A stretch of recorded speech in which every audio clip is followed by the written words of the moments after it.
Welcome to the Nomad Network, your first stop for complete and comprehensive Chicago Bears football coverage. Dive deep into analyses, updates, and all things Bears. Subscribe to our YouTube channel today and never miss a beat. Thank you in advance for your support. We promise to bring you the best because together we're unstoppable. Go Bears.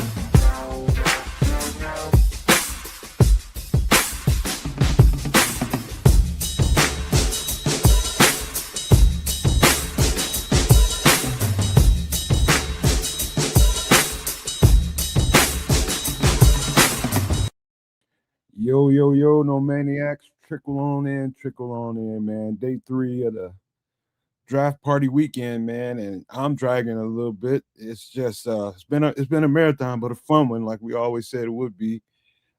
We are in day 3, and it is unreal. Some of the I've been looking at social media and seeing some of the commentary behind yesterday, and all it does really is remind me that fans are just fans.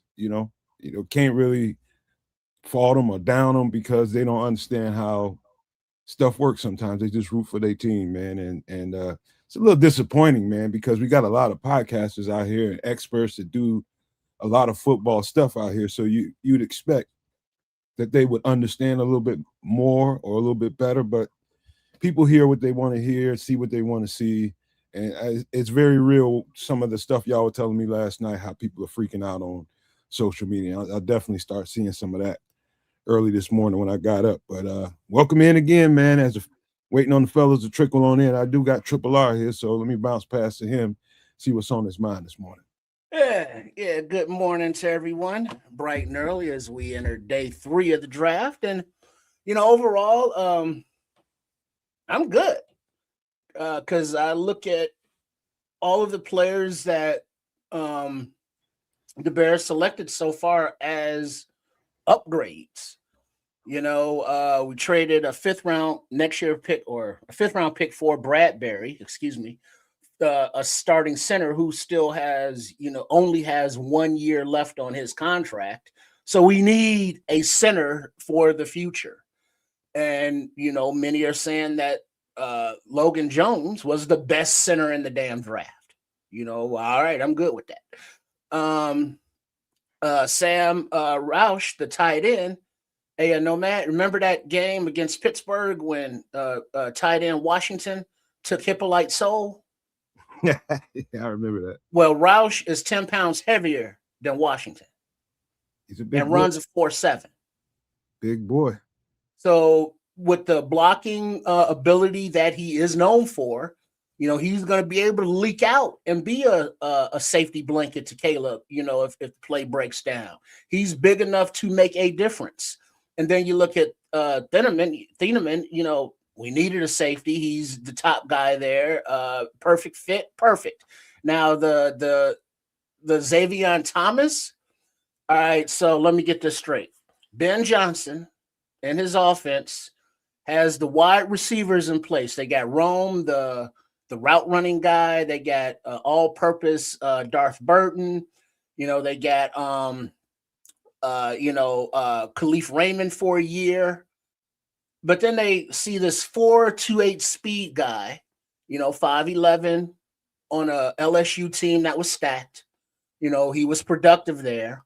And he's a day 1 kick and punt returner while they ease him into the offense at running back and various positions of wide receiver. I ain't mad at it. Now, are there still other needs? Yeah. But now let me redirect this back to Nomad. And I did a mock draft after yesterday's draft. And looking at the talent on the board, Nomad, the talent on the board, can this defense or any other position still be addressed with talent in this draft? With a whole lot of ease. It's a lot of really good players there. And I was going to respond to you behind the backstage, but I'm glad we're doing this live because, in my opinion, this has always been the fattest part of the draft to me. Always been. All my life, I've always seen this part of the draft as the most valuable. And with us having 4 picks in that, and for now, we got 4 picks. Who knows what they move and shake loose, sometime today. But this has always been the richest part of the draft to me. And to have that many picks in this section is real good for us. We got a chance to address get some real nice talent up in here, man. So all ain't lost whatsoever. It's a lot of really good talent out there. Whole bunch at all different positions. It's only been how many people picked so far? 3 rounds? So is that 90 something? Less than 100? Anybody in their right mind, you got to know that it's a lot more good players out there than 90 something players. Come on now. More like 500, 600 good players still out there, but only 200 something of them going to get drafted. But there's some real good talent out there, bro. And there are still starters on the board. Would you agree? Oh, yeah. Oh, yeah. In all different places, man. Like Kyle Lewis at linebacker. I think a lot of dude named by the name of Nigelique Kelly that played across from Malachi Lawrence. There's so many good players still out there, man. I mean, my head is swimming with players right now, but it's just a lot of good talent out there. Even at the running back position, you still got Mike Washington Jr. running around out there somewhere. So it's a lot, man. Right on. And I would first of all say that, as fans, we think that the team has XYZ needs, whereas the team say, yeah, we got that faded, we need ABC. And while the fans are focused on XYZ, the ABCs are going to be making plays. And then all of a sudden it's like, oh shit. Okay, I see Xavier, his first punt and or kick return touchdown. It was like, oh, what a steal, and not a reach. You know what I mean? Yeah. When Logan Jones is a starting center for the next 10 years, it's like, man, we got him. That was a nice pickup.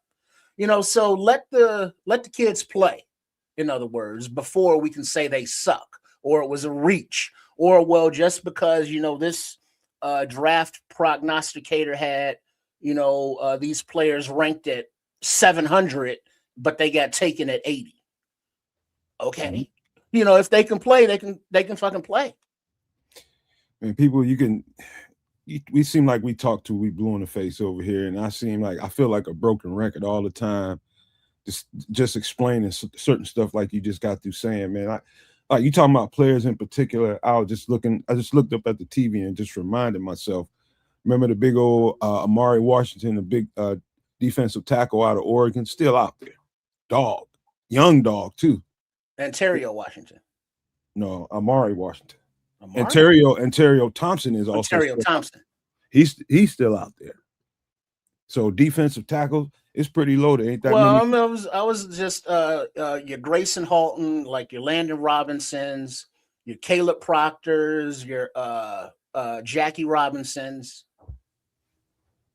These are still talented players on the board. Very talented. I mean, we can't. If they take a shot at any, whether it's defensive tackle or defensive end, they can almost go do no wrong there, man. It's a lot of dudes still there. Whole bunch of dudes. It's just rich here right now. So, I mean, I expect to see a bunch of people trying to trade into here and try to capitalize on all the talent that is still in here, man, because they know this is rich right now. So I expect to see a lot of moving around. What else? And this is the the time of the draft where Ryan Poles likes to get his wheel and dealing on. It's a good time. So if he can come up for a player, drop back for a player, don't be surprised. Good time to do it. Yeah.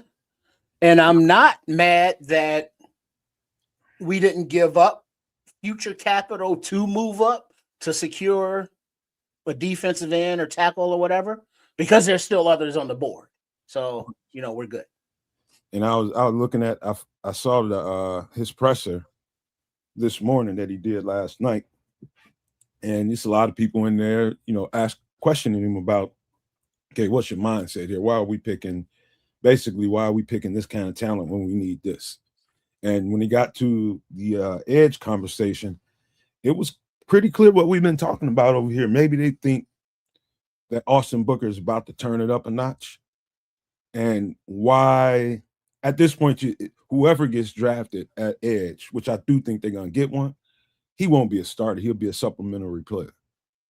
And that's because they believe in what Austin Booker can bring to the table. They believe in Shamar and what he can bring to the table, and on and on and on, man. So they're gonna add a piece to that room, but I think they expect Booker to have a huge season this year.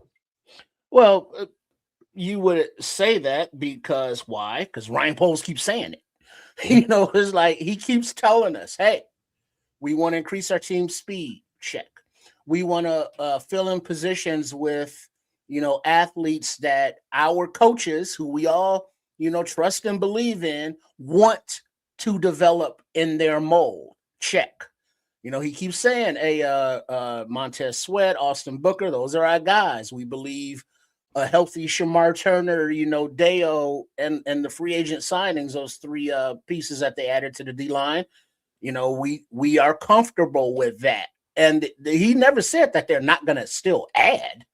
But where they are right now after day 3 of the draft, I mean, I'm not tripping.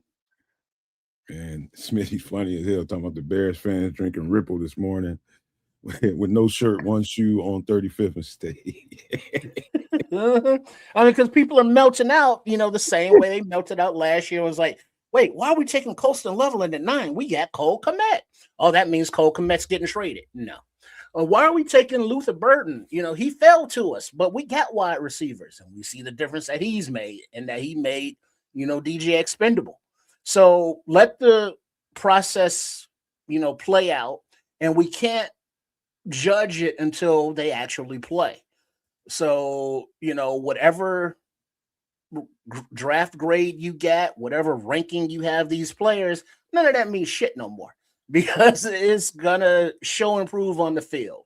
And if this team can come together and win, everybody who's a draft prognosticator, who's doubting the vision that this team has, they're going to suck it, unless they're right. And then, Poles and they all get fired, and then we start all over again, another however long. But if I reiterate, if you believe in good, better, best, if you believe in Ben Johnson and the staff he put together, if you believe in the development of the younger players that we got last draft, all of which contributed it all the way down to the 7th round, when it was like, well, we got to take Ashton Genty in the 1st, didn't address running back until the 7th.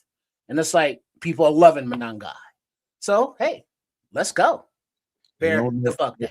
They don't know what they don't know. One thing I do want to point out, I told you why I never did get around to doing a whole bunch of tight ends as far as putting them on the show, but I did a lot of evaluations on the side. They just didn't make it to the show. Like thinking about Sam Roush's tape. And what I was trying to convey to everybody last night, I'm going to repeat myself. Think in the trenches is why we got Sam Roush. Think trenches. Basically, it's another offensive lineman that can catch the damn ball and run. That's what he is. And so when we start thinking about how we can unlock this offense and give, even you don't have to think long. I mean, his tape is real impressive, man. For a guy that big, he can really run. He shouldn't be able to run that fast. For a guy, he's almost damn 300 pounds. Right. Running a 4.7. Running a 4.7. And it's got hands strong as hell. But that blocking ability really sticks out, man. If you just turn off the sound and just look at how well this guy blocks. You know what I saw about him from several people there, Nomad? What's that? That he was one of the probably one of the best blocking tight ends in the draft. I'd say if he might have been the best that I saw. I can't think of one really since you mentioned that. Now that you say that, I don't think I saw a better blocker than him. I think I could say that. So arguably, Ben Johnson, as much as he likes to run multiple tight end sets, and we have two tight ends, Komet and Loveland, both of which play a lot, and we got nobody behind them, of note. And between Smythe and Carlson, they played like a quarter of the offensive snaps last season. So Roush is going to get some tick. It's going to be at fullback. It's going to be at tight end. It's going to be at both sides. And he's going to make a difference, I believe, with this team. So having the best blocking, theoretically tight end in the draft, cool. Having a wide receiver 4.2 speed, cool. Having a starting safety, cool. You know what I mean? What are we upset about? I don't know. They just again, they see certain names that fit their sensibilities ain't there. But man, Ryan Poles, he addressed that too. And something I didn't know, but I knew we use it a lot. So we was top 5 in the league in 12 and 13 personnel. Now we're gonna probably go to top 2, 3 in the league, maybe number 1. But that is going to help tremendously. What we want to, you simplify the game that way, and make a defense make decisions when you have that many tight ends that are all live. You got to do different things defensively, and when they start doing that, they start adjusting to it. Now you can take shots. Mm-hmm. Now you can take shots because you're going to be either they're going to play in a safe, soft ass coverage where it's easy to find the holes and just dink and dunk that on down the field, or they try to match up man to man, and people are going to be one-on-one all over the place, and we got weapons. So that's the conundrum. And then also they have made note, Ben Johnson has said specifically that he did not like the way the receivers did not scramble drill, with Caleb Williams last season. So that is a point of emphasis for Antoine Randall, wide receivers coach, to teach to these wide receivers. But then if you also look at the skill set of a tight end, Roush, a nice short area safety blanket if things break down. He will move with the quarterback whichever way he's scrambling. If you look at Xavier Thomas, he's got that speed and he has that awareness to go with the quarterback on those scramble drills. And I saw a comp of Xavier Thomas of Sproles, Darren Sproles. He's built like a running back, man. You know what I mean? So you get him the ball at a 4.2 speed, let him do what he does after some development and training. He's behind, I guess, Khalif Raymond right now, which is fine. A veteran, 1-year free agent. You bring Thomas along, you have him returning kicks and punch. You bring him in for a few gadget plays, until he's comfortable in the offense. And then you phase him in more and more and more, just like they did Loveland, just like they did Burton, just like they did Monangai. So we see the development process this coaching staff has with the young guys. They will throw them in the fire, but they're going to, let them get a little warm first before they just throw them out there. For sure. I mean, being from the school I went to in college, man, again, we ran the West Coast system, and that had plenty of verbiage in it. It's a lot to understand and know what your role is in it. But in order to be real good in whatever your role is, it's best to learn everything. You know what I'm saying? Know what everybody's supposed to be doing. And that's a whole learning curve that all these guys are going to have to, some of these guys, it might take them a little longer than others. I think that was happening with Luther early in the season. He just didn't have it down cold yet. And so you start to see him get phased in more and more and more as the season went on. That was just his learning curve happening. Same thing going to happen with these guys. They get in there, get the playbook, and you're going to have to go through a lot of ups and downs just to get it to where the coaches feel comfortable putting you out there in situations. And so I just know that from experience that's a lot. And apparently this offense is even more thick with verbiage than even the one that I played in. And it was a lot. And so it's a whole thing.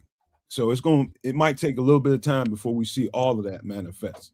What's the name? Learning curve. Oh yeah. Big time. It's a big one. So they gotta go through that. And but the elephant in the room, or the pachyderm on the premises, if you will, is will the new free agents that the Bears signed on the defensive line, Gallimore, Street, and Lynch, are they going to be a bigger addition to what we already have? With the guys getting healthy to stop the run and rush the passer. That is the concern, we have as Bears fans, because they were asked at that last season and haven't done any visually notable upgrades to that, even though they did bring in 3 free agents. But the process is still ongoing. We got, what is it, rounds 4, 5, 6, and 7 today, and then the UDFAs will be signing on tomorrow. So I mean, there's still plenty of opportunity to upgrade positions on this team. So y'all chill. I can't wait to see the UDFA class, man. I cannot Man. wait. Because it's how many UDFAs do you think be like, how did this dude not get drafted? It's going to be a ton of them.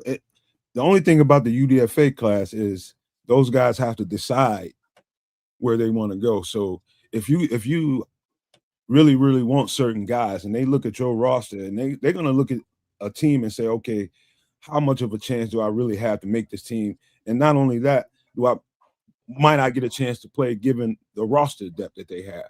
And so you got that going on too. They'll still be able to sign some people. It might not be everybody that they want because of how much depth we might have here or there. Yeah. And we're about to get richer here in a minute. I think it's since Ryan Poles has been here, he's had his issues with the 3rd round picks and, yada, yada, yada. But this team is much, much more talented than it was 3-4 years ago. And the players that we are, drafting now are more targeted specifically for positions for this coaching staff. So as they zero in on the talent that they want to develop, we can only think and hope that they're going to build on that division championship from last season and keep it moving and take the North and not give it back, as always stated by Poles. Shout out to Abdul Jones that just busted up in here. Benjamin Williams, Leo, and everybody just popped in here, man. Y'all make sure y'all hit the like button for everybody, man, on all channels, man, please. But appreciate you guys being here.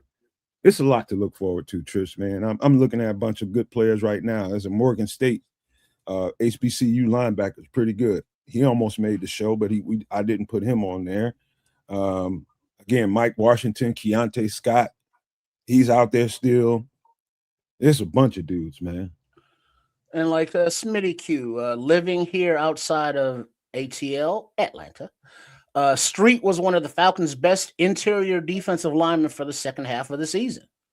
But as many Bears fans have, they've just discounted every, one of the free agent signings. One interesting thing about Street, he came into the league as an edge rusher. And gradually his body told him that, hey, I'm a defensive tackle. And he started getting more and more reps. He got more and more comfortable. And so what Smitty is talking about, how good he ended up being for Atlanta, it's starting to manifest. He's just getting better and better and better. He's learning the job and getting better at the role now that he's settled into the position.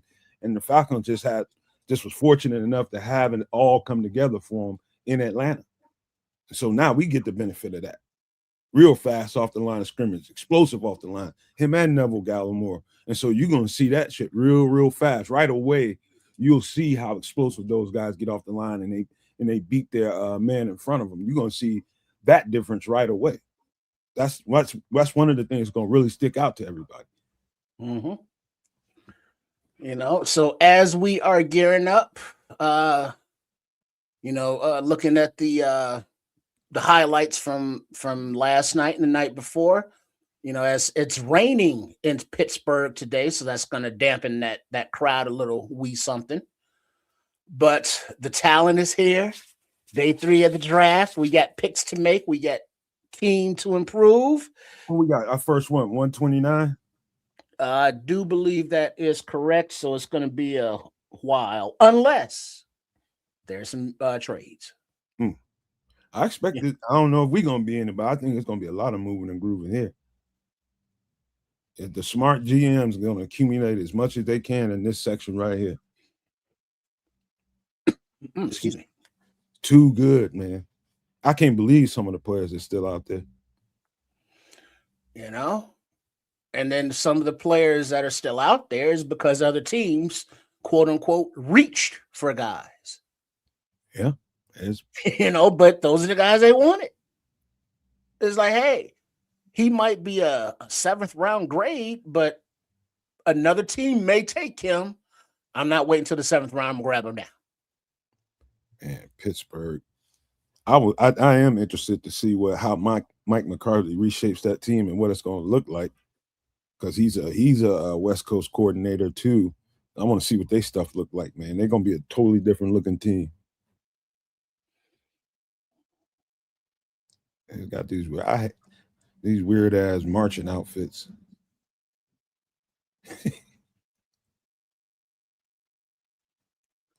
All right. Oh, and shout out to Dr. West. He was going to try to join us today for the draft stream, but he had a little something come up, and so he's unable to make it. But he sends along his regrets and his regards. Nothing but love for the doc, man. I know you'd be here if you could be, man. We appreciate you anyway. What up, time 1888? Appreciate it, bro. But yeah, man, it's ready to get this thing going, man. Yeah, they they got a stage full of high school kids now talking about something. You know, Goodell, I don't know. You know, they ain't not picking no picks right now, so that's all we here for. Goddamn! Oh, that's college kids. It's University of Pittsburgh.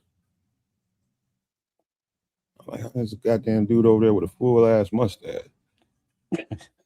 He's only 17. Oh yeah. They time 188 says, shout out to New York Giants and Harbaugh put in the Giants on notice. 11, the NFL know that defense is important. Letting the NFL, yeah, that's what he does, man. When John Harbaugh has a competitive team, they have one of the best defenses in the league, and that's just the way it is. I apologize if y'all hearing the lawnmower outside, man. The neighbors over there cutting his grass. Yeah, it's Saturday afternoon. Well, not even afternoon yet. Saturday morning. I need to be cutting my own shit. All right. FYI, round 4 is about to begin with pick number 101, and the Las Vegas Raiders are on the clock, of which is 5 minutes between picks. All right, let me find Kez. He got so many damn drops in here, man. He was just stumbling over them all night, wasn't he? Yeah, he ate that sandwich. He had the itis for the rest of the night. He talking about I ain't gonna eat it right now. Then he went fade to black, and all you hear is I like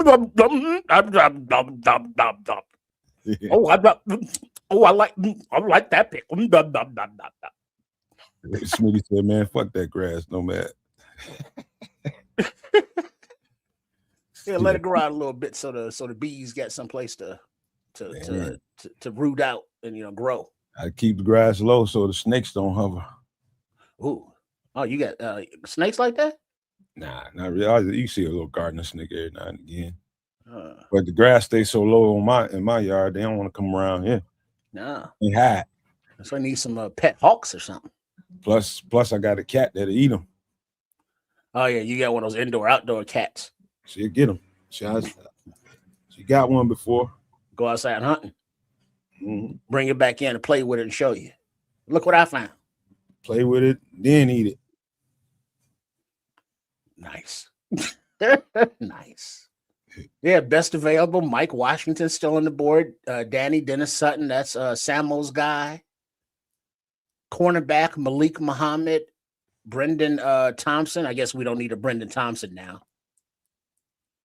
But first pick, the Bears are gonna make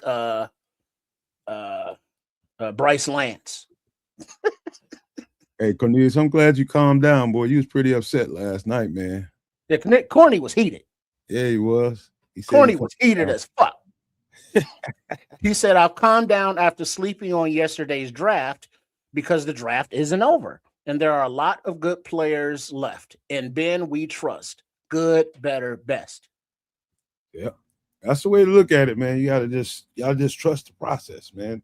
They know what they're doing, man. They got way more information than us. Way more. And all we got is the actual physical information that we get from tape. They got all kind of background information on these cats and know a little bit or a lot more than we do. Shit. Kyle Lewis, Jeff Caldwell, Keontae Scott, Mike Washington Jr. Mm-hmm. That's speed, and more speed. So Paul says, what if Keontae Scott is best player available in the fourth? Do we still need a skill set? I've been saying this to you guys. I feel like we need to get a backup slot corner. Because when I thought that Cam Lewis, though. Well, yeah, you're right. I forgot about that. We got Cam Lewis. So that might not be a priority for us. I think they got Cam Lewis for a couple of years. So, I mean, maybe not in this draft. I don't know if Keontae Scott, he might be high on their board, but I don't know if that makes sense right now. What up, AC? What up, AC? Let's see. Brendan Thompson, Jalen Farmer, Chandler Rivers, Skylar Bell. Man, Duke's got a nice edge rusher. Long. Can't think of his name right now. He's nice. Oh, big up time. I'd rather listen to you guys and I'd rather listen to you guys and brothers on YouTube that have sports podcasts and listen to the same old people on ESPN and Draft Day say the same old thing over and over and over and over again. Big up. They do sound like broken records, but we appreciate that time. Mm-hmm. Kid, you got another sandwich?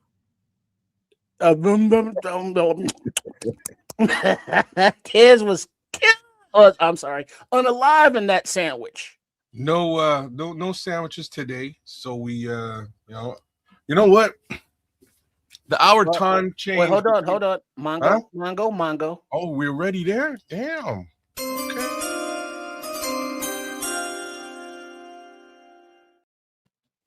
With the 101st pick in the 2026 NFL Draft, the Las Vegas Raiders select Jermod McCoy, cornerback, Tennessee. Somebody came in here right away this morning and was like, hey, will he get drafted now? There he goes, first off the board. Yeah, he suffered a knee injury in January of 2025 and missed the entire season. By the way, kids, I'm not going to do that drop no more. I had my finger on it already before you got here. So what are you saying? I'm not going to mess with your drops no more. Okay, all right. No problem. I'll run them. These Raiders are starting to look actually pretty good. I don't know what about the Fernando Mendoza thing. We'll see how that shakes out. Like, hopefully it pans out well for them. But the rest of their selections have been, high caliber talent. I really can't knock any of what they've done here today. Well, let's see. Corny, I watched a lot of Xavier Thomas clips. Xavier is a bigger and faster Tariq Cohen. He's a weapon, y'all. A real one. And I think those are the and that's something that Ben Johnson has been missing. A weapon like that could take the top off. That dude is, when I tell you that dude is jacked for a little guy, I mean, that dude is jacked. You know how built Steve Smith was? As a little guy, he's built like that. This cat is nicely built, man. I mean, he looks like a running back and made just like a running back. And they'll use him in all kinds of different ways that way, too. Yeah, I mean, if I'm sure Corny will attest because he looked at the some of the highlights, but Xavier, taking handoffs in the backfield, in arounds, the jet sweeps, the orbit plays, where he's coming out of the backfield and might get matched up on a linebacker. Yeah, that ain't gonna work for the linebacker at all. I remember us talking about this, kid. You should remember us talking about how one of these little bitty, Wait, check that. Mongo. Oh, here we go. Damn, like the second I switch off.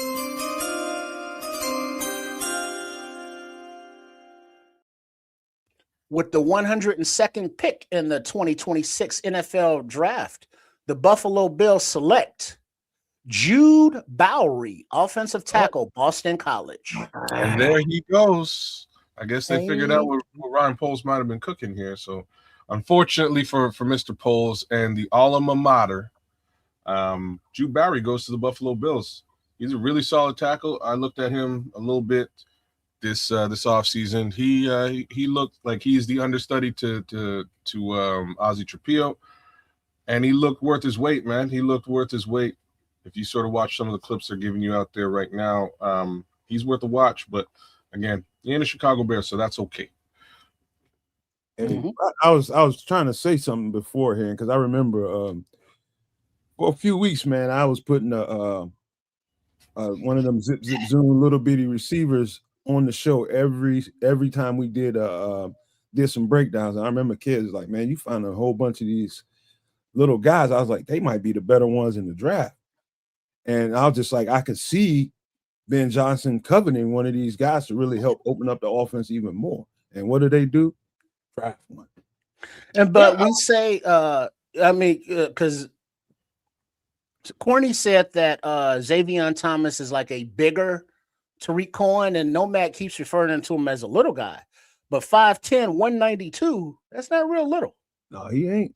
You know, like we've seen some little guys in this draft, 5'8", 170. That's a little guy. I mean, he's all muscle too, man. I mean, he looked like any running back I ever met in my life. 190, 195, he's stacked, man. And how do you take an angle on somebody that fast? You better take the right angle on him, boy.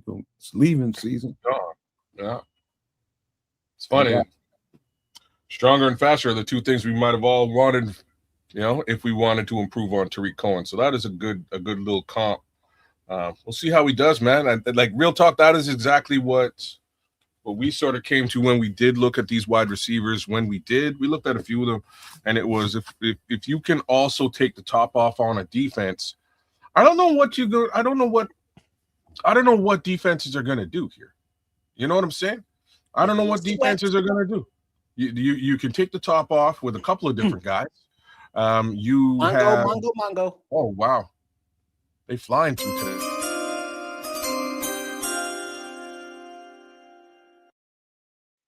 With the 103rd pick of the 2026 NFL Draft, the New York Jets select Darrell Jackson Jr., defensive tackle, Florida State. That's one of them big DTs we've been talking about, man. There he goes. He's probably one of the more dominant noses in the draft. Yeah. He's really dominant. Yeah. Watch these DTs start to come off now, man. These DTs, like I say, super deep. I still expect there to be one available at 129 where we select one or two. Well, wow. I'll tell you this, kids. If I have my druthers, which I don't, but like your Grayson Halton, your Landon Robinsons, your Jackie Marshalls, there are still some players at D tackle. Yeah, and that's why I'm not so mad. Like everybody's all mad and shit. So I'm not mad that they may not have gone and dealt with the trenches early in this draft. The trench talent was decent early in the draft, and there's really some notable talents to talk about. But right around here are some very high caliber talent that that might allow, it kind of allows you to be a bit more luxury with the first three selections. So Caleb Proctor, right on, true. Forget about it. There's one of the guys I'm really hoping we look at. So Grayson Halton, Caleb Proctor, Landon Robinson. There's a couple more that I'm really interested in at 29. So we'll see what they do. But I would not, like I'm saying now, I would not be surprised if you see a certain Mr. Claiborne wind up on the squad at 129 either if he's available. Oh, running back. I'm looking at these names come off of here, and it just reminds me we tore this draft the F up, man. We tore it down with the breakdowns, man. Because all the people we broke down is coming off the board in like succession right about now. All right, and it's not being announced yet, but the Cardinals, their pick is in. Then on the board at 105, you got the Los Angeles Chargers, and then the Texans at 106. So I'm gonna guess it's Keontae Scott for the Cardinals. Yep. They've been all over the place so far in this draft, haven't they? They got a running back, they got a quarterback. That's because their team is hurting. But look, I actually, the one thing I do like about the Cardinals is I like Jacoby Brissett in a Cardinals jersey. I really have to say that. I don't know if he's the end-all be-all at quarterback, but I like what he was able to pick up and do last season. It was kind of interesting. Let's see. Leo is saying not only running back Claiborne, but Noah Whittington. I didn't look at Noah Whittington. I'm not sure. I didn't check him out. I really like Claiborne though, and I really obviously I like Mike Wash. He's still on the take. Well, Mongo. Yes. Come on.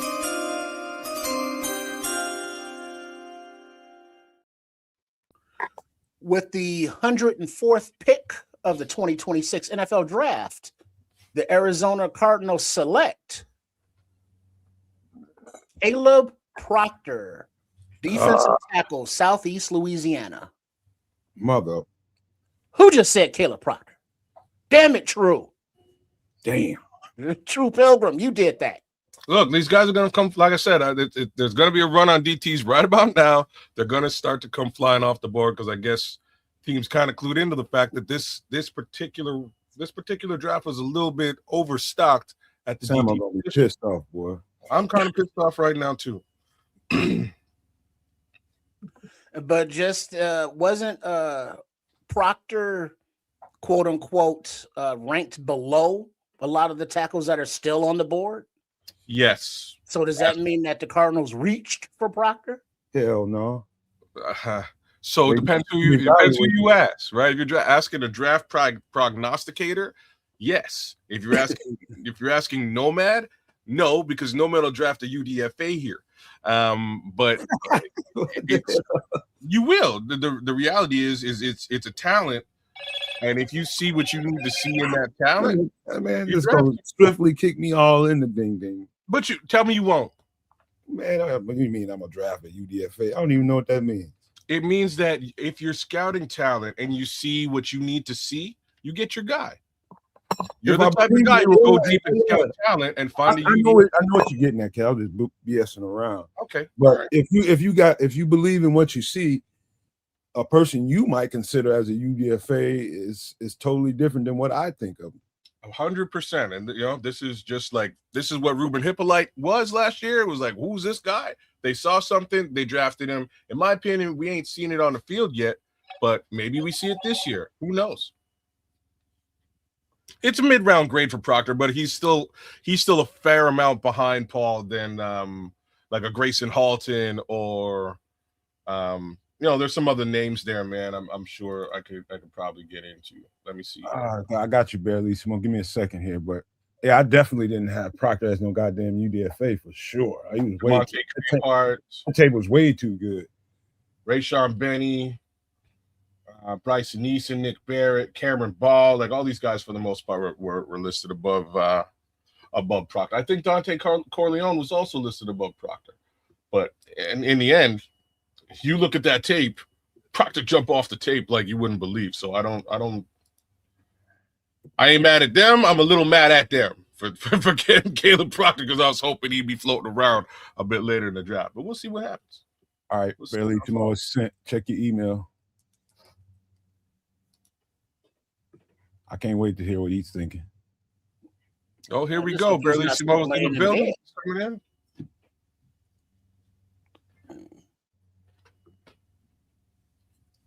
He's coming in. Yeah, he's from sunny England. This is prime time for him. Yeah, it is. So now all of a sudden we gotta all have some toast with some pork and beans on it. Oh, bangers to make you feel welcome. Bangers and mash. It's been too long since he's been here anyway, man. It has been.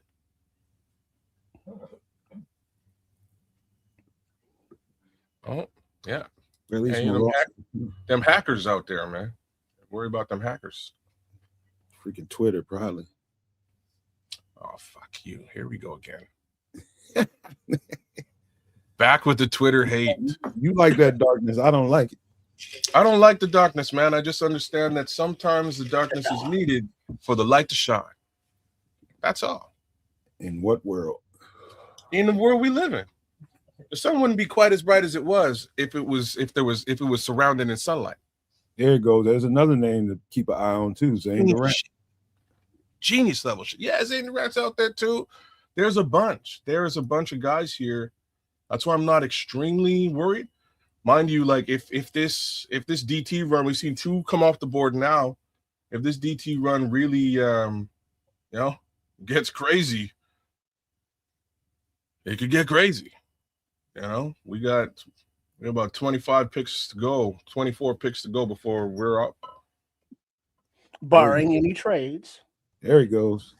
Let me get you up here, Bear. Jolly good morning. It's good evening. It's 5:22 p.m. here. I was gonna say he's kissing 5 o'clock, man. What's going on in UK, my friend? Mongo. Oh, here we go. What is this, Mongo?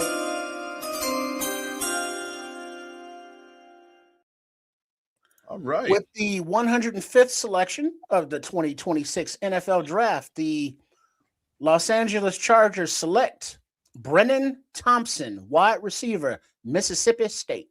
He's a goddamn blur. Yep, that's a good Remember selection. that? Remember we did him like 2-3 weeks ago. Yeah, that's a good selection for them, man. It is. And the Mongo means to shut the hell up because the pick is in. And it came up because last year when Mongo, Steve McMichael, passed away, we do it in tribute to him. So that is an alert to let everyone know the pick is in. Yes, sir. Brennan Thompson is so fast, man. Yeah, he's a blur, man. So what do you think, Carlissimo? Are you mad? Are you happy? Are you excited? How are you feeling about the draft so far? I don't necessarily have a problem with the players. I do have a problem with where we took them, and the draft capital that we invested in it. So I mean, for me, those are my issues. The players I'm not too unhappy with, but where you drafted them it's a bit much for me. You probably talking about like the taste of the sausage, you just don't like how it's made. No, what he's saying right now is like the perfect thing to say, because I totally understand what you're like. So if we're talking about the center at 57, yeah, basically, right? That's like 5 centers back. He's like 6th center listed. Xavier Thomas, for example, he's a guy that in mock drafts I was drafting between rounds 5 and 7, the end of 7, and I saw him as like a day 3, that kind of range, 6 or 7. I wouldn't have been mad. The things that he does well, he's a fantastic kick returner. He's explosive as hell. No wasted steps at all at the top of his stem. Easy separator from coverage. Mongo. Oh.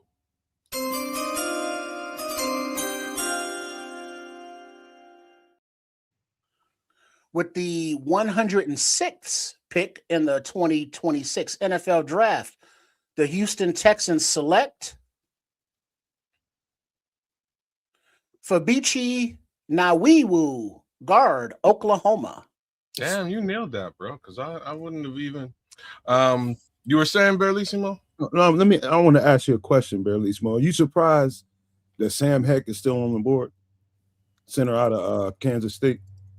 I kind of am on, and then I'm not. I mean, round sort of 5-6, I would expect, because I mean he's a little bit limited. He's a decent center, but I just maybe I think if it had been yesterday, it would have been a bit rich for him. But I can see him going today, definitely, unless there's some injury thing that we're not aware of.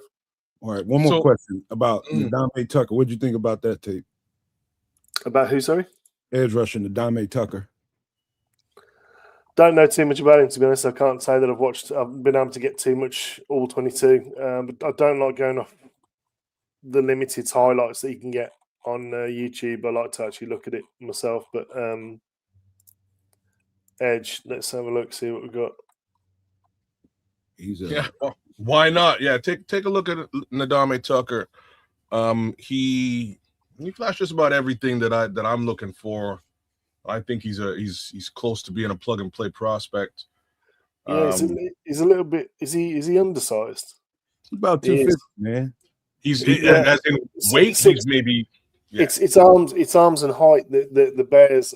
That's where I can see him kind of discounting him. His initial step's not too bad. His 40 was a decent 40.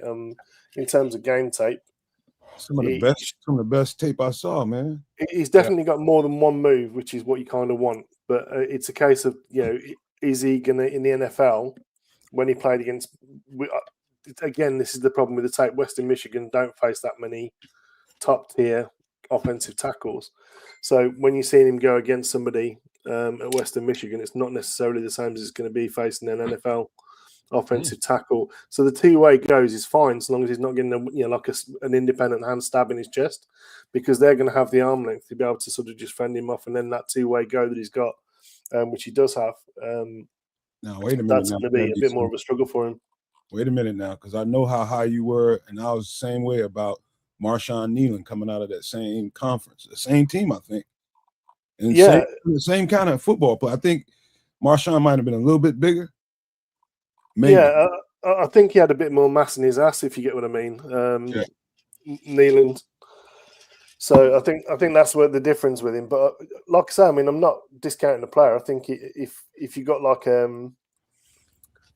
if you're still looking like round 7 and he's still there, then he's definitely worth a fly. I mean, it's not someone you necessarily want to take a risk and see if you can go UDFA with. I mean, if you want him in the building, by all means get him in. But I think there are still guys available that I think are actually could be reasonable defensive ends. If he's anywhere around 7, he shot some damn body and they just finding out about it. He ain't got no business being in the 7th round. Well, guys that take over him at the moment, like Josh Josephs is still there, Danny Dennis Sutton's still there. LT Overton's no for me because he's more of I see him as a 5 tech end, like a 3-4 end. I don't see him as being another guy that doesn't get a lot of love, but I like him. Is Mikhail Kamara. Have you had a look at him? Oh yeah. We broke him down probably 3-4 weeks ago. Yeah. I like him as a player. I like Max Llewellyn's a bit. Yeah, he's got the size and mass. He's not got a great deal of pass rush stuff, if you get me. But another, there's a D tackle. I want to see if you got your eyes on him. Young cat, Amari Washington out of Oregon. Yeah, I mean, there's a lot of defensive tackles that are still available that I like, but like the guys that I like that immediately to hand, Xavier Harris, Grayson Holton. He's my one. I had him. I wouldn't have been upset with Grayson Holton if we'd have picked him round 2. Yeah. Zane Durant. Xavier is from Mississippi, right, or something like that. LSU. Okay. I know he's somewhere south.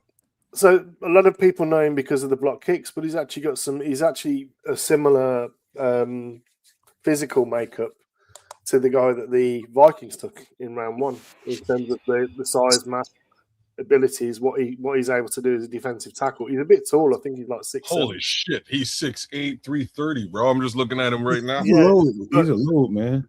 He's got ridiculously long arms. So if you think about sort of Chris Jones light, I'm not saying he's Chris Jones by any means, but if he works at his craft, he's certainly got the speed, he's got the strength, he's got the mass, he's got the levers, he's got the violence in his disengage because he can win. He can win with that sort of that one arm club. He can win with a push pull. He can win with an arm over, which on the inside is pretty good to have. Someone who's got massive mitts as well, 10-inch hands. How's his pad level? Don't make those comps around kids, man. He'll try to put your ass in effigy. So pad level, as you'd expect with someone that's 6'8", if someone gets to his chest first, he's going to struggle to keep it down. But he doesn't play high, if you get what I mean. So Mongo. He doesn't come off high.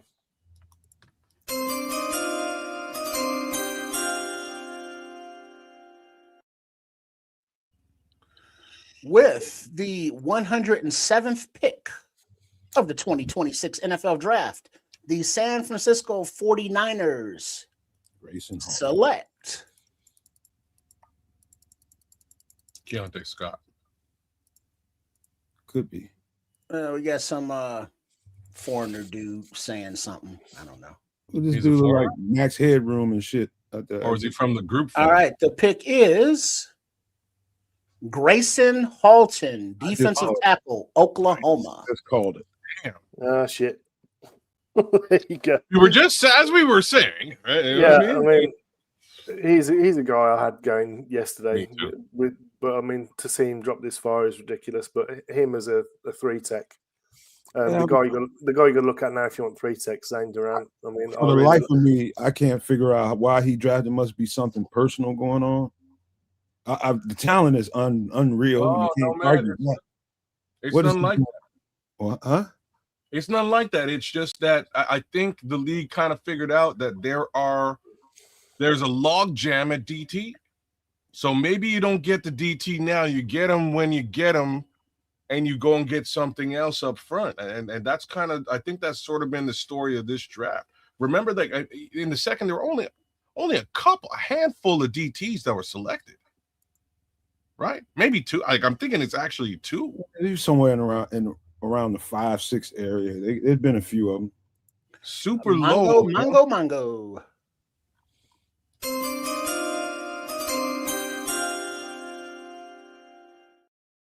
Damn, they ain't playing. With the 108th pick in the 2026 NFL Draft, the Denver Broncos select Jonah Coleman, running back, Washington. He was all right. We looked at him. Great vision, man. I know that. Yeah. Reminds me of the kid that we used to have out of Virginia Tech. Similar sort of player to him. Virginia Tech. Yeah. Oh, yeah, oh. I can't remember his name at the moment. Khalil Mack. Not Khalil Khalil. Herbert. Khalil Herbert.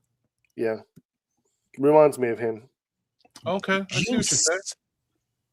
So he's not going to run away from many people, but he's got decent lateral agility in the hole kind of thing. Mm-hmm. Runs with a decent pad level. He's a thick Good little spin, bastard. good boy. shoot, Yeah, good jump cut. Tiny He's thick feet. too. he doesn't mind running behind his pads either. So which that's the one thing about Xavier Thomas I wasn't speaking about earlier is that guy. Don't be surprised if on third down he's the halfback. Mongo.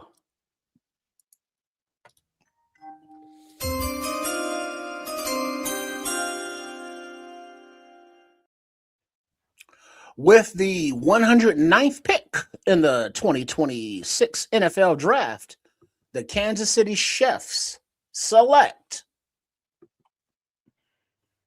Oh, now I got some asshole. About to be a run on D tackle. I got a feeling. Oh no. Okay. Maybe they do Keontae Scott. They got rid of 2 top corners. I know that. Who is this guy? Why is he still talking? Hey, he's an international fan, damn it. Cut him some slack. Can't read the room. Where the hell's Ice? Yeah, don't be rude about international fans, man. Yeah. Okay, the selection is on the damn show. Because we're gonna have a problem, you know what I mean? Yeah. the selection. Jaden Kennedy, safety, Oregon. Okay. Yeah, he's a decent player. Yes, he got some good range on him. Smart, I think, is the word that comes to mind when I watch him. He's not necessarily going to wow in any athletic trait per se, but he's just a smart player. And that guy sort of just has a knack of ending up at the right spot. Wait, there has been a trade. Cincinnati, who was on the clock at 110, trades the pick to the Jets, who are now on the clock, and the pick is in. Oh, the Jets are going to get the corner. Oh, but they grabbed the corner already. So I don't know what they do here. It's a pretty good running back market still out there too, man. Yeah, well, they got Breece Hall, man. They don't really need one, but maybe they're looking at a committee thing. You know what I mean? Keontae Scott's a number 1 guy. Jalen Farmer, Chandler Rivers, Skylar Bell. These are some Kuiper's best available. Ephesians price sock is out there. I think he has some real good tape out of Washington. Love him. Yeah. Really good. I think he's a really good fit for us as well. Mm-hmm. Yeah, Ephesians price is definitely a. I would not have a problem us picking him. Hey, did the mustache get drafted yet? Huh? Rodriguez? No, Jennings Dunker. Oh yeah, he went. Yeah, we talking about him last night. Oh yeah. Yeah. Oh, You scared for your life. that goddamn Jameson last night. A guy, if you want like a flyer pick, a guy that is still out there that I like, offensive tackle Isaiah World. Yeah, I really like the Isaiah World tape as well. I really We did him this week, wasn't it? No, or was it this? Yeah, it was later. I actually looked at him much earlier than we did our tape. I like Isaiah World a lot. I'd mocked him to the Bears early, but we'll see. We'll see how this goes. They still could use a tackle. I'm a little surprised that Josh Josephs is still out there. That's the edge rusher from Tennessee, right? Yeah. Yeah, I know he ain't a fit for us. I didn't think he was. Yeah, I didn't look at it. He's small though. He's kind of on the edge. He's a little bit light, Yeah, and a little bit short, but his arm length is certainly what they're looking for, and his wingspan's what they're looking for. He's long as all shit. Yeah, I know that. Danny Dennis Sutton's the guy that I think still like. I see him like a third round, but a lot of folks like him. Sam likes him a lot. Samuel likes him a lot. George Gums Jr. looks okay, but personally, I find both of these guys more developmental than anything else, man. I saw a lot in shit. The guys that I'm kind of interested in at this point are the two guys you mentioned, Max Llewellyn, Nadame Tucker, in my opinion, and there's one more, and you mentioned the other one too. Where is he at? Damn. Oh, they must have him. Mikhail Kamara is like he's not a fit in terms of height and length. But the thing that I do like about Mikhail Kamara is he's not going to give you not even a half a second of rest in any rep. He also has strange bend, right? Like he kind of gets down underneath in a way that you wouldn't expect. Yeah, so one of his go-to moves is like a ghost step. Yeah, which is showing the inside, and then he dips and goes around the edge. So he sort of stunts towards the inside, and then sort of dips and goes around the edge, and he gets really low. Yeah. The other thing, he's got a really violent disengage with his hands. Really good with his hands. But I like him as a pass rusher. I do too. I remember watching this tape and going, man, he's such a little guy, but holy smokes, does he bend and get underneath you in a way that is hard? That's the superpower, kid. The fact that he's packing a lot of weight. He's about 265 and about 6 foot tall. That's a lot. He's just a shade over 6'1", and he's high 260s. And it's all lean mass as well. So it's all muscle. It's not like he's been eating the burgers just to get the weight up. It's he's well put together. And there's the Bishop. And when you I don't see you yet, Bishop, but when you get in there, you feel like you're right. Just give me a thumbs up. Yeah, give him a second to get. You got no visual. Yeah. Jags have taken Jalen Husky. Did we miss a Mongo? No, it's still on commercial. Oh, okay, cool. Yeah, and Barrelissimo, we don't announce the picks before we do Mongo. All right, sorry. Mongo. Barrelissimo J. Fox. How's your feed so fast in the fucking UK, man? How is it so fast? It's crazy. It's not. I'm not watching TV. It's people I follow. Okay. I don't have some secret source. Yeah, because I started looking at Jordan Schultz on Twitter, but it seems like he's kind of slacking off today. Yeah, but Mongo.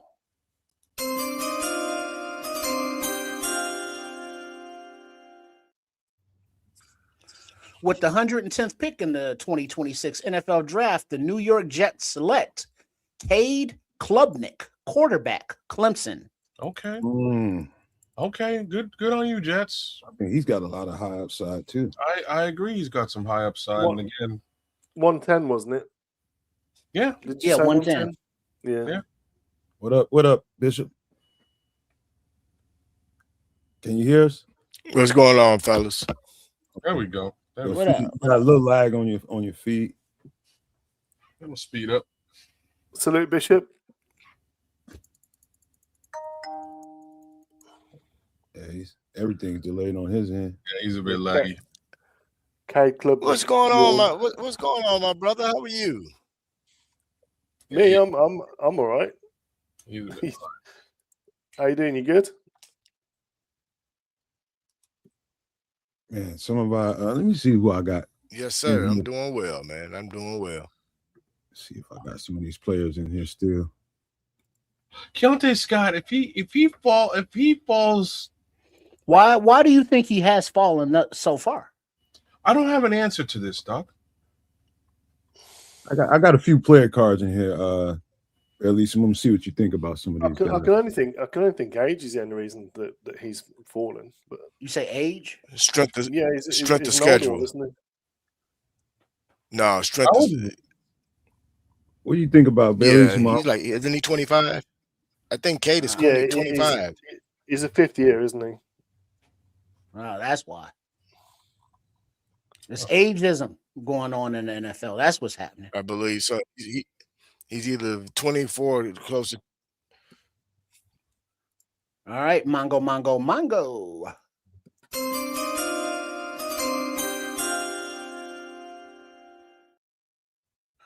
With the 111th pick in the 2026 NFL draft, the Denver Broncos select. They're gonna take the running back here. You just took a running back. Cage Casey, offensive tackle, Boise State.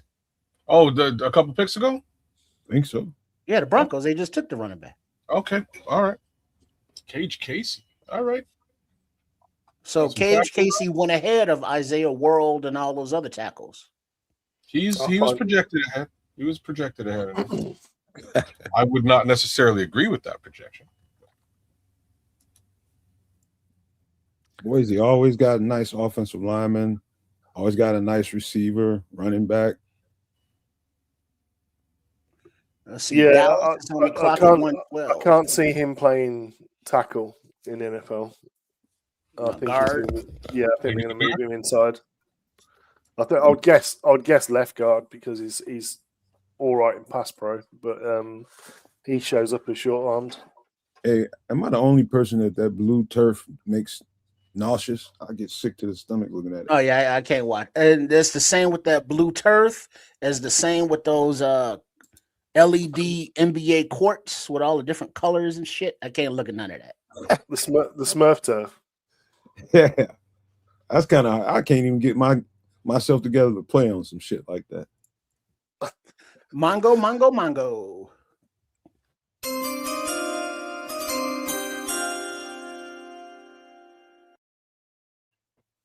With the 112th pick in the 2026 NFL draft, the Dallas Cowboys select Drew Shelton, offensive tackle, Penn State.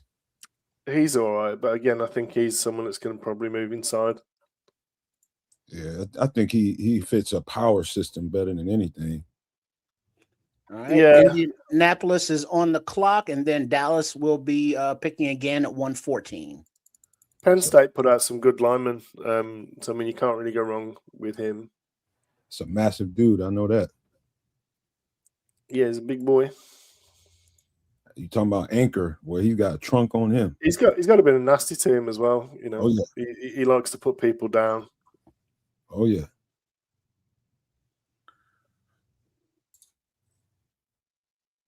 You don't think? I think he can stick at tackle.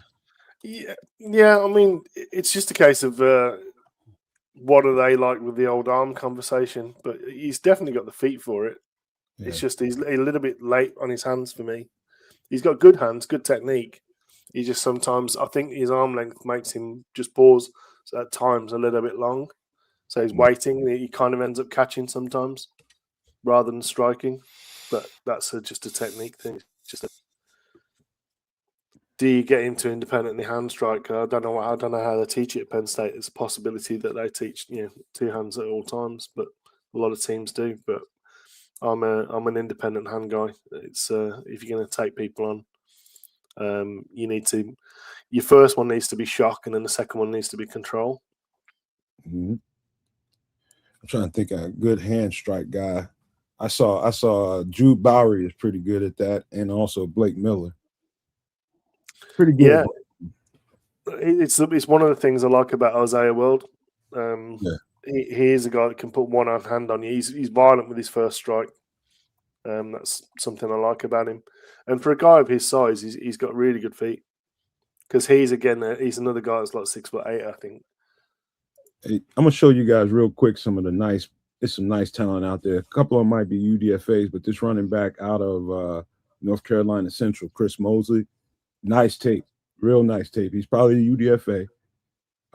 Star Thomas, another running back out of Tennessee, pretty decent tape, man. I think he probably fits somebody's UDFA profile. But did you get a chance to see this cat out of Tennessee, Dominic Bailey? I think he might get drafted. I didn't go that deep in because I was looking at things that I thought Bears would be taking specifically. I didn't really go that deep on running back. I think he can be a big edge, man.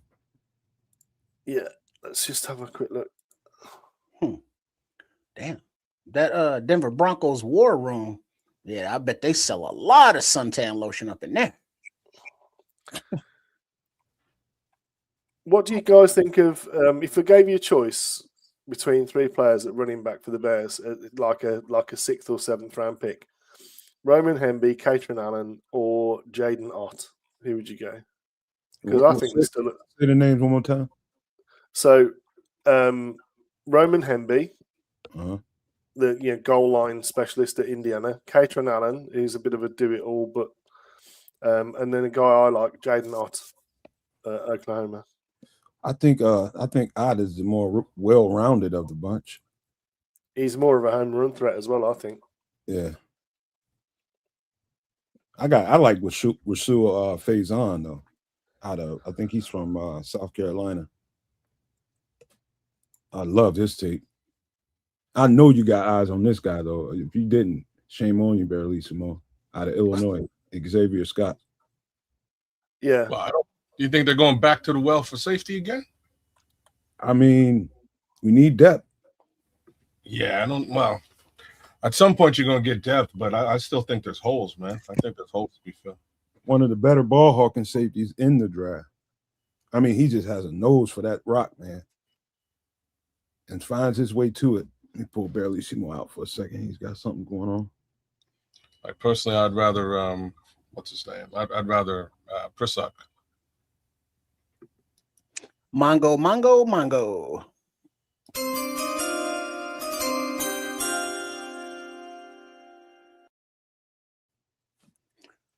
With the 113th pick of the 2026 NFL Draft, the Indianapolis Colts select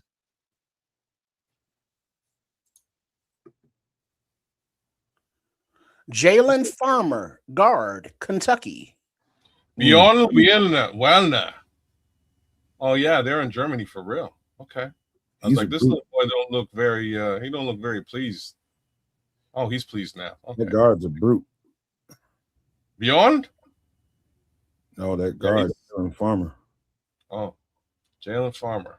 Okay. He's a brute. Bjorn Werner. Very German name. People moving, he's good at it.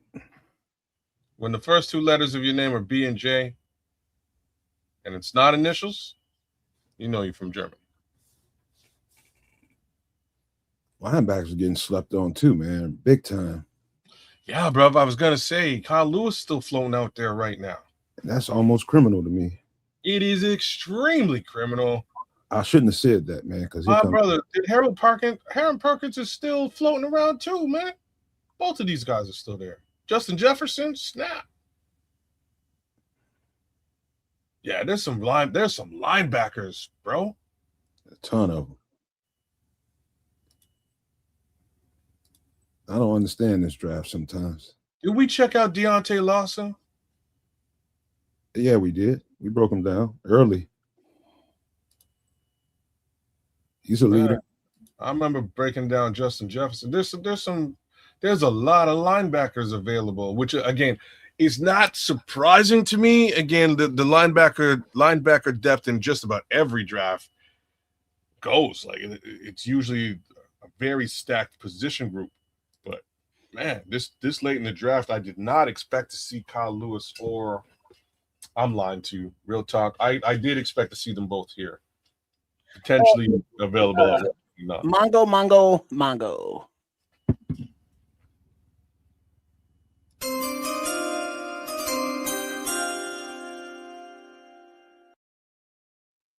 With the 114th pick in the 2026 NFL Draft, the Dallas Cowboys select Devin Moore, cornerback, Florida. Oh, now they're getting disrespectful now. You're getting tall. That's a tall glass of water right there, that corner. They're just skipping over Keontae Scott. Mongo. Oh, the picks are flying in.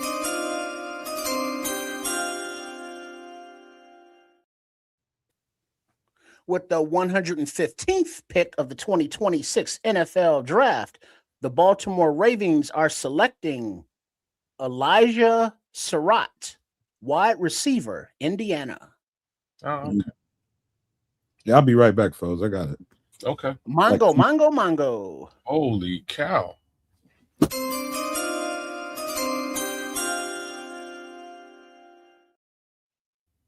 With the 116th pick of the 2026 NFL Draft, the Tampa Bay Buccaneers are selecting Keontae Scott, cornerback, Miami. And there he goes. Where did he go? Tampa Bay? Tampa, yeah.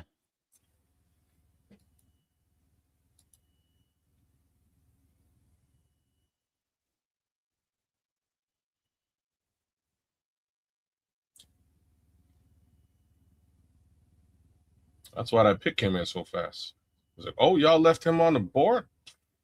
Mm-hmm. Like, Oh, we're going to run that card up. Yeah, right now. You got the different corner? Okay. Clearly don't think you need a nickel.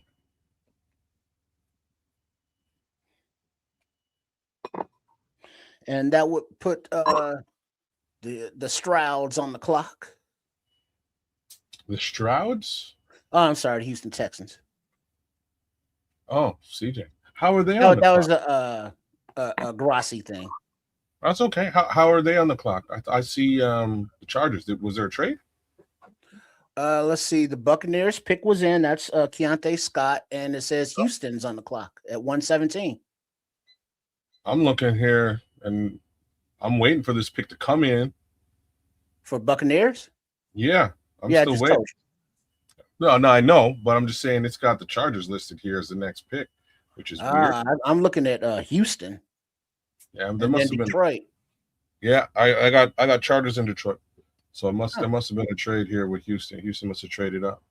Yeah, they maybe not have announced it yet because they still haven't announced the Buccaneers pick. There's that, and there's also these picks are flying in. You know what I mean? So go figure. What I miss? Keontae Scott. Yeah. Who got him? Tampa Bay. Yeah, they know how to pick them. Yeah.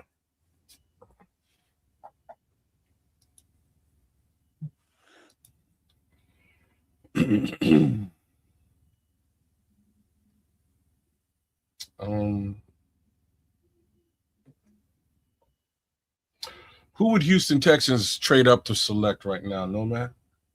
What's that now? Who would the Houston Texans trade up to select? I think they need a receiver. I think they might have got one earlier.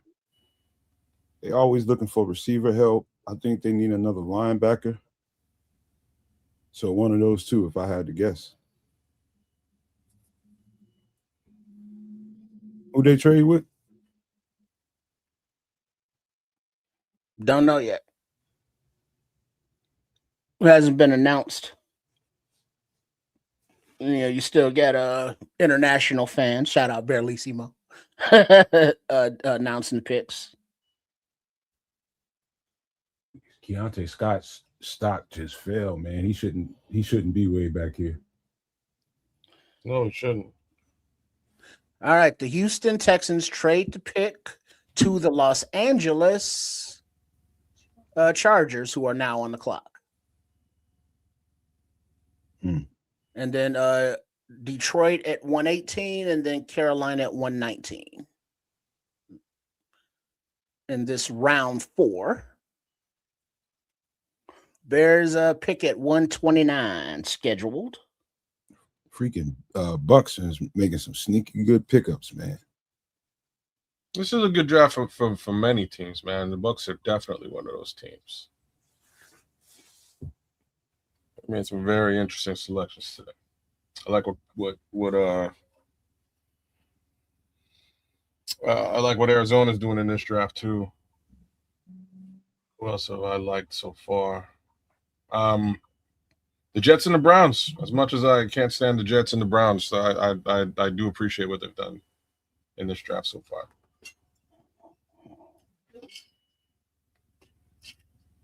Did I say FGB at any point? No. Not yet. You never can say that enough. No, I'll just throw that out there. And look who's here.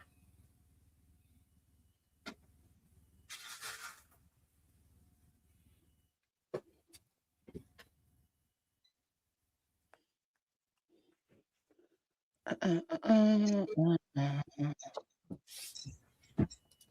it's taking forever to get to our pick. Yeah, well, it just kind of slowed down there for a second after that trade. Because the pick's flying off there for a minute. Yeah. Oh, wait, here we go. Mango. Yeah.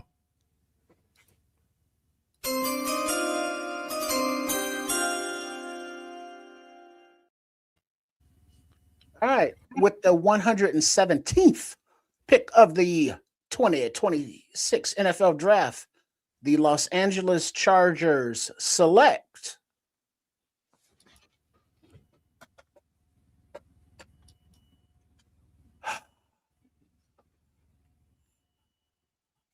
They're going defense. They're on the trenches. selection is for fuck's sake, he's still talking. All right, with the pick, the selection is Travis Burke, offensive tackle, Memphis. Yeah. I believe we did him. Oh no, we didn't. We didn't get around the big Good Burke. show. 6'8", 325. He's a huge cat, man. Huge cat. 6'8", 320 something. Yeah, 3 1/4. All right. Mongo.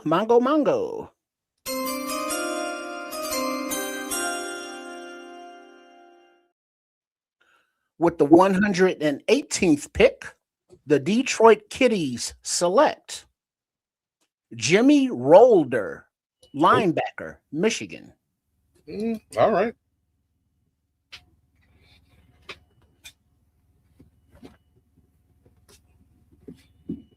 I didn't look at him at all. He's certainly not the best linebacker available. Well, according to them. Yeah. That means they must have seen something going on with him. But there's Jimmy Rolder there. He's a little ways back.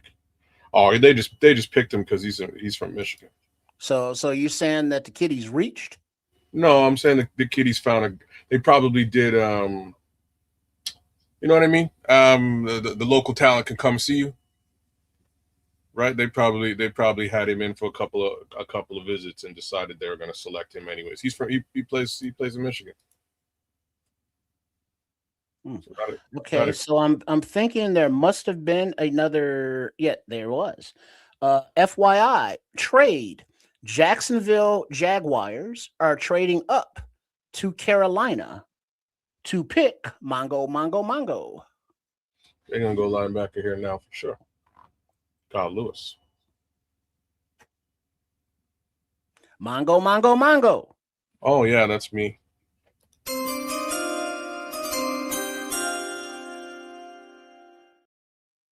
So after the trade with the 119th pick, the Jacksonville Jaguars are drafting Wesley Williams, edge from Duke.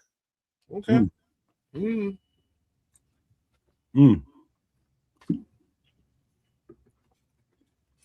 gonna get some of that shit, Ralph. Don't worry. About to get some.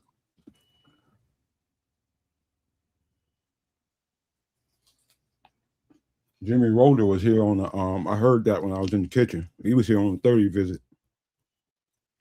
They better draft defense because we draft an offense. Here we draft an offense like some bitch. They better double down. And they saw what Ben Johnson did with year one of his offense and the players that he had. Now that he's getting more customized players for specific positions and specific roles, oh yeah, it's on.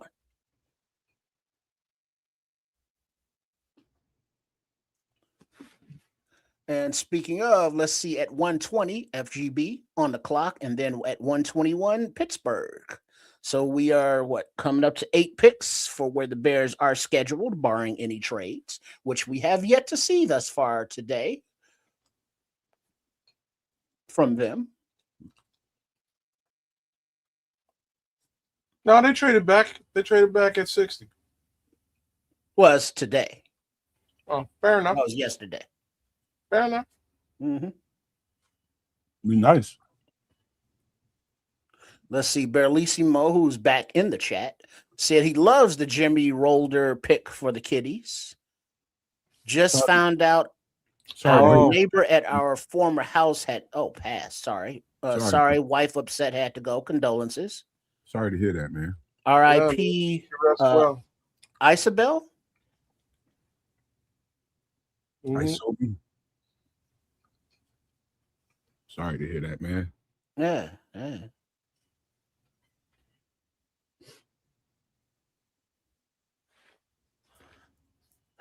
You know, that's that they say that's the worst part of life, death.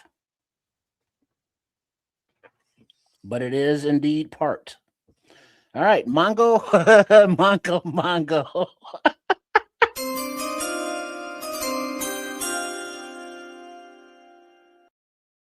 What is wrong? All right, with the next pick in the 2026 NFL draft, the who is this? Green Bay Packers select Danny Dennis Sutton, Penn State defensive end. Yeah, Sam gonna be good and pissed when he get here. Sam gonna be so mad. He good and pissed. Shit. Yo, so like y'all know that was personal. Oh, Denny Dennis Sutton? Yeah. That one's personal. That's like FGB, man. That's a Green Bay Packers. Mongo. Y'all need an edge rusher, right?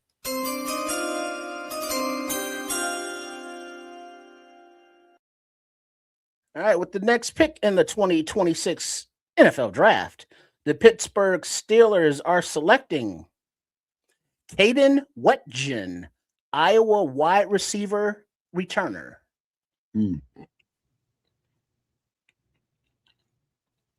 Little guy, I think. I'm beginning to believe that the Bears don't feel that they have a need at edge, bro. You mean like Ryan Poles keeps saying? I mean, he didn't. He basically he laid it out last night in his presser after the draft. They got money invested in Dial, and they believe in Booker, and that's what they leaning on right now. If they add an edge, it's going to be later on in the draft for UDFA that they can develop. Other than that, they're not going to go out and they're not going to trade up to get nobody that any fan feel that they should go get. I'm asking questions. They're trusting their board. So then why were they? Go ahead. So then why were they in the Max Crosby market? Why were they in the Trey Hendrickson market? Because those are two elite pass rushers. They're not just going to spend money or go up and use draft capital on a project, bro. The so-called elite edge rushers in this draft are gone. Therefore, they're going to stick with what they have and know versus a project.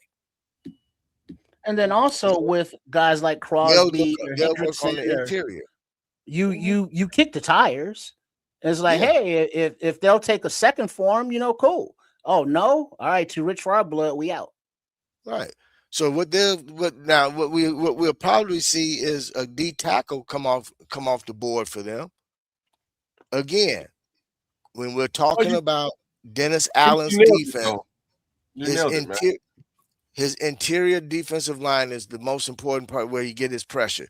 Don't be surprised if they don't make a run to go get somebody like a Cam Jordan who's has a year left or two on far as tread, and they might bring him in the building for the cheap. So you nailed it, man, and this is kind of what I've been saying after Akeem went off the board, and it's that most of these talents here, in my opinion, are developmental talent only. They're guys that you know what I mean? You're not really going to put on your line that are going to make a big difference year one. You're going to have to develop them up, school them up to get to that position. The one talent that I saw that you could do both with, you put them on the line and get some effective pass rush coverage and edge setting, is Adame Tucker. He's the one guy that I did see. Again, he's a little undersized. There's some work to be done, but it's not as much of a heavy lift as everybody else because he's coming in with a bag of tricks. Look at it this way too, kids. They let Dom Robb leave. So that lets you know again where they feel their investment is. Otherwise, they'd have kept Dominique Robinson versus taking one of these young guys. You see what I'm saying? I hear what you're saying, but like just sort of double down on what you're saying. They weren't gonna pay to develop. You know what I'm saying? Like to make matters worse, they weren't gonna pay to develop Dom Robb. So they had already paid to develop him. They developed him enough for him to be able to go someplace else and get a year contract and get some more money based off of what they wasn't willing to pay him. So he's gonna if they weren't willing to pay him, they doggone not finna do that and take one of these guys. When again, if that's the case, they're gonna go and get a depth piece for the interior defensive line to put behind the guys that they just brought in doing free agency, and that's what they're gonna go from there. They're really banking on if they can lock up. Okay, we got a trade alert. The Atlanta Falcons trades their pick at 122 to the Las Vegas Raiders, who are now on the clock, and Mongo.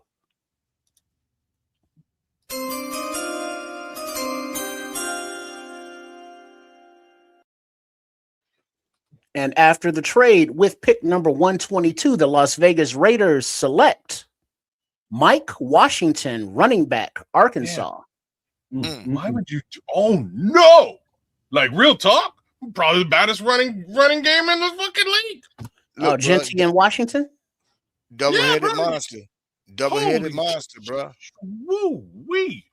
That's a run game situation. They're getting ready to go back. They're getting ready to go back to some of their old ways. Wait. Pause. Right now, it says trade. The Bears have traded up with the Carolina Panthers. Oh no! Why would we trade up? Maybe they can work. Now here comes the interior defensive Carolina line. Wait, hold on. Let me just give you this information. We just announced the Raiders pick, so that means the Texans are on the clock at 123, and then that will put the Bears on the clock at 124 after the trade with Carolina. Go ahead. I think this is going to be your D tackle. Why would they trade up for D tackle? It's either going to be D tackle or offensive tackle. It's going to be a tackle. They're going to go probably D tackle on the edge. Oh, wait a minute now. Wait a minute now. 122. Okay. Yeah, no, we don't have 29. So we traded the 129 away to get down here, I assume, with one of the sevens, which ain't terrible. I hope we still have 144. Yeah, we ain't get rid of. I doubt they got rid of 144, but they coming up to 124. So there's somebody that they want. So it's either going to be an offensive tackle or defensive tackle. Well, There's- I mean, but like we say, thus far today, Ryan Poles has not been in the trade market. And then guess what happens? He's in Ryan the trade Poles is market. in the trade market. Right. So Mark So Washington, there's somebody that they feel is not going to be there when they're ready to pick. So they're coming up to come get their guy now. Right. Yep, he just left, Ralph. Packers picked him up. Well, who says that they wanted him? Right. But that's the thing. Maybe they wanted like a Danny Sutton, and they saw him go off the board, so it's like, oh shit, there might be a run on edges now, so we need to get up and get our edge. Or it could be whatever guy they're trading up for, they don't think that he's still going to be there when they are on the actual clock without the trade. well, that's the thing. Guys to note, Kyle Lewis,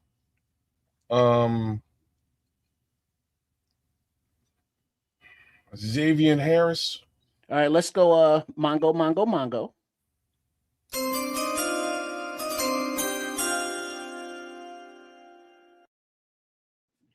All right, with the next pick in the 2026 NFL draft, the Houston Texans select Wade Woodaz, linebacker, Clemson.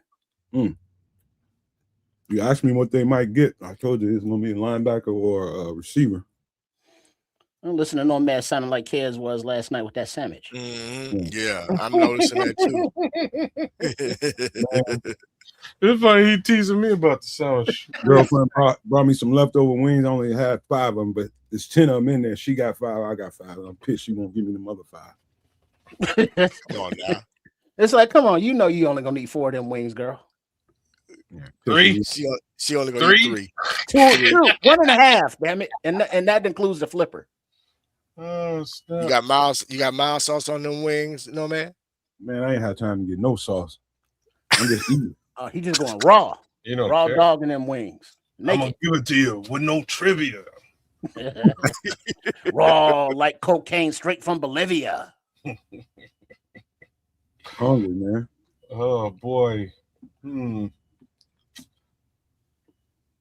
Oh, but man, so is anybody else got the little butterflies and rumblies going on? It's like, who we picking? I'm not gonna lie. I'm not gonna lie. I'm a little anxious. Right? Like, let's go. I'm a little anxious. I'm not gonna lie. I'm a little anxious. If it's offense, somebody gonna get damn shot. What? I think it might be Isaiah World. Like since you brought it up, I think that might be who it is. Tackle? Yeah, I think it might be Isaiah World here. Well, we're gonna see. We're gonna see in a minute, kids. Now, why does it seem like the time is dragging along now? All the other picks, of course, like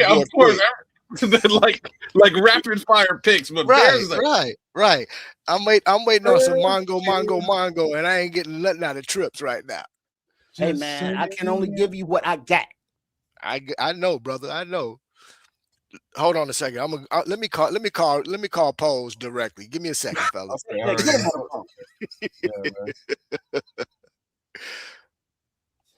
And ask him where his bike. Ask him where his bike's at. Who's picking after the Panthers? Would have been. Don't know yet because it's not Buffalo twice. There you go. Okay. That's why they came up. Whoever they want, they think Buffalo's gonna probably take. What does Buffalo need? Buffalo could be looking at a running back. Buffalo could be looking at an offensive tackle. No, they just grabbed an offensive tackle. No, Buffalo need help on defense. So if Buffalo needs help on defense, linebacker again, Kyle Lewis would be a good look. But if we're talking on the line, your top hit is Xavier Harris. Next up to bat would be what's his name now? Shoot. Somebody just check the chat. Somebody just put something in the chat. Bryce Lance. Bryce Lance wouldn't be crazy. Yeah. What, another wide Like receiver? it would be, How but many we points don't. does this offense want to score? Damn it! But we don't. The wide receiver, like it. We got what? 5 wide receivers? Maybe. Yeah. If somebody gets hurt, we're cooked. Like I'll be straight up on that. So there's no depth. You're saying There's zero depth. Which tells me, man, that I'm gonna be honest, and y'all heard it here first. They not saying nothing, bro. But I don't know if they got all the faith in Mr. Roma Dunze as we think they do. All right. So now it is being announced officially, the trade alert, that the Carolina Panthers are trading their pick to the Chicago Bears, but it does not give the the compensation or what all the picks that the Bears are giving up. Let me see if I can dig it up. And the Bears are on the clock, and the pick is in. Oh, sookie now. It could be a running back too. Oh, I got to do that thing, don't I? Wait, no, not yet. The pick is in, but not ready to be announced as of yet. All right, here we go. Mongo.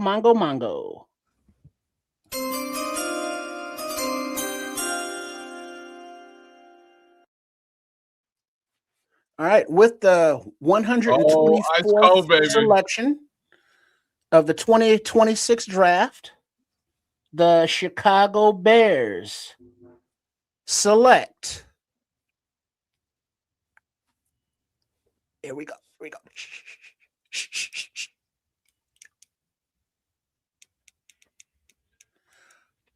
Malik Muhammad, cornerback, Texas. There we go. Slot corner. Okay. I'm really surprised they jumped up for that, though. Slot corner. But he's tippy top. Like, he's tippy top. He's the second guy on the list overall, as far as best player available is concerned. So not a bad selection. I'm sorry, Tariq. Tariq Stevenson? Think he's on notice? He been on notice, though. Come on now. Who, Kyler? No, Tariq. Oh, Tariq, yeah. But Tariq's not a nickel. I'm telling you, I think he's playing boundary corner here, but I think he's going to play slot corner in Chicago. Just remember. Can't play slot. We got Kyler at slot. Just remember, Kyler can move. Kyler will move. Let's go, Mongo.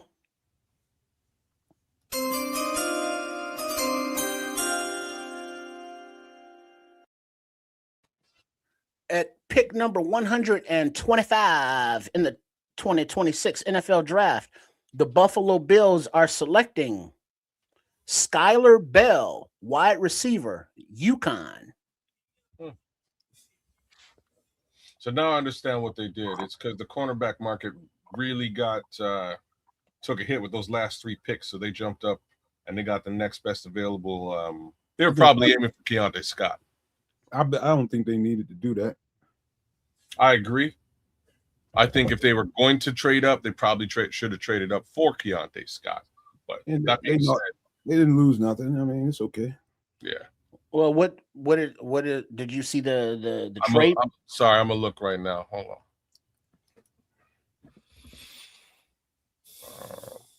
Let's see if Shefty posted it. No. Dude, this is so everybody's still talking about defensive tackle and edge. We take bruh. Let me tell you what's going on, man. This is classic Dennis Allen, man. Dennis Allen has an idea of how he wants to play defense, man. He's going to be disguising coverages. They're talking about taking the ball away. Everybody's saying that we can't have 33 takeaways again. They're looking to take the ball away, brother. They're looking to lock down corners, and it's going to go back to what Nomad brought up last night. You're talking about coverage sacks. We're going to help out our defensive line we're literally going to blanket receivers. We're not going to allow anybody to be open. All right, so it was the Bears traded 129 and 144 to move up to 124 and pick up 166. Okay, well then the draft is basically finished. So it's a 2 for 2. Oh, they picked up one what? 166. They traded 129 and 144 swap picks for 124 and 166. Okay, actually that's fine. So yeah. But the value is in what I just mentioned. DA and Al Harris is talking about we're blanketing everybody. You're not going to be able to have an open receiver, which takes pressure, which allows our D line to do what they need to do. You're not going to have anything open. DA is getting ready to disguise coverages.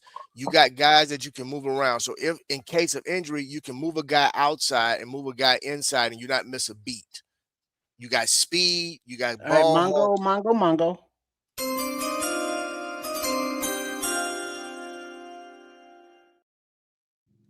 With the 126 in the 2026 NFL Draft, Buffalo Bills select Caleb Elam's Orr, linebacker, TCU.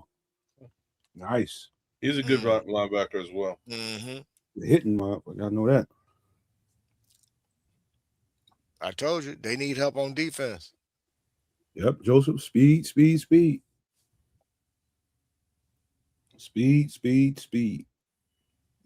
Nomad, can you run the Mongos for me, man? I gotta break out for a minute. Go ahead, man. I got it. Okay.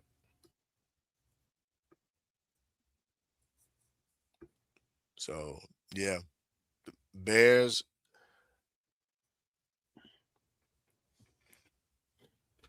People still frustrated, man. We picking another corner. We just picked a corner last year. We got too many corners. You can never have too many corners. not in today's NFL when they're airing the ball out the way they are. You need guys. You got to be able to keep fresh bodies on the field. And if everybody plays pretty much the same and you know how your schemes are run and you can interchange guys and move guys to the outside, move them inside, boundary, field, and these guys can follow receivers to where now, hey, no, I'm traveling. Now that allows, if Jalen wants to travel, he can travel. You got guys that can do multiple things. This is what DA likes to do. This is typical Dennis Allen defense 2.0 because now he's got more speed than he's ever had on any of his teams. Yeah, I mean, I'm glad you saying it. I don't have to say the shit no damn more. I'm tired of saying it. You got to understand where this is coming from. Sacks are good, but sacks happen because you got guys covered. We couldn't get to the quarterback because we couldn't cover a damn receiver. We couldn't cover a damn receiver. So, I mean, come on, man. So they're making sure that we can cover receivers. Specifically at slot corner. Yeah. I didn't expect us to have that big of a fall off when Kyler went down, but it was clear it was. And I knew they were going to have to. And they addressed that with Cam, bringing in Cam, I forget his last name, from Buffalo, but then they backing that up with some more help. So yeah, and think about it. CJ Gardner was a good band-aid, but he was one-dimensional, bro. You knew what his limitations were. So that's why they didn't have a problem with him leaving. The fans in here getting it. They get it. True Pilgrim knows. Let's see what True Pilgrim said. Malik Muhammad is a late first, early second round type talent. Love it. Man.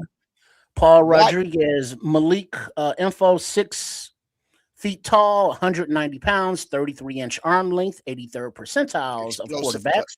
He has a 4.4 40-yard dash, a 10-foot 10-inch broad jump, 91st percentile, and he's an underclassman. When targeted, the opposing quarterback has a 59.4% passer rating. He's a stud athlete, man. Look, he's a stud athlete. I'm gonna say this. And to be honest with you, hey Bishop, I wouldn't even limit him to corner. They might try something with him, try to do other things with him. Bro, I'm telling you, this kid, man, he can play free safety. Well, that's the thing, Bishop. And to Nomad's point, the versatility factor of all of the players on defense that are coming up. They can play safety. They can play corner. They can play linebacker. They can play safety. They can play defensive tackle. They can play edge. So if you have that versatility, now we are seeing what the defense is going to look like. it's going to look like a field full of athletes that the opposing offenses have no idea who's blitzing, who's covering, who's doing what. Right. And they all fast as shit. Right. All running Dude, 4.4s. Oh, I let's guarantee go. you. Mongo.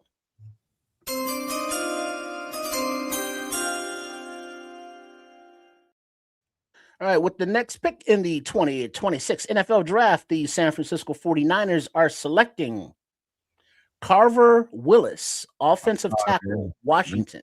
Remember that breakdown? That's one of the last ones we did. That mauler right there. He's a nasty individual, man. He ought to be in jail somewhere where he be assaulting people out there. Just assaulting folks. Oh, and so now he is a 4th rounder selection. That's a good pick, man. They're gonna probably move him in the guard and have him just really let him tee off on folks. Yeah, and it's like Dylan and Collar can swap safety spots. Yeah. You know, and then it's like, all right, take turns blitzing, coverage. I mean, come on. Dime We coverage. see what they're doing. Dime packages is the best thing I can tell y'all. Yeah. Yeah, because it's not your quote unquote father's dime package with little bitty ass DBs. You know, you got guys are they linebackers? Are they safeties? Are they DBs? And the answer, yes. Think about something.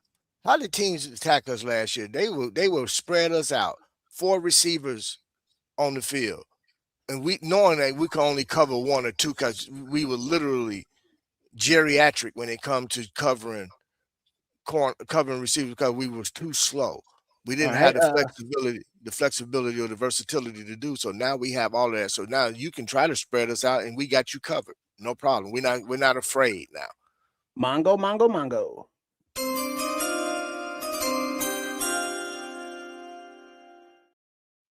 With the 128th pick of the 2026 NFL Draft, the Cincinnati Bengals are selecting Connor Lew, center from Auburn. Good pick for them. All right, and that puts the Panthers on the clock at 129, where the Bears traded out of. Mongo.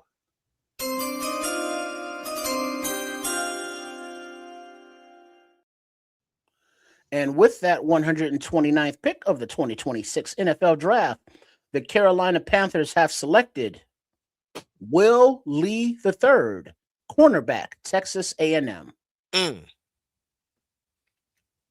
Nice. So it looks like what is it, a run on cornerbacks? Remember that? Remember we did that breakdown trip early? Yeah. 25 games. This is so that puts the Dolphins on the clock, followed by the Los Angeles Chargers. I'm gonna put it back. We should be kind of defense for next couple of picks here. Yeah. This is DA's day. This is DA's day. Agree with that. All right, so if I'm correct, the Bears' next pick is 166, right? I think so. All right, because we're at 129 now, so another round thereabouts.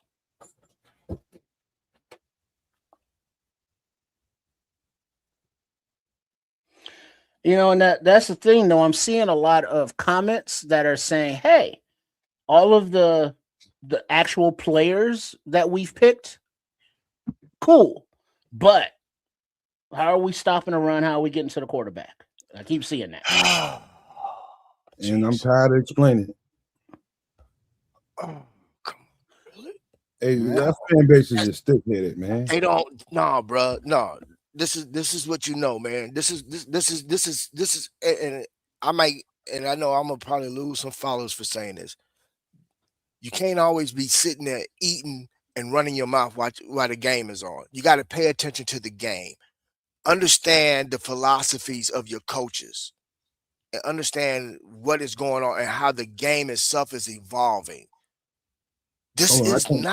This is no longer 2005. This ain't 2010. This ain't 2015. If you don't have speed on the field, you're going to get your ass handed to you every single damn Sunday. I don't give a damn if you can get to the quarterback, but if he only need to hold the ball for 2 seconds. If you can't cover a damn receiver, I don't give a damn how you get to the damn quarterback. The ball's out of his hands. Hey, Tripp said you out your mind. He gonna eat and watch the game every time. I don't need my eyes to chew.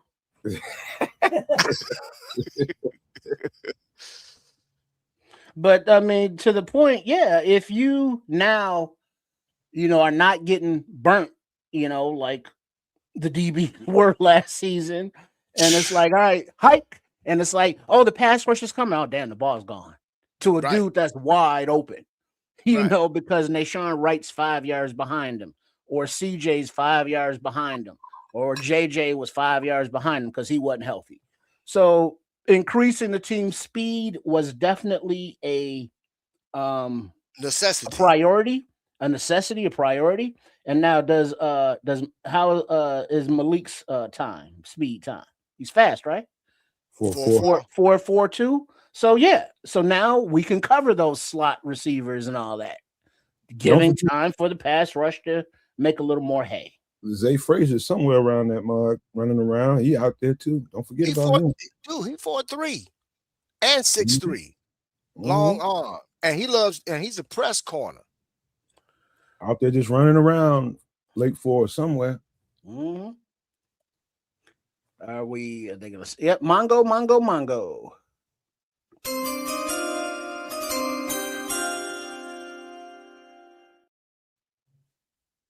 At pick number 130 in the 2026 NFL Draft, the Miami Dolphins select Trey Moore, edge, Texas.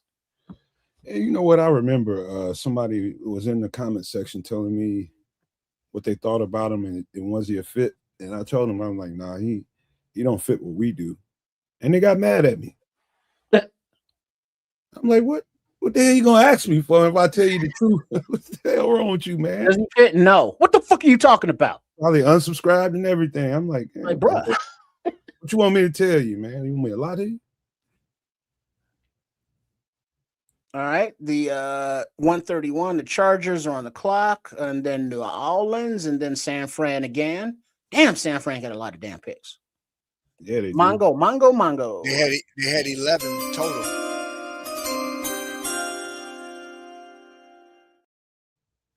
With pick number 131 in the 2026 NFL Draft, the Los Angeles Chargers select Genesis Smith, safety, Arizona.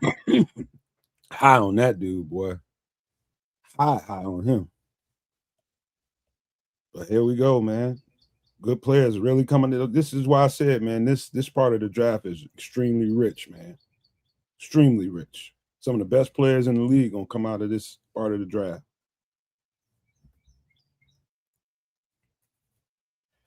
They can't help where they get drafted. I know there's some bad boys. Yeah, and once you are in the building, and you could be a UDFA, you could be a first round pick. Does any of that matter? No, not a little bit. Once you're there, you're there. It's about what you can do. And for those that are not sold on the drafting and scouting powers of Ryan Poles because of his third round history, I counter with, look at his UDFA history. It might be better than the third round. And considering the amount of UDFAs we're going to need that acumen. They drafted well late too. Like 7 rounders.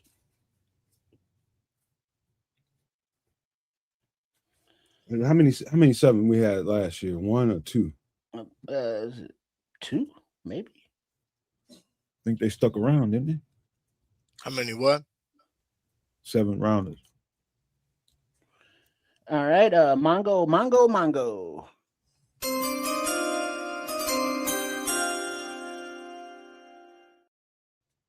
At pick number 132 in the 2026 NFL Draft, the New Orleans Saints select Oscar Delp, tight end, Georgia. Big motherfucker here. Yeah, he is. Huh.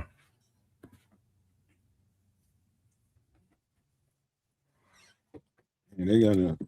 Saints took that boy Genesis Smith. Mm-hmm. They gonna love him. Yeah, I think he's gonna be a starter right away. I like him. He got fluid hips. Good read on the ball. Always around the ball. Can tackle. I thought he was top 5 in dudes I scouted. Yeah.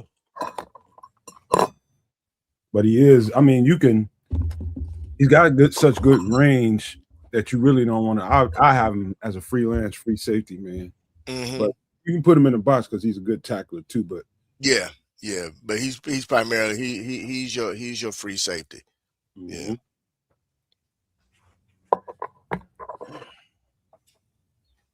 Still got all these players swimming around in my head.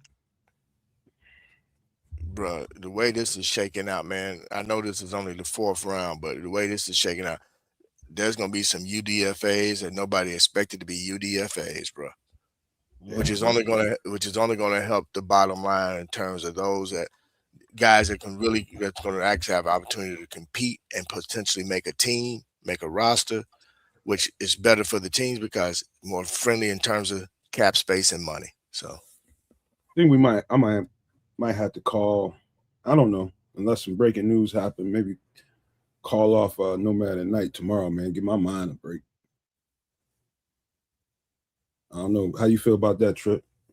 You want to do the show? We can do it. Is it Sunday or is it Monday? That's the UDFA signing day. It's gonna start. It's gonna actually start this evening. Today, right after the draft. Yeah. I mean, just come on and be like, here's who we got. Or I don't know.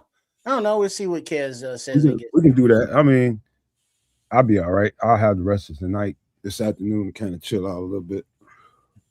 Yeah, right. Everybody pretty much be signed by 10 p.m. tonight. Okay. Midnight. Most of the guys, all the UDFAs are pretty much. They probably getting some of that done right now. Some of it's probably being worked out. An idea. Yeah, it's like they're looking at the teams remaining to pick, and it's like, man, they kind of full at your position. It looks like you might be a UDFA. Let's see. The Ravens have 8 picks on day 3, the most in NFL. Nice. I'm sure. What's our guy's name? Their new offensive coordinator. Our former guy. Oh, what's his name? I can't think of his name right now. That's how quick he was gone. Right? It's like they gone. Who? Guy. It's a weird name. I forget his name. Declan Doyle. I never. All right, Mongo.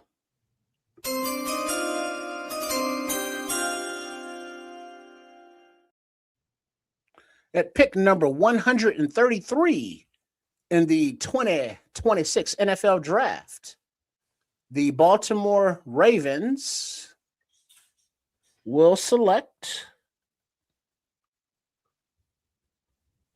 I'm thinking it. I don't want to hear it.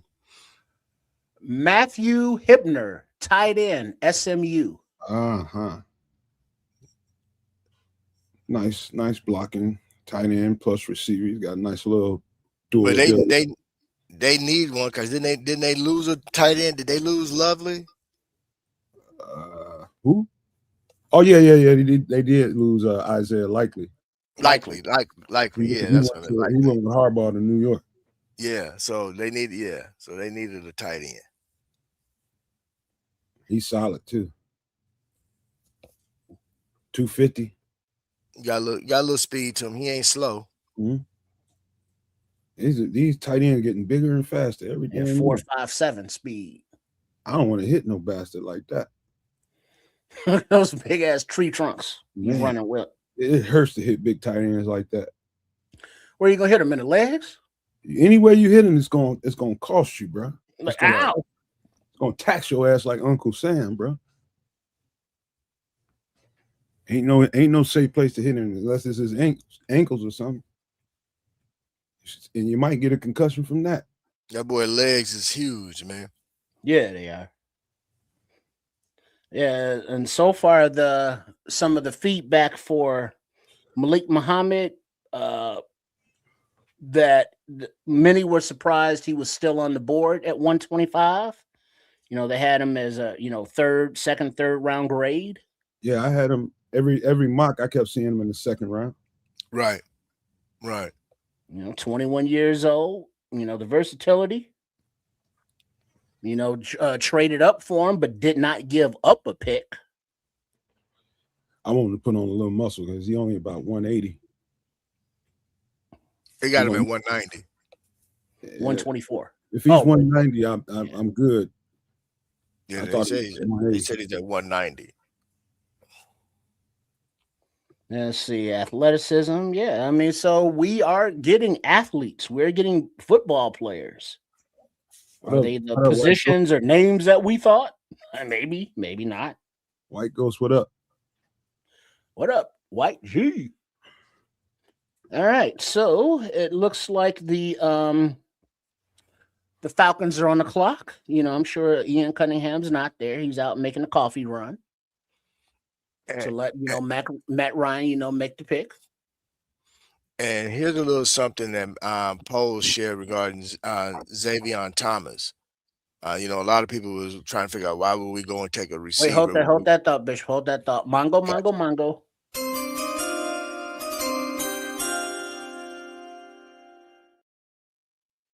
All right, with pick number 134 in the 2026 NFL Draft, the Atlanta Falcons select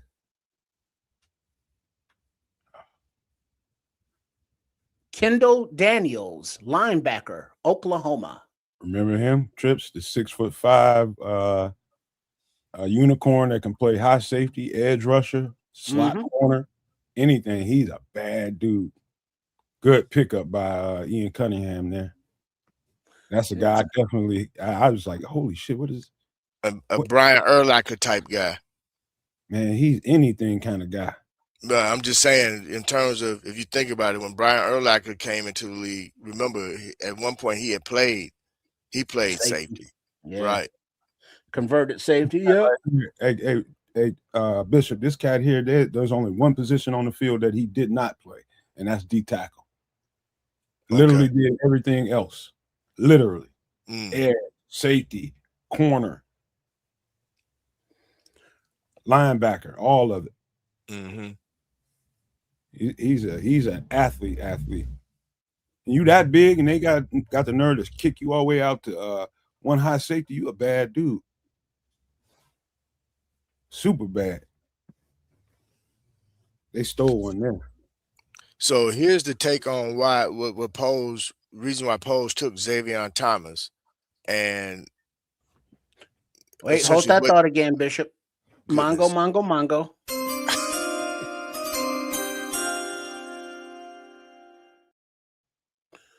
With the 135th pick of the 2026 NFL Draft, the Indianapolis Colts select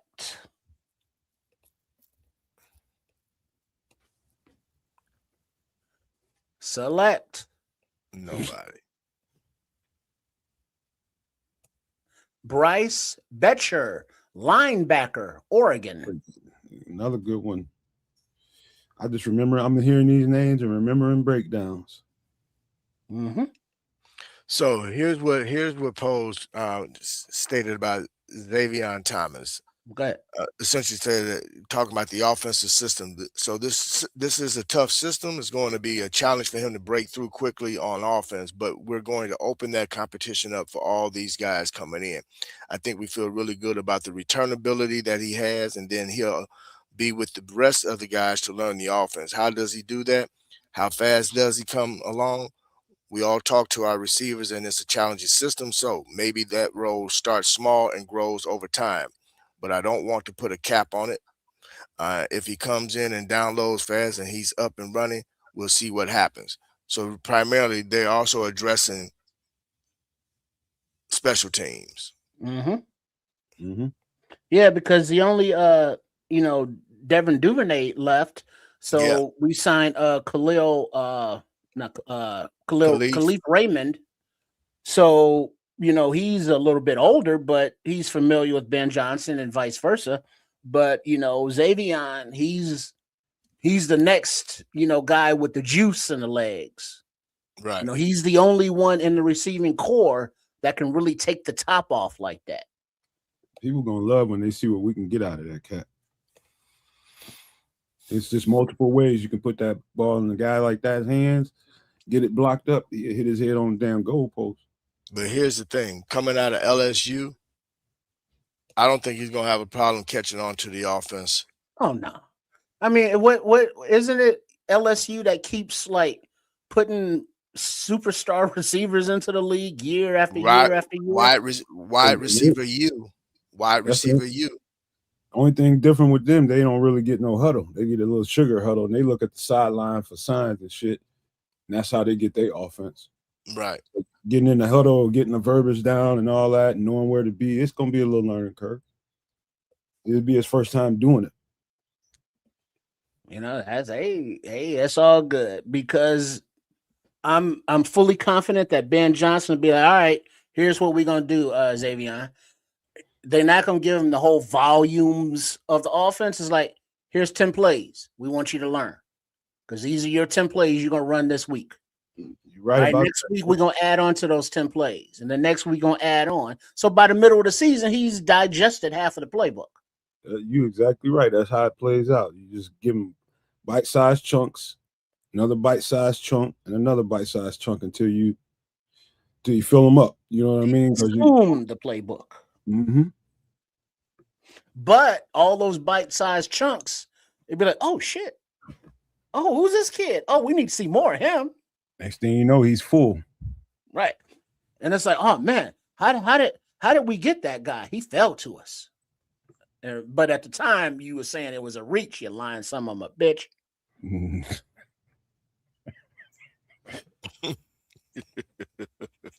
And they keep showing all this food on TV. Them little 5 little rinky-dink ass wings ain't do shit for me. Mm-hmm. My girlfriend still don't want to give them up. Did she go out and get them, or did she make them? No, she went and got them. They got that at work last night, I guess. So she didn't go out and get them. She brought in leftovers. Yeah, they ordered out, I guess. Okay. So she had to fight the rest of the crew to get those 10 to bring. I don't know, man. I don't know. I'm gonna eat food at the office. Is like shit, you walk out with 10 wings. Oh, you had to fight. She don't take them to work. They done for. I'm telling you. Yeah, right on Smitty. You just had to go get us some wings. Huh? But now remember, Luther, Darth Burton, we were upset with him because he had a hammy, like at the beginning of the training camp or something. He had some kind of injury. So he wasn't a full participant and full go. But once he was healthy and then learned the offense, yeah, he was definitely a different. Uncle Remus, I mess with Uncle Remus. I wish it was one close enough. Man, bro, I'm sure. Come on. No, and there's another one y'all sleep on, and it's actually it's called Ricketts, which is the son of the owner of Uncle Remus. It's same everything. So only thing different is Ricketts. Yeah, Ricketts offer more than just chicken. You can get barbecue there as well. So is that where is that just a local spot? I never heard of it. Ricketts is on the west side, south side, western suburbs. Okay. So All right, Hillside, let's go. Mongo, Mongo, Mongo.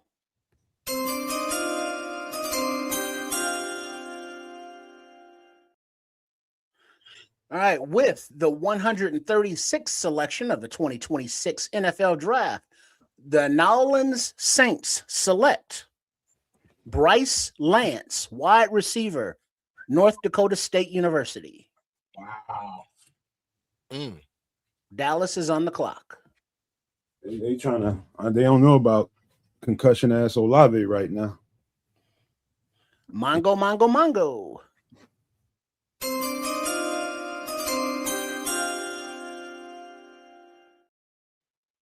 With the 137th pick of the 2026 NFL Draft, the Dallas Cowboys have selected L.T. Overton, Alabama defensive tackle.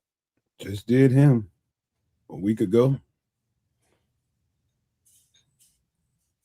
Mm-hmm. We crushed it on the breakdowns this year, man. We covered these things. I mean, we covered and smothered the draft, and all the guys is coming off the board. Mm-hmm. And a lot of talent. And on the clock now at 1:38 will be Miami. I get my chicken off the side of the road. He probably What is that like coons and possums and any kind of man. road kill? Some of the best chicken you can get be at them gas stations down south, man. Yeah, where they got the fryer in the back, Man, deli. Yeah, bro, I'm telling you, I ain't know they had it popping like that till I moved to Atlanta. They got man. I had to quit eating that shit, man, because I got probably gained 15 pounds in 2 weeks. Well, they got Louisiana too. Or what is it, Casey's up here? That they got a big food section that they sell these pizzas in. You know, you go in, get some gas, you go get a pizza. Yeah. Whatever you want on it. It's like, cheap, but it's gas station pizza, but it tastes better than gas station pizza. It's Casey's underrated like an MF, man. They got them all over the place around here. Yeah, they've been expanding. I have noticed that. Yep. If you're getting gas station chicken, you better get some Imodium too. you gotta peruse some of these gas stations though, Paul. Hey, bro, You'd be surprised some of these gas station pizza chicken places be better than pizza chicken places. Man, look here. At 7 in the morning, you can go anywhere, almost anywhere in Georgia, and go in the gas station and get a Southern cooked meal, smothered pork chops and gravy, all kind of crazy. Early in the morning, bro, and they be eating. That's breakfast, right? That's why you ain't doing shit all day. Southern people, man, they eat all going that. back to bed. I try to tell them, Smitty, you'd be surprised what you can find out there. Mm-hmm. You'd be surprised finding them hole in the wall joints riding around the country. But the thing is, some places in the country, I ain't going into them hole in the wall joints to find out. I'm gonna stay in the truck and keep moving. You be missing it because I'm telling you, some of the ugliest looking places got the best food. Mm-hmm. Some of the ugliest looking places got some of the ugliest people too. That's true. Yeah, you definitely got to see who coming in and out that MF. Mm-hmm. You got to know what, not what neighborhood you in, but what state you in. You're mostly good. What county you in? Mostly good during the daytime. Don't be fucking around at night. Yeah, I saw that movie, The Green Book. Yeah, sundown towns is real, bro. And it's like, oh, that was his history. Like, try that today. See what the hell happens. And they still exist. One major sundown town, which is a tourist attraction for most, is Miami. Stone Mountain. Say Paul lives in NYC. They look skeevy-ish here. Nice. Oh shit, Mongo. Good too.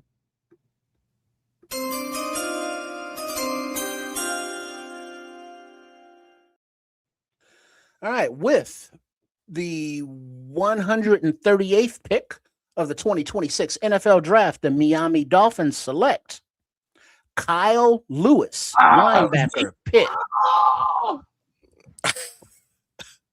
I've been biting. I've been holding it back, trying not to say his name.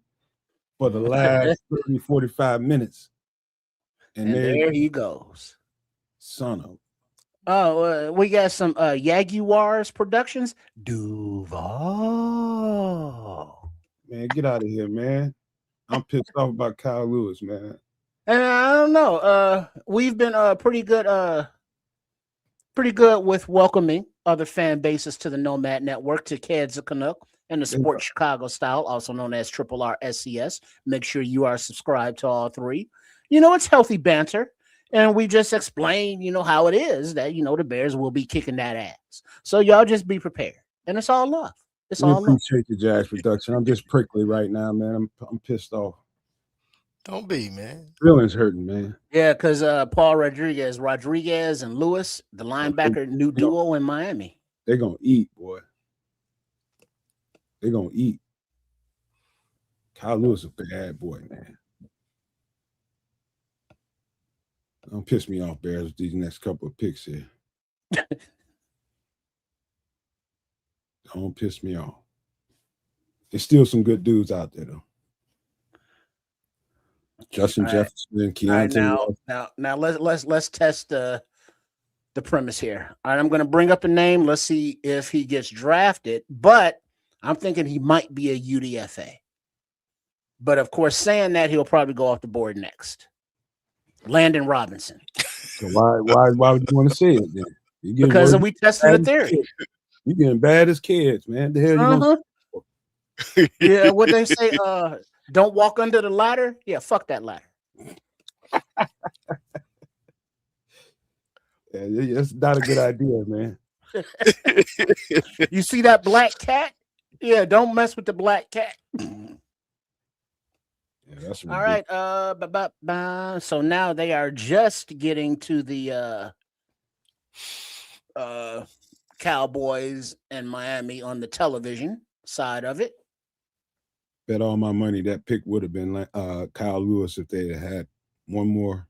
That would have been Kyle Lewis. LT Overton, I'm just now seeing from Alabama. So you know, they're just putting all that up.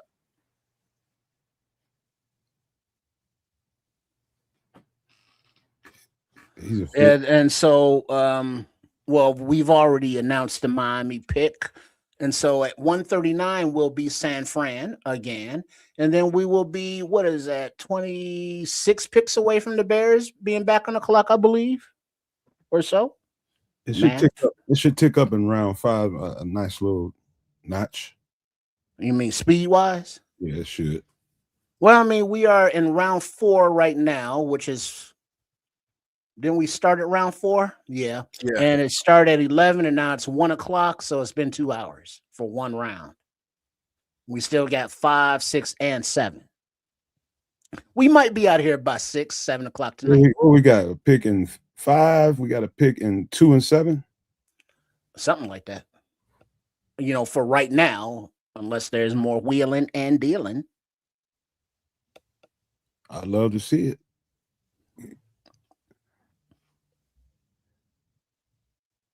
Man. So do you think Bryce Lance went projected? Was he a reach? Did he last longer than you thought he would? Top 5 receiver in this class. So he fell to them then. Yep. He probably easily one of the top 2 or 3 most complete receivers in the draft.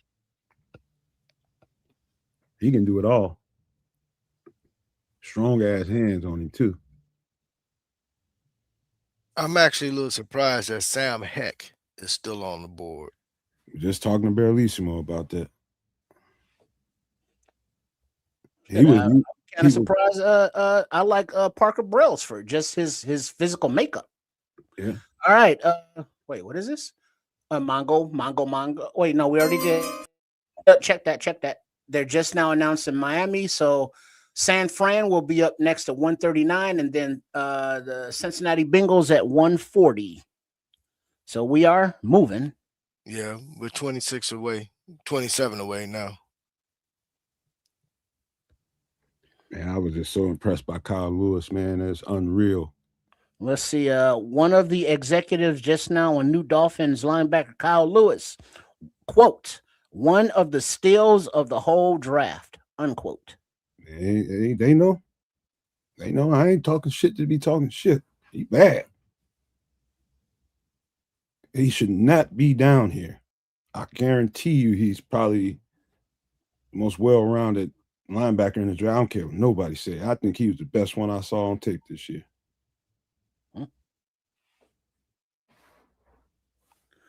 All right, it looks like we are making some moves here. Oh, yep, Mongo.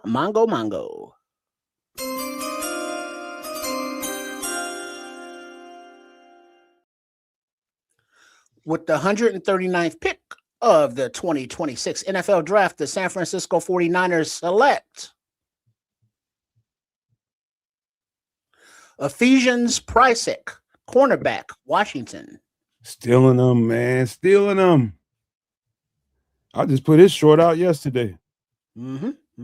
Yeah, I remember Berlissimo was saying he's a fan of Ephesians. And 6'3", probably 6'4", 196. The fluid as all hell, man. So fluid. So guess who I compare him to? A guy that we already have on our roster. Zay. There you go. Zay, yeah, so it's like we don't need Ephesians. We already got Frazier. Yeah, he's like having an extra draft pick right now. Because we didn't get to see zero of him. Right. So we have no idea.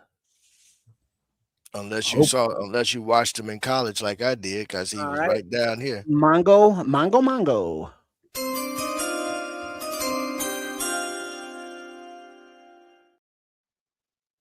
With pick number 140 of the 2026 NFL Draft, the Cincinnati Bengals are selecting Colby Young, wide receiver, Georgia. Ooh. Who was that that got him? The Cincinnati. And to the receiver core, got to get Joe Burrow more. Got to get Joe Burrow more weapons. Yeah, young, weapons that don't, make $50 million a year. They love SEC receivers. All they receivers from the SEC. Well, while we waiting on the Bears, I got to grab me a bite to eat. I'll be right back, gentlemen. Man, what you about to get, man? I don't know yet. I'm gonna put together something real quick. Some of that spaghetti for breakfast. Throw together Dagwood. Hey, it might just be that too, bro. Speaking of, look who's back. Who's back? Guess who's back? One come back, one finna dip and go get something to eat. I'll be right back. Right on. So, you've been paying attention, kid? You see who's been flying off the board? Say what? Have you seen who's been flying off the board? Did you see who the Bears picked? I saw who the Bears picked. I left after the Bears selection. I saw Kyle Lewis just flew off. Ephesians Prisup just went. Who else did I miss here? Colby Young, wide receiver. Sam Heck's still there. Wow, I'm surprised. Yeah. Bryce Lance went to Bryce Lance went somewhere. Where'd he go? He went to New Orleans. They needed a wide receiver for sure. Now they got two really nice wide receivers, obviously. Can't just zero in on the other young man from Ohio State. But Chris Olave. Yeah. He getting concussion protocols. Harold Perkins still on this list, man. Yeah. People probably I don't know if everybody sees him as a linebacker. He's so damn fast. Some people might look at him as a safety. As a safety, that's that. It's cool as all get out. All right, Mongo. You got him, Nomad?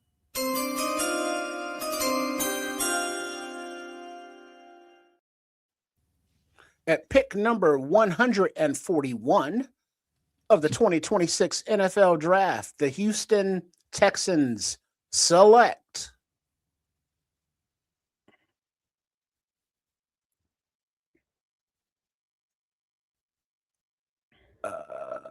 we're waiting. The selection's up there, but it's not telling us who they selected. They're doing interview right now. Because he looked like he thinking about the next barbecue spot he about to hit. Let me see if it says it on here. They are keeping us in suspense. You got the drop from here, kids. Yeah, I got it, man. I was just gonna say I can take over, no problem. Oh, why are they not telling us who the selection is? Coming.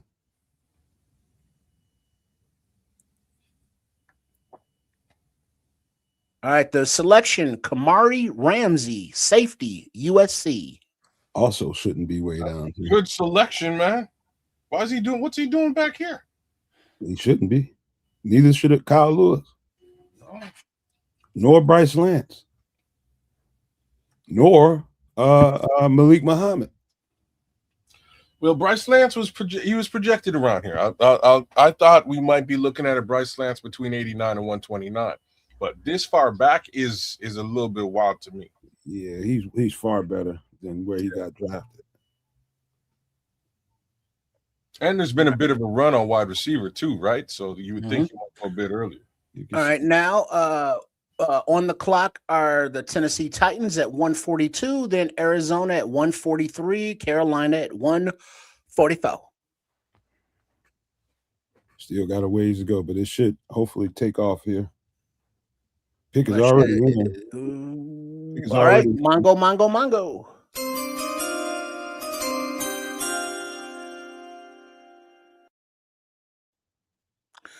With the 142nd pick of the 2026 NFL Draft, the Tennessee Titans select Fernando Carmona, guard, Arkansas.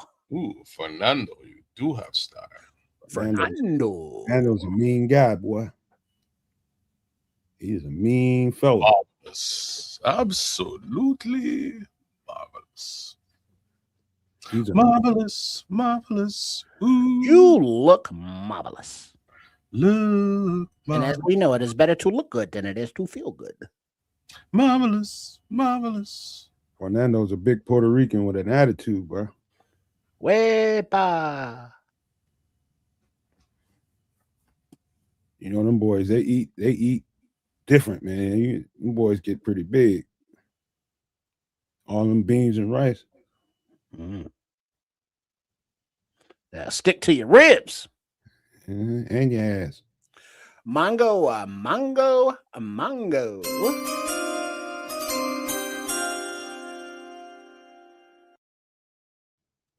All right. The pick is in, but they're still doing this dumbass interview with this idiot. All right.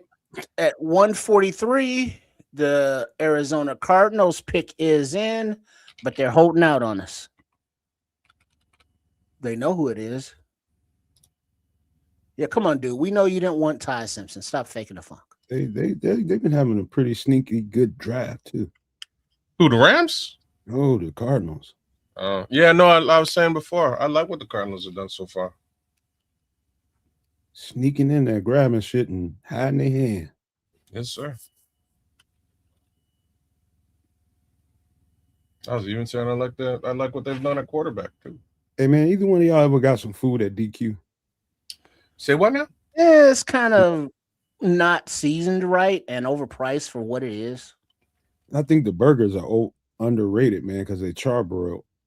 They're good burgers at DQ, man. They're all right, but don't stray into the rest of the menu.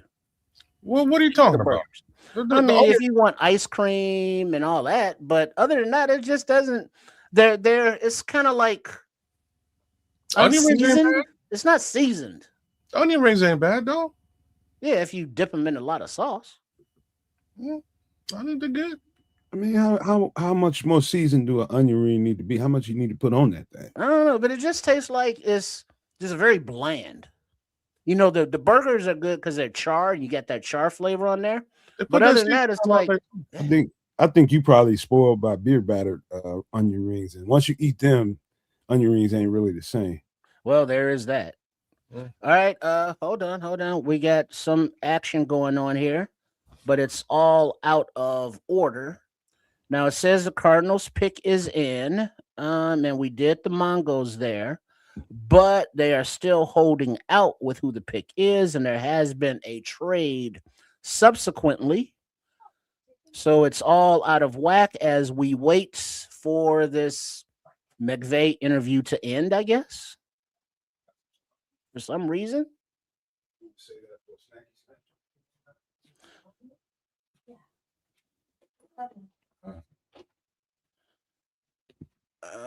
Because it looks like Carolina has made a trade, but they are not on the clock until this pick is announced.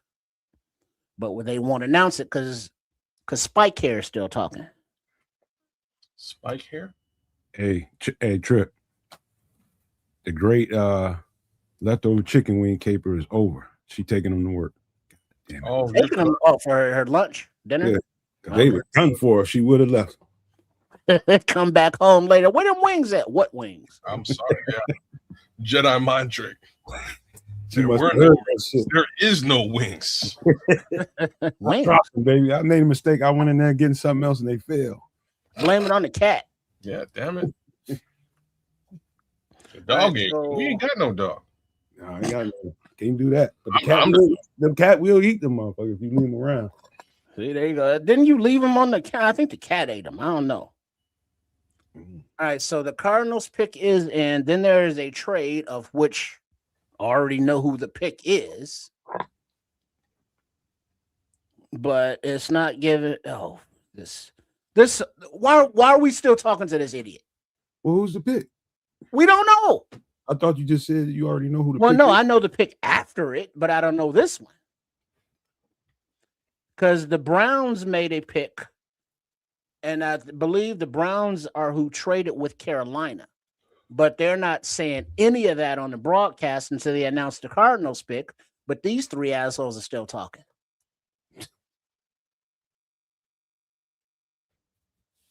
Yeah, something's going on. It shouldn't be this big a delay. Are we talking about Rich Eisen now? By the time we get in here, it's going to be 3 picks gone. Right? There ain't nobody. Why are we talking? What are we doing? Can't y'all do this on your own fucking time? What are we doing? It's Daniel Jeremiah. He got one day out the year where anybody gives a shit. Don't care. I mean, he might as well be a Make-A-Wish. Don't care. Damn. Jeez. Hey, Trip, you why you so mean, man? I mean, it's cool for them making a wish and all, but that ain't my wish. What the hell do I care? If I'm making my wish, do I expect them to give a damn what my wish is? No. When you wish upon a star, doesn't matter where you are. Oh, man. Oh, what are we doing right now? This is like what they've been talking for what, 15, 20 minutes? They really giving that Garrett Nussmeier some love here. Ain't that good. 5th round selection. All right. The pick for the Cardinals, finally, for fuck's sake. Reggie Virgil, wide receiver, Texas Tech. Big Reg. All right. And now that has been announced for 143, it looks like as soon as they scroll on,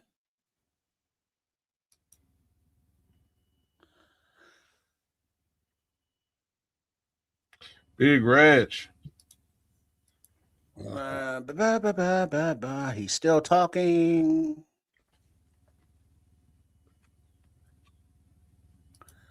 Yes, Leo, the Bears' next pick, barring any trades, is at 166. So almost 20 away. All right. Now, the Panthers are on the clock. Pick is in. And it says the pick is in. So this is the one traded with. Wait, this is Carolina Panthers and not the Cleveland Browns. So why am I looking at a Browns pick? Because the Browns don't pick till 146. What channel are you looking at? ABC. Yeah. That's why.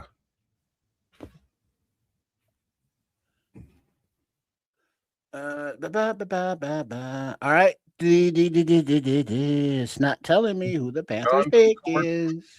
We've gone to commercial break.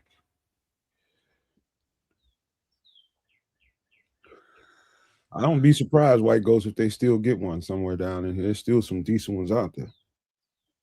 You want to see All right, one? Mongo.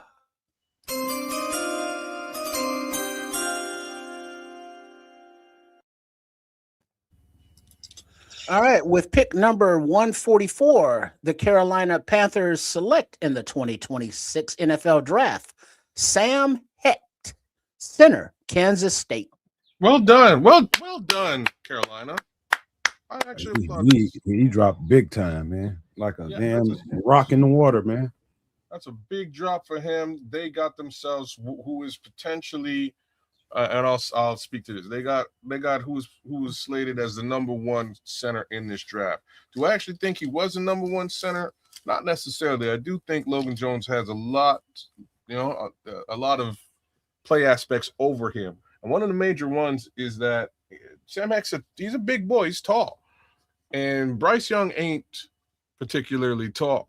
So that may become a little bit of an issue when you got to whip a football out over top of your center, right? So that's part of the reason why you get a Logan Jones who's a little bit closer to the ground as opposed to Sam Hecht. Hecht is also a little bit stiff, too. Yeah. Mongo.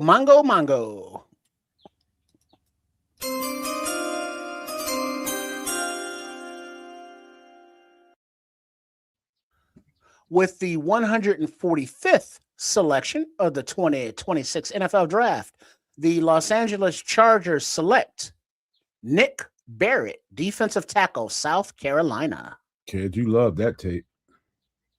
Nick Barrett? Yeah, we did that about 3 weeks ago. Okay, and now, because it was already announced, Mongo.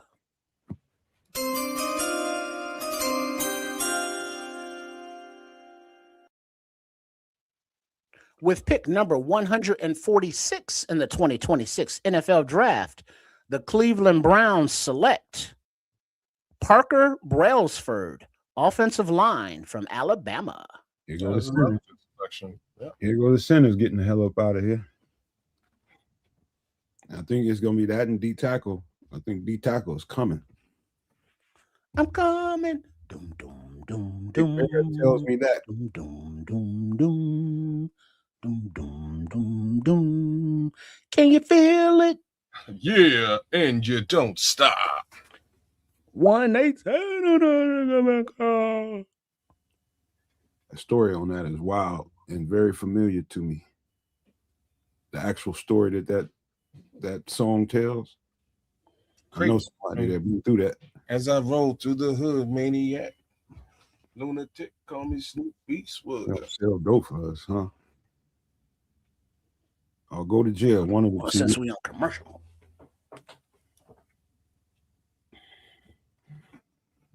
Gone.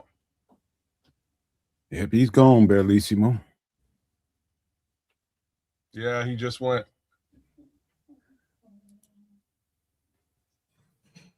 He better fire that agent. Nah, you can't even blame the agent on this. Yeah, you got to fire him. No, that Yeah, ain't. that man- Well, don't get me wrong. He'll probably step up to CAA or one of the bigger. When it comes time to renegotiate, he'll probably step up to CAA or. I bet he fire him. I would. Man, you got to go, bro. You ain't got to go home, but you got to get the hell on out of here.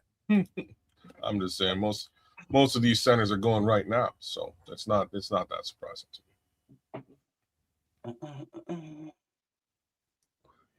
Hey, with the food commercials, man.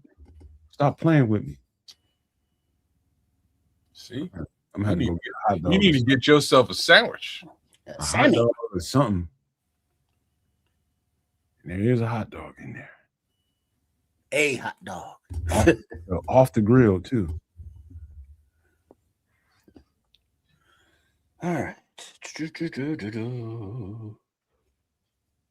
Let's see who's on the clock. The Commies on the clock at 147, then Seattle at 148.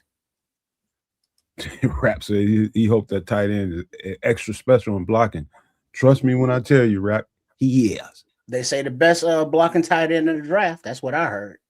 He's a mauler, man. It's 270, man. It's an extra offensive lineman we getting. Hey, kids, you weren't here earlier, but remember when Hippolyte in the Pittsburgh game got met tight end Washington? Our new tight end Roush is 10 pounds heavier than Washington. Okay. Wow. Then Washington, when he came into the NFL, Washington put on like 50 pounds. Washington's running out there as a tight end like 310 right now. I had to listen to Shorty just clown himself about that guy that first year we was at the bar room. I'm just like, dude, just be quiet, man. Just be quiet. The hell with the Bears draft that dude for with all the needs we got. Talking about drafting him in the first round and shit. Oh, easy. All right, hold on. There has been a trade. The Raiders are trading pass rusher Tyree Wilson to the Saints. They going hardcore 3-4. They're going hardcore 3-4, and he don't fit. They picked up two. They still got what's his name? They still got Max. And they picked up another one in the draft here today. So they don't need Tyree. Tyree's kind of the odd man out. Was it Romello Hyde or Malachi Lawrence? One of them fast ass cats. I think it's Romello Hyde. I think it was Romello. Yeah, that shows. I don't want to say Lawrence went someplace east. They're going away from power and heading to speed. No, Malachi Lawrence went to Dallas just before us. Okay, Dallas. All right. Dallas is east of Arizona. So. Fair enough. Or Vegas. Yeah. Everything east of Vegas. Well, not California. Fair enough. But by the way, I'm no geography buff, man. I'll just let you know. What the hell do I know about geology? You're right about that, Leo. They're trying to tackle that big old heifer. Yeah, I was even worse at algebra. Shit. That's a big old dude to be trying to tackle, man. It's like trying to get one of a rumbling defensive lineman or something. Trying to tackle a moose. Yeah. I wouldn't want to be doing. I'll just jump right on the damn back and start hitting him. Go for a piggyback ride or a moosey back ride in this case. Hit his ass in the side. I'll be right back, fellas. Okie dokes. Let's see. The Saints, in order to find a pass rusher in the former top 10 pick, Tyree Wilson, after exploring a potential trade with the Giants for pass rusher Kayvon Thibodeau. What did you just say, my friends? Can you say that again, please? The Saints find a pass rusher in the former top 10 pick of Tyree Wilson after exploring a potential trade with the Giants for pass rusher Kayvon Thibodeau. When did they look into Kayvon Thibodeau? I guess right before they made this trade. Interesting, sir. No? Because remember, the news came out yesterday or something that Thibodeau was on the trading block. No, okay. Mongo.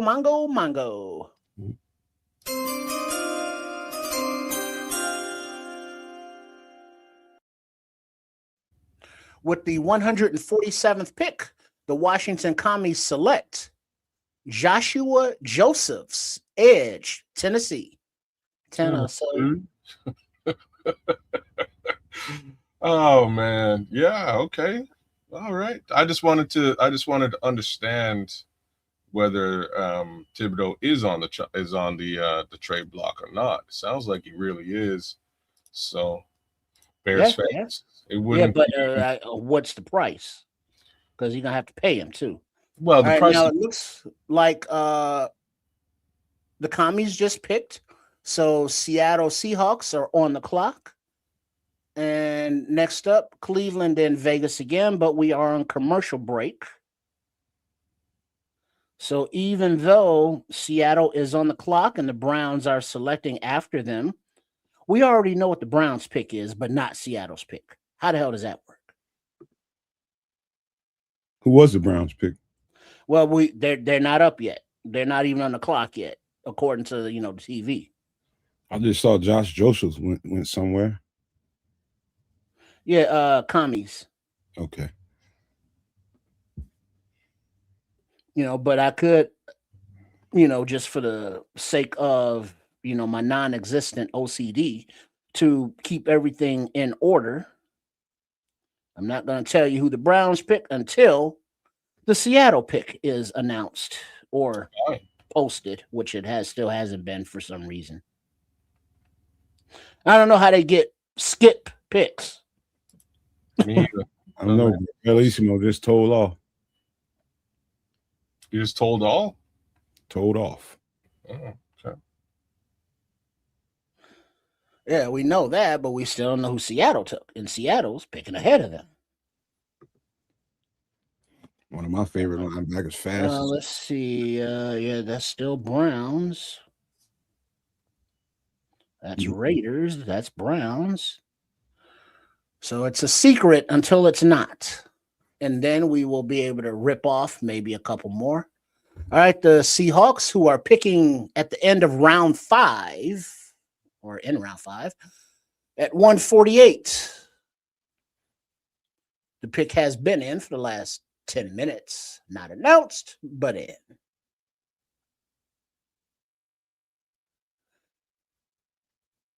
All right, Mongo.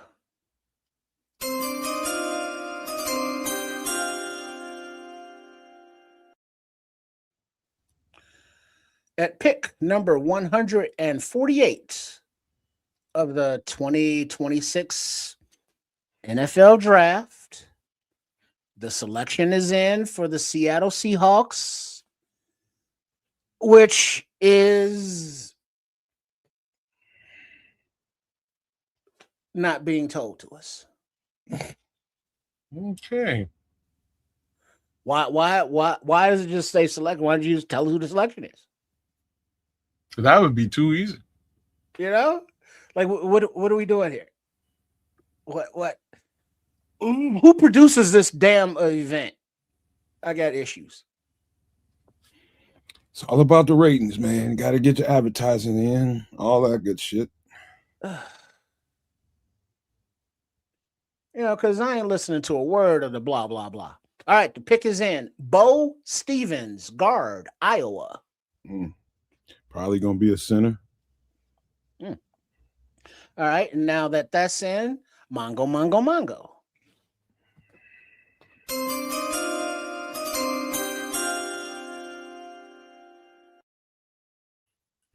All right, with pick number 149 in the 2026 NFL Draft, the Cleveland Browns are selecting Justin Jefferson, linebacker, Alabama. That's a good selection. Speed and tackling. Back-to-back Bama players for Cleveland. You know what they're doing. So they trying to beat Bama while Philly's still trying to beat the Bulldogs. Hey, it's working for them. It was. I don't know. You think that Philly window's still wide open? Yeah. Hell yeah. Fucking yeah. They got somebody to replace A.J. Brown with his pouting ass. Well, he still drives a Honda Civic, so leave him alone. Oh. Yeah. Why not? I like Honda Civics. I was just going to say, it's not like they die. You probably been driving it for That's about why he's still driving it. Him and Mitch Trubisky, or whatever the hell he was driving. I think it was a Toyota Tercel, but maybe it was a Honda Civic. Me a Honda Civic right now. I drive the wheels off that son B. I love Hondas. Mm-hmm. They used to be good, at least, but now everything's electronic, and the parts don't last like that no more. Ain't the same. And one of my exes had a Honda Pilot. I used to drive the dog shit out of that car. Yeah, my boy had one of them. My brother still does. He got a newer one, but yeah, it's a cool vehicle. Yeah. Nice, and it's, kind of, because it got a lot of space in it, man. It's kind of handy. Yeah, it's a nice little minivan. Or SUV looking minivan. SUV. But when you lay them seats down and you open that back, it's a minivan. Well, you like the bulk grocery shop like me? That thing came in handy.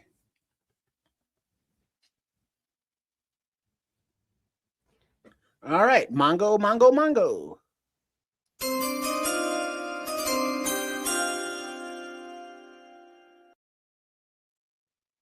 With pick number 150 in the 2026 NFL Draft, the Las Vegas Raiders select Dalton Johnson, safety, Arizona. I told you, kids, I told you that whole Arizona and Washington had really good secondaries, man. So anytime any one of them guys come off, I ain't surprised.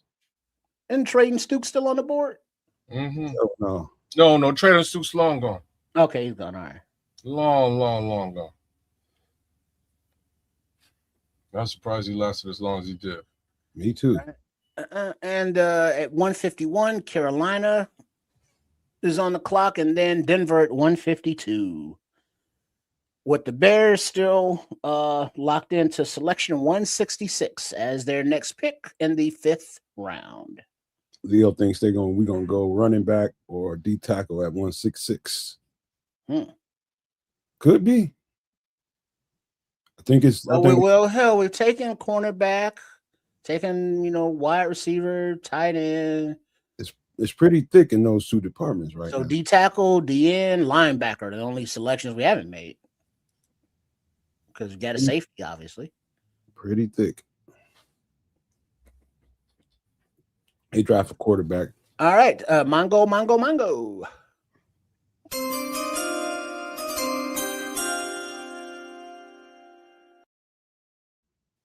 With pick number 151 in the 2026 NFL Draft, the Carolina Panthers select Zakee Wheatley, safety, Penn State. Man, the Carolina Panthers are secretly having a really good draft as well. Top secret. No? Oh, they noticing. They doing right, man. Against the protection for the quarterback. I think they got a weapon or so. Now they really bolstering up that defense. They think they can make a run for it. They surprised me late season last year. They really did. What's the first? That the quarterback finally made the leap they was looking for. Yeah, it started to come on a little bit later in the season. Mm-hmm. So everything slowed down for him. You can tell. Yeah. Same thing with Caleb this year. To get you in a new system, and it needs time for everything to slow down. Yeah, I could see it with Caleb though. Like it quite literally happened when he realized that, like, he had to come to the realization that the one guy. Mongo.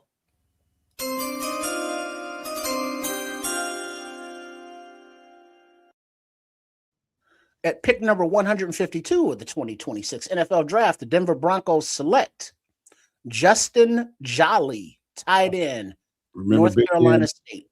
Remember him, Big Hands Jolie Trip? Mm-hmm. And that puts the Packers on the clock at 153, then San Fran at 154. Okay. Bishop, you ate them scatties up, didn't you? And you know it. I had to wash it down a little something. I would have too. Spaghetti is even better the next day.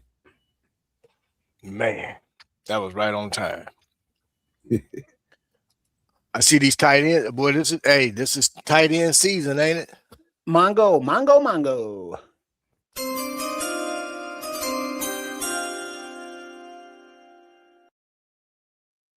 With pick number 153 in the 2026 NFL Draft, the Green Bay Packers select Yager Burton, center, Kentucky. Yager Burton.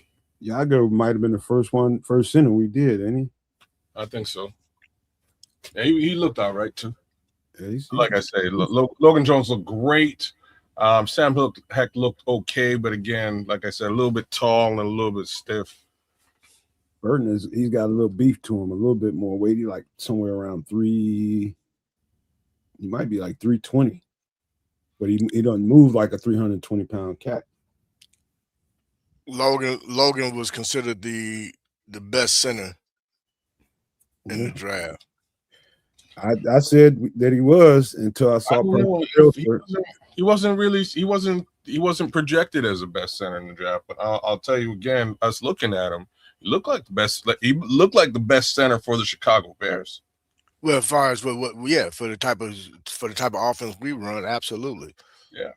But again, it's to each evaluator's eyes as well. So they the amount of reps he got at center, man, he almost got a pro in college. yeah.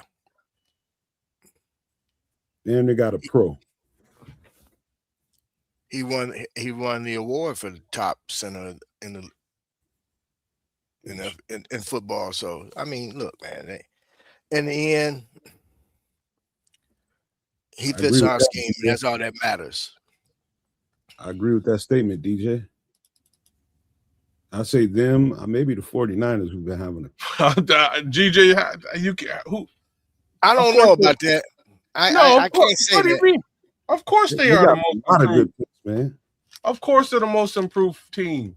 Yeah, but look what they got rid of their entire team. There's nobody on the team with Garrett Wilson and Breece Hall. You had 2 players we're talking about. The rest of the team, all you could do is go up from there. I wonder how many damn picks they got. They got a bunch.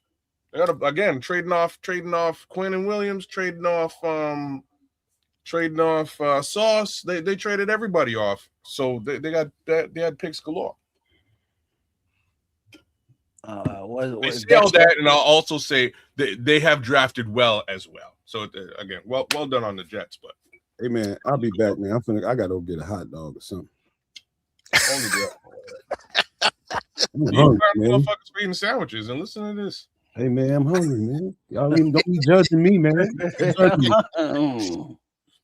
He who shall judge shall be judged. Damn it. Mango.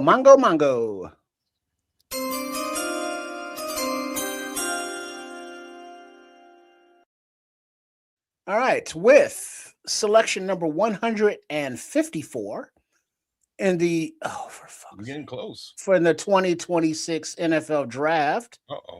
The San Francisco 49ers selection is in, which is Jaden Duggar, linebacker, Louisiana. Good look as well. Jaden Duggar looked good. Here's another spike hair dude. Cardinals head coach Mike LaFleur. Are we counting them? Is that what we're doing? Oh shit, Mike Robb, his hair, his dreadlocks really grew. I didn't even recognize him there for a second. He looks like he drives a Subaru and wears flannel shirts. Oh man. I don't know what stereotypes those represent, but not exactly sure either, but I can see it. I can see it.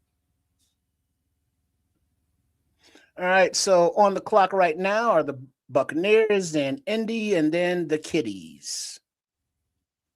It's funny, you kind of described Al Borland from Home Improvement. Mongo.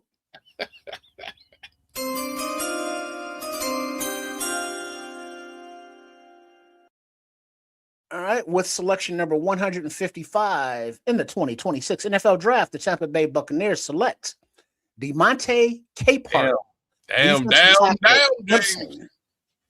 That's a good selection for Tampa Bay, but I was hoping DeMonte might be in and around that the 168 if that's what we're doing. But y'all know who I'm pulling for at 168, so we'll leave that. And just FYI, Al would never be caught dead behind the wheel of a Subaru. Oh, ouch. Fair. Fair. Because that's not American muscle.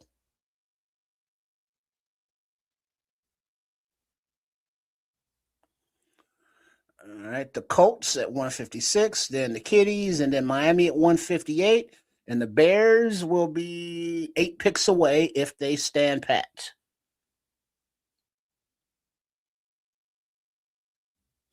All right, Mongo.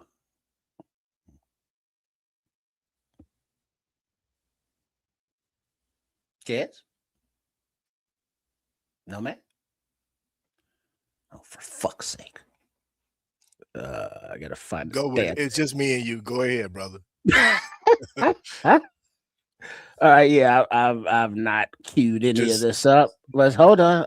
Sorry, my Mongo, bad. damn it. Are we Mongoing? Yes.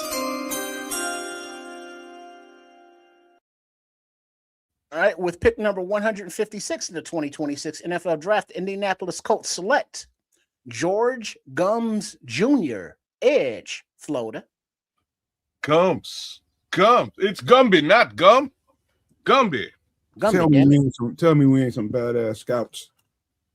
Gumby, not Gum. Yo, that's a good look. Again, developmental edge rusher, in my opinion.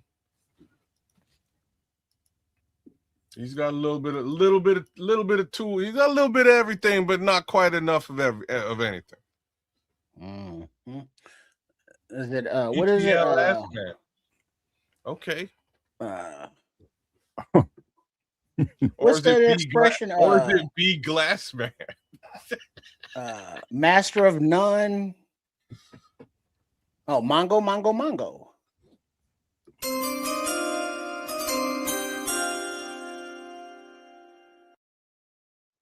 With pick number 157 in the 2026 NFL Draft, the Detroit Kitties select Keith Abney II, cornerback, Arizona State. There's another one.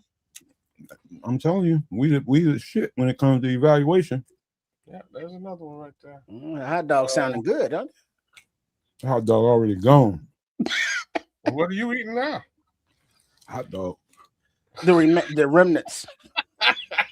No number of memories now. No, geez, he devoured it. That's funny. Right. Now we got Miami, Minnesota, then Tampa Bay. So the Dolphins pick is in. And it looks like Jordan Schultz went on break or something. I don't know what he's doing. Cornelius, you shouldn't have asked that question. You know that, right? Oh, damn it, Corny. What did he do? Don't say it. Don't say it. Oh, don't say it. I won't say it out loud. I'll just because if you say it, then he's getting picked. Not by us. It'll come. Yeah. Don't walk under that ladder, kids. Don't do it carrying that black cat. I've never done either one of those things, but I will take your advice. Man, look at Rich Eisen go. Go, you Rich. Watching the NFL Network? Yeah, he's running his 40. Run, Rich, run. Run, Rich. He's running his 40. Yeah, man.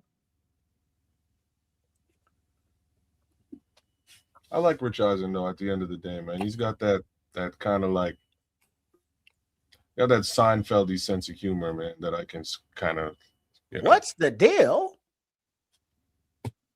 With the Packers, you know what I mean? And he'll just make it football as opposed to real life. No first down for you. Brad, I don't care how good Brad can cook. Y'all cooked. As soon as Ben Johnson left, y'all was cooked. Who's talking? We got Lions fans in the chat again? Is that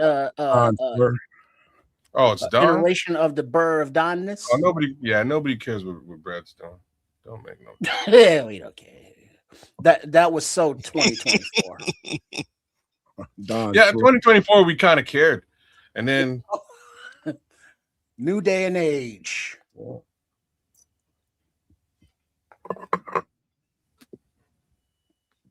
Oh, that happened way too fast.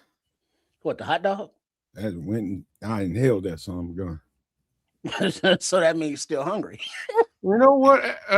B Glassman, Drewski got the build for it, man. He got the head for it. His brother kind of looked like Drewski a little bit too, like Samoan Drewski. Samoan Drewski. Anyways, I didn't even know who that cat was till about a month ago. Like, well, they just corny. All right, Mongo.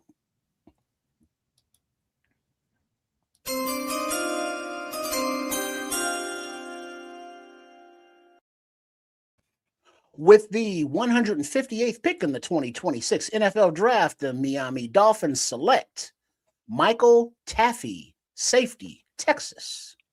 Nice. I don't look at Michael Taffy. Can't speak to it.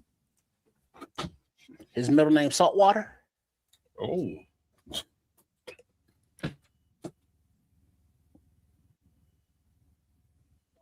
Bumped. All right, we got the Vikings on the clock, Tampa Bay, then Pittsburgh.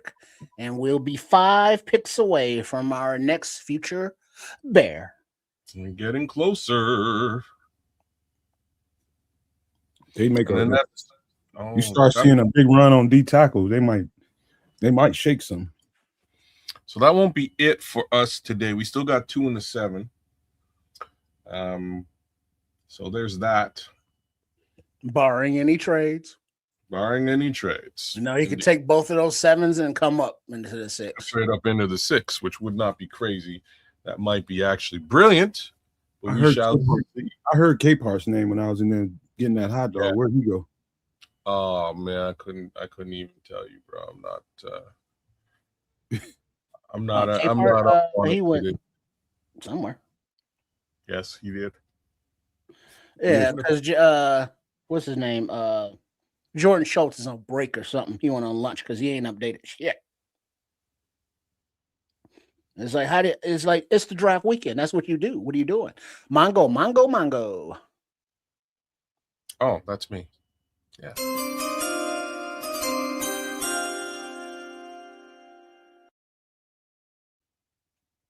And now they put up the selection, but they don't put the name up. But the Minnesota Vikings at pick number 159 of the 2026 NFL Draft select Max Bredesen, tight end, Michigan. Oh, damn. Okay, so DeMonte Capehart went to Tampa Bay. Yeah, there you go.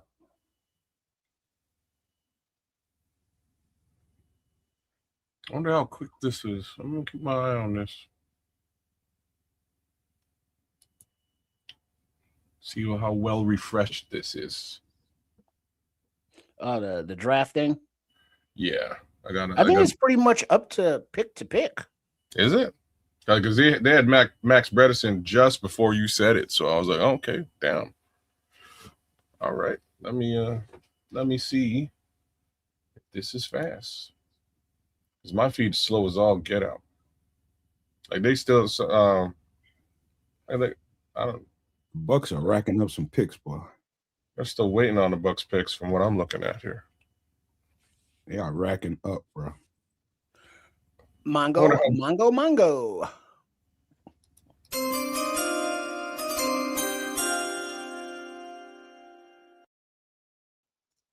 With the 160th pick in the 2026 NFL Draft, the Tampa Bay Buccaneers select Billy Scharoth, guard, Notre Dame. Yeah, they fast on this thing. I'm gonna keep my eyes peeled on this thing, damn it. Interior offensive linemen, and they're making a little run on those guys right now. Man, a lot of them getting off the board.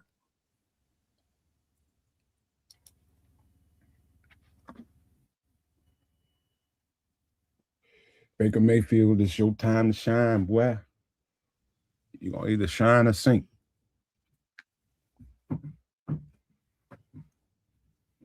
Oh, he'll get another opportunity if he sinks. See a trade.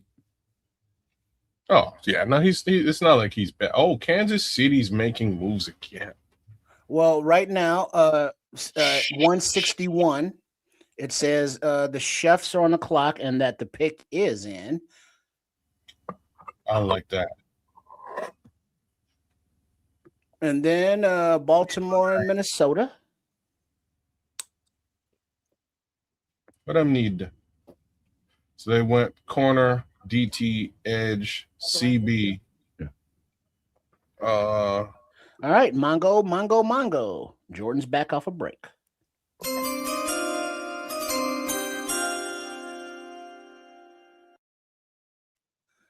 At pick number 161 in the 2026 NFL Draft, the Kansas City Chiefs select Emmett Johnson, running back, Nebraska. Running back, man, I could smell it coming. Double-headed monster. They stealing right now. That's like Emmett Johnson really shouldn't be this far back either. What up, Mad Mike? Not too shabby, Mike. What Not up, too shabby. Mike? I'm still waiting for this to show up here on this site trip. Refresh, see what happens. That would make Baltimore up next, followed by Minnie. What site you talking about, kid? I'm looking at ESPN. They've got a pretty close to the time listing of these draft picks. They were coming in really hot and heavy there for a minute, but with this Kansas City trade up, just grinded to a halt. Oh, man, Mike's a Falcons fan. And we've just given y'all a whole bunch of love too, man, because I think they have quietly having a great draft. You know, that's that Matt Ryan influence as general manager. Mike, how do you feel Ian Cunningham has done so far for you guys? I think you guys have had a pretty decent draft so far. They got the steal, in my opinion, of the draft. Oh, and if you see Daniels. If you see Matt Ryan, kick him in the nuts for me, okay? That's just about them damn comp picks, but he'll get up. He'll be fine after. Is that the Call of Duty theme song I'm hearing? I'm not sure what you're listening to. I got the broadcast on and in an ear, and it's real low, but it sounds like the Call of Duty theme. You know what that sounds like? Yeah, it's been a minute since I played that game, man. I'm not a fan of getting shot up as soon as I start to play. You know what I mean? Yeah, that's the run and gun. You got to go more Battlefield. Campers, damn campers. Battlefield is more tactical, and you work as a squad. Yeah, bigger maps. Yeah, but then I don't. Then I'm kind of. I don't like other people. I'm kind of antisocial. So there's that. Well, that's the beautiful thing about it, because you can call people all kind of names on the comms. You know, because you will get called everything but the child of God. Yeah, I have been. It's been known to happen. Paul with a nice little list here. Yeah. Let's see. Xavier Harris, Kilgore, Demetrius Crownover, Dante Lawson, Harold Perkins, Nick Singleton, Rayshawn Benny, Damon Clairboy, Le'Veon Moss, Katron Allen, Caden Curry, and Dom Gay Tucker, Mason Rieger are all available, according to Paul. Thank you for posting that out. I was bang on. Those are basically all the folks that I have interested in. I think you captured all of them, sir. Well done. I don't know if there's anyone else that I really have much interest in. I'm just running through myself, Paul. She took that damn chicken for real. You thought she was fucking around? You thought she was lying? Right? Damn, she took it. Seth McGowan, Cameron Ball. Did the homie Landon Robinson go? No. Nope. Still available.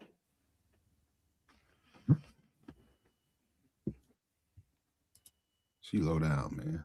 Still on the board. Quit fucking laughing, man. I gotta laugh at you, man, because you're clouding me for eating a sandwich. Like, damn it, I'm so hungry. It's hilarious to listen to you on the other side. See how shit come around 3-4 seconds. I ate them wings, ate that hot dog, and still talking about shit. That's she know damn well she don't need them. She don't need them wings at all. She just being low down. She's being petty, huh? That's what you said.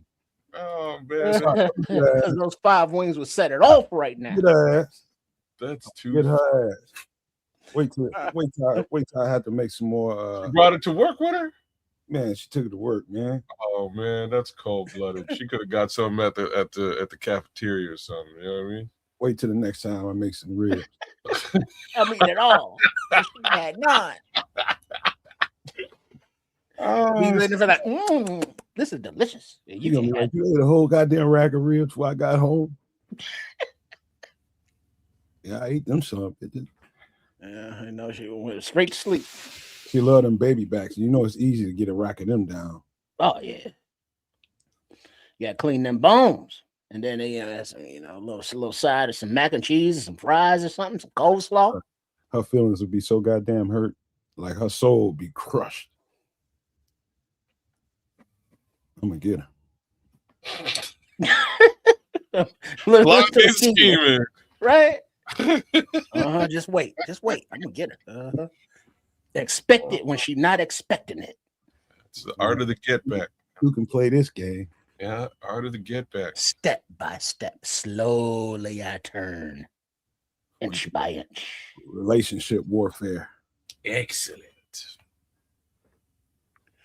Pick All right, so the Ravens are on the clock at 162, and then Minnesota and Jacksonville at 164, and then the Bears are 2 picks away.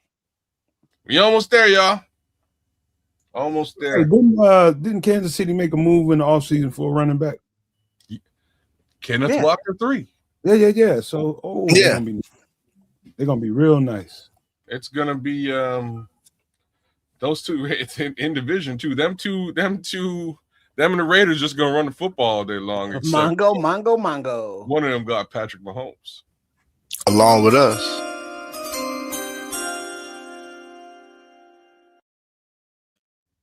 With the 162nd pick in the 2026 NFL Draft, the Baltimore Ravens select Chandler Rivers, cornerback, Duke.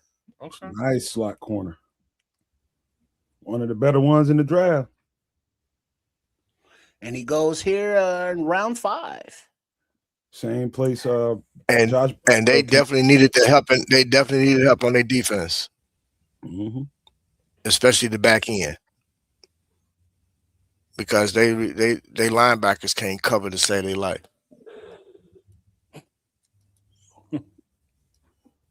They always got big linebackers.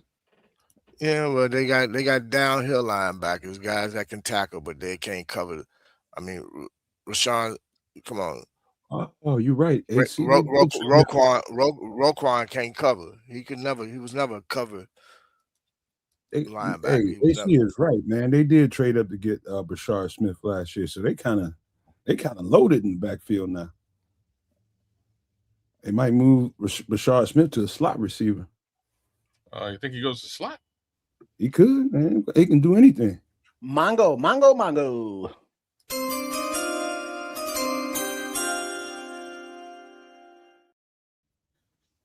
All right, with pick number 163 in the 2026 NFL Draft, the Minnesota Vikings select Charles Demings, cornerback, Stephen F. Austin. Nice one.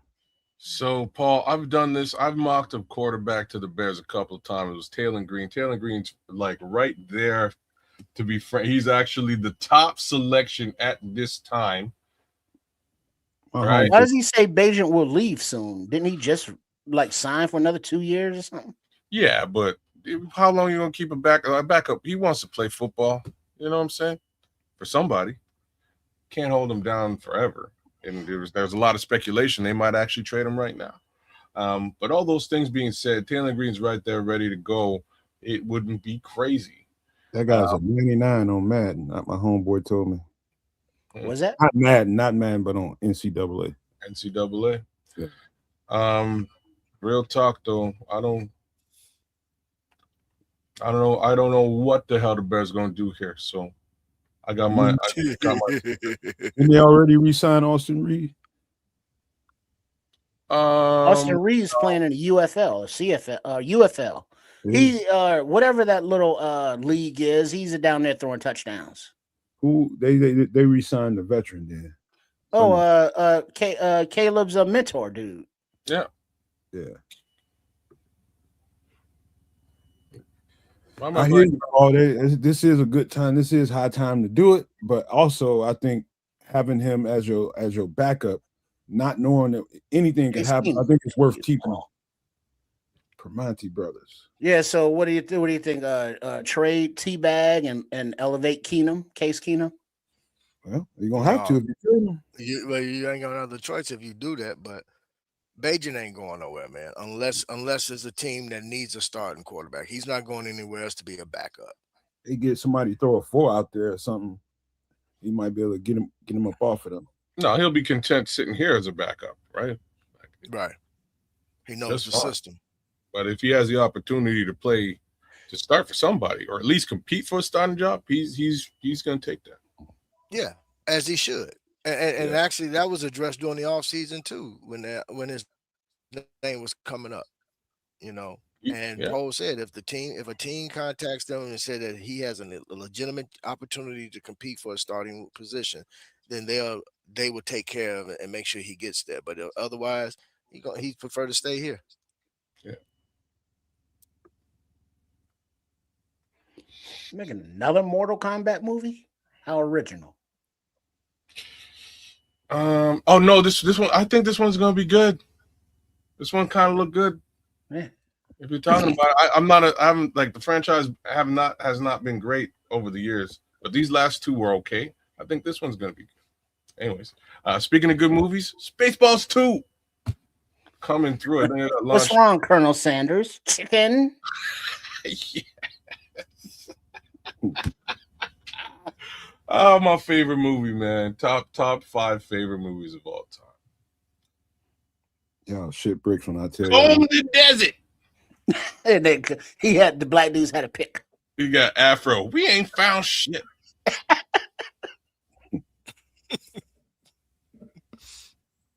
All right, so we're at 164, and then 165, and then the Bears at 166.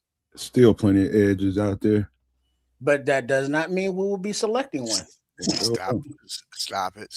I mean, but other than positionally, what, linebacker, edge, defensive tackle, or like one of the like only 3 positions and running back? I would say what D tackle do you think they would take? I would look more at D tackle, interior. You just missed a pick. Did I? Because they just whizzed by it, didn't they? They sure did. The best pick. Nah, the 164. It didn't do the it didn't do the thing. It just the Jaguars. The Jaguars. I couldn't even tell you who they picked. They took that shit down so fast. I can tell you. Hold on. I mean, just pepping up. Tanner Koziel. Tight end. That's one of our scouts. Tight end, yeah. Tanner one of our scouts kids. Yeah, sorry I didn't announce that, but I got no notification. Yeah, let's do this again then.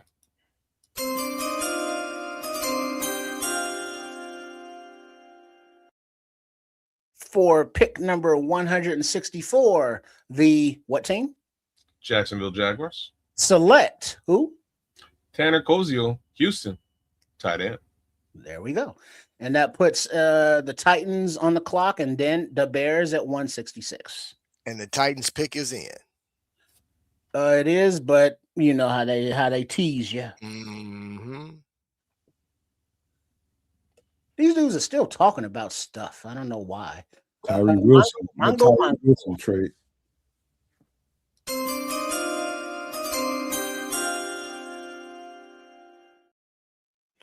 With pick 165 of the 2026 NFL Draft, the Tennessee Titans selection is all these sons of bitches. Every last one of them. Nicholas Singleton, running back, Penn State. Mm. Good selection. And that will put the Bears on the clock. The clock. All right, here we go, Chicago. Here we go. Don't come in here cussing because they drafted a cornerback either. I just might though. They just drafted a cornerback a minute ago. What up, T. Woo? Wait. T Dub said Bears select punter Jeremiah Jenkins, Louisiana State. That's the dude that runs a 4.2. That's a punter. He better not be no punter. He probably would know because he be on Twitter, man. He might know something. No, Jeremiah Jenkins, he is a punter and he is athletic as AF. But the Bears pick is in. Torian. He playing, man. Stop playing. I know you playing around Torian. You know T-Dubs. You're yanking it. Claiborne. Let's see. DT. Xavier Harris. There's a bunch of bodies that would be real good. Skylar Gill Howard, real good bodies over there. You Warriors. My boy Nadame Tucker would be a real good look here, but maybe you could even get him in a round or two. Jordan's back on break.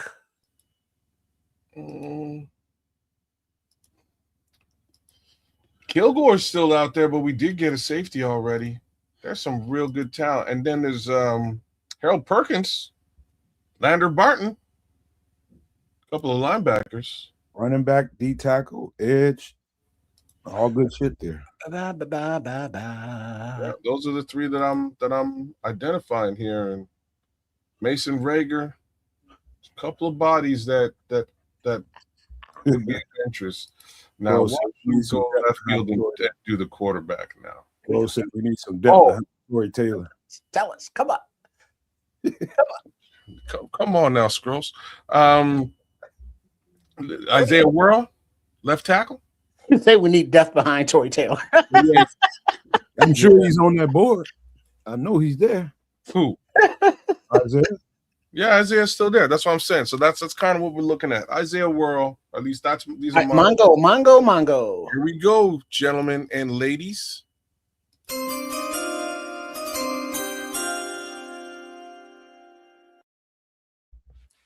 With pick 166 in the NFL draft of 2026, the Chicago Bears collect Keyshawn Elliott, linebacker, Arizona State. None of the guys I would have said last Laser. Okay. All right. Linebacker core it is, and that's not so like bad. I said, linebacker. That's I not know so he's bad. faster. Not defensive tackle or defensive end, damn it. I know he's faster than a damn 4.5. He got to be. Yeah, I know he's faster than that. You sure? Yeah, I'm sure. I've seen the tape. Is that what he's coming out as? Is that what he's listed as 4.5? 4.5 officially. What? Well, we told y'all they're gonna get another So one. So he's fast. Is he a middle? Is he outside? Is he versatile? What's a little bit of anything? He'll probably serve the role of Sam here for now. You know, that's probably where he's gonna play for now, and then gradually, you know, you can use him as a middle. I think he's a middle linebacker in the making. And he won't be right away. No, you're right. It's going to be DeMarco Jackson right away. And so right away he'll be a special teams contributor, possibly. Special teams contributor / Sam linebacker. Like I'm with you, Nomad, on this. Personally, it would have been Harold Perkins, but whatever. They must have seen something. Good. You got a little bit of love on defense. Not necessarily the love that you're looking for, but let me say it one more time. There's still a shit ton of DTs available in this draft, as well as an edge rusher that they can get with those final 2 selections. With all that being said, as far as I'm concerned, I'm fine with this Chicago Bears draft. I think it's going to make this team that much better, and we're going to see it on the field in September. But Paul is saying, why do we need another linebacker? Well, because we do.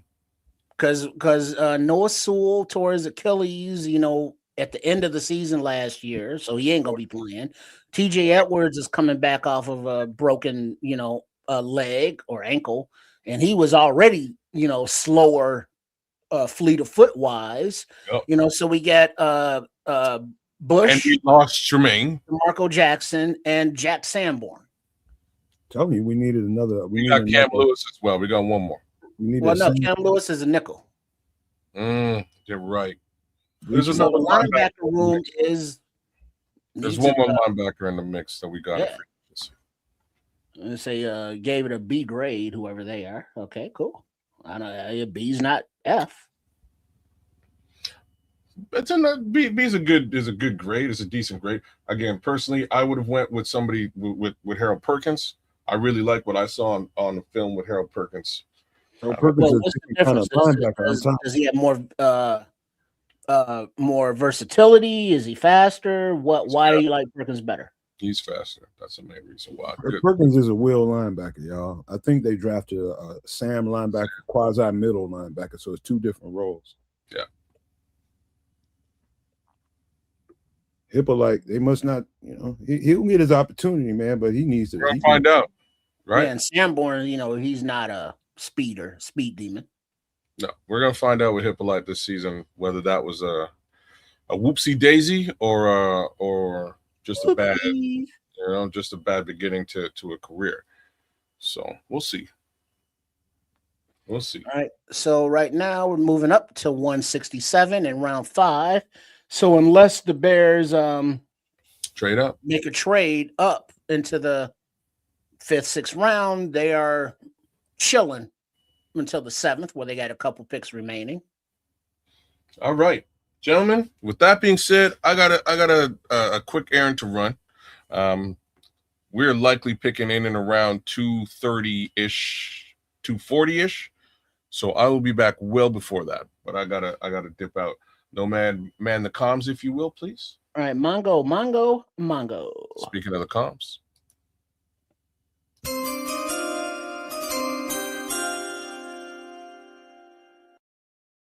Add one more, Amy. With pick 167, the Buffalo Bills select in the 2026 NFL Draft Jalen Kilgore, safety, South Carolina. Great selection at this point. Great selection. Great pickup. All right. I'll be back. All right. All right. Cool.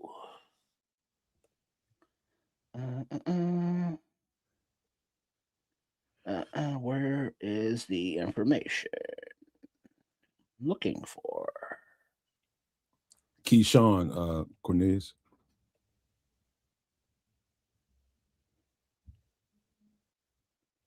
Keyshawn. I'll type it out in the chat.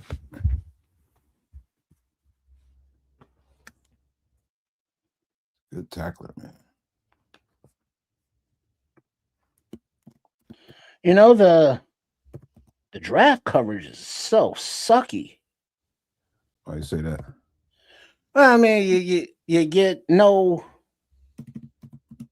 There's like the dude that I was talking about, Jordan Schultz, was at least putting up like the player card, picked here and all that, but nobody's really doing that. Oh, here we go. Mongo. Oh, hold on.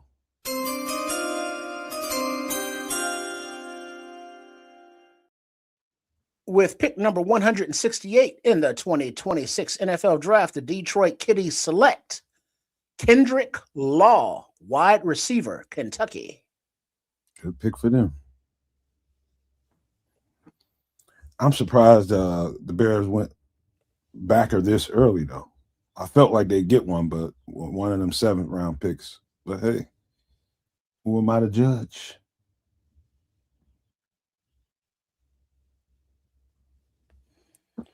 Let's see, physical linebacker, impressive blitzing ability. Yeah, he's a stuffer, man. He's strong as hell, man. Stronger than hell. His play speed would tell me he runs a little bit faster than 4.5. He's a thumper, bro. He gonna hit you. Mm-hmm.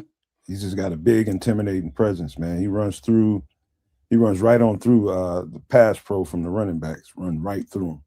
Nice. He's all about run defense, man. So you got Sam linebacker when you're playing with 3 linebackers. Get this cat on the field. That's really the only chance he's gonna really get unless somebody get hurt. Knock on wood. I know. That's okay. Let's see. All right. So it looks like the Steelers, their pick is in, but not announced yet. And Cleveland at 170 and New England at 171. But we won't be seeing Mike. I care about my wife and kids, Vrabel, because he's out for counseling today.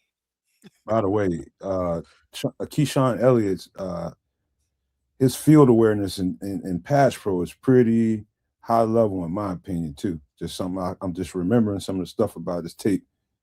His play recognition is real sound, man, and you need that as a middle linebacker, which he played often there.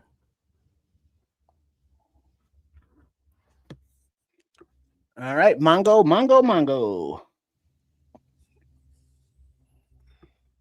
Nope, my fault, Trip.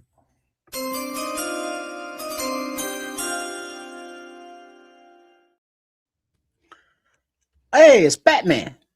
Nice. With the 169th pick, the Pittsburgh Steelers select in the 2026 NFL Draft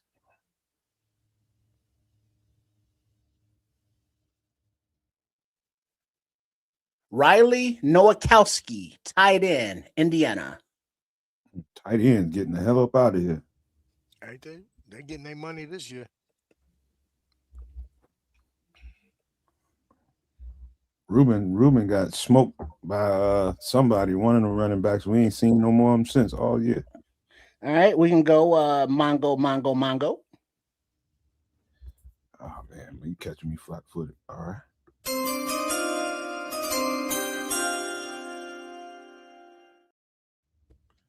At pick number 170 in the 2026 NFL Draft, the Cleveland Browns are selecting Joe Royer, Cincinnati tight end. And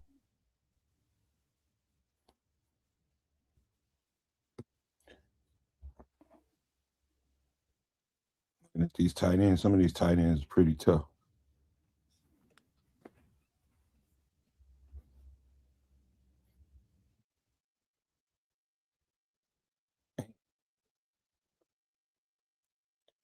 One of them tight ends from Indiana probably can double as a fullback.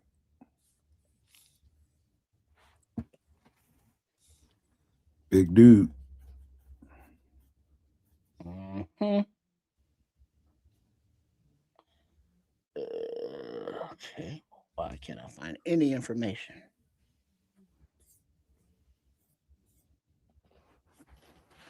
Any information on what? Not for me. Just a post or anything. Is this correct? Yeah, all right. Mongo.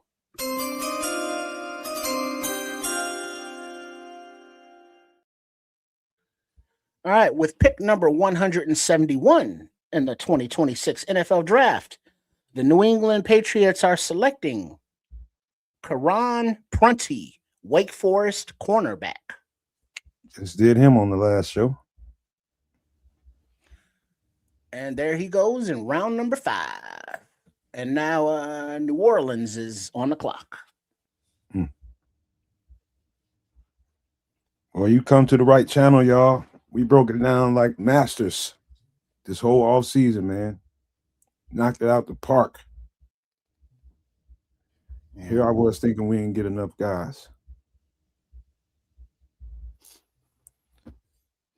So that leaves the 7th round and UDFA for everything else. I would agree with that, Paul. I'd have to say, yeah, this is a tight end draft, man. I think as effective as Ben Johnson was with 12 and 13 personnel, I think teams take notice of that and they start doing similar things. It's a copycat league. And yeah, so you would imagine that the tight end is it's got some good value to it in this draft.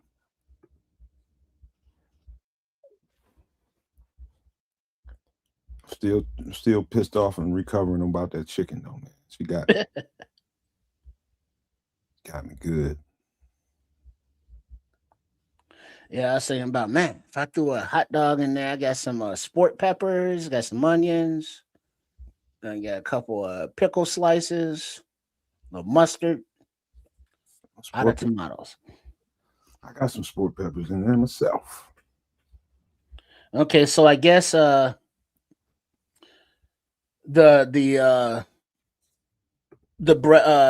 trade, the Panthers received Bryce Young. So it looks like the Bears have received Caleb Williams, Darnell Wright, 3 years of DJ Moore, Luther Burton, Tyreek Stevenson, Torrey Taylor, Sam Roush, and Malik Muhammad. I would think the Bears won that trade. We keep winning. And if any of these players are flipped, traded, that is a carry-on of the trade, of this trade. Mm-hmm. So any fruit from that tree, of these trees, yeah, that still counts to it. Yeah. Bishop, you quiet as hell. Yeah, I'm just trying to catch up on the. You got a parlay going on? Nah. Trying to catch up on seeing who doing what. Cleveland's having a pretty decent draft. Yeah, they got a lot of good players, man. Broncos, Robert said Broncos. Atlanta is having a good draft. Yep. Yeah, because between Vegas and who is it, Arizona, or the Chefs, you know that Kez was saying they just gonna run it and run it and run it some more. That's what they need to do. Don't put so much pressure on your young quarterback. Looks like a nice young Republican.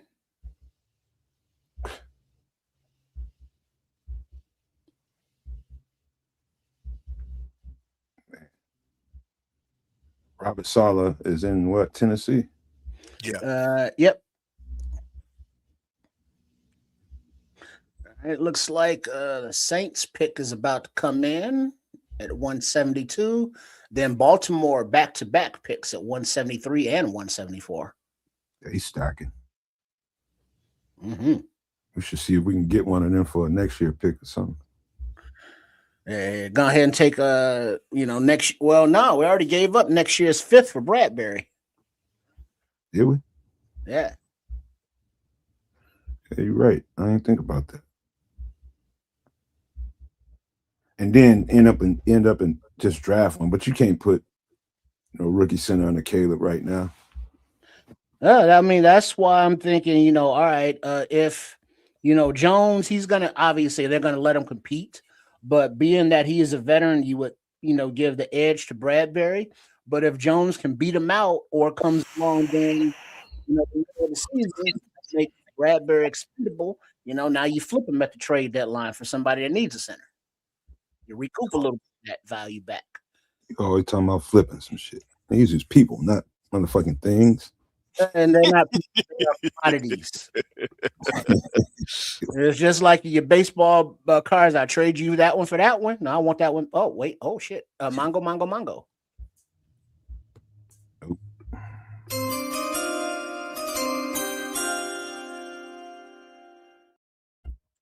With pick number 172 in the 2026 NFL Draft, the New Orleans Saints select Lorenzo Styles Jr., safety, Ohio State. Nice pickup. Who got him? The Saints. The Saints. They got 2 safeties in the draft. Yeah. It seems like a few teams are doubling down and reloading. Mm-hmm. Multiple linebackers in Miami, multiple safeties here in New Orleans. Man, I bet you they acting a plum dumb ass fool on Twitter because we ain't drafted no edge rusher yet. No, I think it's pretty much everybody's kind of resigned to like whatever. I bet They're just not saying shit. It's kind of like that. Such thing as that type on Twitter. They ain't got no chill. Well, it's either don't say nothing or criticize Ryan Poles when you don't like to pick, but give props to Ben Johnson when you do. Probably taking it out on their significant other, choking the shit out of them. Well, yeah. Wouldn't be the first time. All right, so now Baltimore has back-to-back picks, and then Vegas. Damn, how many picks Vegas got? Shit. Them and the 49ers, I believe, had the most picks. I think they had like 11 each or something to that nature, 10 and 11. And I'm sure Baltimore is looking at that as like, ooh, glad we didn't give that up for Max because look at the players we got with these picks. Paul Martin just asked a question: are any of our linebackers tradable? I guess you can say that. The one I think about is TJ, but he's coming off he's a veteran, but coming off of that injury, he would have to play a little bit to show that he's healthy, or you're not going to get really nothing for him. Yeah. Hippolyte, the rookie, ain't nobody trading for him. And then everybody else we kind of need: Sanborn, DeMarco Jackson, and Bush. Ain't nobody else. No. Trade the guy you just got. The dude we just drafted. About the only one, because TJ would be that guy, but he just came off that injury. Right. And he doesn't fit anymore, lack of speed, different scheme. He's a veteran and he's a good player, but just not here now, I don't think. So whatever linebacker is tradable, I think he would be the most, but his value right now. This would be true, bro. I just know one thing. I can't wait to get to. I hope they do something to move in here. I don't want to, keep kicking the can down the road or any of this or any of that. But there is a tweet out here. Just saw a stat that was also on the TV that the Bears are the only team in the NFL with no defensive picks in the first round from 2019 to 2025.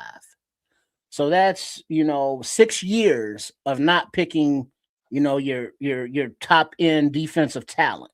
And considering how this team is built out now, and looking at how the offense is, kind of stacked, other than maybe another running back and whatever. But what else is there left, for the next few drafts other than defense and to replace the attrition on offense? For the most part. Let's go with Mongo.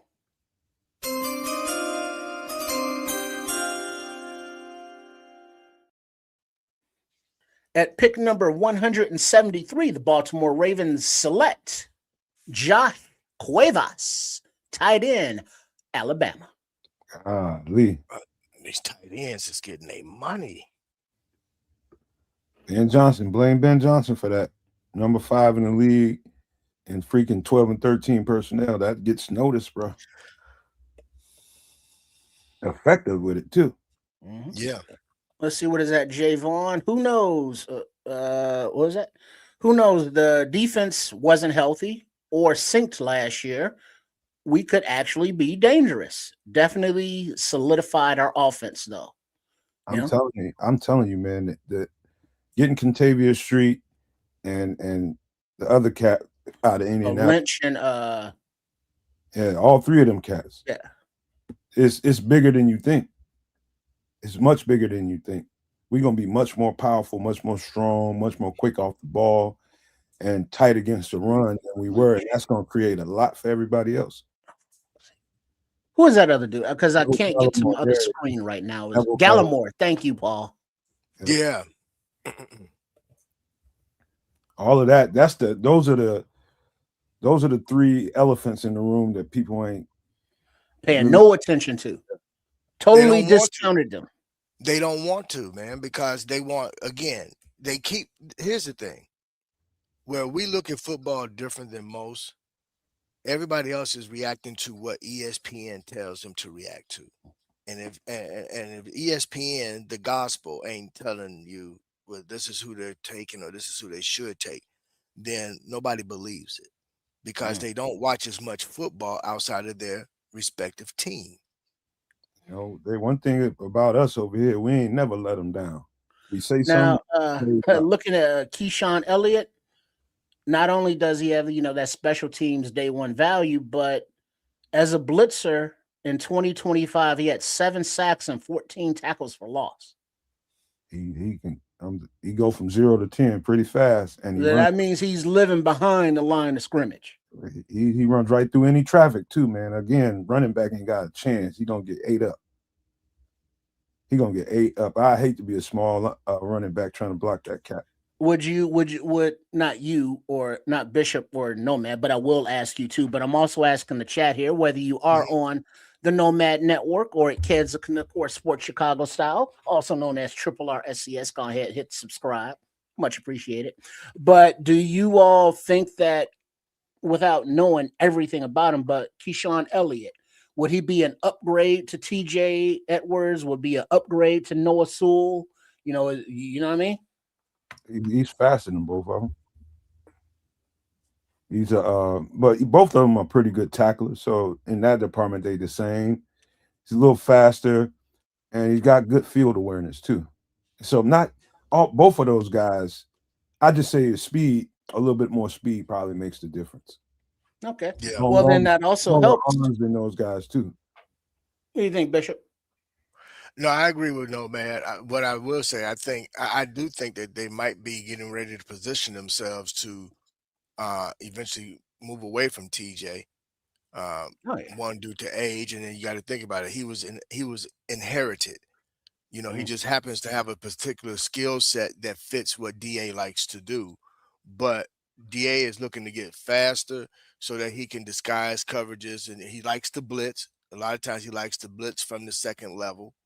So, you know, you need fast, quick linebackers with, you know, that's twitchy. You know, that's why he uses his corners and safeties as well in his blitz packages. But if you got linebackers that has the top end speed, then you don't have to use your corners. You don't have to send your corners and safeties as much, you know, because you can use them in your coverage while you sending that linebacker that extra pass rusher. So All right, Mongo.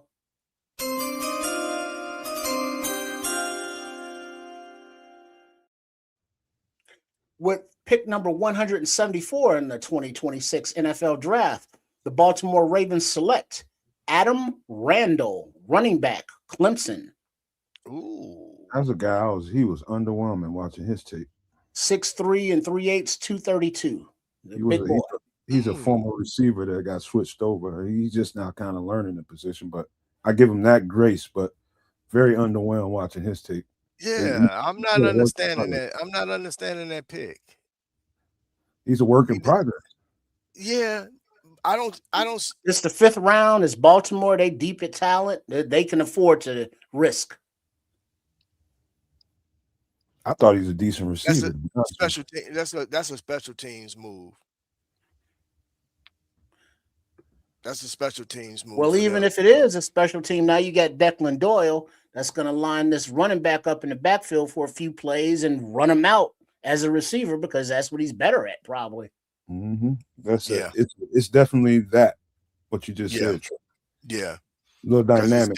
It's not for the position itself because he's 6'3", man. I mean, yeah, he's big boy. He's an Eric Dickerson type in terms of size. But I don't know, but man, Eric Dickerson and just his smoothness, the way he ran. Oh yeah, no, I'm not comparing. Man, that was pretty. I'm not saying that you were comparing them. I'm just like flashing back on Eric Dickerson. Yeah, because you brought him up. Well, technically, if you really want to put it up, you know, he's one of the top, in my eyes, running backs to ever play the game. What am I looking at right now? Hey, by the way, I'm remembering some of that Keyshawn Elliott tape. The motherfucker smothers tight ends too. He's big with long arms, so that's an advantage. He smothers tight ends. Again, I see where. Look, brother, we're finna play takeaway football. Yeah, man, this is gonna be. We're finna play takeaway football. It's all about coverage, keeping guys blanketed, take the pressure. That way, then now you haven't forced the quarterback to make a decision, and he got to bring the ball down because nobody's covered. Now, we'll just go back to what you mentioned last night. What was the key question you asked last night, Nomad, when it came to coverage sacks? Oh yeah. How do you do that? You can achieve that when you got receivers that are blanketed. Blanking them. And you know what? It's y'all gonna swear for God we're looking at a completely different defense this year because it's gonna be a completely different defense. Dennis couldn't do probably half the stuff that he wanted to do with that personnel that he had. And so it's gonna be a lot faster. You're gonna see him morph coverages a lot more. He's gonna have heavy packages out there, dime and nickel. It's a lot of stuff. Okay.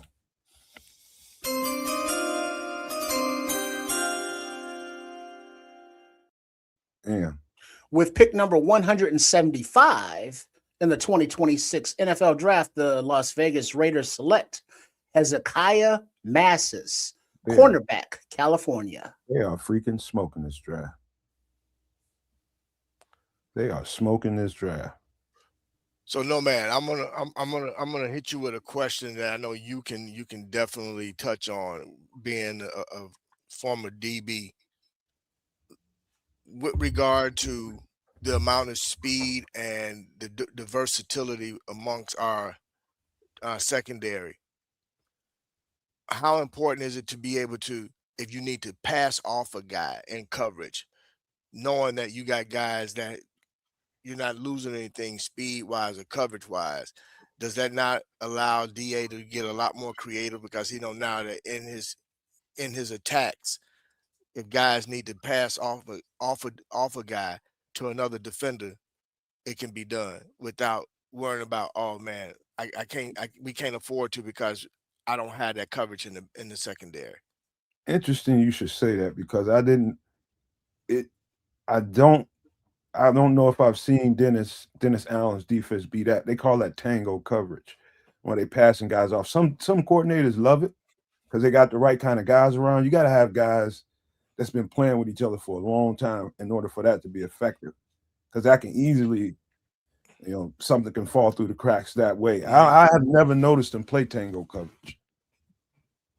So your guy, you just got to travel. Right. But yeah, I mean, it can get to a point where enough guys have enough playing time together where you can mess with that at some point, but not right now. Everybody's so new to each other. Yeah, I hate that coverage too, man. I had to play it sometimes though. Fucking tango coverage, man. You don't know when you're passing it off to somebody. You got to make sure. You got to trust they're gonna be there. Yeah. It's all trust.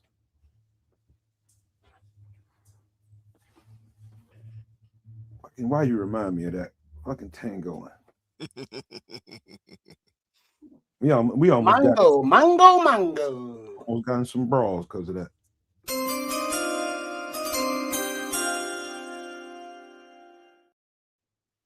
At pick number 176 of the 2026 NFL Draft, the Kansas City Chiefs select Cyrus Allen, wide receiver, Cincinnati. He's a burner. Cincinnati keep a burner or two.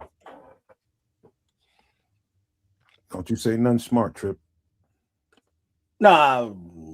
I thought you were about to say something about number 10 on our team we got from Cincinnati a couple years ago. Travis Scott. Nah. What is his name? Tyler Scott? Tyler Scott. You see, I don't forget the boy's name. I just knew you was about to say something smart, boy. No, I remember, because he ain't on the team no more, so I give less than two shits. That's what I say. It ain't personal. It's like, my team, I'm following, I'm paying attention. Leave the team. Deuces. Just somebody I used to know. You know what, Bishop? In that sense, but you know what I mean. You know what, Bishop? Now that I think about it, it was some brawls, a couple fights about that tango shit. Oh yeah, bro. It again, it's really built on the trust aspect of it, man. You can't get caught slipping, and that's what happens. And typically, what normally happens in that, it as well as I do, you get caught peeking.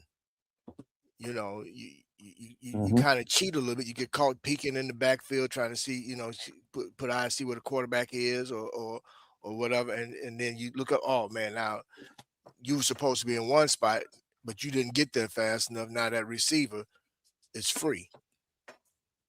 You don't want to get in a fight with no linebacker.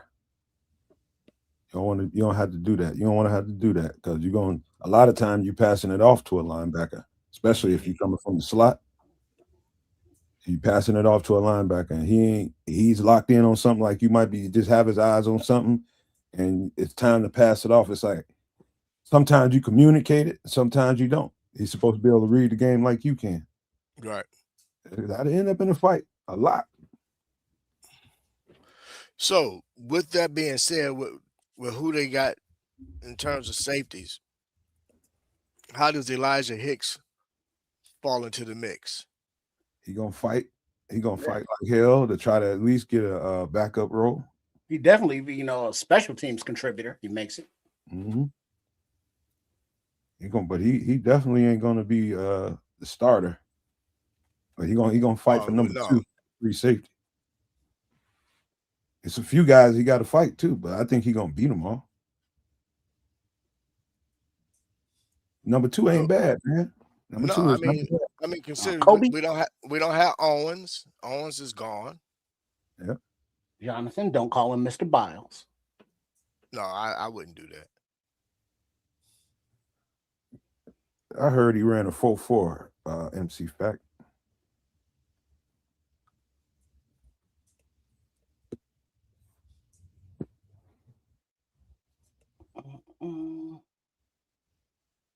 What we got? Let's see, you got the Dolphins. Their pick is in, not announced yet, obviously. And then you got Philly at 178, and then San Fran at 179. God, I wish the Bears could move up in here. Me too. All right, Mongo.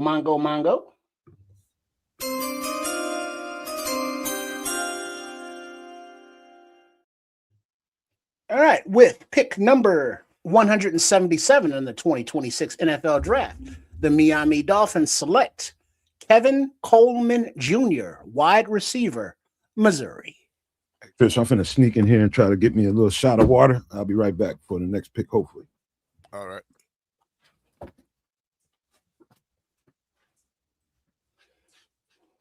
You know that spaghetti sounded so good. I got me a pot of water on and mincing up some garlic, cutting up an onion right here. You know what I'm saying?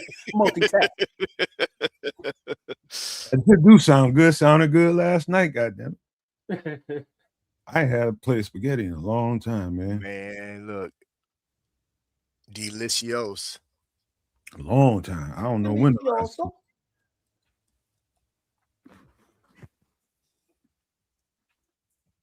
Where's the Bears pick? 188?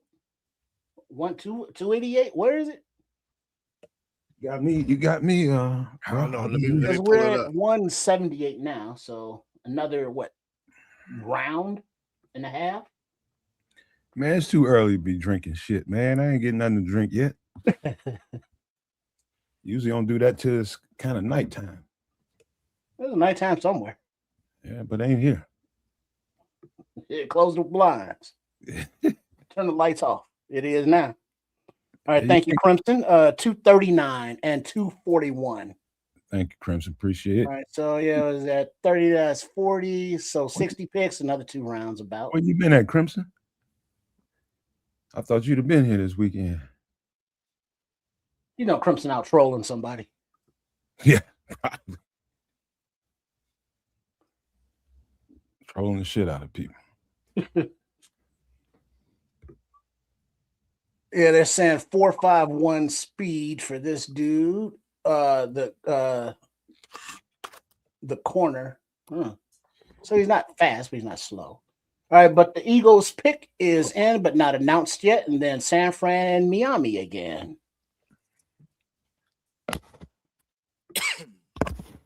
Welcome to Miami. Watching the draft, and yes, trolling.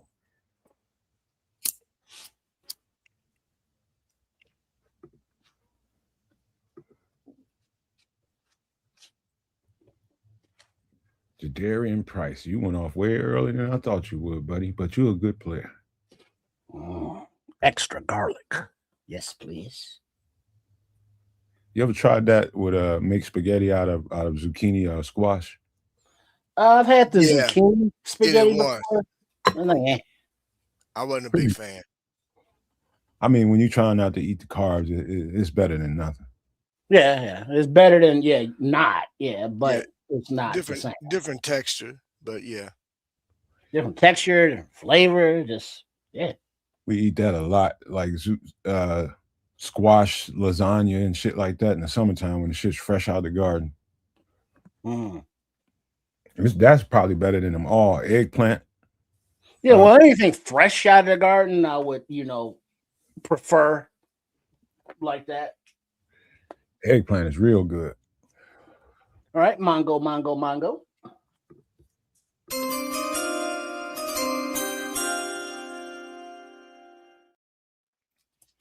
right, with pick number 178 in the 2026 NFL Draft, the Philadelphia Eagles select Cole Payton, quarterback, North Dakota State.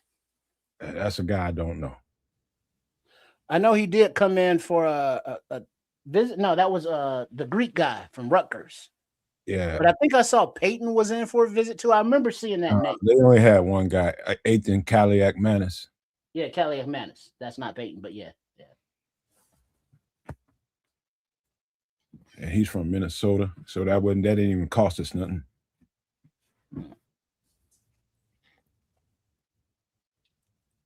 I don't know how that's a local visit though. Yeah, same time zone, kind of, I guess. I suppose.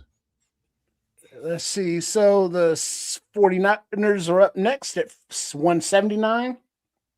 Then Miami at 180. These cats got like 200 draft picks, man. Yeah, rolling right along. Pisses me off when I sit up and see all these compensatory picks and know that the NFL screwed us. Man, for no reason. Don't even get him started, man. Technicality. What technicality? On what you well, the titles in the organizations are different. No, that's a technicality. Well, he's not the president; he's the assistant president, which isn't the same. So, yeah, kiss my ass. I'm glad Kid's in here. He be raising hell right now. He probably listening, gonna come back right here on that shit too. Mm-hmm. You know, because it's like, yeah, you know, there's nothing to be done about it, but don't mean you got to be happy about it. You know, let fools off the hook. I'd like to know what their reasons were. Is about all I want to know. What's the reasoning? I want to know what they told you.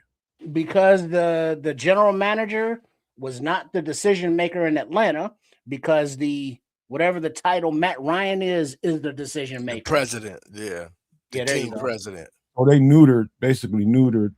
Yeah. Oh boy, on paper. Yeah. But he really is doing that shit. Right. You know, to put in, the former quarterback with no front office experience in charge. You might as well demote his ass and cut his pay a little bit then. Man. Yeah. You gonna do that to him. That shit was not cool, man. But I ain't one to cry with spilt milk. We didn't get him. There's somebody out there in the fan base talking shit about that right now. Trust me. I kind of thought about it there at the end of the third round. I was like, that pick sure would have came in nice right now, but oh well. What was it, third rounder? Yeah, with the comp picks are at the end of the third round. Mm-hmm. So what is that? Like 100 or whatever that is up there. Right, Mongo.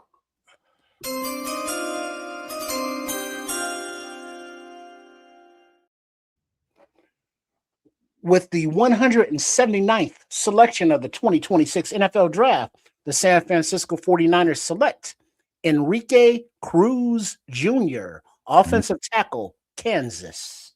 I thought the other tackle was better.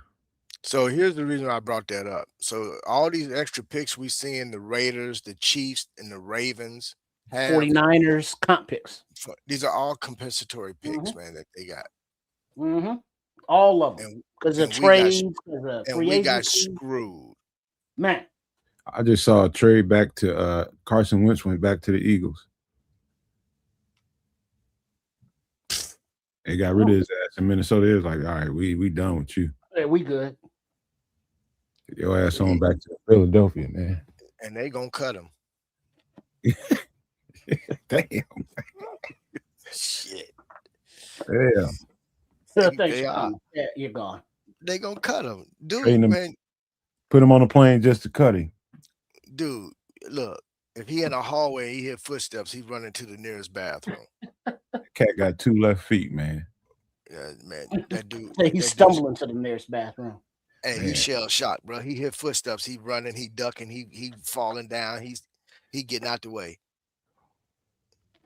I never liked him.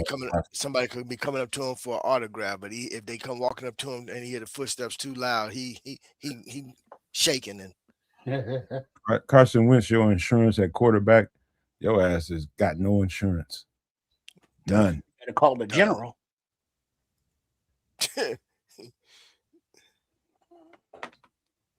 He needs All right, car so shield. Miami's pick is in, but not announced yet. And then Buffalo and the Browns. He needs car shield.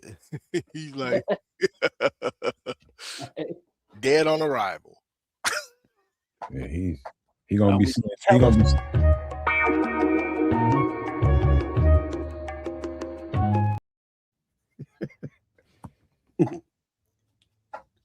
What are we looking at? Why are they showing Taylor Green, the quarterback?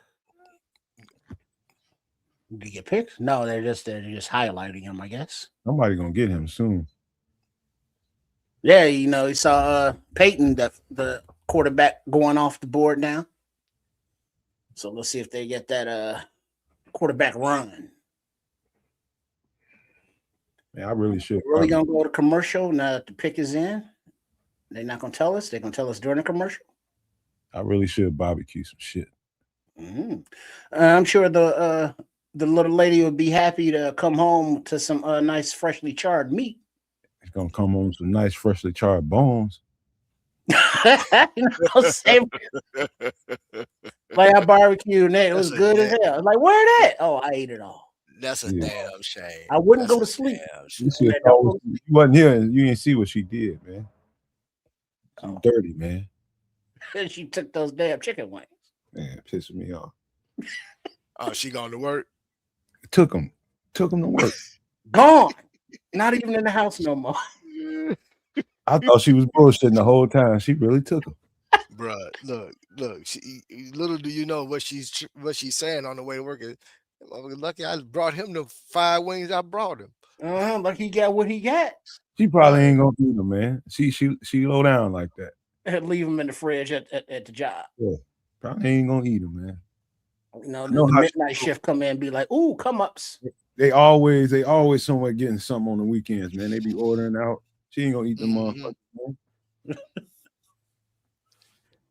See, the Dolphins still have 3 picks remaining. Damn.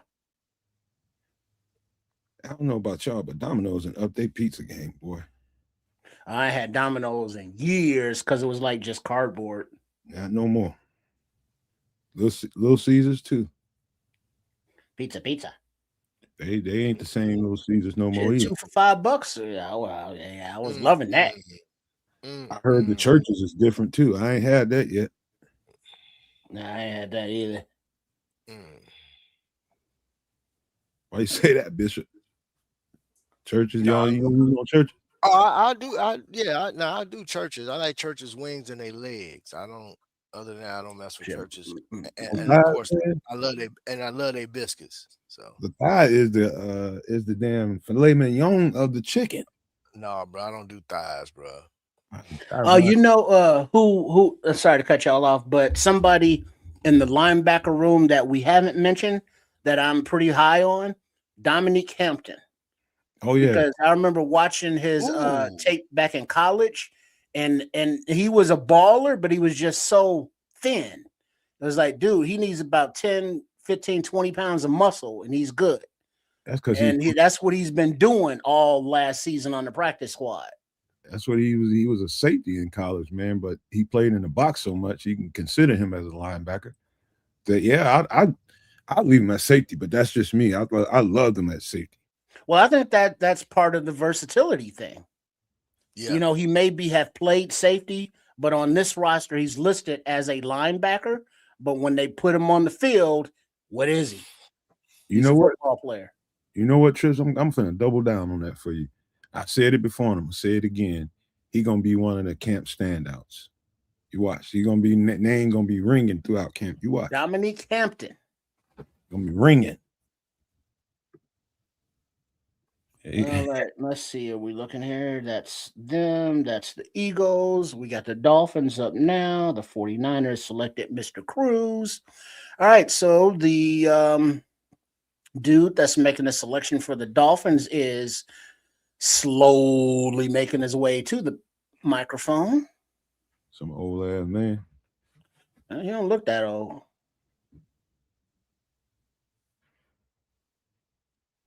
That's that ain't English.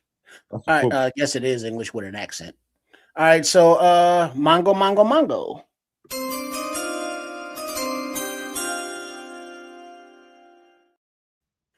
The Miami Dolphins in the 2026 NFL Draft select Seydou Touré, tight end, Mississippi State. Oh my God.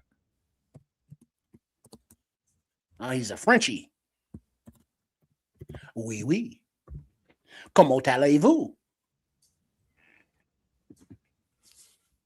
Man, I forgot you. I'm glad you remind me of Dominique. I can't wait to see what they did with him. Right, because you got to think that when players need that year of development just to get acclimated to the NFL, we forget about them. But I don't think we can forget about a lot of these young guys that, Coach Harris and DA and Garrett and everybody have been developing over the course of last season. And somebody that I think we all forget about in the wide receiver room is White Chocolate, JP Richardson. Mm-hmm. All of the wide receiver photos, off the field that we saw last season where they were, bonding and all that stuff, JP was right there. When we see players out at basketball games or baseball games, JP is right there. And we remember Nomad's breakdown of JP Richardson coming out of college. He was like, hey, this kid can play. But now he's had a year to develop in a pro system with, the weight room and the nutrition. So I think he can be a contributor just based on his college tape and now having him develop for a year.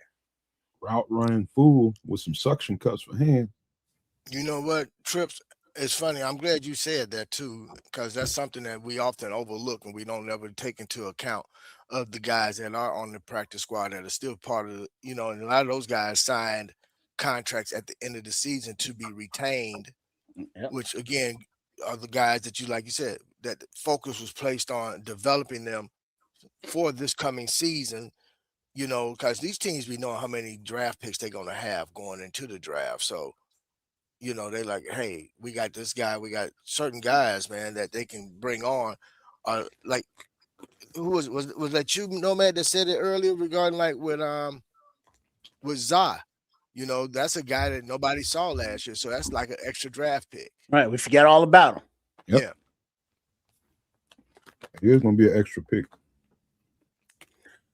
All right, now there are a few picks already announced online that the television has not caught up to yet.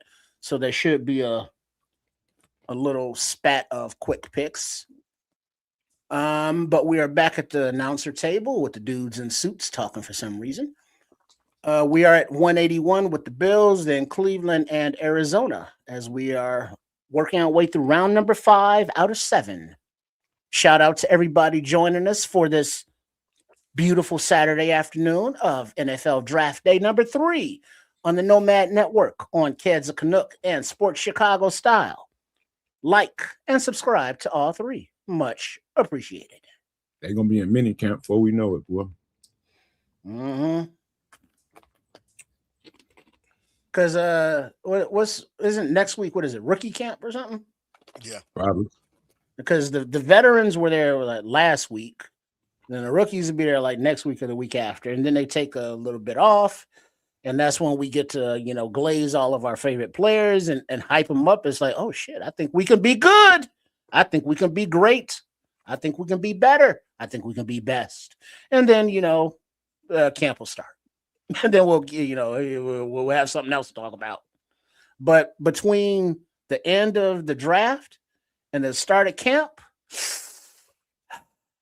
we got 2 picks. We got 2 picks in 7, Anthony. I think it's like the 23rd and the 25th pick in the 7th round. A lot of ways to go. He's British. Bangers and mash. Anyone? Saquon making a lot of commercial money right now. Mm-hmm. All right. I guess we're announcing the Bills pick now. Cool. Mongo.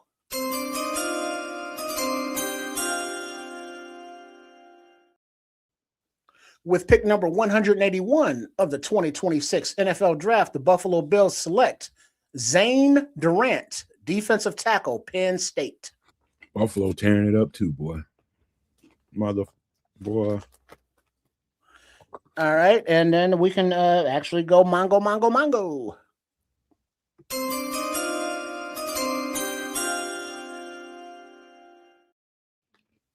With pick number 182 in the 2026 NFL Draft, the Cleveland Browns are selecting Taylon Green, quarterback, Arkansas. There you go. Should do us some competition, bro.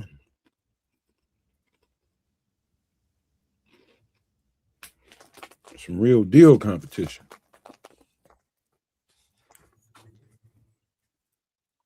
Who Cleveland take? Taylon Green, quarterback. Oh. Nuclear weapon, bro. All right, next on the clock will be Tennessee Titans at 184. Both of them guys are still there.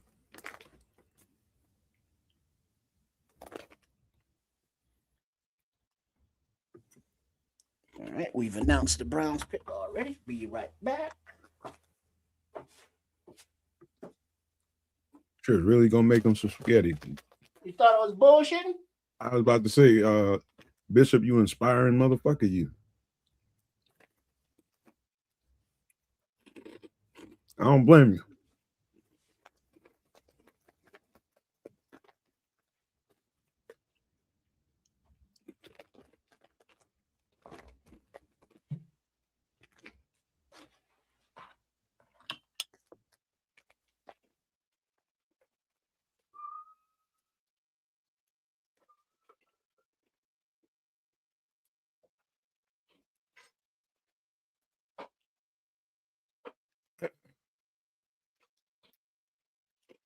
Taylon Green, 6'5" and 7'8", 227, running a 4.340. Crazy.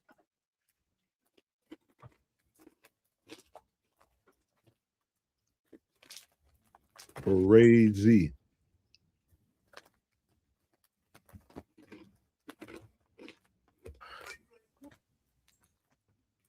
I hope y'all don't hear the crunching. I'm enjoying a little bag of Funyuns.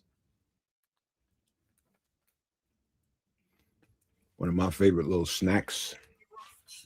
So here's the deal, fellas, on this Taylor. My theory on the Taylon Green selection for the Browns. Gonna be the backup quarterback, because at some point Dylan Gabriel is going to be pushed up out of there because that was Stefanski's pick. Oh, and yeah. Deshaun is going to sit on Deshaun's there as a mentor and be the number 2 in case Shador goes down. I forgot about Dylan Gabriel. Yeah, he ship his ass on the part of that. Mango.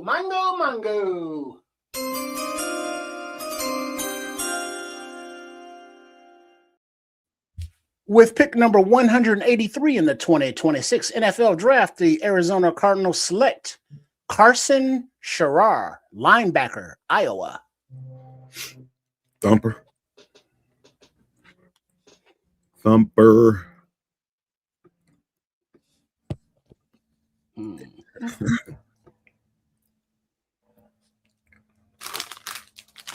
Be right back, Trip. Mm-hmm.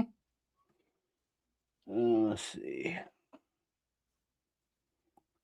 Say Emory Hunt compares Taylon Green to Rockin' Randall Cunningham. Oh shit! Right on, Dante. Oh, but there we go. Don Bird, Jalen Green. I think you mean Taylon Green equals Terrell Pryor. Won't make it.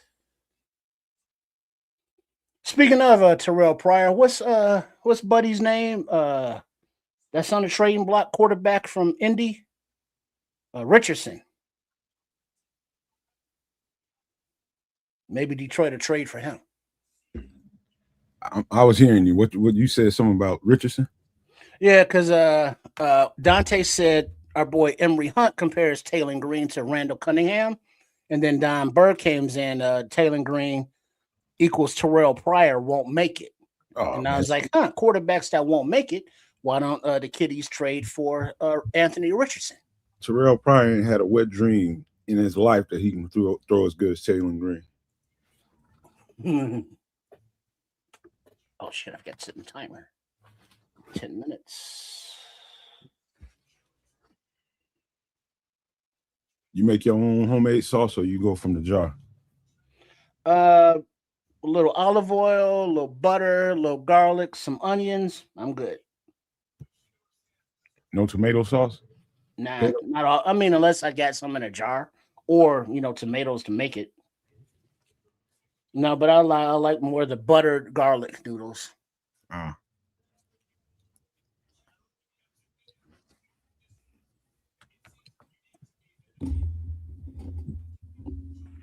And then throw on a little pecorino romano. I ain't had no butter spaghetti in a long time.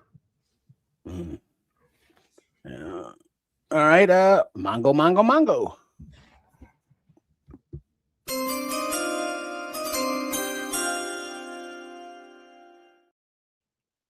All right, for pick number 184 of the 2026 NFL Draft, the Tennessee Titans select Jackie Marshall, defensive tackle, Baylor. Mother something. Love history. Jackie, he was a friend of mine. Man, I love his tape. That's a strong cat right there. Yeah, 6'2 and a half, 293 pounds. Strong. He better than Hendon Hooker? Nah. I bet you wouldn't be saying that if y'all picked him up. Who? Don talking about some if Detroit remarkably pick him up, all of a sudden he's gonna be good. Pick up who? Taylor Green. Taylor Green has accuracy issues. He's a developmental. Yeah, he's got size, he got speed, but his accuracy is question mark. It's something that he's going to need to work on. But he has the intangibles. He's a and they actually did a comparison, and I thought it was a great comparison that they just did on ESPN. If you think about it, he's very similar to what Lamar Jackson was coming out.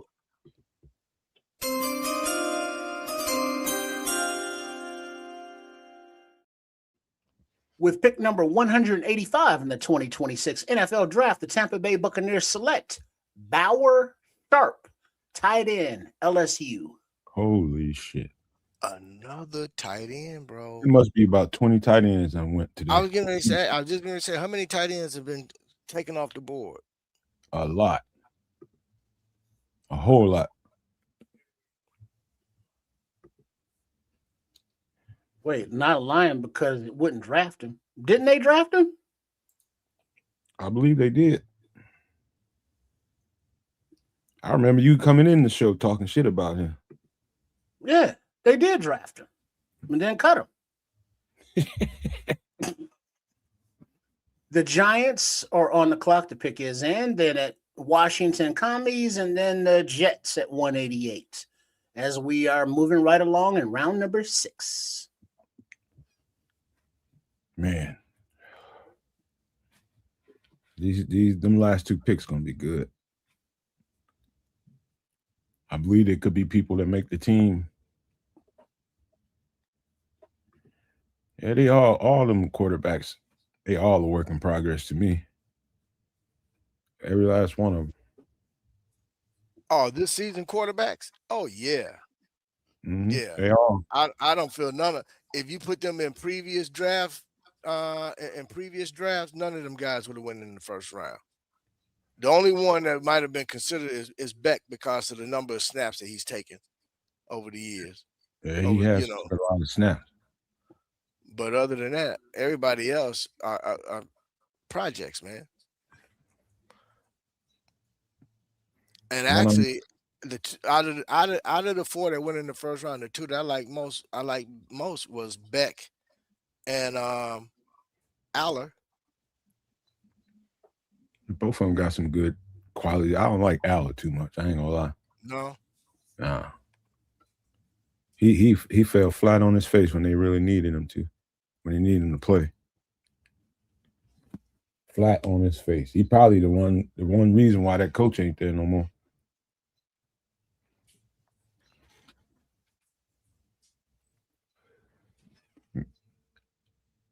The Giants gonna end up trading an edge rusher soon. Yeah, we were talking about earlier, Thibodeau. Mhm. He the Saints looked at trying to trade for him, but I guess the price was too exorbitant. If Holmes didn't draft him, who drafted him? No, he did draft him. You know, yeah, because Hendon Hooker is like, why y'all drafting that old dude who's injured?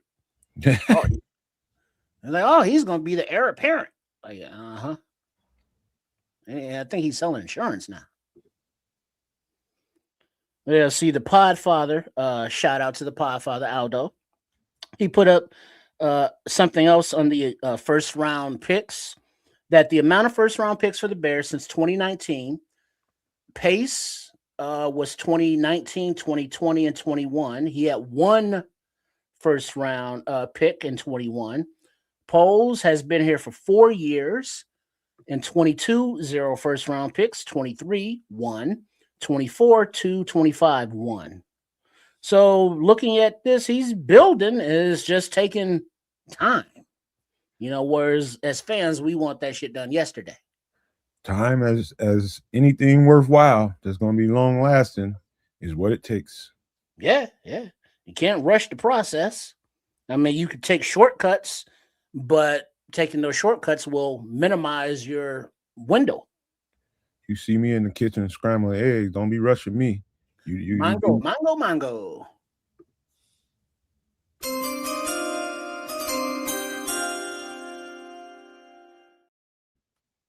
With pick number 187, the Washington Commies select. Hey, Batman's back.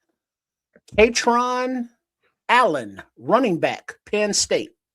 So there goes the 2 Penn State running backs gone till November. Man, you and about half the fan base about that life. All right, Mongo.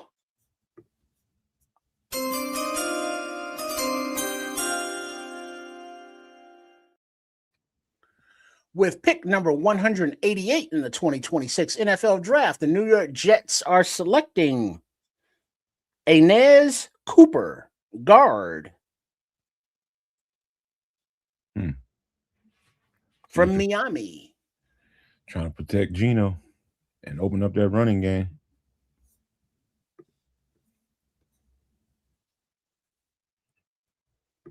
All right, that puts Cincinnati on the clock, followed by New Orleans.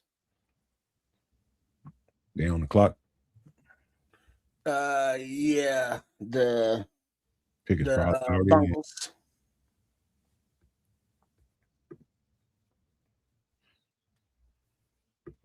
About that life thing, Xavier was a big reach.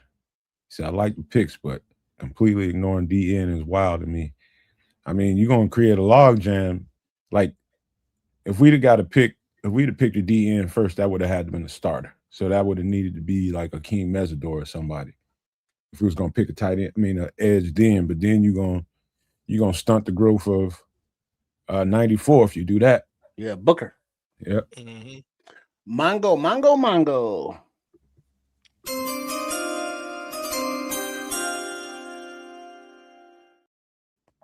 With pick number 189 in the 2026 NFL Draft, the Cincinnati Bengals select Brian Parker II, offensive lineman from Duke.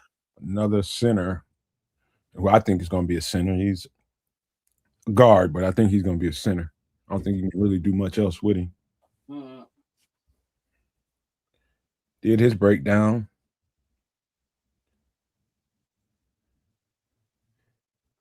Not a bad player, but I think if he want to make it in this league, he gonna have to learn how to stick to center. Dame Tucker, yeah. It still would be nice. He's still there about the life. Hey, where did anybody know where did has Darnell Mooney ended up on anybody's roster, or is he still on the street? I think somebody got him. Crimson says the only thing that makes sense is the brass believes in the D lineman we got. And he says, I'm worried that we saw the same behavior during the Nate Davis and Coleman Shelton days. We were just talking about that before you got here, Crimson. There's 3 big elephants in the room that people ain't talking about. It was the 3 D linemen we signed in the offseason. That would be Neville Gallimore, Contavious Street, and the other guy. I forget James Lynch. James Lynch. That's going to be big, big, big, big.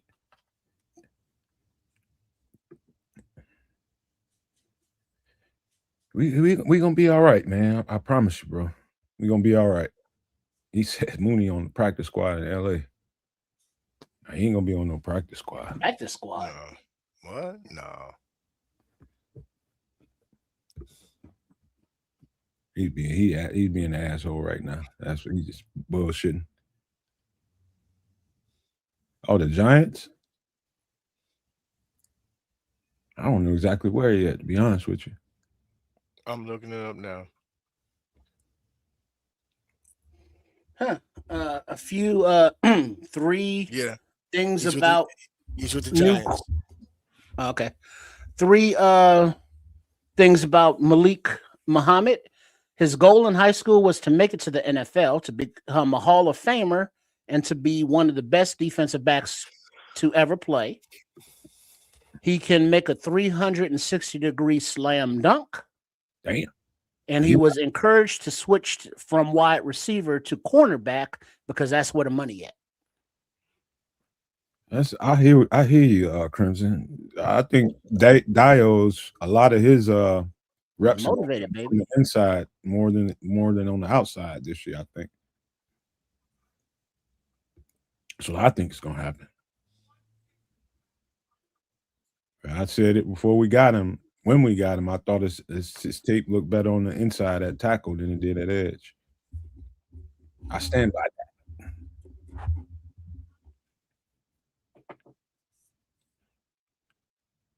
that. Might be, man. Which could be the reason why we ain't took the dive at D tackle. Might have a little log jam going on. Yeah, because you believe in who you got. You don't want to, obviously you want to create competition and have depth in case of injury, but you don't want to just take reps away from a guy because you draft a guy higher than him. It's like, well, you got to start. I drafted him higher. Booker was only a 5th round pick. Hey, Kyle Brandt from NFL Network and Good Morning Football. He just basically said what we've been saying in terms of the fan base. Now all of a sudden turning their back to, I don't trust what's going on. What are we doing? He said, are you guys not paying attention? He said, this is the same thing y'all said last season. And then all of a sudden you had the greatest time the entire season. He said, just sit back, relax, and let everything come together. Yeah, because after the draft last year, who are these guys? They reached for these guys, didn't address this position, won the division. So chill. Like you said, everybody was screaming, wait a minute, who's this Coastal Loveland guy? And then all of a sudden you fall in love with him. And then in the 7th round, they took a Kyle Manon guy, which ended up being a Green Bay Packers killer.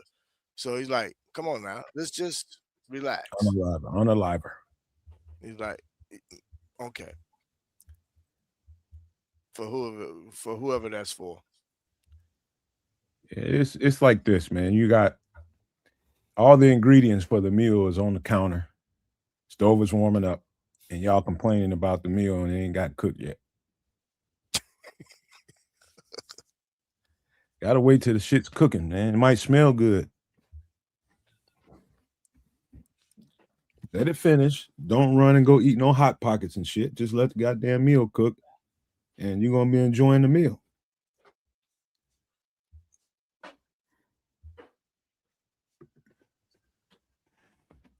FFG said he still thinks the Bears are working on a trade for Max Crosby for a much cheaper price than June 1st. Man, I think that ship done sailed, cuz. That's gone. Yeah, I think we should be over Max. T Wood said he did that once and my mom threw a fork at me. Gotta wait till the food is done, man. Shit. Anthony Wilson says, hey, would you guys try Harold Perkins at edge? Yeah, if we was in a 3-4. We was running a 3-4, hell yeah. Now, here's something to consider as well. Is it possible that we can see more of a hybrid style defense where traditionally we know we run a 4-3, but in certain situations, depending on the opponent, you can kind of go instead of having go hybrid where you don't have guys with their hands in the dirt. You got your DN off the line a little bit standing up. I mean, there's some flexibility. Again, we don't know exactly what DA is going to do, but I trust him. D-line gonna be all right. I'm telling you, the 3 guys that we got, man, y'all just don't know how good how much improved that's gonna make that line look. Just don't know yet. Again, like the old just came from the grocery store. They ain't got the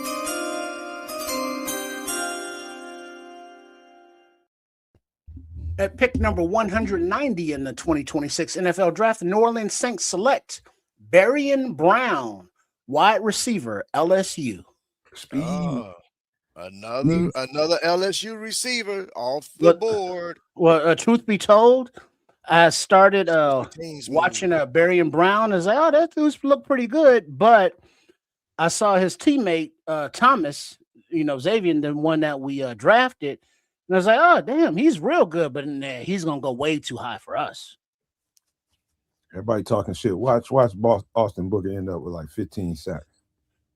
Mongo.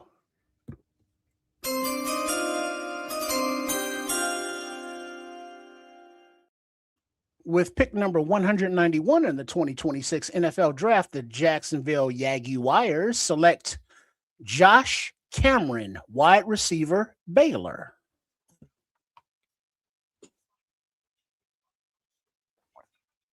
No, Gallimore ain't here to replace Dexter. They just gonna swap spots and move them around a little bit. It's just gonna add to the rotation. Gallimore is more like replacing Bill. They got lighter at the nose tackle position, or they're gonna kick Javon over and play him more at nose. More than likely.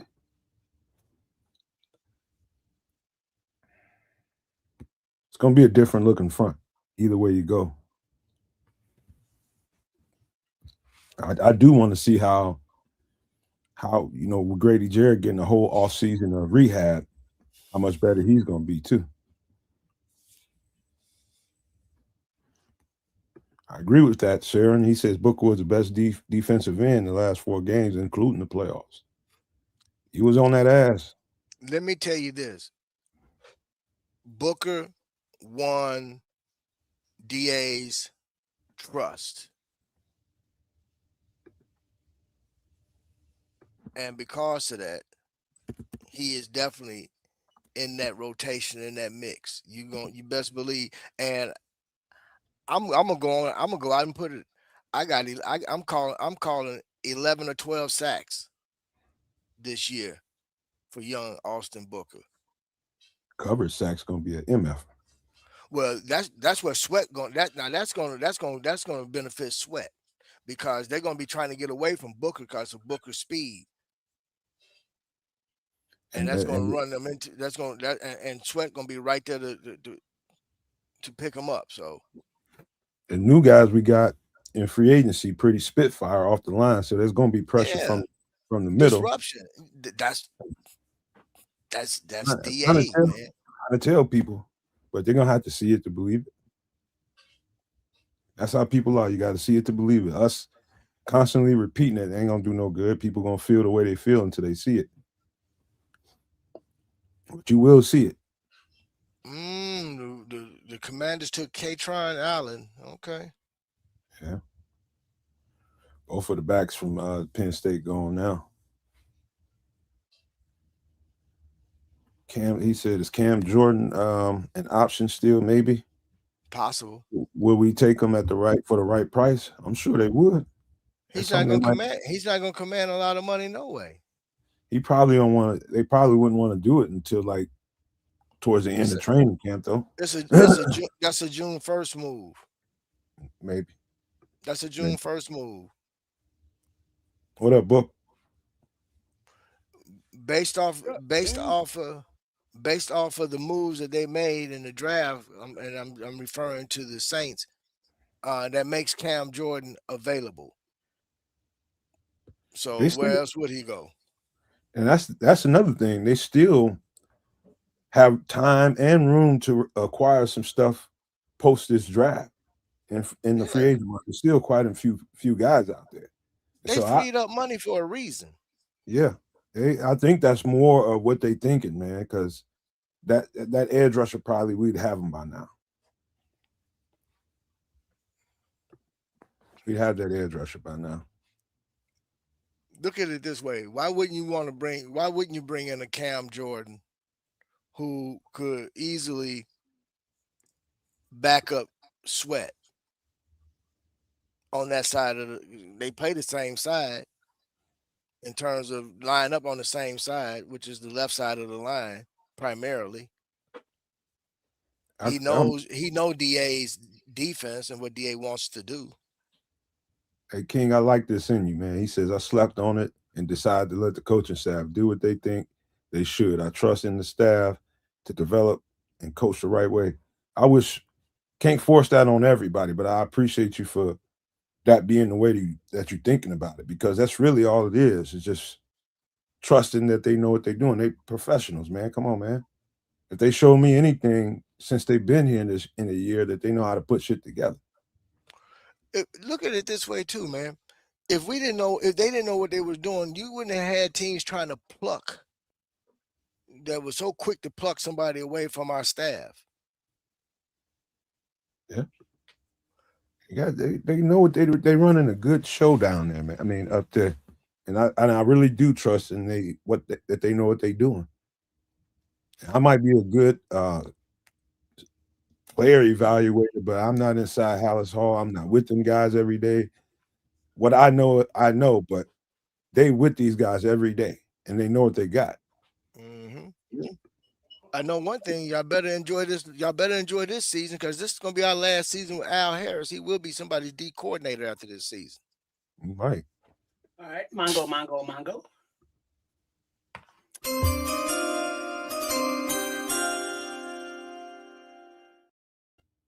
With pick number 193, the New York Giants in the 2026 NFL Draft select Jack Kelly, linebacker, BYU. Run stuffer. And a good blitzer. Hey, watch this. I'm not gonna say no names, but watch Crimson Meltdown. Hey, so I got this bowl of spaghetti, right? And Nomad mentioned tomato sauce, which I didn't have any, but I did have ketchup. You gonna be an asshole. What you gonna do that for, man? He already salty about the goddamn draft so far. So hey, what, you don't like a little ketchup on your spaghetti? Doing that shit to people, man. You an asshole.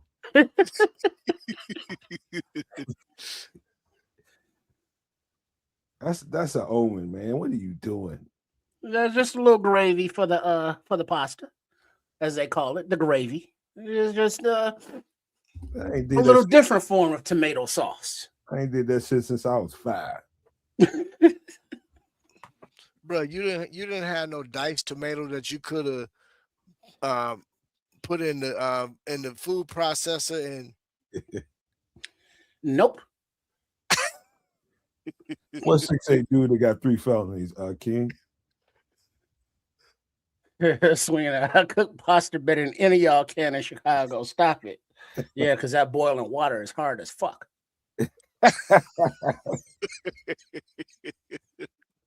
Yeah, we did. We scouted Corleone, the Godfather. That's one of the first handful of guys we did.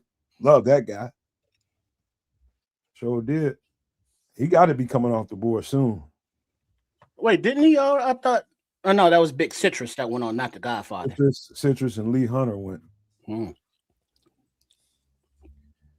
Got that spaghetti Day Hines. Hey, keep it 57 pick. The jacket, Devin Hester. There you go. hey, look, Logan got ketchup for life now. Logan finna have ketchup for life, baby. Come on, D Nice. Ketchup and spaghetti sauce. How you living? Englewood. Wow. Southside. Only way that's gonna happen is we ran out of sauce, the tomato sauce. Well, ketchup is kind of tomato sauce. No, ain't Kinda. It's tomatoes in it, and it's saucy. goddamn Okay. condiment. That's a goddamn Okay. condiment, not sauce. Right. Come on, bro. People pissed off, Smitty, man.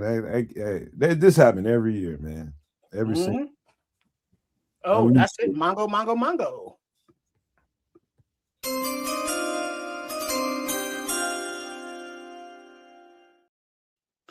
The Vegas Raiders with pick number 195. Damn it, they took it down. Select a wide receiver, Malik Benson. Yeah, T-Dub distracting me because he's like ketchup and or hot sauce. I'm over here laughing because Trips got tongue tied because of the ketchup. Because I was reading hot sauce, like, oh yeah, throw a little Valentina on there too. Trip would do it too. Oh. What you think is a dare? I know it. Minute somebody mentioned he go pull a pack of goddamn sardines out of there, throw it in there. Well, I didn't have time to put those in the fish, or that would have been a nice little, you know what I'm saying, a little protein in there. I do remember when people was pissed off about that Loveland pick. I remember that. Talking about, well, why didn't we get Warren if we're gonna take a tight end? Right. At the maximum, I was surprised, but I didn't get mad. I'm like, okay, what we doing here? And now look at Colson Loveland out there getting his swerve on, invited to all the cookouts. Well, there's another organization who's having a very similar meltdown, which is the Jets, because you remember now they drafted a tight end last year in Taylor, and then they moved up again to draft the tight end in the first round this year. So the Jets fan base is going nuts. Like, why would you do that? You drafted Taylor last year. Not understanding again the complexities of offenses and the different type of schemes and different formations. So, Man, fan bases are full of assholes that don't know shit. Mm-hmm. Well, I mean, I saw somebody, I don't know who it was, but I was just scrolling, and they were mad at the trade. I was like, how you going to trade up for this dude and then drop back, however many spots they drop back? And it's like, well, they wanted that dude. You want them to trade up, but you don't want them to give up nothing. How does that work? Talking about the trade yesterday? No, today when they moved up. Oh, okay. Hell, man. I mean, you gave up 2 picks, but you got back 2 picks. You just have to move back like 20 spots on the second. All you did was swap positions. That's all it Right. was. You just swap positions. Quit fucking with draft Dr. Phillip. All right. So the pick is in for the Patriots at 196, but they're recapping previous picks of the draft. Then after New England, it looks like we got Philly and then New England again. Bastards. All these compensatory picks, man. That's killing me. When you know that they felt good about that guy, that they moved up and got him, and knowing that this tight end can bring something to the table, they felt that compelled to do it. They're just like, somebody gonna get this cat, and we need this cat. We got an extra offensive lineman with hands. What we got? Want to open up the interior? Your running game. You want to help the play action game, do all that stuff. Man, we well on our way to 40 burger games on a regular basis. By way of what they're doing. See, I thought the trade was for D and they took a linebacker. Man, I understand. Get thinking. Man. You can't predict. You can't think. You just got to react once it happens. Because, I think it was Smitty Q. He called it like in the first round. Polls and all them was like, hey, those mocks y'all did, yeah, F all that. Because we going to do our own thing. And I've seen no mock drafts that had, all these players on it for the Bears. And every mock draft I've seen had a defensive end and or tackle already for the draft at this point. Hey, man, let me tell you guys something. And this is not me patting myself on the back, but I have a very high football IQ, especially understanding of the game, not only the game, but evaluating talent. And even I don't know what's best for this team more than the people that's running the team. So there's a certain amount of humble you got to be.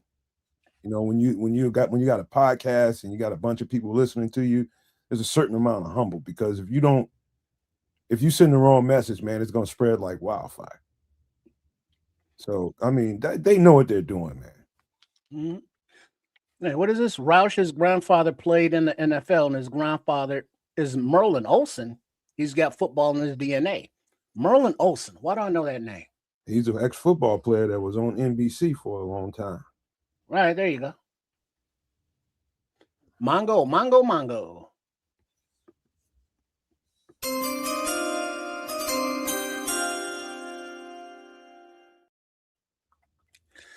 All right. That definitely ain't English. At pick number 196 of the 2026 NFL Draft, the New England Patriots select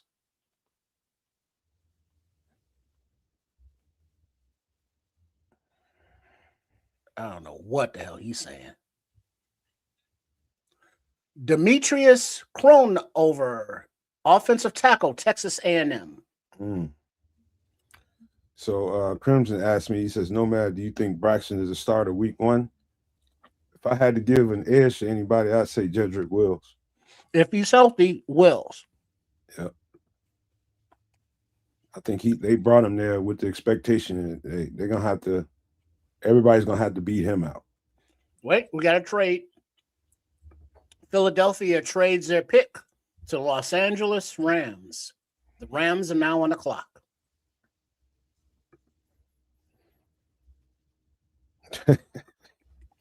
I know it's a lot of them kind of people out here, man. They can't humble themselves. That's a personal thing. Got to have some humility out here, man, because you just don't know everything, man. You're not inside that building. I'm not inside the building. Merlin Olsen, did he act later in his life? Yes, Little House on the Prairie. There we go. That's where I know him from. Aaron Collins right here. Oh, there you go. Right on, Saran. Thanks. No, I'm not out on Braxton. I think he's a good stopgap for the situation. Jedrick Wills was a top 10 draft pick. He was playing like a top 10 draft pick before he got hurt. Yeah, if that guy's healthy, them cats ain't beating him out. If he's healthy, they are not beating that cat out. That's why I'm feeling like that ain't got nothing to really do with Braxton. I know how good that guy is when he's healthy. Right, he's just a better player if healthy. He is much better. And I would assume that, in order for him to sign that free agent contract, the medical, staff cleared him, so he is healthy. Mm-hmm. I can't wait. I've seen that dude just handle cats with one hand, one arm, on a regular too. It happens on a regular basis, dude. He's just handling motherfuckers. Yeah, and Barrelissimo talking about he been out on Braxton for 2 years. I know. Yeah, he's been over it. Wait, but Dante's saying I trade Jedrick if he looks good. Why? Why would you do I that? mean, if he's a top 10 talent at You left got him tackle, for peanuts. right? What are you if when Ozzy comes back, let him compete to be the swing tackle, because by then Theo will be out of contract. Yeah. So I mean, if you have a left tackle, keep him, and then now you got Ozzy as your swing. And it's like, well, he's a second round pick. He shouldn't be a swing tackle. Okay, but he is or would be. He if he's healthy, freaking Ozzy ain't never getting that starting job back. Yeah. If Wills is healthy, I think Ozzy, Braxton, Theo are downgrades. Yeah. You know, so if we have the opportunity to capitalize on Mongo.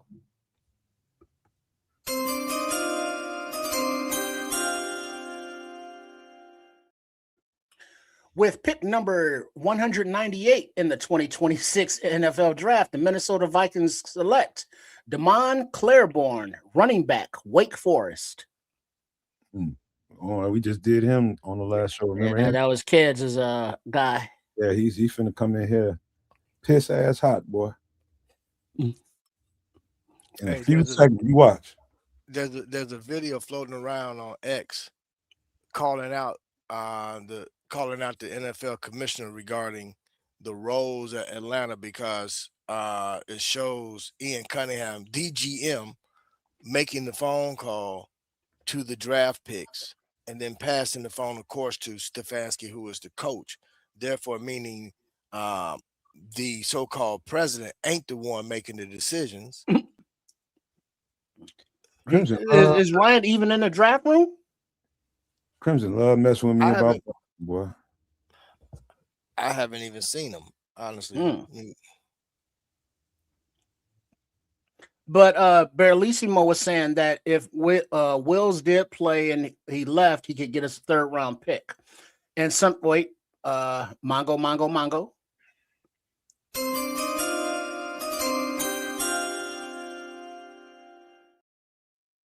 With the 199th pick in the 2026 NFL Draft, the Seattle Seahawks select Emmanuel Henderson Jr., wide receiver, Kansas. Let's pick up. But the comp pick scenario, I looked at all of the players that the Bears let go that signed free agent contracts versus the free agents that the Bears brought in. And there's a differentiation, which is how the comp picks are awarded. And right now, the Bears are in the, let's call it the positive, by like a couple $1 million in the salary differences. And if that were to hold, the Bears would receive a comp pick because they sent out more than they brought in. But as we keep increasing the talent and those players leave, we would be in line for more comp picks like the Eagles, like the 49ers, and all the other good teams that Bishop mentioned earlier, because now we are turning over the roster, not from the trash that it was, but replacing good players with good players. And when those good players leave, that's when those comp picks start to roll in. But we haven't had that because we haven't had enough good players, leaving, getting signed elsewhere. Oh, man. Mongo.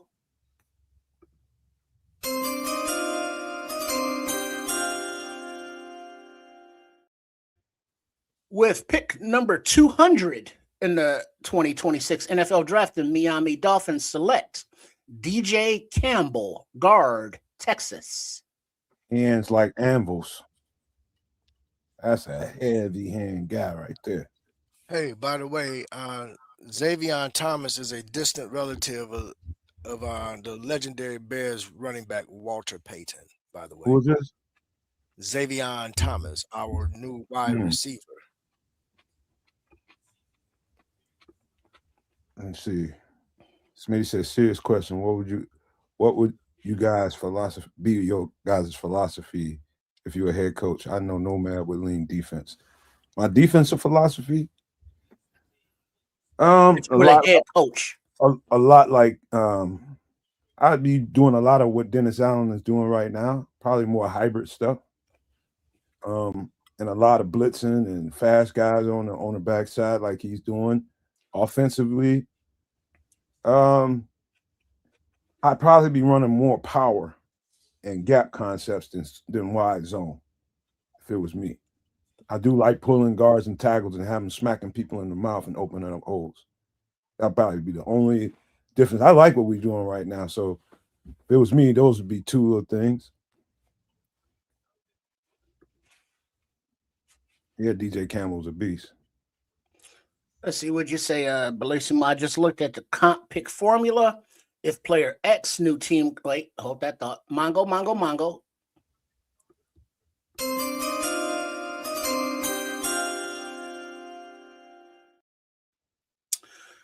FGB at 201 of pick for the 2026 NFL draft, the Green Bay Packers select Damani Jackson, cornerback, Alabama. Good pick. Oh, God. Damn. I'll probably be mixing it up in there too, Crimson. That's why I said hybrid. I'll be having a little mixture going on. 3-man front, 4-man fronts. What did I just say? Mm-hmm. Did I just mention that? We can see some. We could potentially see some hybrid.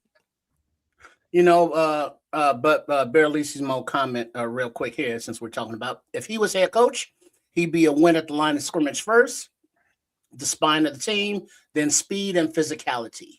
I could go at that. If I was a head coach, I'm hiring professionals at their craft, somebody with a defense that's aggressive, and somebody with an offense that can put up points. And I'm gonna defer to them as I am not an expert at either.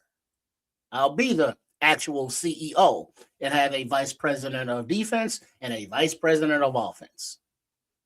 Yeah, you're right about that, Smitty. He said that's because I'm a former defensive player and being as an offense is offense, so he leans the other way. And that explains the past two drafts.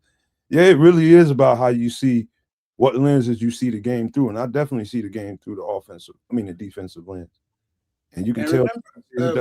Yeah, you got to. I mean, whatever works for you as you've made the bones. You know, a lot of coaches have done both sides of the ball. Ben Johnson, you know, he was a tight ends coach for a long time. So I'm sure when he looked at Sam Roush, he knew what he was looking at. You know, and as the offensive coordinator, well, de facto offensive coordinator / head coach, he knows what he wants in a tight end. And Roush is that guy. Man, hey, Don, I've been giving Brad Holmes all kinds of credit. I still think he's a great GM. I'm just telling you, your time is up. Until y'all get rid of that dead leg ass quarterback, y'all doomed. Dead leg. His legs can't move to save his life.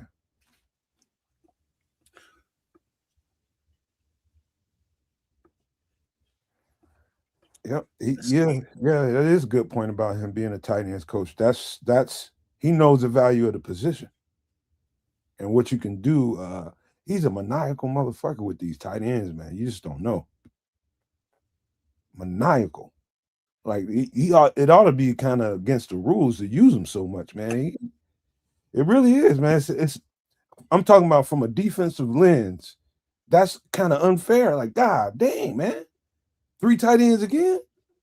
Mm-hmm. Somebody got running there, throwing it. I don't know. Mongo.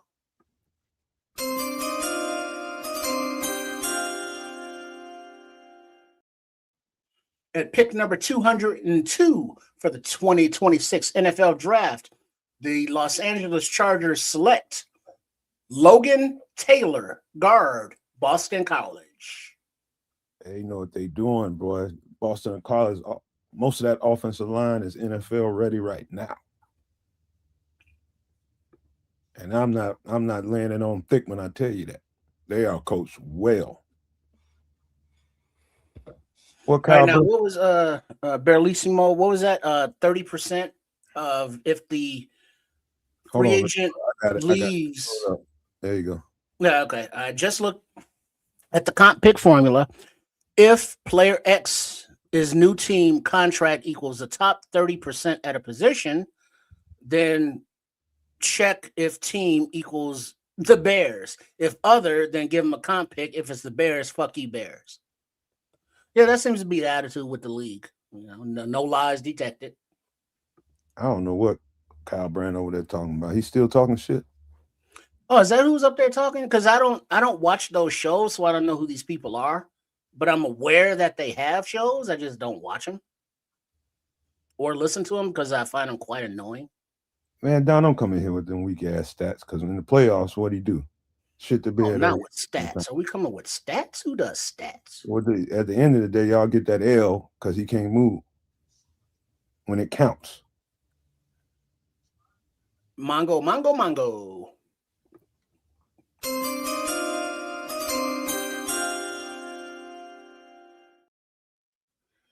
Pick number 203 of the 2026 NFL Draft, the Jacksonville Jaguars select C.J. Williams, wide receiver, Stanford.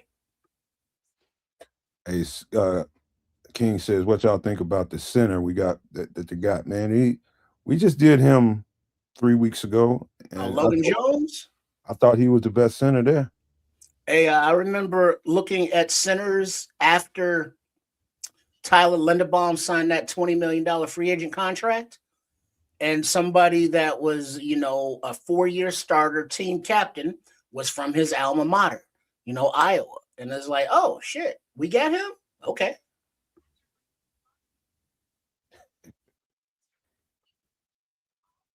The Texans are on the clock and the pick is in. Then the Kitties are at 2:05, and the Los Angeles Chargers are back on the clock at 2:06. And people are going to be on Dial's ass until they see some more of him. Until they actually see that he's motivated. Mm-hmm.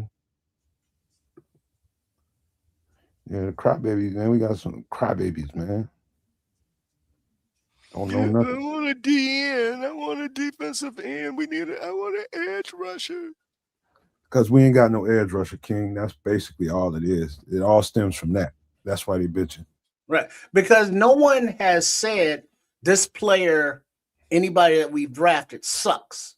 Most people agree, oh, yeah, good players, but we don't need that position right now. We need defensive end. We need to stop the run. We need to rush the passer. Which are true. They're not wrong, but they are discounting the free agents, that were signed. Are they going to make a big difference? The coaches seem to think so. When the rest of the guys get healthy on the D-line, are they going to make a difference? The coaches seem to think so. And whose opinion matters? I think that's the coaches. Pretty much. The King, that would be funny if he ended up with 13 sacks and a hero. Right? All this shit right now. And then people are, oh, yeah, we knew Dale would come back healthy. Yeah, bullshit. No, we're going to keep them receipts.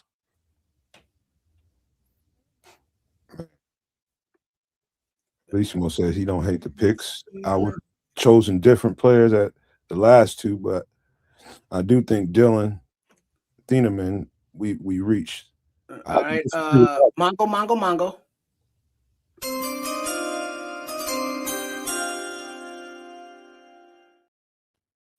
With pick number 204 in the 2026 NFL Draft, the Houston Texans select Lewis Bond, wide receiver, Boston College. I like their little running back because he's a little thick sucker, but I don't know if he came out in this draft. Man, Boston College got some offensive linemen, wide receivers coming out. What's going on out there in Boston? They doing some good job recruiting. That's what's happening. It must be the chowder. They know what, oh, that reminds me, because y'all didn't see it. That's what I was looking for. Where did I see it?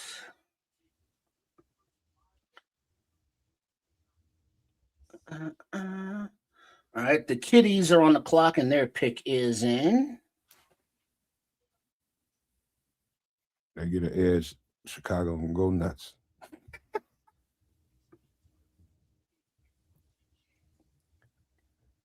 Appreciate that, Anthony. Yeah, there's got to be some kind of humility to this stuff. All right, Mongo.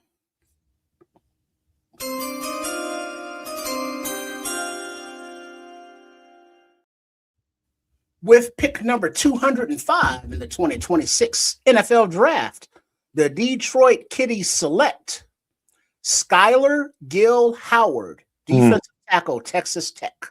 Oh, Ked's gonna want to hurt somebody. Hey, King, I got a video that I'm gonna play. It's a minute long on a little bit when we get a chance, but it's about Booker and showing his workout. And I'm gonna definitely wait till Kez gets back. But yeah, but Booker has been putting in work. Muscled up, huh? Booker has been putting in work. Yeah, bro. I caught a video late last night. And he's been I can't remember the putting in work. If you see his body, bruh, he looks like an action figure, bro. And he always had the frame to do it. But they need to develop. They need to fill out. If you see him now, he looks like an action figure for real, bro. I mean, I was like, whoa, he gonna again. We do what we do, they do what they do. And they see them guys a lot more than we see them guys. And they get paid to evaluate. And I think they might be on to something that we may not, that we're all overlooking. The damn gym. Because if Dennis Allen wanted an edge or defensive tackle, as King is bringing up, would they have not drafted an edge or defensive tackle by now if it was that high on his list of priorities? As Ryan Poles really saying, hey, Dennis Allen, I know you need this, but fuck you. I'm giving you this. Work with it. No. I'm sure Dennis Allen is signing off on these picks. Hey, I mean, between Dennis Allen and Al Harris, Dennis Allen got what he wanted during the offseason. He got some veteran guys to take care of that defensive line, and then he also addressed what he felt he needed to address in terms of scheme. And then they went to Al Harris and said, what guy do you think fit this scheme best for us in terms of what we want to do, and especially with taking the football away? And that's why we have the DBs that we have. I think this would be collaboration. This would be Book's first time getting a crack at the whole season. He gets the job. Like he started off behind Dio. Now it's his job. Dio probably he'll probably kick it out a little bit more. Here's the other thing too. No matter if you think about it, last offseason, Book was in rehab. Remember, he was. What was going on with him? What was going on? Remember, I'm talking about in terms of. Remember, what was the injury he had toward the end of not this past offseason, but the offseason wasn't it a before knee then? Or something? He had, yeah. So he was rehabbing. He was trying to get back healthy. And then Dial went down at the beginning of the season, so that canceled that out. And Book re-aggravated what he was coming back from. Seemed like everybody had a goddamn hamstring at first. It was a lot of it was soft tissue. That's why I'm pleased to see Kyler Gordon addressing that this offseason. He's been doing a lot of stretching and different things, getting worked on to make sure that he doesn't experience the same thing this coming season. Hey, Bishop, man, I remember Tripp coming in on the show talking shit, talking about we can get rid of our goddamn trainers. He was mad because everybody kept coming up with hamstring. I was like, man, what you think they got to do with that? Man, golly, damn trainers. Hey, man, them doctors and trainers can't help that. No, because that's the thing. The guys got to really that you're right about that. That's more of an individual. Mango. Diet.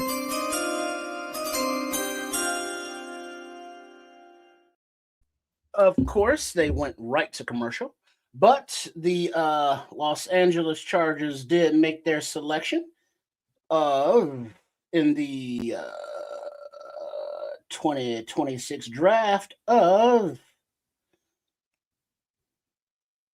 All right, low help. Because it's not online. They took it down from the TV and left it on commercial. And did not leave the banner on the commercial. It was Alex Harkey. Yeah. Alex Hartney, thank you very much. What position? Tackle. Tackle Alex Hartney. All right, thank you very much. I don't see on some commercials they leave the chyron at the bottom. Others they take it off. I have no idea what's happening. I mean, that should tell you watching the wrong channel. Well, the other one is like 5 minutes behind. Is it? Yeah. This one is faster. Yeah, okay. But it just doesn't have all the info. Smitty say Book hurt his knee at the end of training camp. Slowed him down. Yeah, it was his knee. I can't remember. Seemed like everything started happening at the end of training camp. Yeah. All right, the Eagles are on the clock, and their pick is in, followed by Atlanta, and then the Commies at 2:09. The Eagles have hired their offensive coordinator, Sean Mannion, their 5th different OC in 5 years. Really? They keep getting plucked. Huh. I don't think I've been paying that much attention to their OCs. I remember Sirianni was, the bad guy for a minute or a season. He's the as long as they got him, they ain't gonna never have a bad offense because he's the mastermind. Just like we don't get plucked on a regular basis. Get used to it. All right, the pick is in for the Eagles.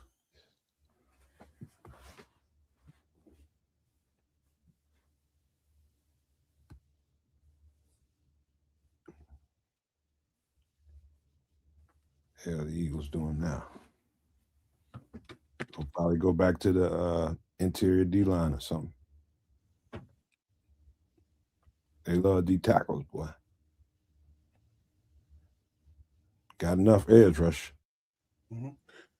Yeah, Alex Harkey, guard from Oregon, went to the Chargers, so they're definitely hooking up that line offensively. I think they got a couple. Somebody might have retired on that line. Or got hurt late in the season or something. We got 2 more as of now, Booker. About 2, unless they shake something up. Mongo.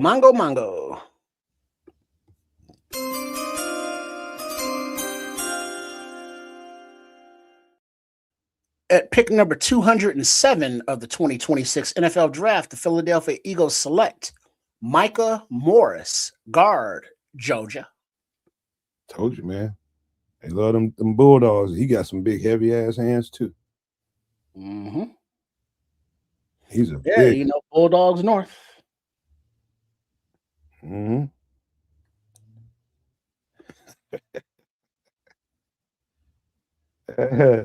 said he hope he draft one more tight end or 2 tight ends just to fuck with folks. It's like, we're going to take these tight ends and you're going to like it.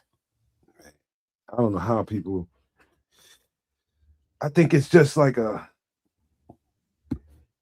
I've been spending all this time doing all these mock drafts. I like these players and I want this player or 2 or 3, however many, and then we get a chance to get them and don't draft them. People can't handle that. Yeah, that's why I stopped having draft crushes and favorites. It's like whoever they pick, I'll check them out then, and we'll welcome them with open arms to the team. You know how we do over here, man. We just tell you who they are, show you what they can bring to the table. That's about it. If somebody asks me, I'll tell you if I think he's a favorite, this or that. But you definitely ain't got time to be falling in love with them because you never know what these cats gonna do when it's their time to get on the clock. So just give them the information. That's what we do well over here. Bishop, what the hell you smashing now? Fish sandwich, brother. Ooh. Fish sandwich. Ooh. Sharks? What kind of fish? believe it or not, man, this is from Arby's, bro. Off the chain. They have the meats. I heard that sandwich was good. They fish sandwiches off the chain, bro.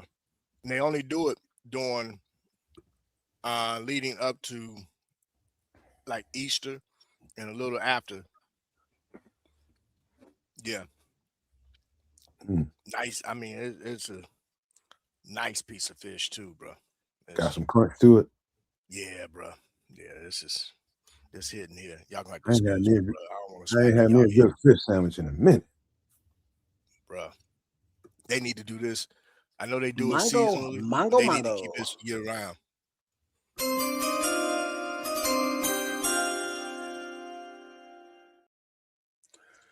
At pick number 208 of the 2026 NFL Draft, the Atlanta Falcons select Ontario Thompson, defensive tackle, Washington. They done us in. Hey,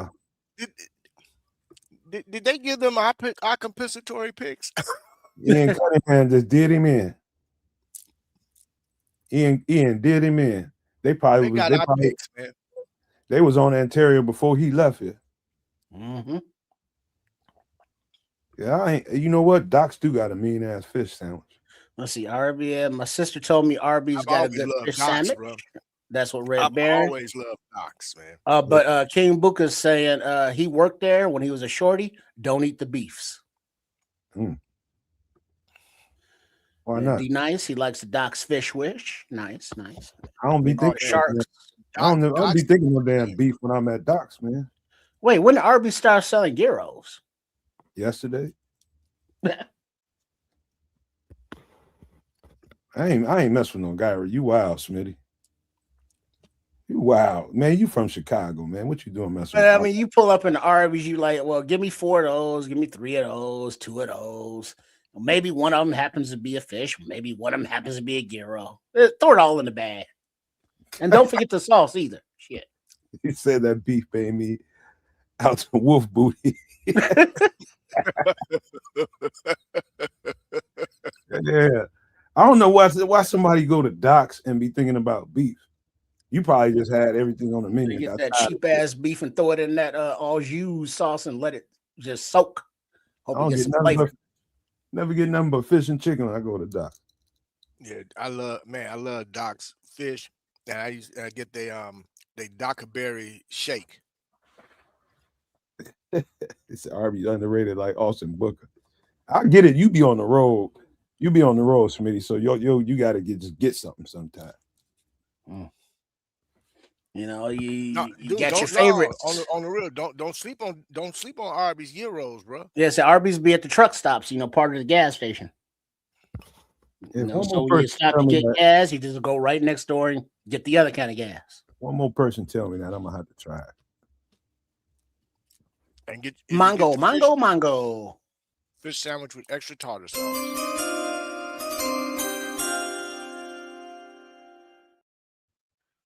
With pick number 209 in the 2026 NFL Draft, the Washington Commies select Matt Golban, center, Michigan State. Can't say that I know this one because I didn't. But Michigan also good offensive line talent. Tradition. Let's see. Next up, we got Pittsburgh and then Baltimore at 211. Big Ten, they're gonna run the football. Man, it don't be the salt, Smitty. It be the lemon pepper zest. It's that lemon pepper zest they be putting on. Just tell them don't put none on it. It ain't salt. Shit, fried hard lemon pepper, please. They go crazy with the lemon pepper though. Like J&J do. You gotta tell them, hey, goddamn. Easy lemon pepper. But all good shit, you just gotta tell them to be easy on that lemon pepper zest. That powder be like crack for these fools out here.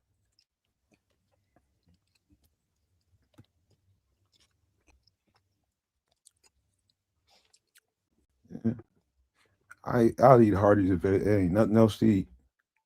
Arby's is incredible by me. It's weird. It's sorcery in certain locations. All right, Tritz, give me 1 second. I gotta take a quick leak. I'll be right back. Yeah, we're on commercial. You know, Bishop is biting his fish sandwich. I'm munching on my spaghettis. Because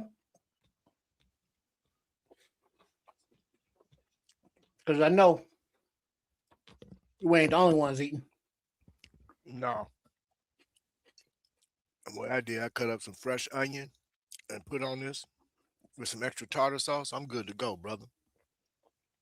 Let's see. There's a fish sandwich heaven. There's a gyro spot, Kimball and Belmont across from Blue Line. Kimball and Belmont. Belmont, Kimball. Is that off the Blue Line, Kimball and Belmont? What else is Belmont? It's Fullerton, Belmont. So it's not only the Brown Line station, it's the Red Line as well. Line. Yeah. So that's over there from Thousand Liquors.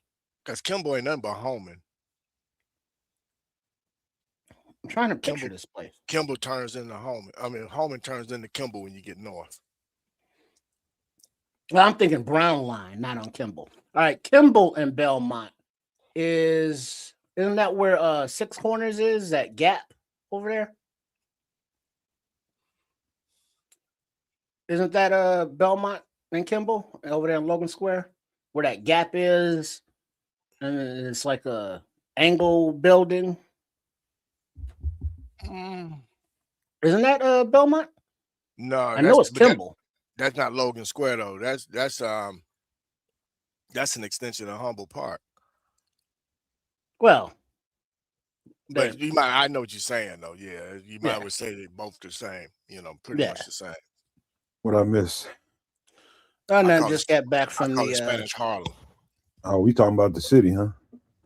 Yeah, King was talking about a gyro spot on Belmont and Kimball, and I'm just trying to picture the spot in my head. Picture the Blue Line. Gas station, Aldi, and the gym. Belmont and Kimball. Wait, Mongo.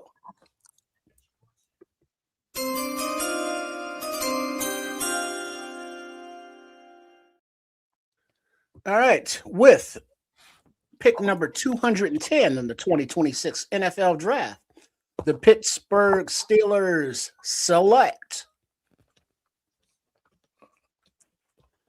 There's a pause here. They go select, and then they don't tell you. Whereas other ones, they rush on the screen and rush off. Oh, they select Gabriel Rubio, defensive tackle, Notre Dame. What do you mean 7 years? What are you talking about, Crimson? Talking about being away from the city? Oh, Gap is closer to Diversity in Belmont. There you go, Diversity in Belmont. That's what I'm thinking. Kimball. I got to look at this now because it's going to irritate me. What y'all talking? What side of town? Northwest. Wait, Kimball and Belmont. Ain't that where the Sears used to be? But it's not Sears anymore. They remodeled it or some shit. The big Sears warehouse. Tripp's got a good he got a good handle for where shit is in the city, man.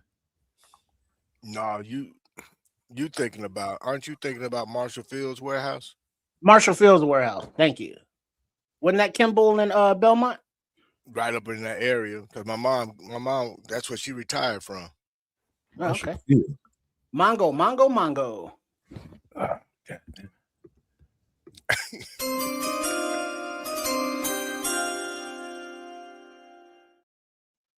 With pick number 211 of the 2026 draft, the Baltimore Ravens select Ryan Eckley, punter, Michigan State. Somebody fan base mad.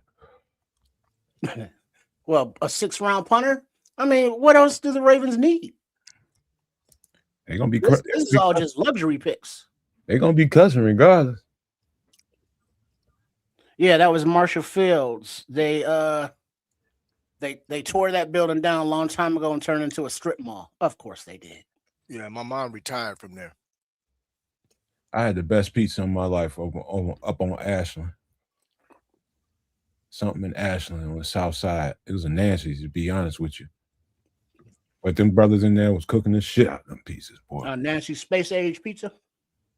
I just know a Nancy's. That's all I know. I was kind of young.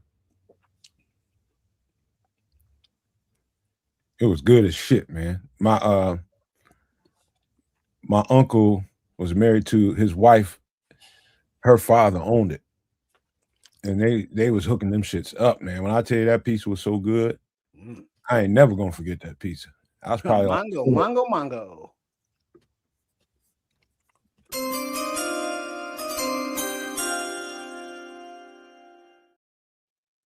With pick number 212 in the 2026 NFL Draft, the New England Patriots select Nnamdi Obaizor, linebacker, TCU.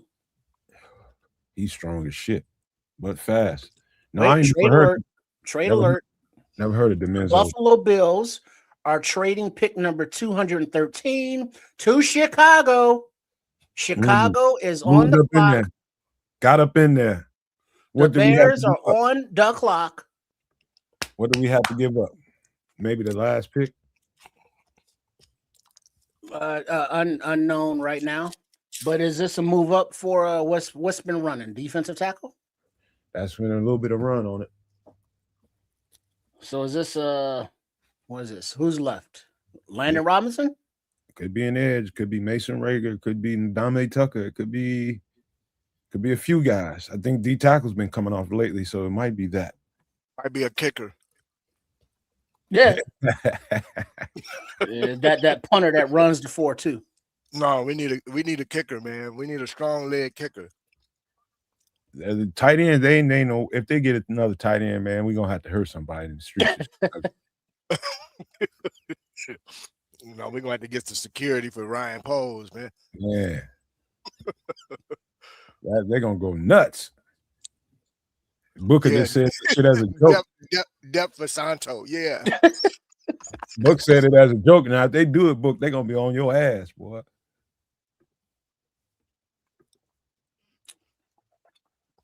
ATF, you asked me who all they drafted, man. I can't remember all them cats off the top of my head. Yeah, well, where's the scroll at the bottom? We need kids back. Put that up there. It ain't got the latest picks up there. Oh, he need to punch it back in. Get back on the clock.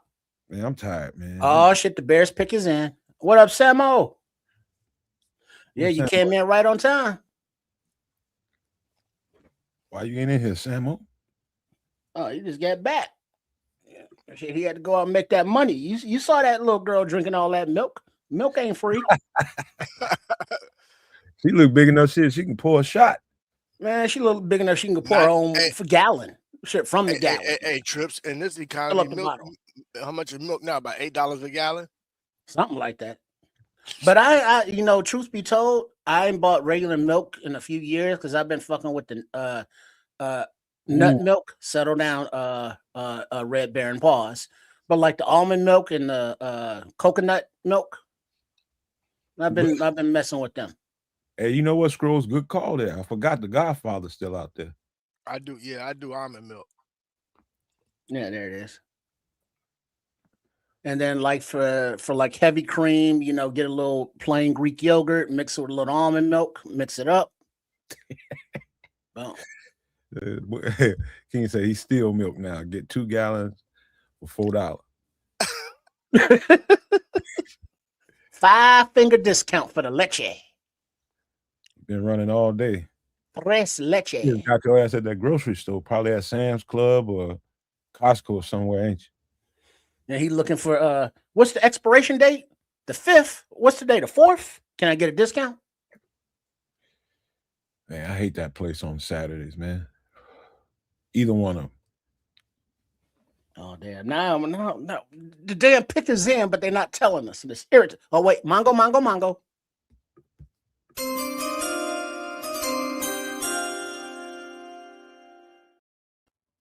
With pick number 213 of the 2026 draft, the Chicago Bears select Jordan Vandenberg, defensive tackle, Georgia Tech.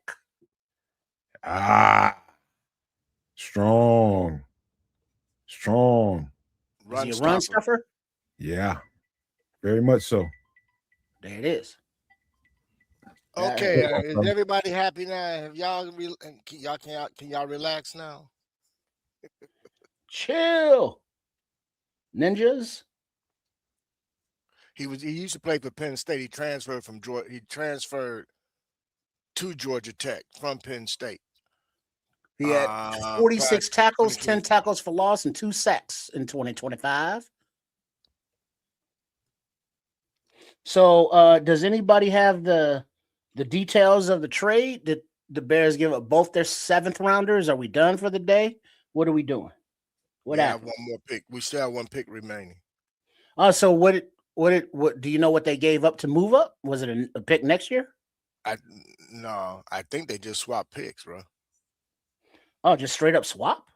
I think so. I'm not saying that was very nice of whoever swapped with us. I'm not finding no details. Let me look some more. Wait, Megan Thee Stallion tells TMZ that her and Klay Thompson have ended their relationship. Klay Thompson? I thought she was who was a dude that used to be on the Bulls? No, he was hitting that for a minute. No, her and Klay Thompson been together. No, what was it? Dude from the Bulls. He was a forward or somebody. Tristan Thompson, Tristan Williams, somebody. Let's see. Talking about milk trips, you having me thinking the comedian Pierre Edwards dating skit on his channel. Pierre Edwards. Not familiar with him, I don't think. Check him out. Oh, shit. Nomad? Nomad?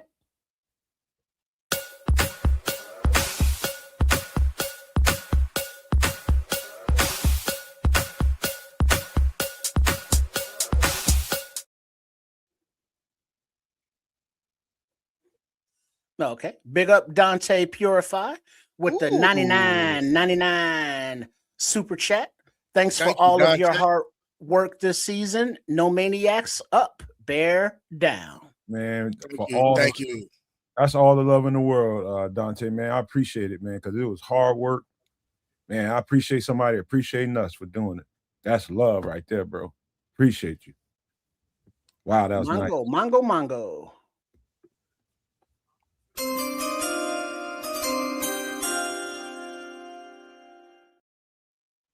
With pick number 214 in the 2026 NFL Draft, the Indianapolis Colts select Caden Curry, edge, Ohio State.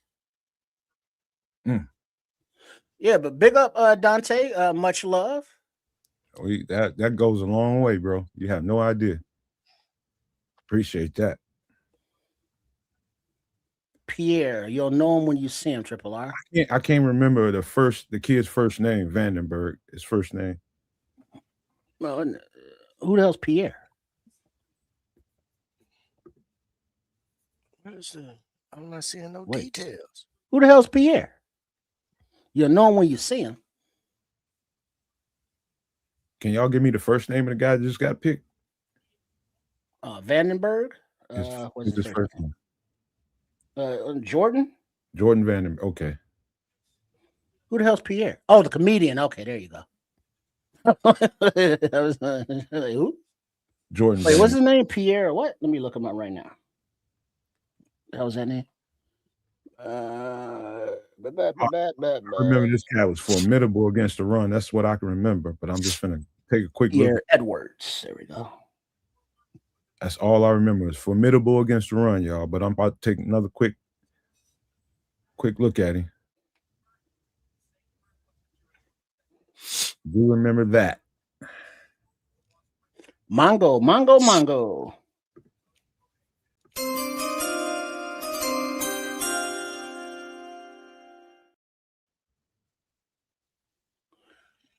With pick number 215 in the 2026 NFL Draft, the Atlanta Falcons select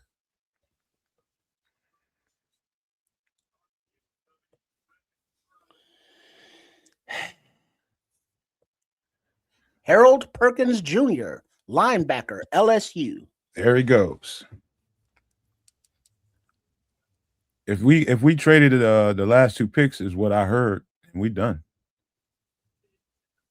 Is that true? I don't know. Okay, Pierre Edwards. Yeah, I know that face. Okay. Yeah, I haven't. There's a trade alert. The Seattle Seahawks have traded pick number 216 to the Green Bay Packers, who are now on the clock. He's more than an edge. I mean, than a run stuffer, bro. He got some upside pass rush.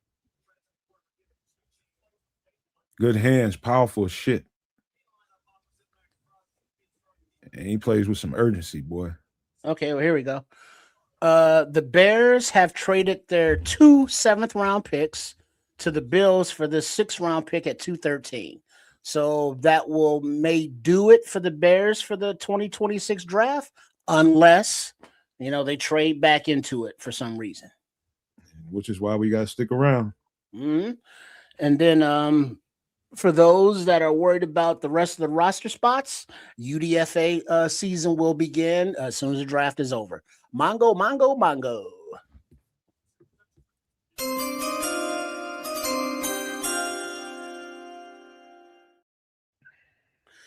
With the pick number 216 in the 2026 NFL Draft, the Green Bay Packers, select Trey Smack, kicker, Florida. Little run on kickers all of a sudden. Little run on kickers, huh?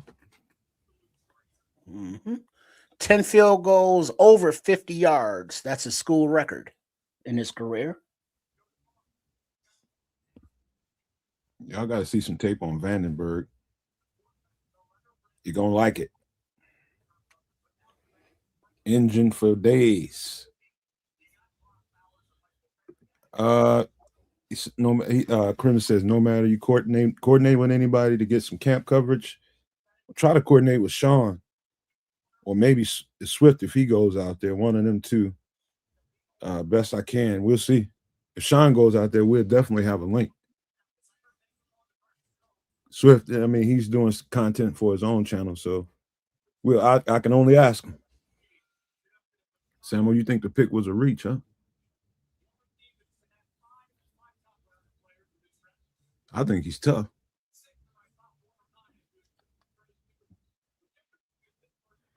He's a lot of what we need, man. Mongo.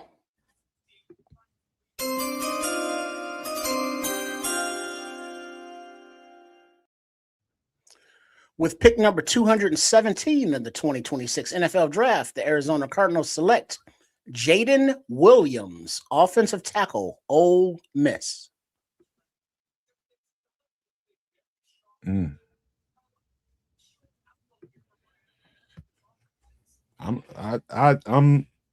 all I remember was the run stuff in Joseph. I just took another quick snap. He's got some upside as a pass rusher too. I think it's a real good pick. He got a chance to get in there and get him some reps, but he gonna have to fight for him though. Rob Bay said it takes all day to get a D tackle. Hell, shaking my damn head. Yeah, but you got one, so we got one. So he's gonna probably play a lot of Billings' role for sure. Okay, so Jordan Vandenberg, he grew up in South Africa playing rugby and cricket. He's a physical sound gun. He's tough and physical, yeah. Yeah, rugby, no pads. Let's go. Getting the scrum, baby. Yeah. The scrum ain't nothing but a mosh pit. He's like, oh, y'all get pads and shit for this? Oh, okay. Right? What? Wait, you get to stop at the end of every play? Huh. Okay, that's interesting. They give you water? You just cool. You only got to play one side of the ball. You ain't got to go both ways? All right. I guess I can play this American game. We about to dress the UDFA market down. But something before we get off the air, we are going to look at the ESPN's like best available. because those dudes are going to be UDFAs. Yeah. Just read, King Buka says, just read that Vandenberg has a very quick get off from the line and is strong, but just needs tuning. He's been playing rugby and cricket, wherever the hell those are. They got to clean him up a little bit, and he on the ground a little bit. Mongo.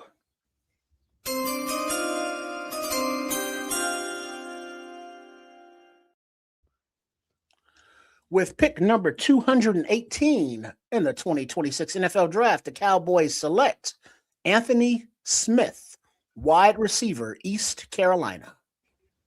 Nice pickup. I truly hope we sneak back in here some way.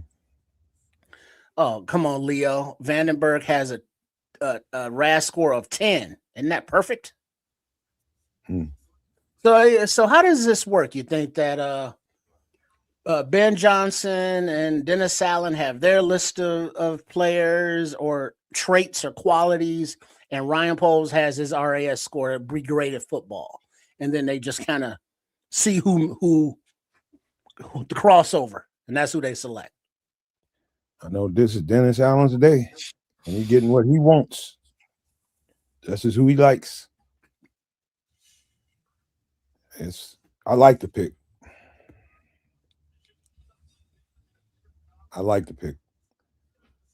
Gave up 2 to get him, but I like him. Well, what that says is they gave up 2 to get him. They didn't feel nobody was going to be of any value in the 7th round that couldn't be considered a UDFA. So they just wait for the UDFAs and go from there. You know, because Samo put up here, he thought that Vandenberg might have been a UDFA, but you know, we've been seeing a little run on tackles right there, so he may not have made it to that market. And so instead of waiting to that, end of the 7th round, it's like, let's go ahead and grab this dude. And then we'll just focus on UDFAs from here on out. Right. What up, O'Breeze? Welcome in, O'Breeze, Rob Bass. Everybody just jumped up in here. Well, you see, that's the thing. I haven't yet to see anybody in the comments or anybody online say that any of the players selected by the Bears on this draft weekend are bad players.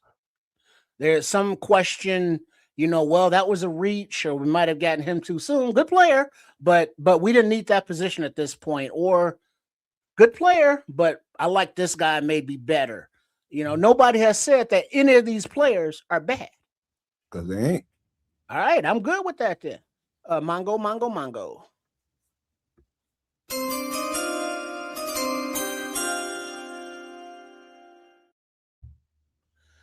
All right, with the 219th pick in the 2026 NFL Draft, the New Orleans Saints select TJ Hall, cornerback, Iowa. Too late, Corny. They Ian Cunningham already stole him. Yeah, Ian Cunningham under direction of Matt Ryan stole him. Yeah.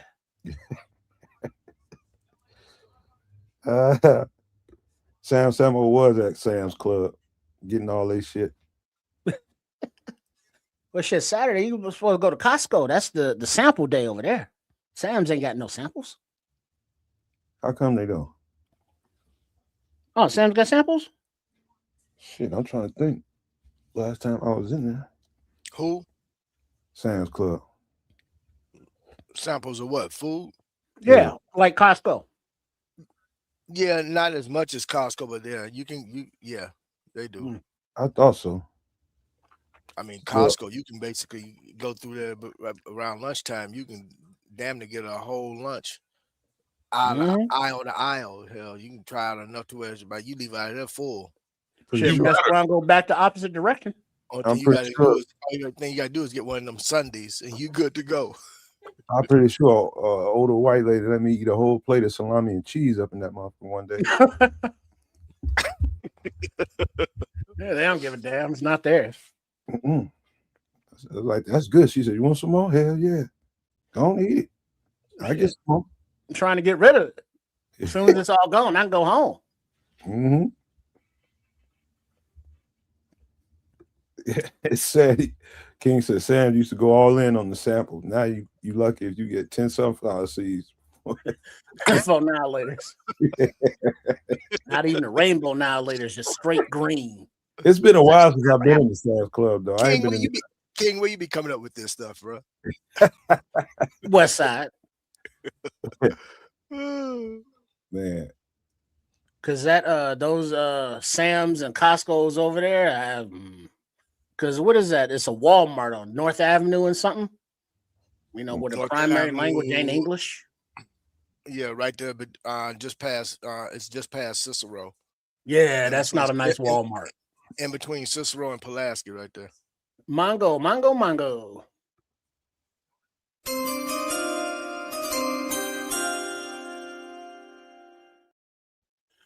The Buffalo Bills, with pick number 220 in the 2026 NFL Draft, have selected Toriano Pride Jr., cornerback, Missouri.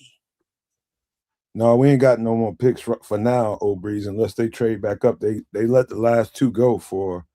They jumped up to 212 or some shit to get Jordan Vandenberg. I used to go to the Sam's in Tinley. He helped put the Walmart together. Don't ever go there. It's ran by the place is ran by Splinter and his crew. Damn. I told you. Bebop and Rocksteady? Where the hell you come from? I had to do some things, man. I had to go to Sam's Club. Sound like the damn salmon shop too. How you like the picks there, kids? I don't know. So we like I had a feeling we were gonna trade them 2 7s for a 6. It sounds like we did. We had Jordan Vandenberg, is that right? That is correct. Not somebody we looked at all, to my understanding. So I can't really speak to it. At least we got a DT. I looked at him. What is he? What are your thoughts? I think he's gonna probably play particular nose for us, but he got some upside as a pass rusher. Damn, yeah. Okay. He grew up in South Africa and has a rugby and cricket background. Oh man, I'm not a fan of those people. He's extremely strong, Paul. Man, I mean, what do you mean those people? He's a truck. You heard my answer to that yesterday. I'm gonna leave it. That's just. I will defer to the previous episode of this show. So, okay, fine. So we got a big DT. Cool. Did Landon Robinson come off the board? Did Skylar Gill Thomas? Guess who got him? Who? The Kitties. Damn.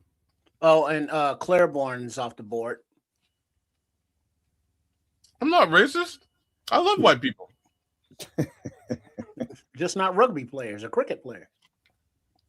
I'm just not a big fan of folks from like South African folks in my that I've met in life have been extremely racially polarized. But that's just me. Yeah. They don't surprise me. First ever player drafted born in South Africa. That's kind of wild. And it's a white guy.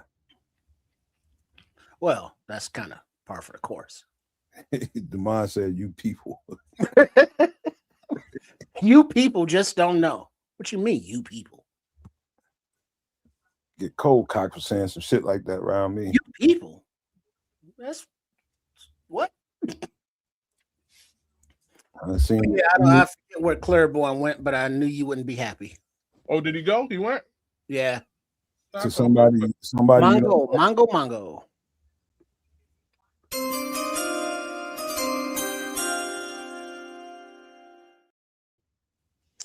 With pick number 221 in the 2026 NFL Draft, the Cincinnati Bengals select Jack Endries, tight end, Texas.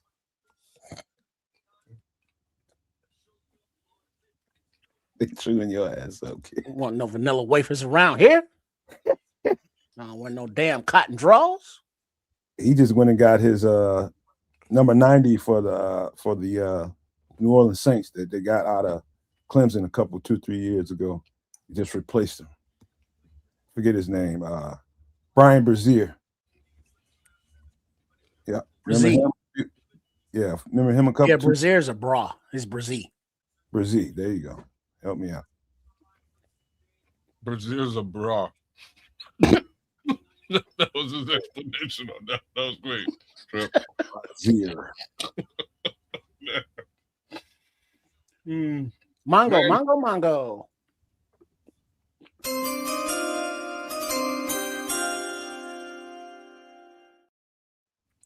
With the 222nd pick of the 2026 NFL Draft, the Detroit Kitties select Tyree West, edge, Tennessee.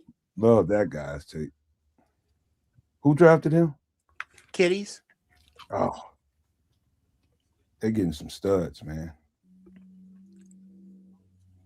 And it sucks. My boy Tucker gone? He has not. And we are already in round number 7. So anybody not picked, priority UDFAs. Okay. That's what I want to hear, actually.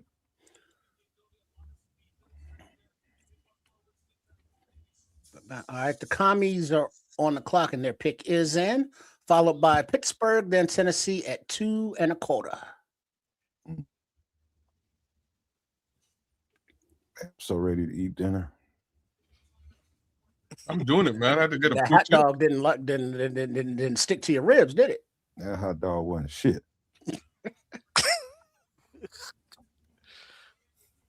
Weak ass hot dog. Still mad about them wings or what? Yeah, he's still mad about them wings. I'm gonna get it. She better be glad. He said he was like, "Now I'm about to go barbecue and eat all of that shit." She love them ribs, man. Get nothing but memories when you get home.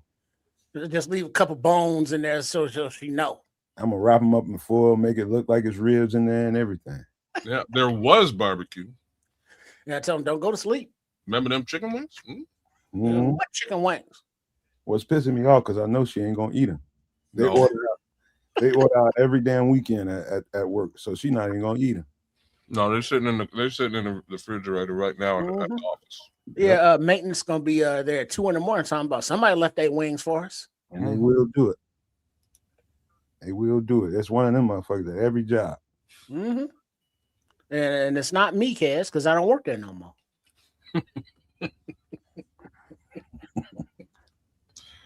Oh man. Mongo.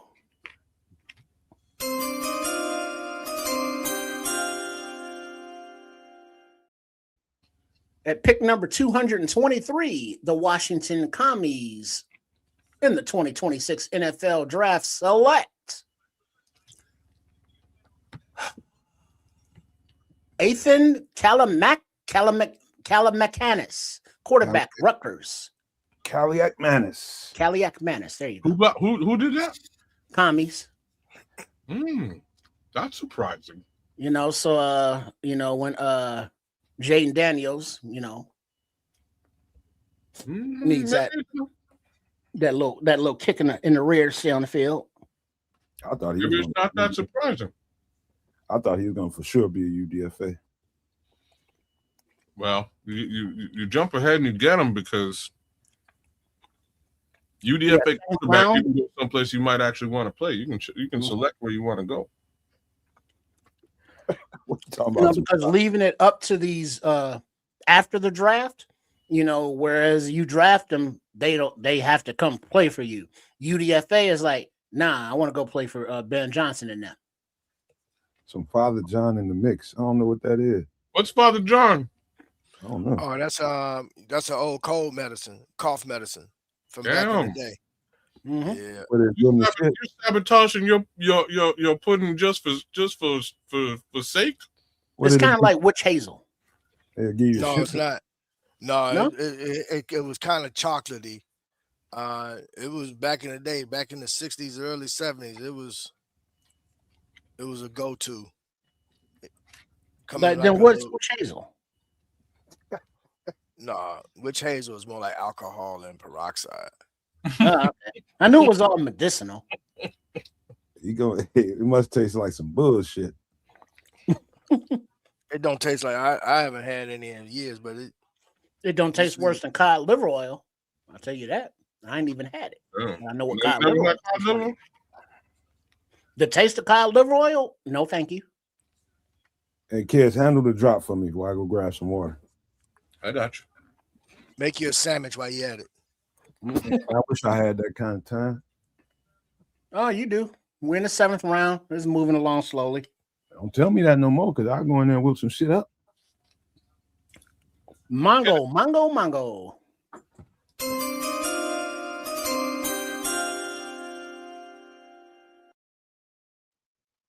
With pick number 224 in the 2026 NFL Draft, the Pittsburgh Steelers select Robert Spears Jennings, safety, Oklahoma.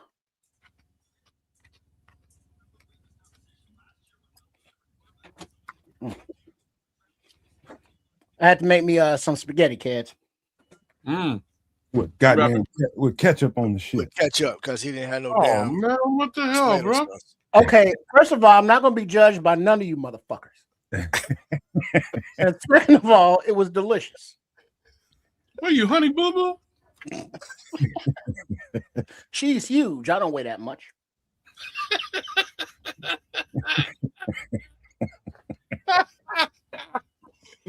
Oh, she called it sketty. You better look. Honey Boo Boo catching strays up in his BI. But no, I put in some butter, some olive oil, chopped up onion, and some minced garlic. You know, let that sizzle a little bit, get translucent, and then put the spaghetti back in, mix it all up. And I didn't have any tomato sauce, if you will. So it's like, I got ketchup and I got Parmesan. Good enough. That's what we're doing. Oh, that's wow. I'd have threw some cheese in that shit first. Well, Parmesan.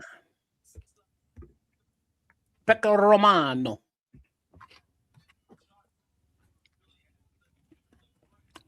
So, you know, and you can't say that, you know, tomato sauce, ketchup, tomato.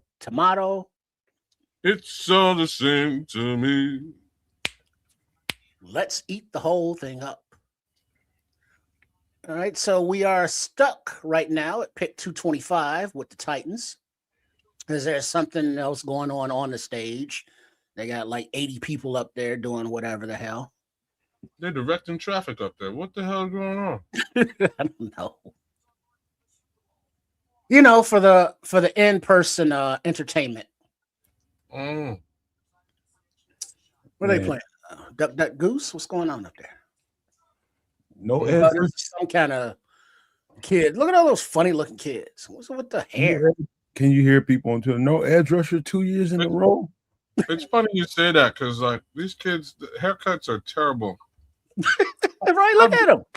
I have a problem with all of the parents. Parents, don't let your kids walk around like that. No, it's a generational thing because you know every like braids, twists, bald. You know, individuality. However you want to wear your hair. I don't give a damn. Don't let your No kids high walk. and tight, no curls, no fades or all fades. Everybody bald. You know. Nappy Roots is in, buddy.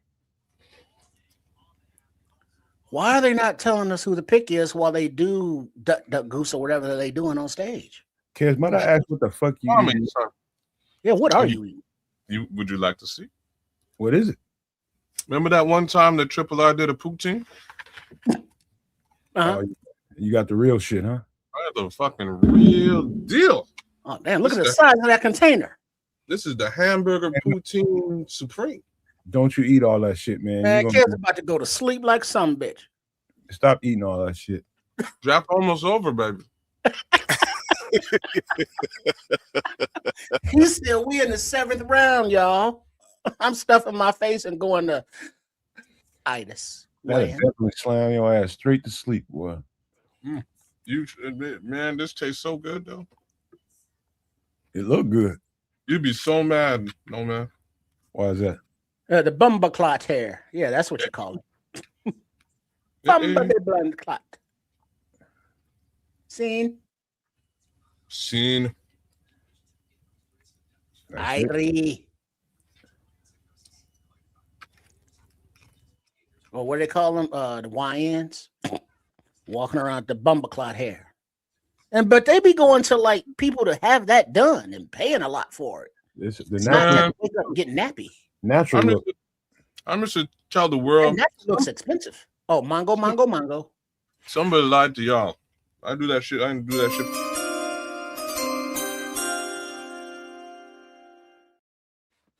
With the 225th pick of the 2026 NFL Draft, the Tennessee Titans select Jaron Kanak, tight end, Oklahoma. Man, it had to be 30 tight ends drafted, man. Yeah, there's a lot of tight ends. Trying to find that Komet Loveland magic.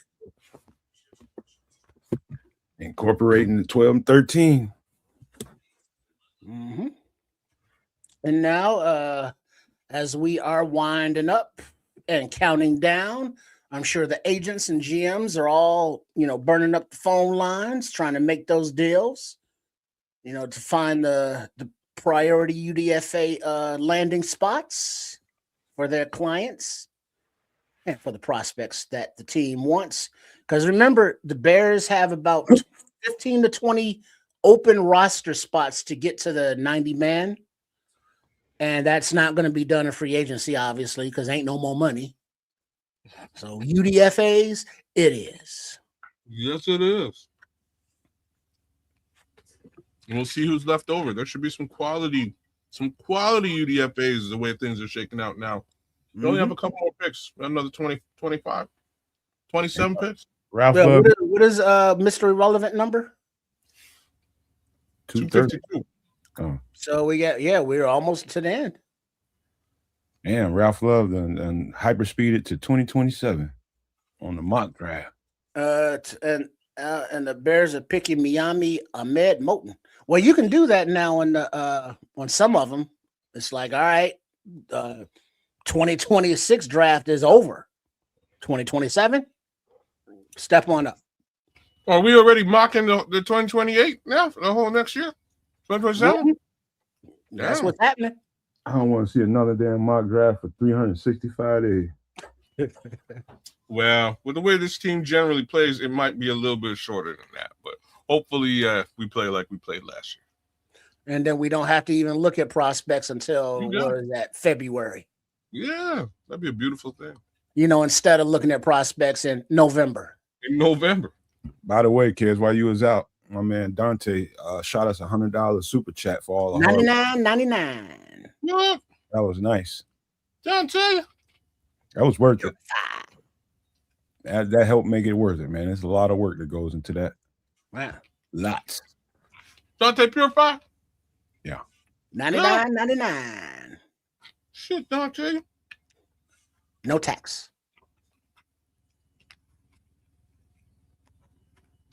Well appreciated, sir.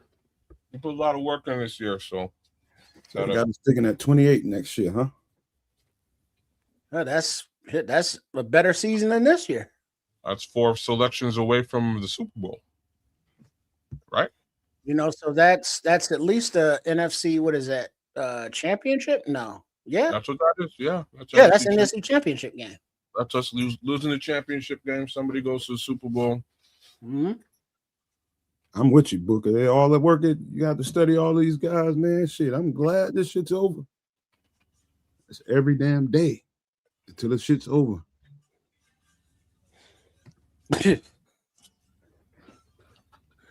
He said, I don't want to even hear mock, clock, or sock or anything that rhymes with that word. Settle down, Red Baron. That's Booker. Mongo. Yeah, No, but Red Baron's going to be rhyming. Yeah.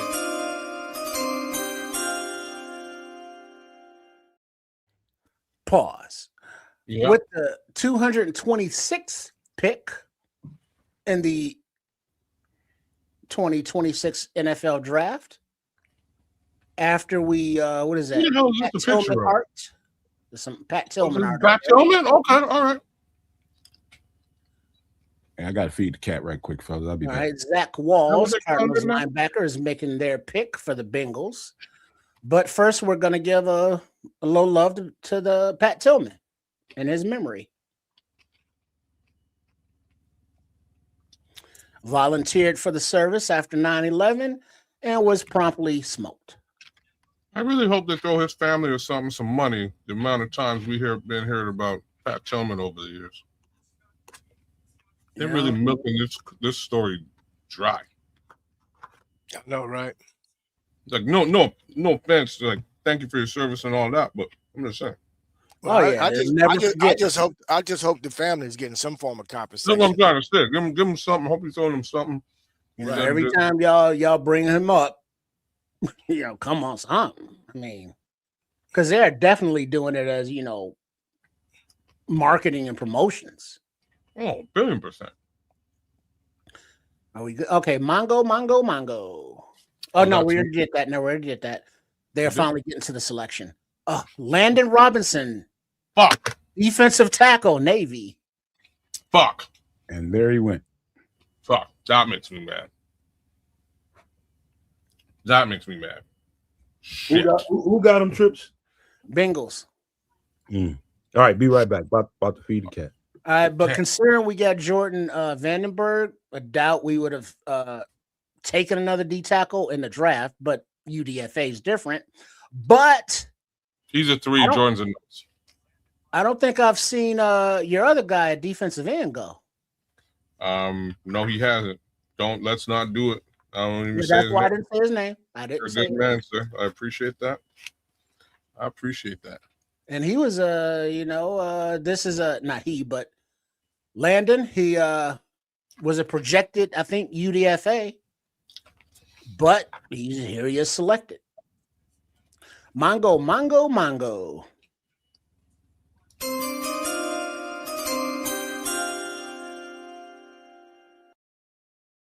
With pick number 227 of the 2026 NFL Draft, the Carolina Panthers select Jackson Kuwach, linebacker, Miami, Ohio. Retired with Milton. Asks, what do we think about the D lineman from Georgia Tech? Run plugger. Strong, physical, violent hands. It has a little bit of upside as a pass rusher. You can slip gaps real easily. It's still raw as a football player. Mm-hmm. A little bit. And that's Vandenberg you're talking about? Yeah. I bet he played. He grew up playing cricket and rugby. So you're damn straight. Yeah. They wasn't, strapping it up over there on the gridiron like that. Oh, there ain't no gridiron. But yeah, true. But at his size, he got to the Americas. Now he's a professional footballer. Dude, I got a 80-pound neighbor next to me, lady that drinks a 30-pack of beer a day. I don't know where she got a hole in her damn leg, man. Oh, it's a little bit hard. Man. Front and back. I don't, and she struggles to get it. She be walking. I don't know how she be making it home. How old is she? Look like about 65, 68, 70. I don't know, somewhere in there. Cans and bottles. All cans. Oh yeah, that's old school right there. Yeah, that's a real deal. She be folded, boy. That Miller High Life. Yeah, you get that extra Mongo.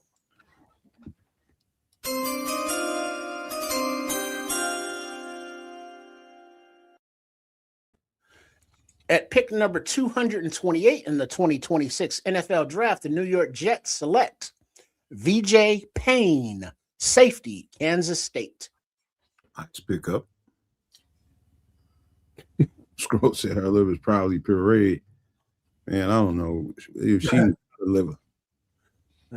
Kidneys mush, liver's puree. Yeah, with a side order of aluminum. She don't eat nothing. Shit, she eat that beer. Yes, you do. I bet you do. Breakfast, lunch, and dinner. Hey, it's people make their choices. VJ is a nice safety, man. It's just a thick class right now. It's a real thick class of safety, in my opinion. As was tight end, because tight ends went off deeper than Atlantis, deeper than the sea floor traveled by the mantis. You copycats will never know.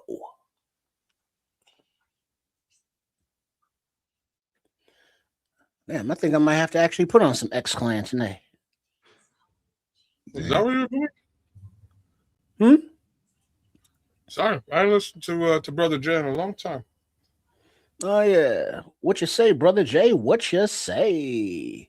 Man, glorious. From the red, the black, and the green. With the key. Let's see. A Freaks List alum. Vandenberg has broad, well-built athlete who has thickness through his arms, legs, and core. Pause. He bursts off the snap with aggressive hands to push the pocket, although he shows some lower body stiffness when attempting to move laterally around blocks. He took a positive step forward in his 2024 tape in his ability to recognize and shed blocks against the run. His motor is relentless, and his coaches said he was one of the team's best leaders because of the example he set.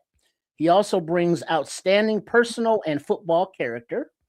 He used his NIL money to become a small business owner and buy a laundromat in the Atlanta area. Well, first of all, they lied. They over-exaggerated talking about him being stiff in his lateral movement. I wouldn't say it's stiff. That's for sure. All right, Mongo.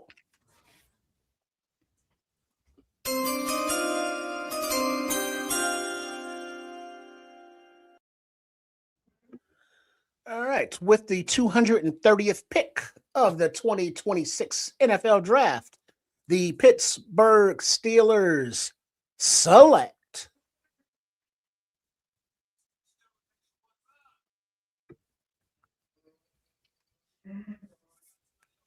Eli Heidenreich. Oh, Heidenreich. Navy.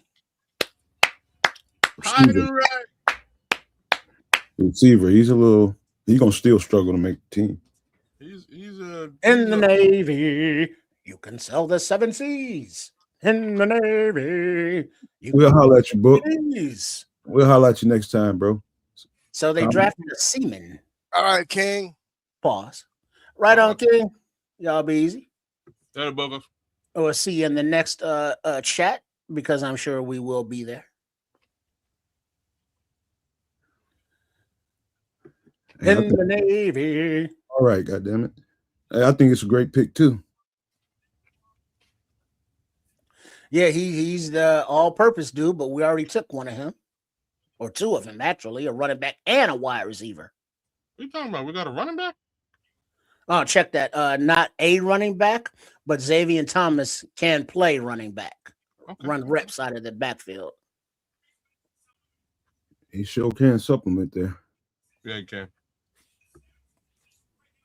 Got a tweener. Yeah, he feels that gadget stuff that DJ was, that they were throwing at DJ, and he probably does a bit better. Is he Wolverine? Is he never going to get hurt when he does it? I don't know, but sure going to bring some speed to it.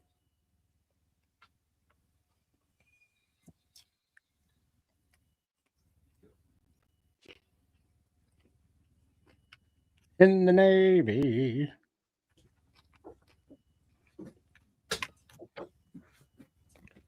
It's fun to stay at the YMCA. Yeah, I was just saying that too, Scrolls. Where you was at? Bears obviously getting a veteran edge. No need to keep harping on not drafting one. True. I think you don't think that they're gonna pull out any UDFA edges? That's not obvious. Scrolls. They'll be in that market. I'm telling you what's going to happen, man, because of the moves that the Saints made. Cam Jordan is going to end up available, and they're going to do a 1-year deal with Cam Jordan and bring him on as an edge, veteran edge. They got plenty of time to make that shit happen. That'll be a June 1st move. Yeah, because somebody else mentioned Conga, the UDFA possibility. Because that was another name I know that we all mentioned here as well. Renee Because Conley. Jackie Marshall went earlier.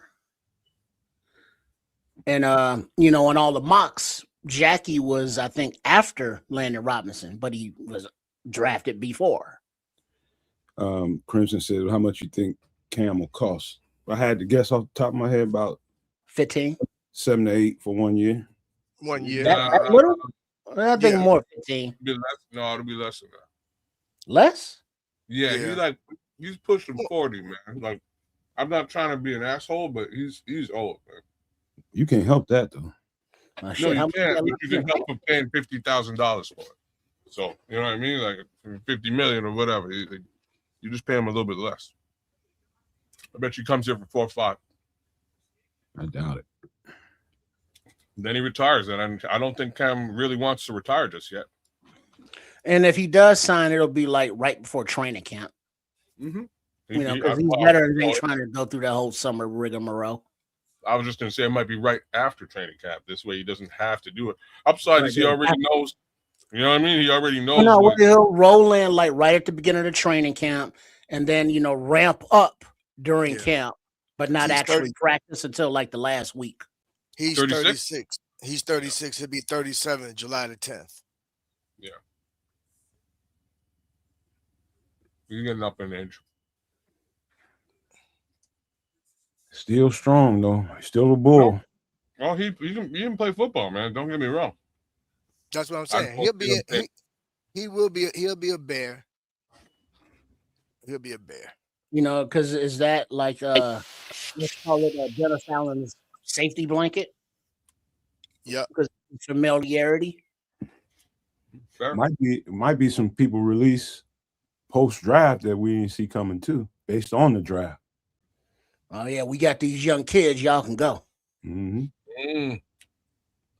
Now that might happen. So here's a story that's coming out of Sports Illustrated. Part of the reason why Ryan Poles made the move to do some restructuring is to be able to bring Cam Jordan on. Oh, see, I heard it was because of the, wait, hold on. Mongo.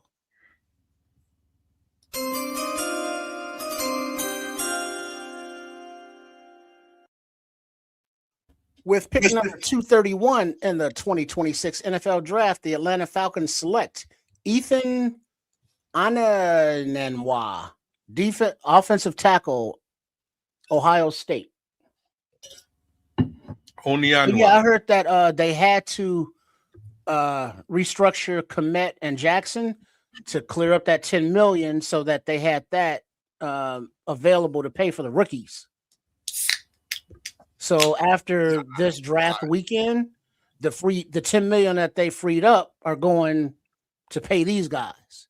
So if they want to spend another $10 million in free agency, they got to free up another $10 million.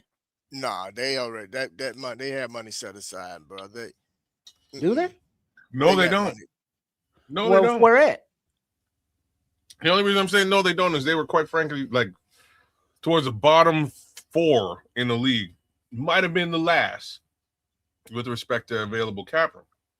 Now, how is that with regard to the way they've been doing contracts leading up to now? They didn't. The only big money they had, they got rid of that was with DJ.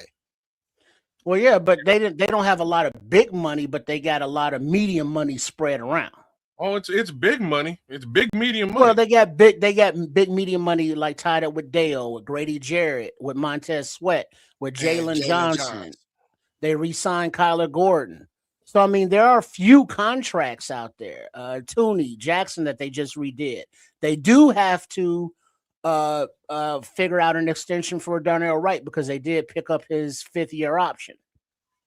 So the cap space was like non-existent, and so they had to clear that up because they couldn't pay the rookies. They didn't have enough money. Mm-hmm. So they get this $10 million, pay these rookies, and then anything else is different from there, from my understanding. Mongo.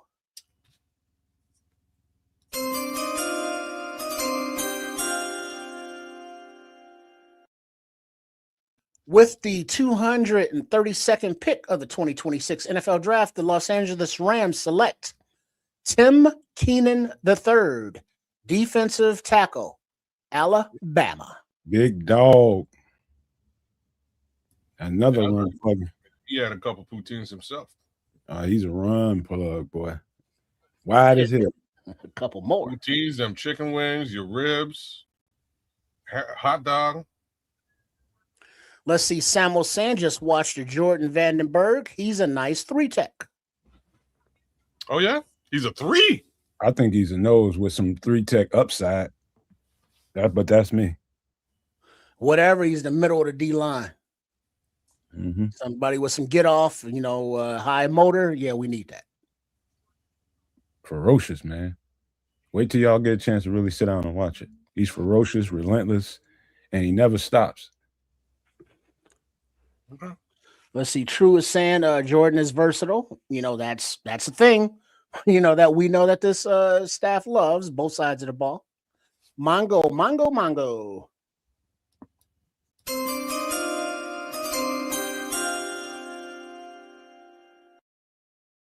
With the 233rd selection of the 2026 NFL Draft, the Jacksonville Jaguars take Zach Durfee, edge, Washington. The Patriots are on the clock at 234, Minnesota at 235, and then finally Seattle at 236. I agree with all of that, Samo. Wait, what did he say? Oh, he's a penetrating defensive tackle, strong as an ox with a high motor and a perfect 10 RAS. All of which that. Gave Ryan Poles a chubby right away. All of that. I think that motor really, how relentless he plays and how powerful his hands are. Mongo.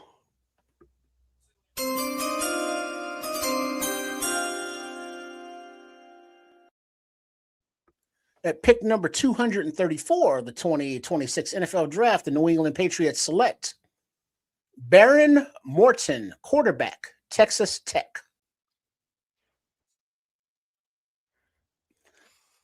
Let's see. Leo says Vandenberg looks like a lighter Billings. He is. He is. He can handle double teams. He can split double teams, man. He can shoot gaps, and he just never stops chugging, man. He's just relentless. He just something about a guy like that, man. It's like almost like he's half crazy or something. Wait, Trip is cray. Stop. No, I've taken my medicine. Well, no, I haven't because I'm out. But I'm supposed to take my medicine. Don't worry about it. Mongo.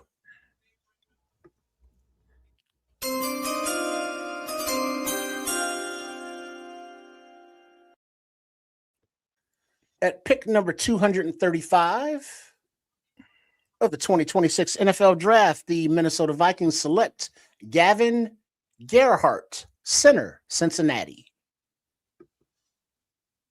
Wait, I thought 236 was last, but I guess not because we're going on. Never mind. All right, so Seattle is on the clock now, and their pick is in, followed by Indiana and then Miami again. Boy, it's gonna be some sour fans out here. We didn't take a defensive tackle till late, and we didn't even get a defensive end. This draft sucked. Wow. What about the guys we did get? They were all reaches, or they fell to us and we got lucky. Yeah. All right. Insufferable. None of that stuff is wrong, though, what you're saying. none of Mongo.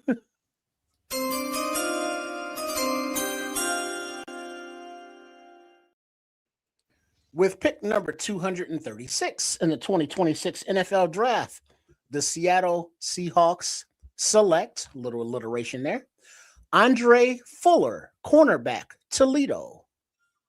I thought he was at Virginia Tech. That's Toledo. Okay. I'm just choosing. Wait a minute. Is this Red Baron saying this was an awesome draft? He actually did. Leo is saying, I agree. This draft had good depth. If Scrolls can like the draft, y'all need to get right. Corny is saying Jordan Vandenberg makes this a complete draft now.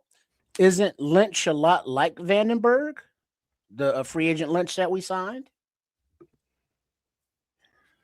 Man, Let's see. Top safety, best center, best blocking tight end, most athletic defensive tackle, ace of the draft. Not to mention the fastest dude the Bears have ever drafted with Xavier Thomas running that 4.28. Hey, Willie Gault ran in the damn Olympics. What did he run a 4.28? I couldn't. They didn't do the 40 when Willie Gault was running in the Olympics. All right, then Xavier Thomas with his 4.28 is the fastest player ever drafted. Okay. Shout out Willie Gault though, man. And shout out Willie. You know, he had that long track speed, but if they weren't measuring 40 times, what do you think? Willie was a get up to speed kind of guy. He wasn't quick twitch. Look, it's 100-meter dash he was running. So a little bit, that's 60 meters later when he's really, he's really Getting into pumping. stride. That's it. Where it looks like Xavier Thomas is like his first step. He's gone. I don't know. Like Hester was fast, but his field vision is probably the greatest asset I've ever seen. My boy would just walk sometimes after he catch the ball, would walk. thanks for re-upping, Crimson. Shout out to you, man. We appreciate y'all for watching, man. Big ups, Crimson. We love the love. We love back, man. Let's see. Paul is saying temper your expectations because no one has played a snap yet. We will not know if this draft was good or bad. Let's be patient and let these players develop. We say that now, Paul, but give it 3 months, or I'm sorry, check that, 3 weeks, and every one of these players are future Hall of Famers. Let us tell it. I echo that sentiment, Paul. But that's for every fan base, not just Bears fans. Every fan base is going to be like, dude, did you see this draft? Oh, yeah, we got it going on.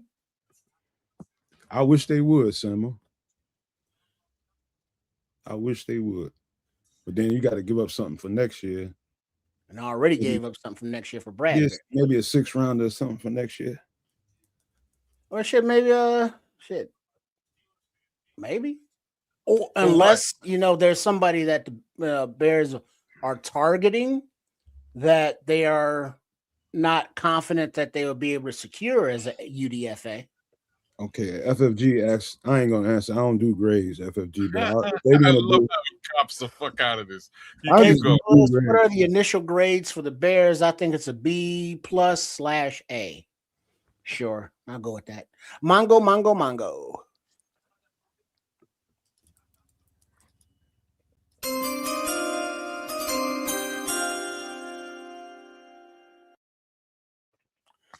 With pick number 237 in the 2026 NFL Draft, the Indianapolis Colts select Seth McGowan, running back, Kentucky. I gotta give this like a BB+. It's not an A draft. But it's not a D or a C, so cool. No. This is far from a C draft. At the same time, but I think it all depends on 2 things. Again, how you look at it and what the actual outcomes are. There's some definite reaches here. There's also, I think, one of the best selections you could have possibly made for this team at the time. There's Mongo.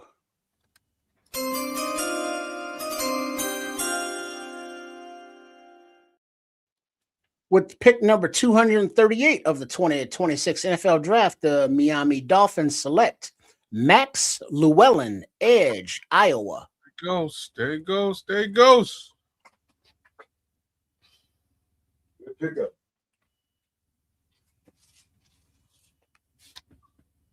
Let's see. So, Miami just picked at 238.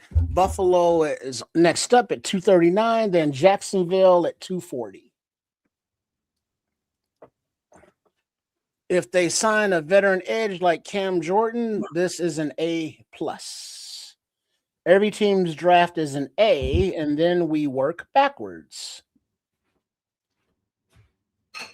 Initial reaction is a C-. I worry the brass has a confidence in the D line they have not earned. Who's saying Got this? good development pieces, 1.5 starters. That was Crimson saying that one.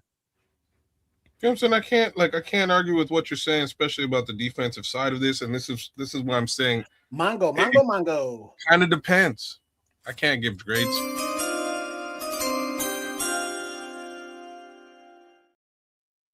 With pick number 239 in the 2026 NFL Draft, the Buffalo Bills select Tommy Doman, punter, Florida.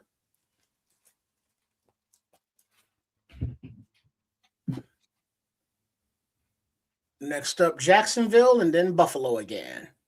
You know, Buffalo's now is just picking whatever. I like that player right there. Tommy Doman? Nope, Mason Rager. Mason Rager's a good player. Hey, what you doing liking a punter? I like Nadame Tucker better, though. Me too.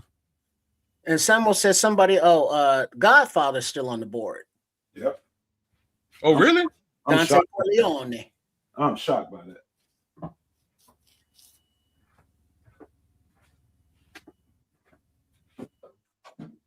That tells you about how rich the UDFA class is going to be.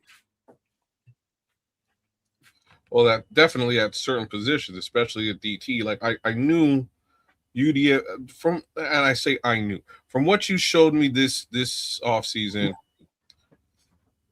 there was guaranteed to be a couple of really high caliber defensive tackles available in UDFA. So we'll see what it actually looks like when all is said and done here. We're getting real close, but I would not be surprised if they still can grab a couple of who said that? Who said they see some Khalil Mack in Ndame Tucker? Leo Factor. Damn, Leo. Okay.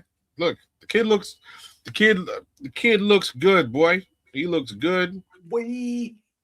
And he's got some like I say, he's got some of that. He's got all the tools in the bag.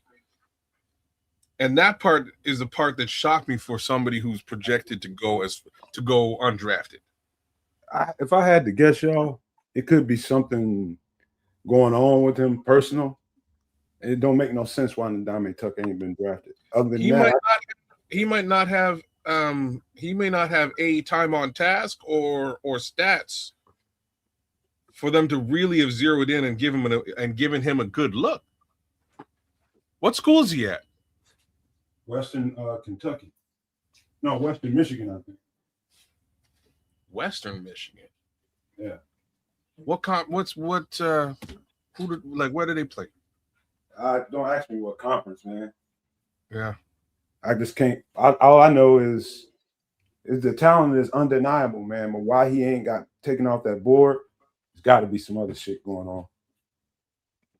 Same place Marshawn Nealon came from, got drafted rather high from the Cowboys, and I think he's probably as good a player as Marshawn Nealon was.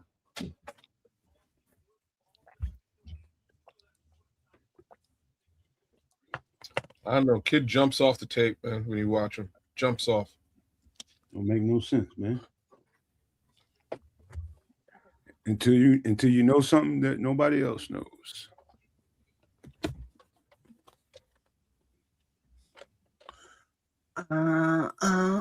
We're living on a prayer. How do you get into Bon Jovi? It's Bon Jovi. I mean, I'm not into him. I just know it. No, I'm just, where did that come from? Oh, they're playing it in the draft. Oh, okay. Yeah, I got the tooth. You're 1 ear in, 1 ear out? Yeah. Okay. Yeah, what you say, Chuck? Is it possible that Garrett Nussmer is going to be Mr. Irrelevant for 2026? Mongo.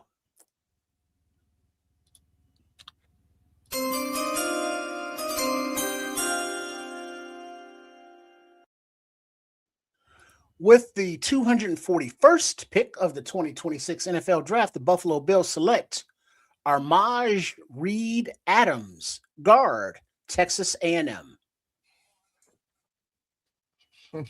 Big dudes on that line. They actually drafted Seth McGowan. Really? He has some character shit going on too. Seth McGowan? Yeah. That's right. I'm surprised he got drafted. I thought he'd be a UDFA. It's probably why he fell so far down.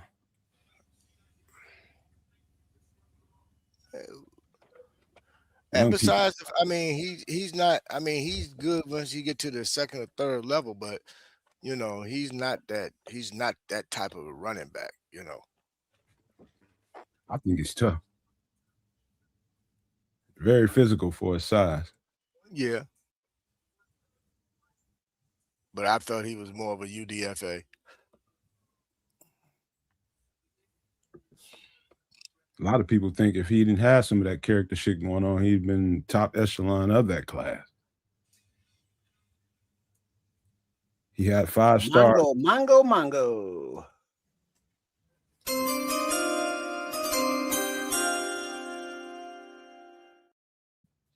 At pick number 242 of the 2026 NFL Draft, the Seattle Seahawks select Devin Eastern, defensive tackle, Minnesota. Yeah. Don't you know?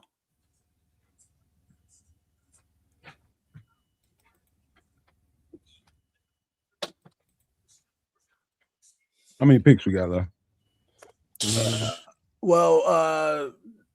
You got Houston at 243, Philly at 244, and that's all I can see. You betcha. Yeah, right on, Crimson. Buffalo ain't have no business having all these damn picks. Good as that team is. Yeah, how does Buffalo have all this many picks? They had back-to-back in like the 4th round. Did some willing and dealing. You know, recoup those DJ pick and then did some other stuff. Damn.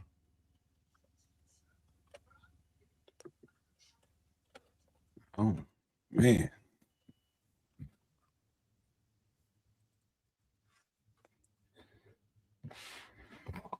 $14 picks left after Houston. Mongo.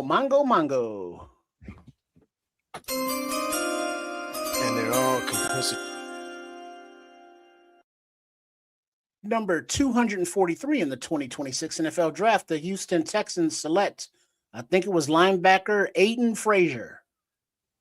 They went to commercial so damn fast and did not leave those Chiron. Yes, it was. It was Aiden Fisher. Thank you. Some commercials they leave it up. Some commercials they take it off. Sometimes they have the selections after they say selections. Sometimes it has like a 5-minute pause after it says selections. Who's producing this shit? So after the Cleveland Browns pick, all the remaining picks after that are compensatory picks, and these are the teams that with those compensatory picks: the Steelers, the Ravens, the Rams, the Ravens, the Colts, the Packers, the Broncos, the Broncos. How the fuck did the Packers get a compensatory pick? And we got denied. Because of whoever they had as a free agent, wherever that free agent went. That signed for more money than the Packers signed coming in. Mm-hmm. Bullshit. Right. How you really feel about it, kids? I'm just letting the world know. Oh, okay. That's what I do on the podcast. I'm right with you.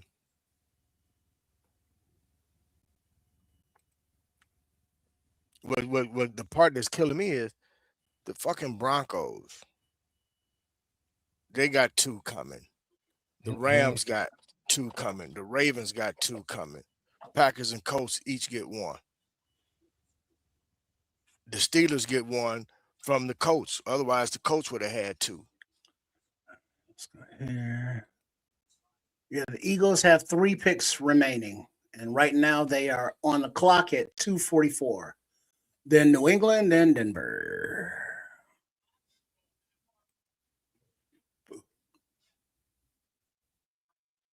Fucking joke. Anytime the NFL get a chance to screw over Chicago, they do. Fucking Jaguars.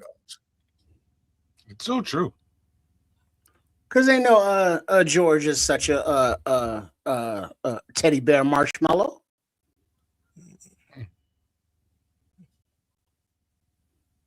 He could need to You know get some what? trusty to him. You're saying that. I'm just gonna say that I'm proud of George McCaskey this time around, though. I'm proud of George, man. At least George went balls deep and attempted to get something done. Oh, Mm. he called him out on it. I have to give. You know what I mean? I shit on George McCaskey all the time. But then, oh yeah, let me take that back.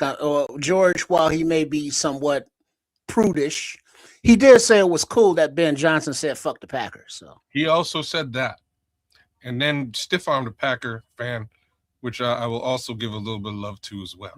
Mm-hmm. We may be looking at a whole different George McCaskey after the passing of his mom. He can go out and play after dark now. That's right. She'll let him cuss. He can cuss in the building, not get cussed at. Mm-hmm. Shout out to Big George. And boo. But yeah, so as we are here, the Eagles pick is in, not being announced yet. But man. Huh. Quack. Oh, that's who they're talking to, Kuiper. Back when he had hair and it was dark. Well, Kuiper this is his job. This is what he does. Why? Well, he invented this job because he's a genius. Yeah, he invented it. Yeah, I would. Hey, and now his son does it too. You know, what? Just not nowhere. There's nepotism involved now. This is brilliant. No, Mongo. Never that.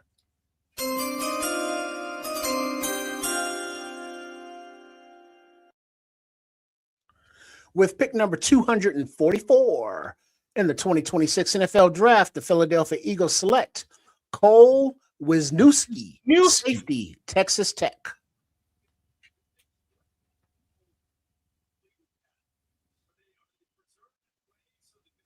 Let's see, Crimson saying, how many starters? Well, Thieneman, I would think is a starter. Yep. Logan Jones is going to battle with Bradbury until he wins it out. You know, he is the center of the future, I would think. Yes. Xavier Thomas is going to have a package of plays, as well as being the probably primary kick and punt returner. Okay, he'll see the field. And then everybody else is going to be rotating in, I would think. Yeah, the tight end will rotate in. You know, well, Roush is he's a rotation, but he's still a starter at like 13. Mongo.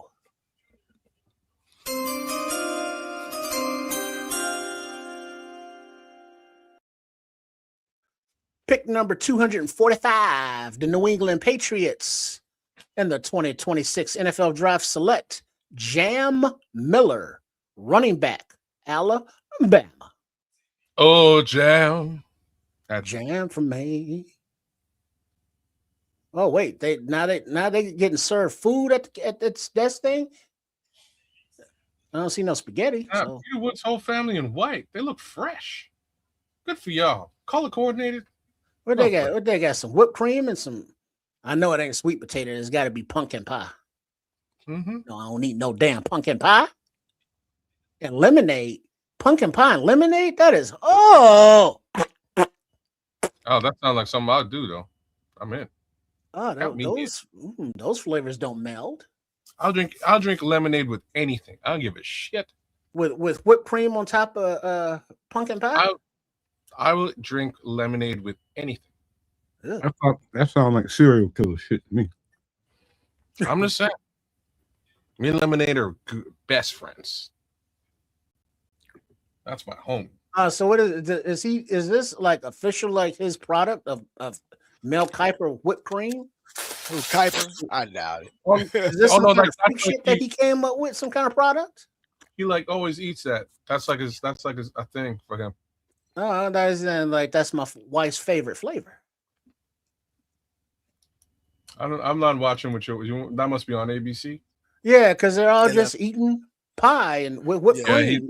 There's like a thing. He eats like 3 meals, and one of them is pie. Oh, I'm sorry. It's not lemonade. It's Orange Crush. Okay. Orange Crush and sweet potato pie with whipped cream. I'm out now.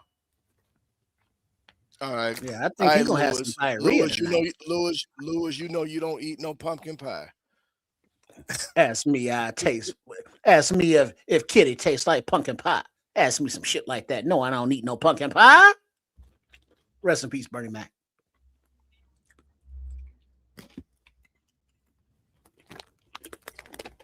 Better than nasty ass Skyline chili. You ain't lying. Anything tastes better than that. Okay, so now we just kind of bullshitting at the end of the draft. Were we trying to draw it out to the top of the hour at 6 o'clock or That's something? exactly what it is. They paid ABC or some shit, or ABC paid them up until 7 p.m. So they ain't gonna fuck around and get everything they can out of it. Milk this cow. Yeah, milk the cow. Mango, mango, mango. Then churn that milk.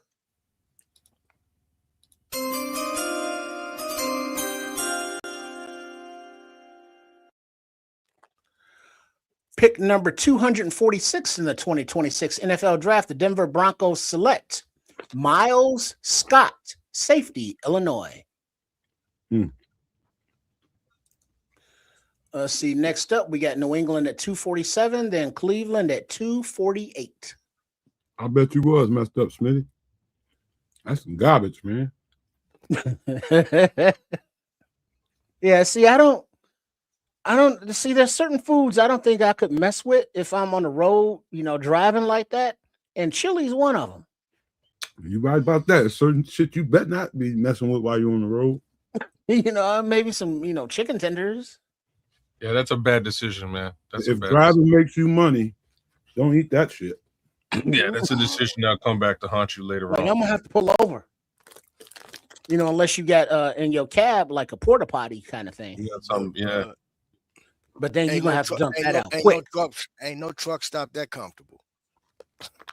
Well, you're a trucker. You better do what you can. You know what I mean? You make do what you got. Mongo.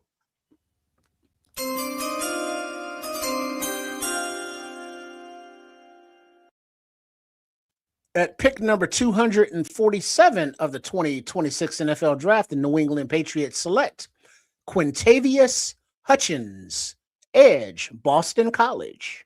Oh, they just drafted the name. That's all. Sure, while you're Bush and Boston College is putting out prospects. They just like saying Quintavious. They want to be able to say that. Quintavious. Yeah. Quintavious. Whatever his middle name is, Quintavious, middle name Hutchins, get your ass in this house. You know what I'm saying? They just enjoy saying that, man. Deion Burks, Neusmeyer, Brett Thorson, Mason Rieger, best available so far. Diego Pons, Rayshawn Benny. Yeah, Rayshawn Benny's good, man. There's a couple Michael more Trigg, Bishop Fitzgerald. Michael Heldman, Latrell McCutcheon Sr. I've seen some of those truck stop showers. They look pretty nice. Flying J. Pilot, Flying J. Well, it's like the Pilot, like those truck stops, some of them have better, maintenance and sanitation than others, where you got to pay to take a shower or whatever, where others don't give a damn. And it's like, yeah, I ain't stopping there at all. The showers is nasty, the food's nasty, the lot lizards is nasty. You want to go to the high class places. I don't know if that exists. Well, your Pilots, your brand names, your Flying J.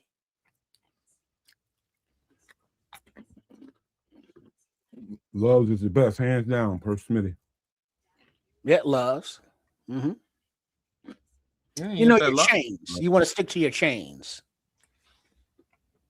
You want to avoid those standalone spots where it just says truck and the stop is like flashing because ain't no lights working. Keep rolling.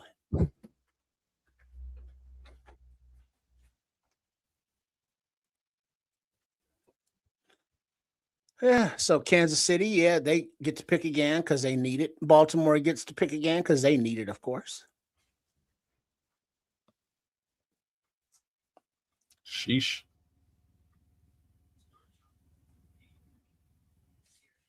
All right, Mongo.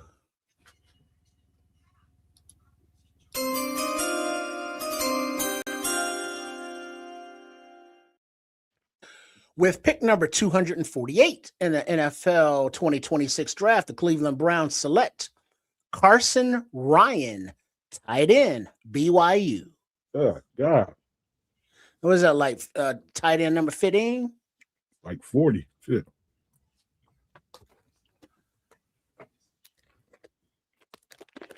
Let's see. There's standalone or hit and miss. Yeah, miss them. There's a spot in Mississippi in my cricket letter I, humpback I, where I get my warheads pop. Warheads, you mean like nerds? Candy. Like the little box of candy? Not a question, Look, Ken. I'm predicting my annual 12-15 season incoming for our Bears. Damn, Dante. Like, I got to look at the schedule now, but it could look something like that. I think it's going to be a powerful. It's going to be a powerful offense. It's going to be hard to keep up with us. Oh, it is warheads, but it is actual soda pop, like a nerd. Oh, warheads pop. Like he wasn't playing around. Okay. Yeah, I've like had pop. that. I've actually had that. It's delicious, man. You had the warheads pop? Yeah, it's real good. It's real. What was you in Mississippi? I don't even know where the hell I got it, man. It was no, it wasn't in Mississippi. It was in shit. I don't know where it was, man. Well, if it was in shit, it was probably a little stinky. Yes. Somewhere in the southern part of the United States. No, I feel like it was probably upstate. down in Florida. No, man, I feel like it was upstate New York. Because usually those things are pretty regional. It was at like a Mongo.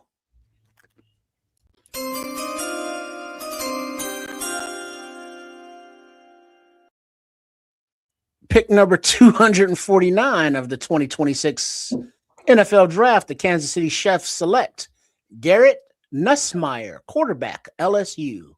Oh, damn. Somebody get that damn dog off the couch. Oh, you ain't never gonna play football. What's the hell wrong with y'all?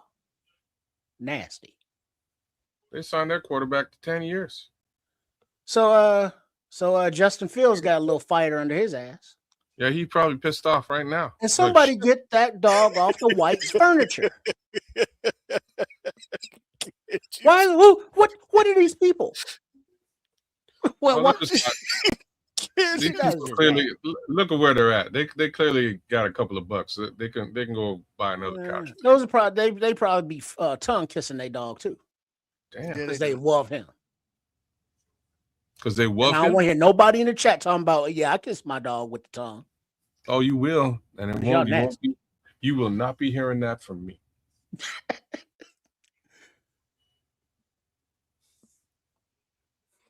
I mentioned, I said he's gonna be Mr. Irrelevant, so they saved him from that at least. All right, and because we got Baltimore at 250, then Philly at 251. You might make Justin Fields irrelevant. Ouch. That wouldn't be the first one. Ouch. I'm just saying. Me too. That is very bright. Justin's made enough money to change his life, forever. So it's all. Oh, you don't have to worry about a thing. You know what I mean? The only thing you got to worry about is maybe not making $100 million in the NFL. You know what I'm saying? Like Mongo. Maybe that's it. What he should do.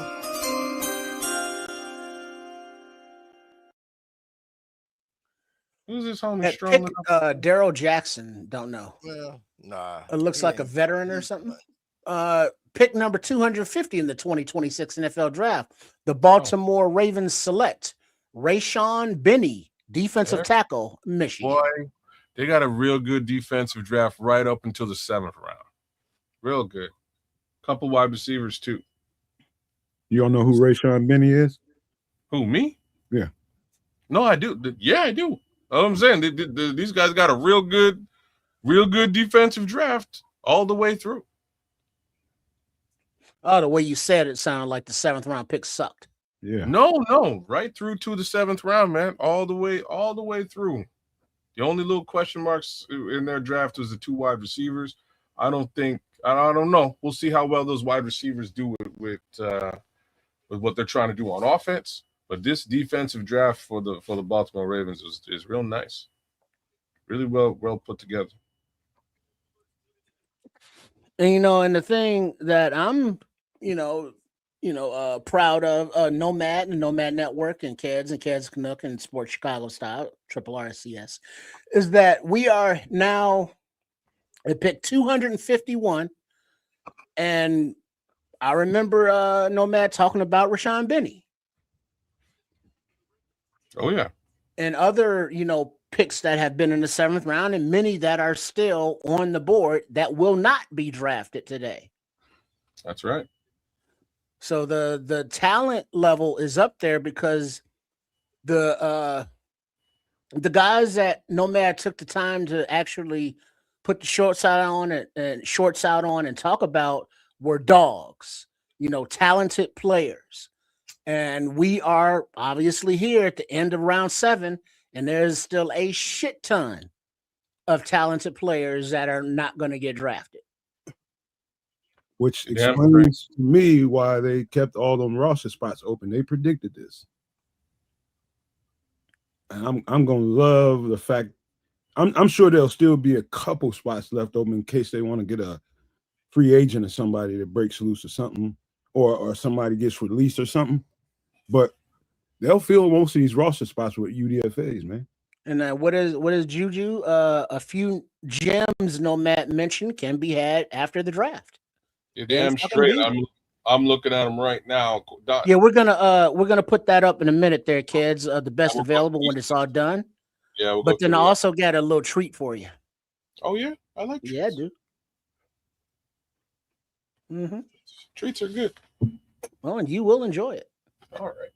Now if they pepperoni. Wait, what? He said treats are good. Now I said not if they pepperoni. Well, if you're a puppy, yeah. Well, they're delicious. It almost tastes like real Italian food. Not that I've ever tasted them, but I have. And it's kind of a how am I supposed to take that statement? Well, I didn't say eat. But he didn't, but he did. Well, I didn't eat it. I tasted it. Mango.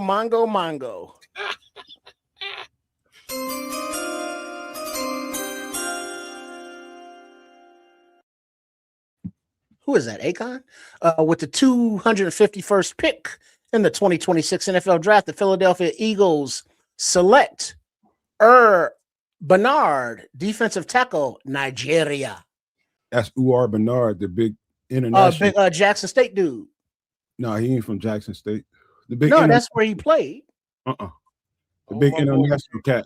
Remember the dude? I thought he was with Jackson State. No. Or is he was with some HBCU.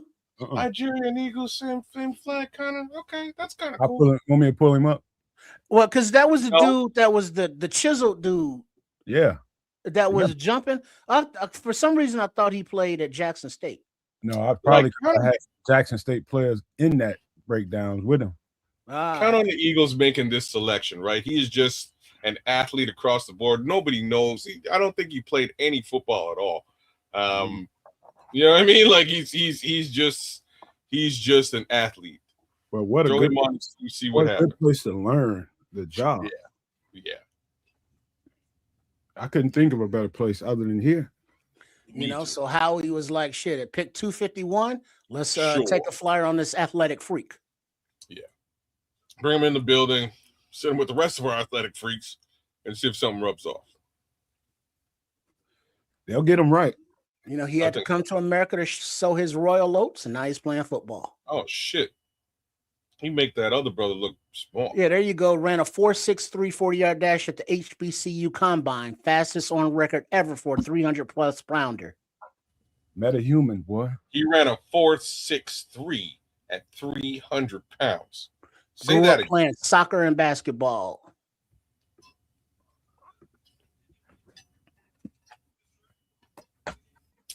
.463 at 6'4.5", 300 pounds. Look at this. And ain't none of that steroids. Like, imagine we looked at this player too. None of that steroids. All right here. That's all natural. This Yeah, player, there he is. International prospect. 6% body fat. You kidding me? he's just a monster athlete with absolutely no profile. Like, you know what I mean? Like, where do you put him? God only knows. You find a spot for him, and you unleash his.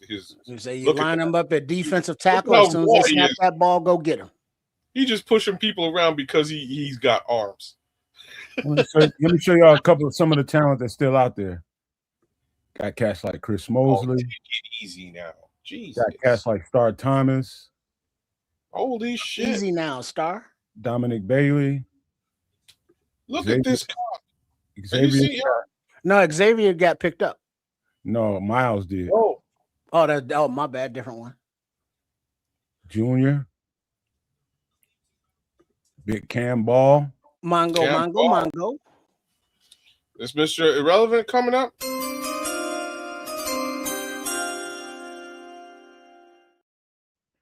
At pick number 252 in the 2026 NFL Draft, the Philadelphia Eagles select Keyshawn James Newby, Edge, New Mexico. Okay, no, it's 250. It's 256. Yeah, next up is 253 Baltimore and 254 Indianapolis. Yeah. Denver must have traded with Seattle. That's an Yeah, interesting Paul number. saying defensive line will always have a rotation. That's true. This is an interesting number. 20% of the league is UDFAs. Very interesting. Huh. You know how look at the UDFAs that make a name for themselves versus the first round picks that don't even get a second contract ever from nobody. Tell me we didn't crush this draft with the breakdowns, man. We tore it up. Yeah, that's pretty crazy. Like if Umar got drafted, that's pretty crazy. Because we all kind of looked at this one like, what are we even looking at here? What a freak athlete. You know what I mean? This brother's a freak. But where do you put him? And somehow somebody said the same thing. Howie Roseman said the same shit, right? He's like, you know what? Yeah, we're gonna put him over here.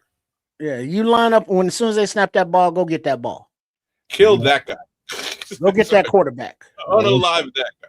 I want you doing no thinking, just mauling. Mm-hmm. Push this dude over. 63. I don't know if these are real numbers or people just pulling them out of their boom boom, but Smitty's saying 63% of rosters are 4th through 7th rounders. Yeah. That's why I said at the beginning, Trips, this is where it gets rich. It's all the talent, man. All the talent is up in there. Let's see. The last pick is Seattle. Is that correct? No, it's Denver. Okay. Never mind. Yeah, I mean, Jade Walker was a UDFA. T-Bag, Tyson Bagent was a UDFA. Jack Sanborn was a UDFA. TJ Edwards was a UDFA. Even though he wasn't our UDFA, he was a UDFA. Right. Turned himself into a starter. There's probably a few more on the team. Mm-hmm. I love those guys that got something to fight for. They bring it. They bring it, bro. Much like dudes under 5 foot, 8. Got that chip on their shoulder. Yep. Napoleon syndrome, they call it. Napoleon complex. Even walk-ons in college, the same thing, man. They bringing it every single chance they get. Mongo. Thank you, Josh Blackwell.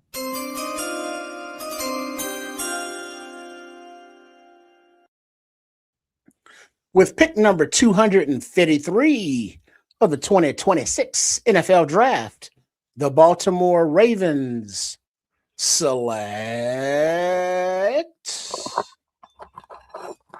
dramatic pause. Evan Bernstein, guard, Northwestern. Bernstein. I think Say this what might now? be the first Northwestern offensive lineman to come off. No, the tackle came off earlier. Tierney, didn't he? I don't know. Yeah. Left Yeah, tackle he came off. Yeah, he did. Tierney.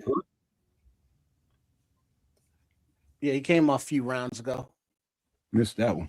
Yeah, but that was the only other. Was he? Wow. Was he fourth round? Was he fourth round trips? Someplace up there. I know he was either fourth or fifth round. All right, it looks like the Colts, their pick is in, then Seattle at 255, and then Denver at 256. So if that's the mystery relevant, we're almost there. Yeah, Mongo. 3 more Mongos to go.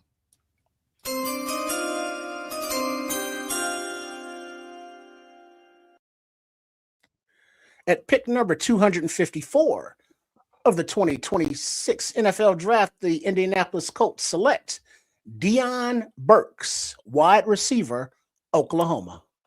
Twitchy. Yeah, he fell big. He fell big.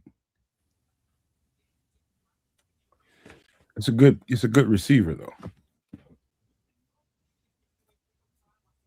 I don't know why he fell like that, but he drastically. Again, information that we probably ain't got. Oh, wait. Denver is 256 and 257. Mm-hmm. Okay, there you go. That would be the end. That's right. Mongo.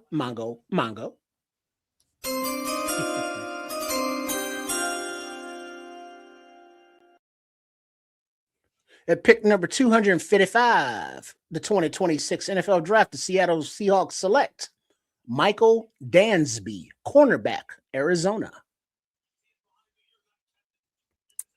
There's those Arizona secondary guys. Wow. The whole secondary is gone. The Broncos are on the clock, and then the Broncos will be on the clock for the final pick of 2026. What rich UDFA class, boy. What a rich class. This is about to be sweet.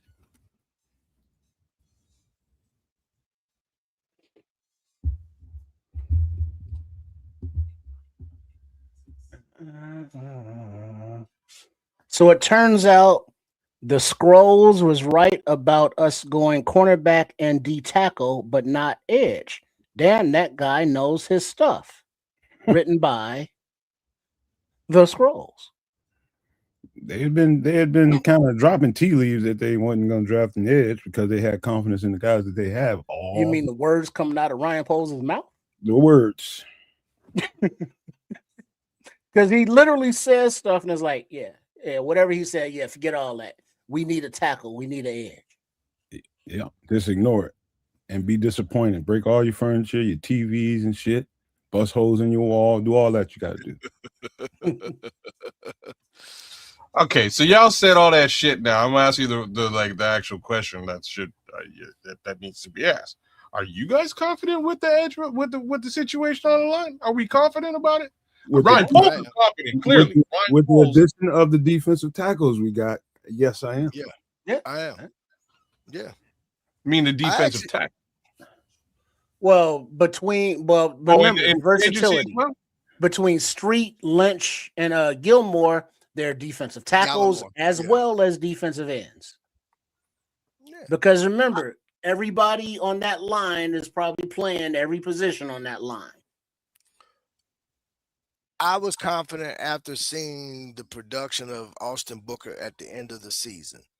Those last 4 games I was like, okay, he's taking that turn. He's going to be if he put in the work during the offseason, he's going to be a monster this season. So I got a lot of confidence in Austin Booker myself. All right. Like I say, I love that kid. We have to take into consideration the fact that he missed the better part of the beginning of that season, right? So that definitely affected his trajectory and numbers. What I loved was when Jordan, pun intended, was when Jordan Love came out and he was like, "Oh man, I was very I didn't like the way that Austin Booker played me in that football game. I love that. That's Good. awesome, right? More of that, please, Mr. Booker. Yeah, let's serve that up on a platter twice a season. And here's another thing too, kids. You got to remember now. Last offseason, he was coming off of an injury, so he had to go through rehab all that offseason. This is his first offseason where all he has to do is work on bulking up, agility, and just working on some adding some more moves to his toolbox. And if you haven't seen him, he's walking around looking like an action figure right now, bro. So there are aspects of this line that I have Trepidation. some levels. No, just some levels of optimism in. There are others that I don't. Anxiety. I have anxieties in. Thank you. Like so optimism, Austin Booker. Optimism, healthy Grady Jarrett. Anxiety, a motivated Deo. You know where I was going. So there's some anxiety there. I got some anxiety also with. Wait, hold that thought. Mongo. We're mongoing.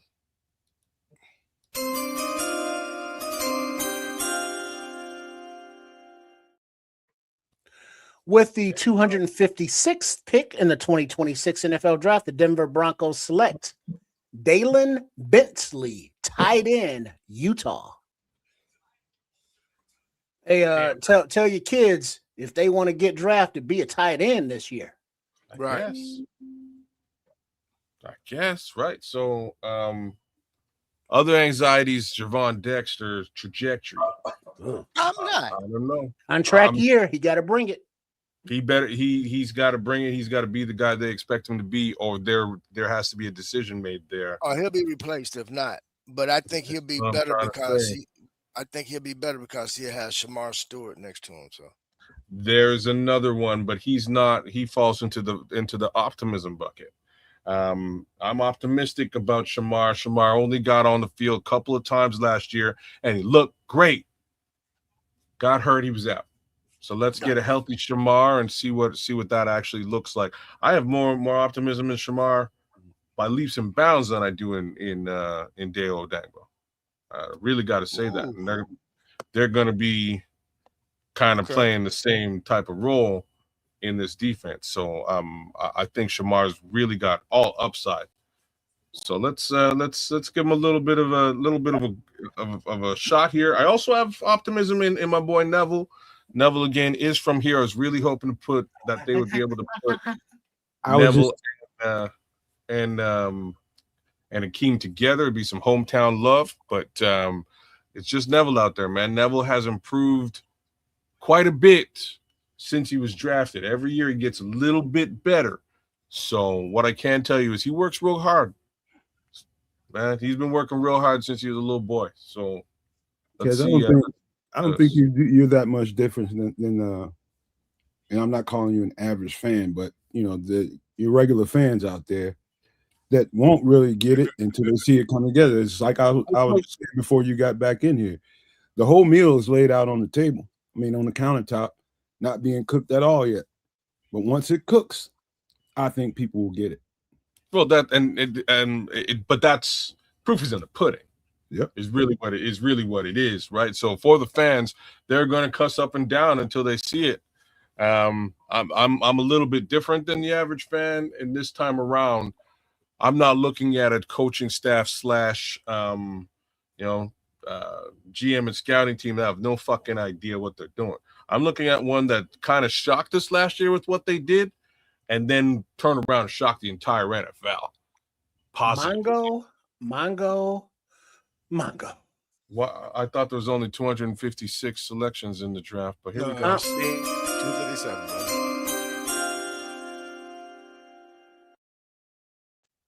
All right, Mr. Irrelevant, pick number 257 for the 2026 NFL Draft.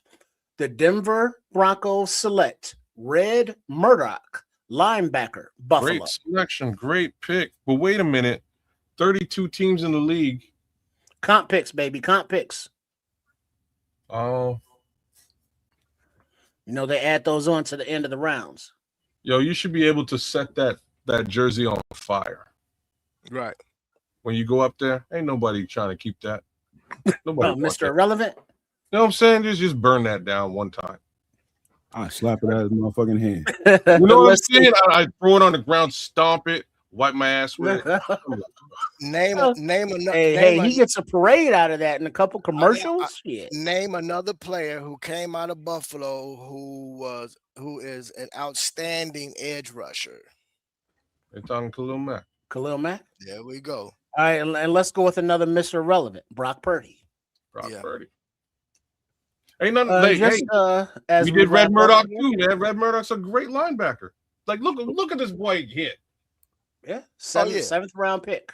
Because I remember we did a short on him as well. But Bears defensive tackle Jordan Vandenberg, owner of Always Fresh, a laundromat in Atlanta, not far from where he played ball at Georgia Tech.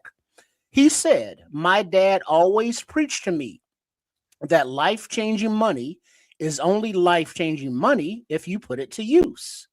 So the first thing we did, we wanted to look for something that was passive income so I could set up my future because I plan on playing football until I'm 45, but you never know what can happen in football. So I just want to prepare myself." That's good passive money right Who there. said that? Jordan Vandenberg. Boy, look Jordan, ain't nothing we know like you a ain't a laundromat, dummy. boy. Ain't nothing like a laundromat. Ain't nothing like a laundromat, brother. Because everybody got to wash their clothes. Well, so wait a second now. Are we saying Jordan went and he bought a laundromat? Yeah. Exactly what he did.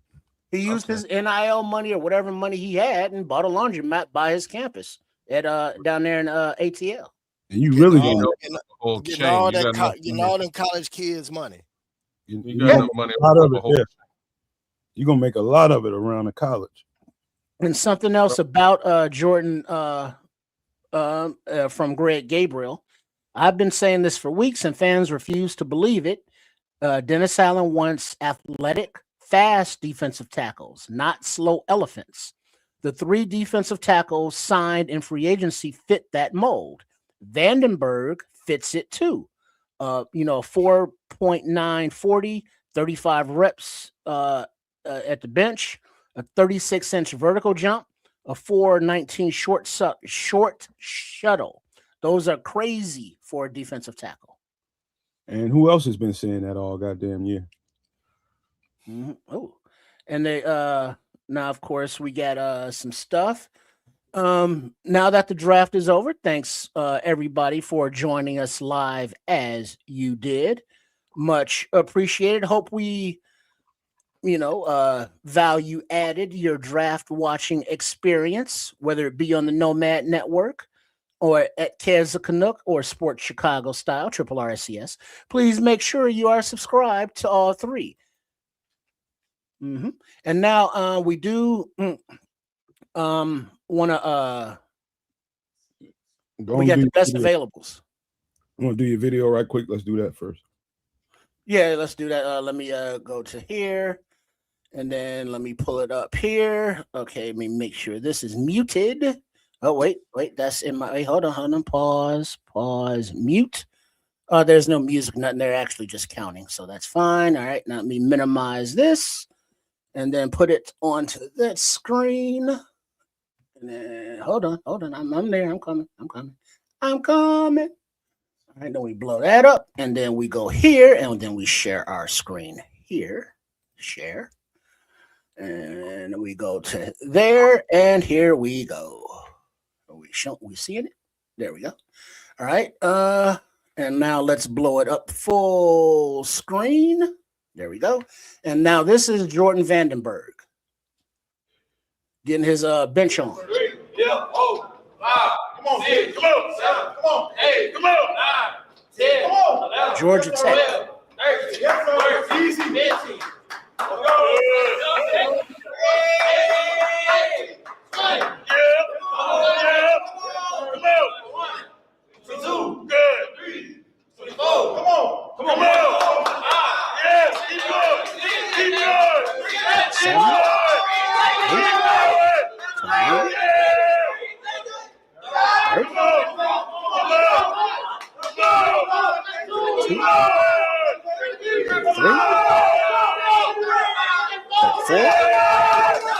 35. That's it. That's it. Holy shit. 35 and a half. So yeah, that's throwing up some nice weight right there. That's a big boy. Where's my stop sharing? How come I can't see? Oh, There we are. All right, now that was our newest defensive tackle, Jordan Vandenberg, lifting a few weights. But now, kids, this is something that we saved just for you. Not just for you, but for you to come back as well, because this is also impressive. And then we'll get to the best available before we get the hell out of here. All right, let's go. Share that. Hold on. Let's go there. And then we blow that up. And then that's there. And then we go full screen there. And this is only 1 minute and 15 long. So, and we press play. Now we are looking at Austin Booker. He is pulling up to work out with Aaron Reed, a couple bodybuilders, Chris Catarucco. What do you think, kids? I'm stoked right now. That's awesome. I just need him to eat Jordan Love. Pause. Well, not his. Bro, I'm waiting. I just want to see him. Oh, that's get a hold to mighty. No, I almost said the wrong thing. To little man in Minnesota. Mighty Mouse.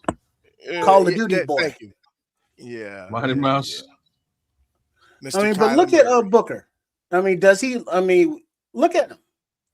He's developed, right? Yeah, just don't skip leg day. But he don't need leg day. He's fast. Oh, he fucking he needs I'm leg not day. saying he should. Aaron Reed, Chris Cataruccio, and Austin Booker. So Austin is working out with the bodybuilders. He needs leg day worse than all of it. Why do you say that? Have the one for Kyler Gordon getting his workout in trips that I sent you? You sent me one? Yeah, I'm sure I do if you sent it to me. In X. Okay, let me look it up. All your power comes from your base, man. Especially as an edge rusher. I'm just saying he's got a lot of power and speed in the legs as it is. He needs to be able to throw people around. I like what he's doing right now. First of all, you got to get him off balance. Being able to shed. Well, you can put a man off balance with a long arm stab if you got that kind of muscle behind you. You can put a man off balance. And then pull him, right? And then you pull him and you're going. The biggest issue on Austin Booker was upper body strength in terms of being able to shed those offensive linemen and tight ends that was trying to chip them and stuff. So now he's gotten that. If he gotten that together, along with what he's got in the bottom as far as his speed and agility, that's what I'm saying. He's gonna be a beast. No, Smitty, I feel both what you and Nomad are saying. I'm just saying I think he had a little bit down there already. I think the lower body's all right. Don't stop doing it. But damn. Trust me, if he's working out with those guys, he ain't gonna miss a leg day. Trust. Them guys don't miss nothing. Yeah, that's what they do for a living. Yeah, I got that video, but it's like 16 minutes long. I've seen him do it too, but I've seen him get kind of stalemated too, man. He needs some more power in his leg, just a little bit. Well, I'm sure I'm quite sure leg day on that. I'm quite sure he's worked on that. Now, here is what everybody's been waiting for. Who will be our UDFAs? We don't know, but here are the available players. So, Nomad kids, any particular group, or you just want to run down the Deion Burks came off though. He's gone. Well, I think that's why that asterisk is there. Le'Veon Moss. Xavier Harris is a good look. Le'Veon Moss is a great look. What else? Isaiah World's a great. Oh wow, Isaiah World did not get drafted. Bryson Eason. It's all kinds of. Hemby's a good running back. Big Ball, Logan Fano, Diego Pounds. I like Lander Barton a lot, man. Torian York, Mason Rager. Keep going. Dante Corleone. The Godfather's still there. Oh, John Michael Gillen. See, that's who I would have. That's who I Yeah, mocked. all the tight ends that Yeah. went, he wasn't one of them. Eric Gentry's mocked- nice. That's Eric crazy. Gentry's nice. Scooby Dooby Doo. Scooby Williams is nice. Bassane, the linebacker. Deshaun Singleton as well. It's rich. Eric Rivers, Tyreek Sapp. Oh my God. Lewis Moore, Patrick Payton. There's Dan Villari. Oh man, this is good. Vincent Anthony. Famoy. Famoy is a great OT as well. I know these dudes. Pyburn is pretty good too. Jacoby and Gullery. Oh man, keep going. Anthony Lucas. RJ Maryland. Marvin Jones. There's your boy Faison, and there's my boy Ndame Tucker. Look, man, it's just rich, man. Demonic Williams. It's rich. Hayden Hubbard. Skylar Thomas is nice. Wow, man. This is unfair.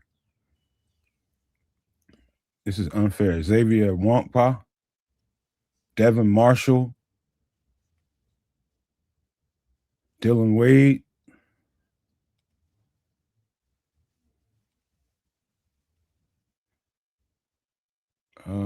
Marcus Allen. No relation. Dane Key. Desmond Reed. Nigel Kelly. Brockermeyer, the center.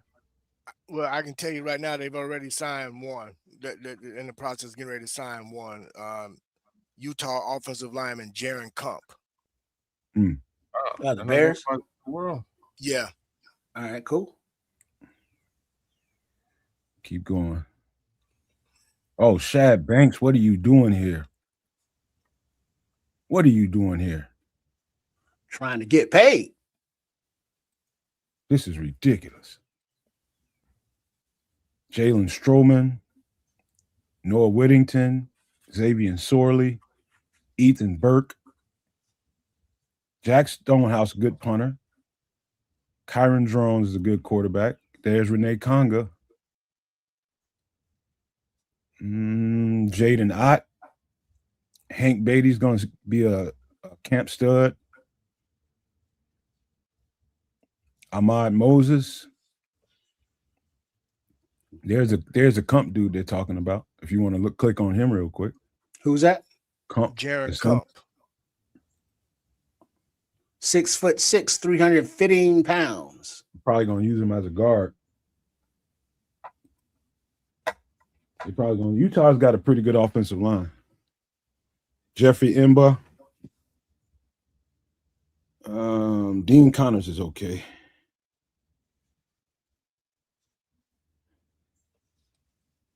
Couple more pages, and then we'll be done.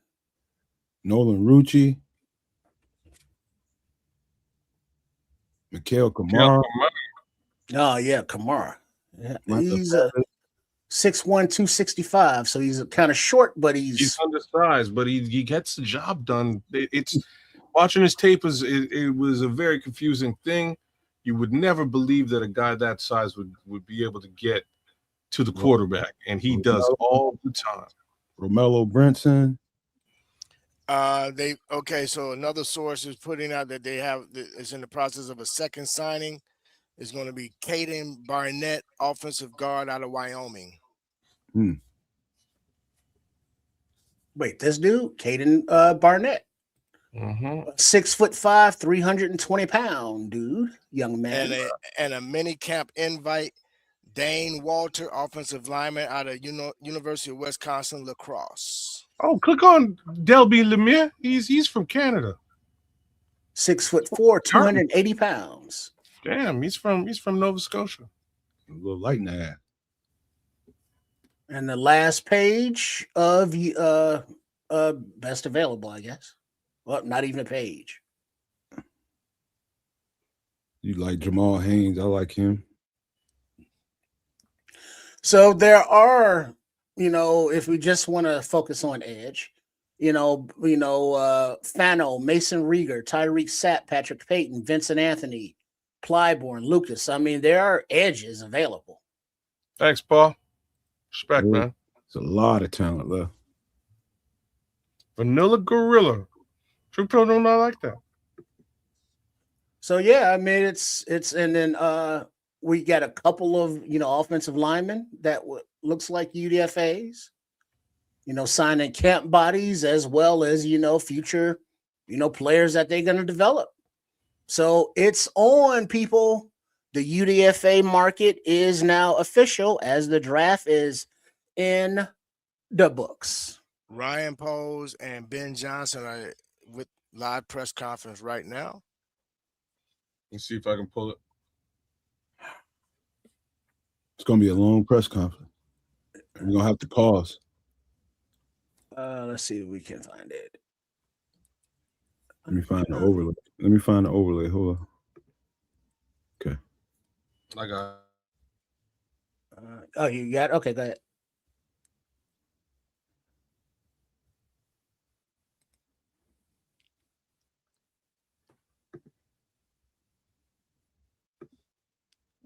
Thanks, Smitty. We appreciate you, dog. Appreciate everybody for jumping in here. I know it was a marathon, but it was pretty fun. Thank you, True Pilgrim. We appreciate you, man.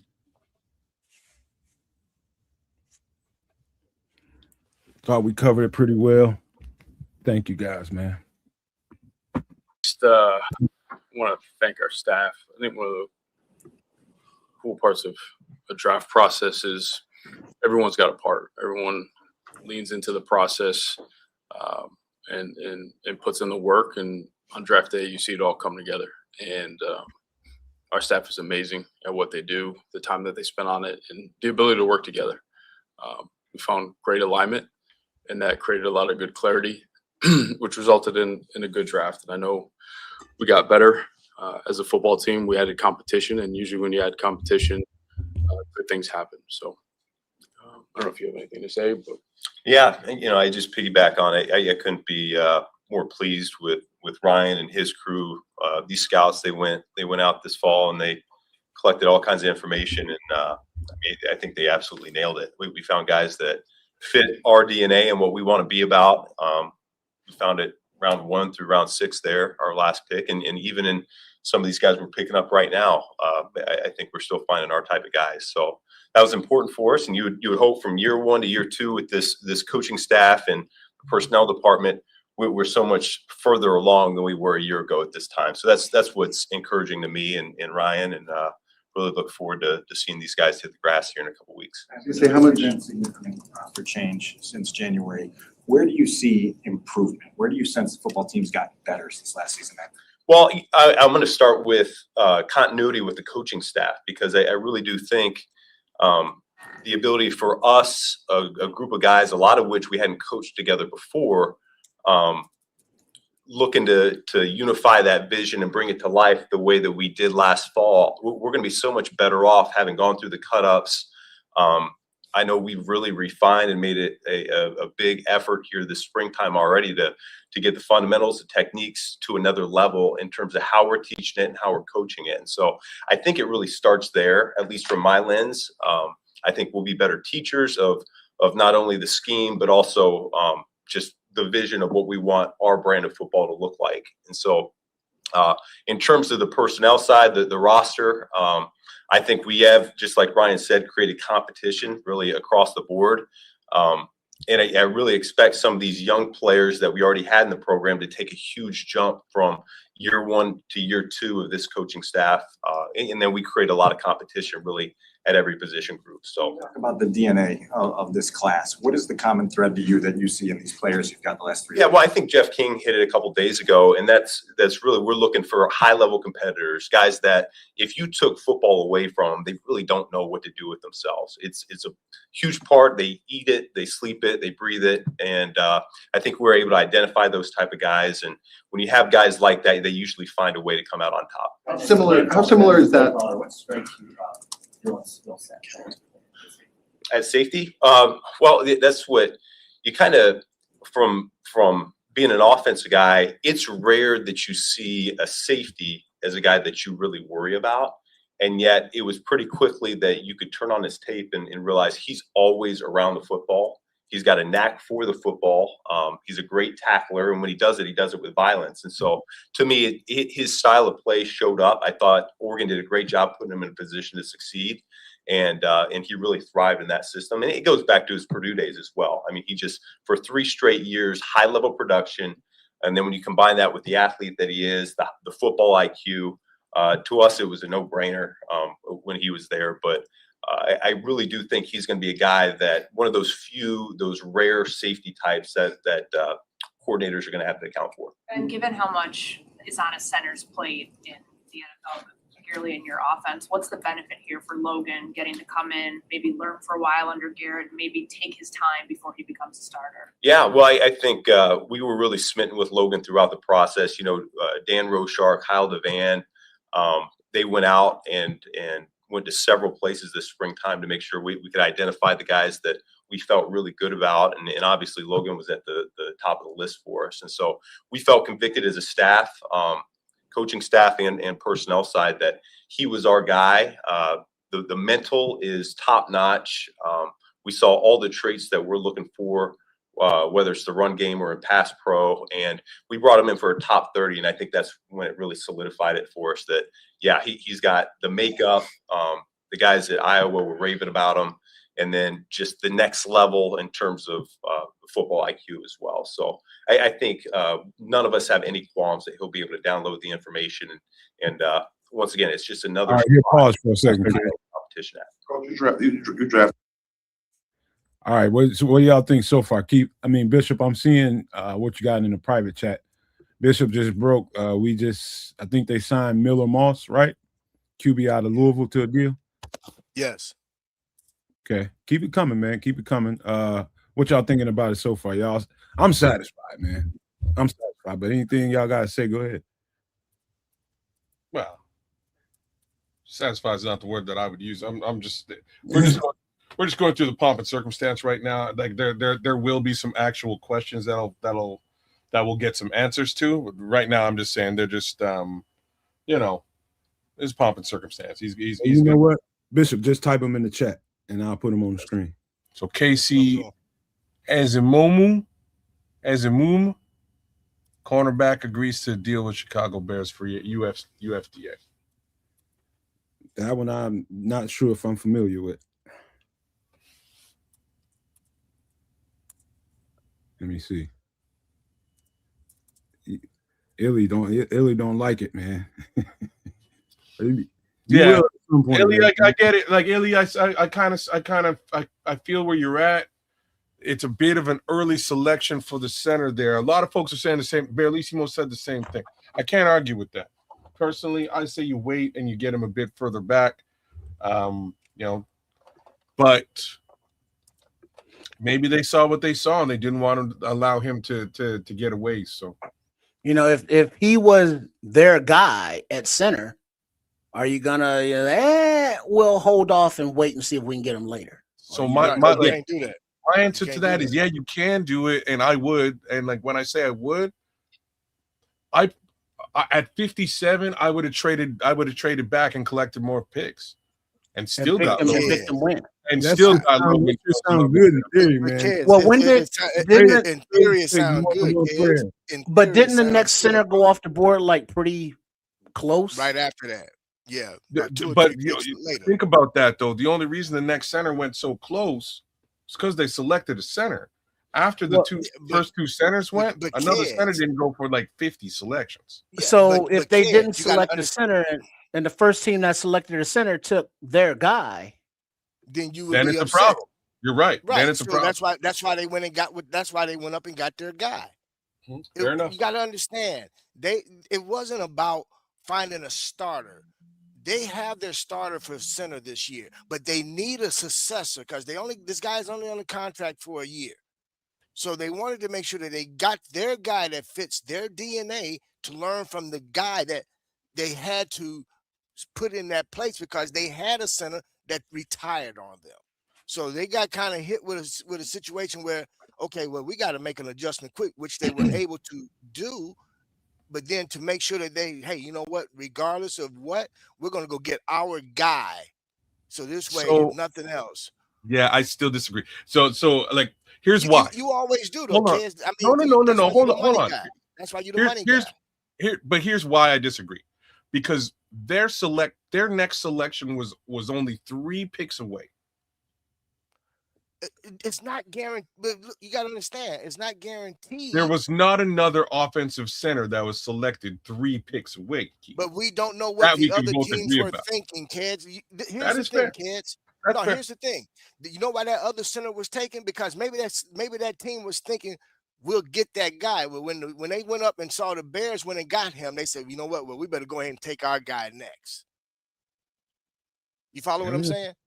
No, I understand the why they would do it is because they wanted to get their guy at that time before anybody else decided to do so.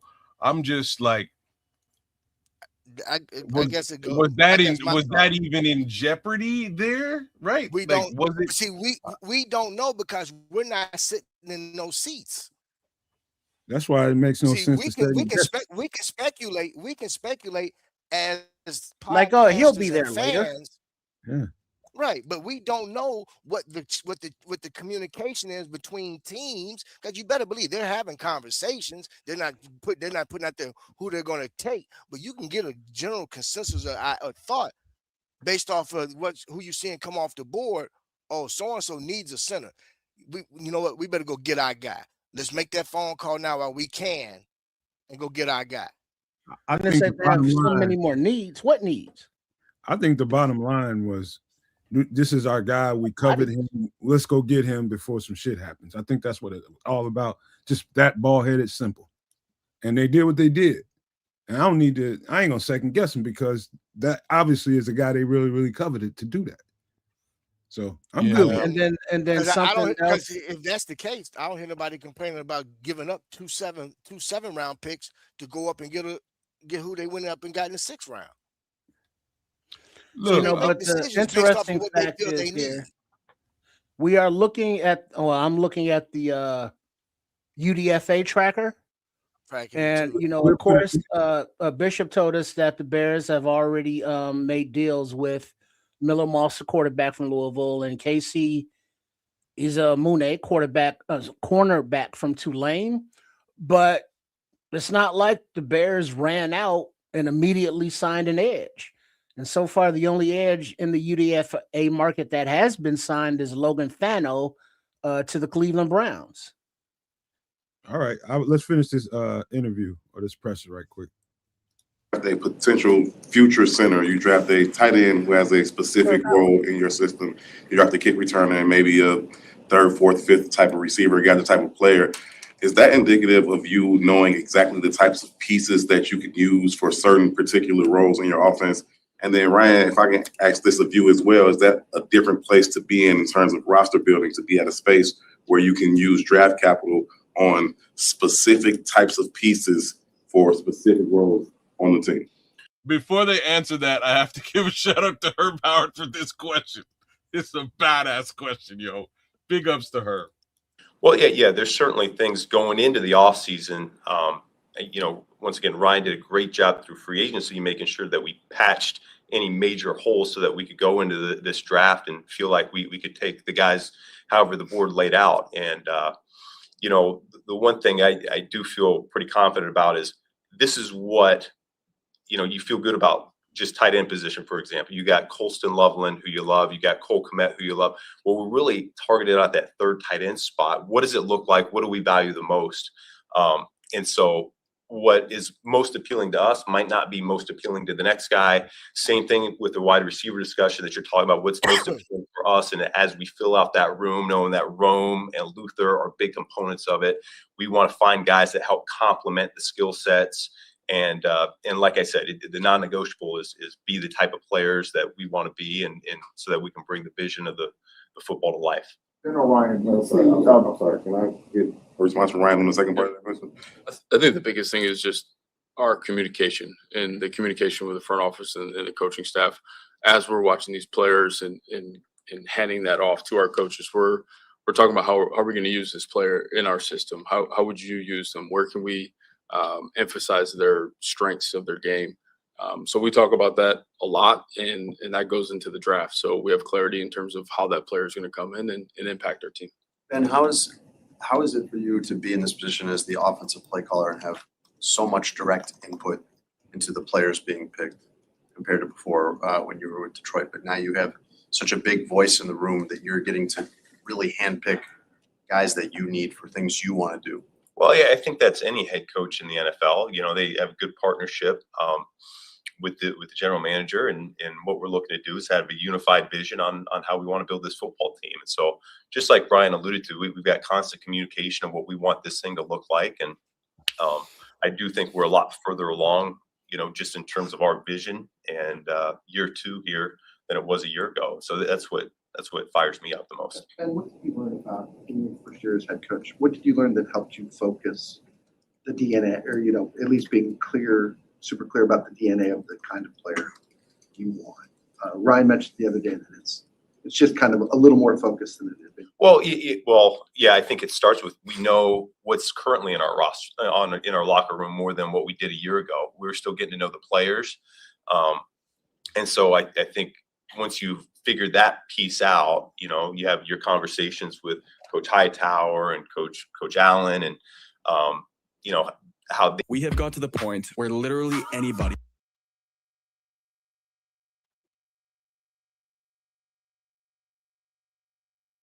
Well, he did break down how, you know, the tight end would fit and how you'll be utilized. Exactly. You know, it makes sense.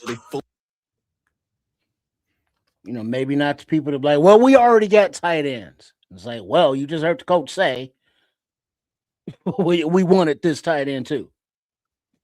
If that's true, we just signed Squirrel White. Y'all gonna love that cat. Why is mama named a squirrel? Because he's a little dude. But we know our guys, and so we know what we want to mix in there a little bit more often. Right. With today's picks, it was like a little rundown about how it all came together, and then you traded up twice, and maybe what you like about the three defensive guys you got today. Yeah, we were just monitoring, you know, the back end of this draft, and you know, there's names that we were real convicted about. That again, we had clarity on what their role was going to be in terms of their opportunity when they get here. So we were a little bit more aggressive with those names. So with, you know, Malik, he's someone that we talked about. Al, Da, and I, we like the way that he covers. We like the play style, and we think there's room for him to continue to improve too. So add competition in that quarter room, and we think that he can positively impact us and give us more depth early. And as he grows into something bigger, we'll see how that goes. And then Keyshawn, you know, a player that physical brand of football, has really good size, can run. And then again, his ability to both play to play the linebacker position and also help on special teams. You know, Hightower has a huge say in this whole deal too. We want to make sure those guys can perform on special teams, which is going to help them make the active roster, which is important. And then finishing up with Jordan, again, the real cool part of this whole process, you go through, you know, your winter film work, and then you get back from the combine, and then you got some guys that maybe non-combine guys that do really good at pro day that pop up on your radar. Jordan was one of them. And as we got his name around the building and we were working together with the coaches, there's a level of excitement. So he was a player that we identified that we wanted to go get. We didn't want to wait any longer. I don't think he would have lasted to us in the 7th. So we're a little bit more aggressive, went and got him. And you could tell with the energy that came through the building and especially our D-line coaches, they were fired up. So really excited how we finished this draft. Xavier, what about his game stimulates your creativity offensively? What's a realistic way that you can involve him early? Well, yeah, he's got a unique skill set just in terms of he's a 4-2 guy, and those guys don't grow on trees, and so it's easy to look at because that flashes up and everyone sees it. But yet, when you turn on the tape, it's more than just being able to run deep routes. The versatility that he showed both at Mississippi State and at LSU from the backfield, whether it's running routes or getting handoffs, and then the returning aspect of it. I think it all adds up. And, Coach Randall, myself, Press Taylor, we all have a vision of how this guy could really help us. And as I talked about, it's a compliment to what Rome does best, Luther does best, Khalif does best. And so he's a guy that we really feel like can play a key component in what we want to do this year. Ryan and Francis St. Paul described mannerisms you have when you're watching tape. Yeah, what are they? Well, Francis said you do some rocking, and are you aware of the things that you do when we're sitting in the chairs for a long time, so I just got to shift position. But no, it's weird. I feel like, I'll sit next to Ryan when those scouts are in there, and I almost feel like we can feel each other a little bit, which is unique for a couple guys that really haven't done it together for a very long time yet. And so there's just, I think he and I view players very similarly, and so I'm sure we do kind of feed off each other a little bit. And you and Ryan both were pretty open all offseason about needing pass rush improvement. The fact that you didn't sign a big name one in free agency, didn't draft an edge rusher, how is it going to get better with the same guys who were out there last year? Well, we're certainly going to coach better than what we did a year ago. And like I said before, it starts there. We've made a concerted effort in how we're going to get that done. We were excited about the guys that ended up finishing the season on IR, the trajectory that they were on, both Dio and Shamar. When you look at it from the start of the season to the point where they both got injured, we saw growth and we saw them trend in the right direction in terms of what we want to see on game day. I think Sweat had one of his better years in the NFL, whether that shows up in the sack total or not. He's a very complete player, both run game and pass game. And I think you saw tremendous growth from Booker when we were finally able to get him back as well. So combination of us being able to coach better and those guys taking the next step as part of this system, I think we got some pretty good pieces to work with. And on that, Ryan, on that front. Strategy at quarterback, as far as bringing in young quarterbacks behind Caleb and Tyson, and did you get some scouting intel from Caleb on Miller Moss? Oh, that's out already. We did really good work.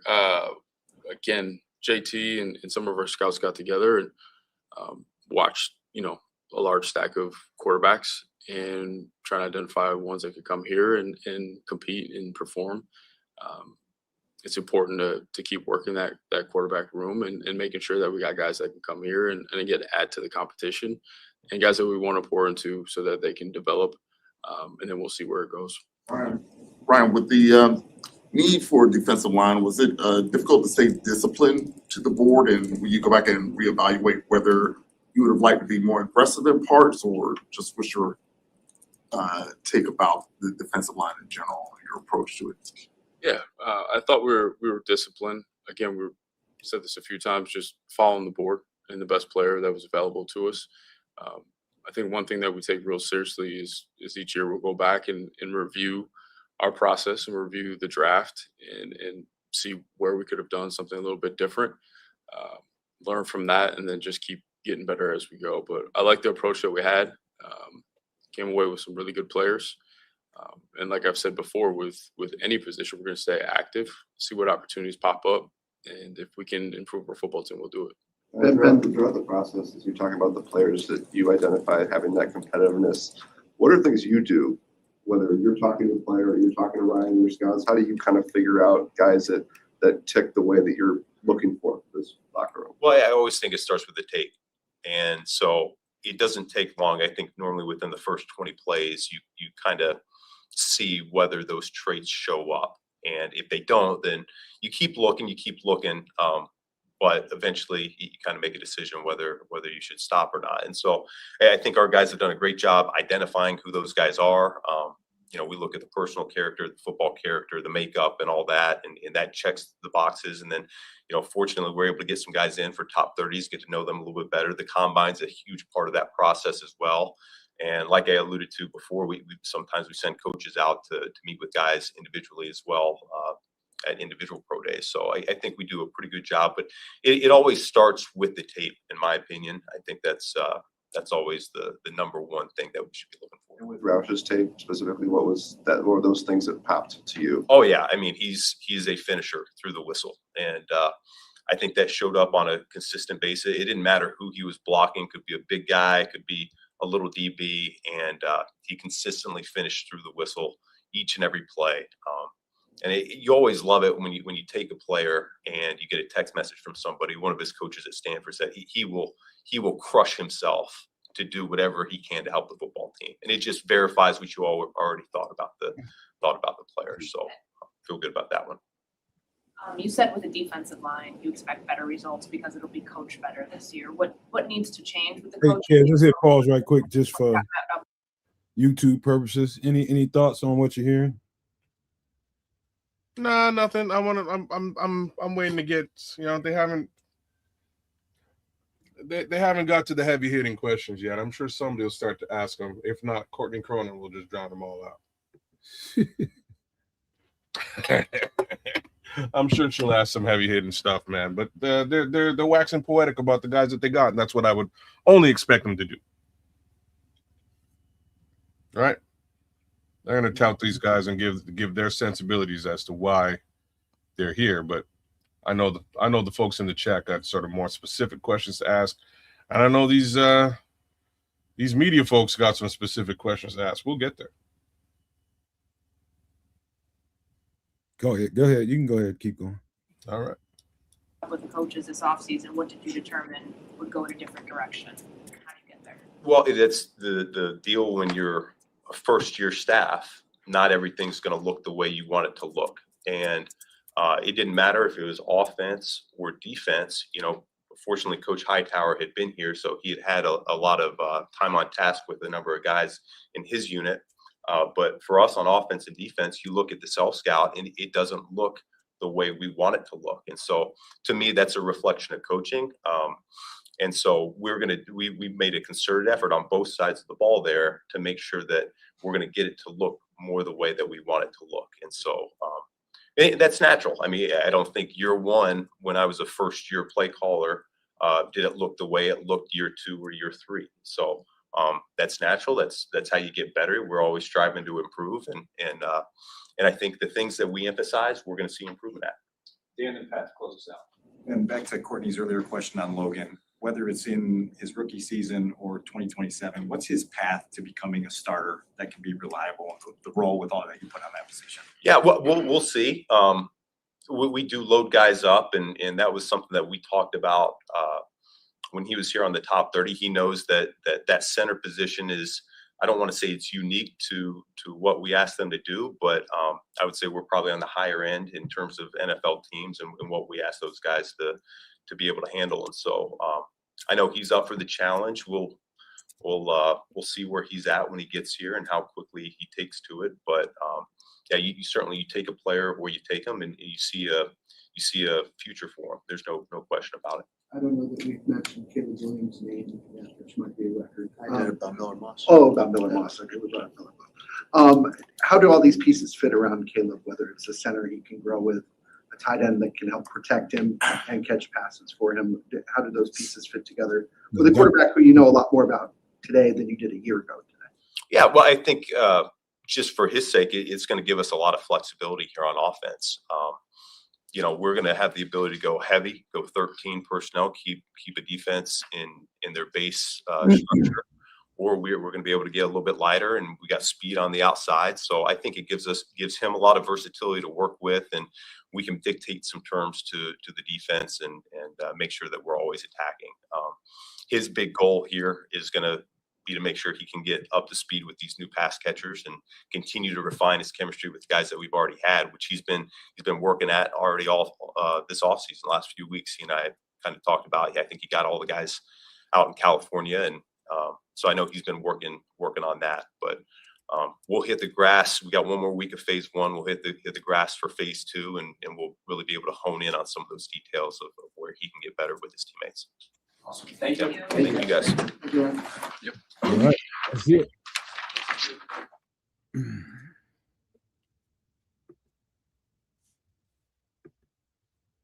You can take it down now. All right, we got a little updated information while Bishop is doing a job in there, checking on the UDFA. You want to report something, Bishop?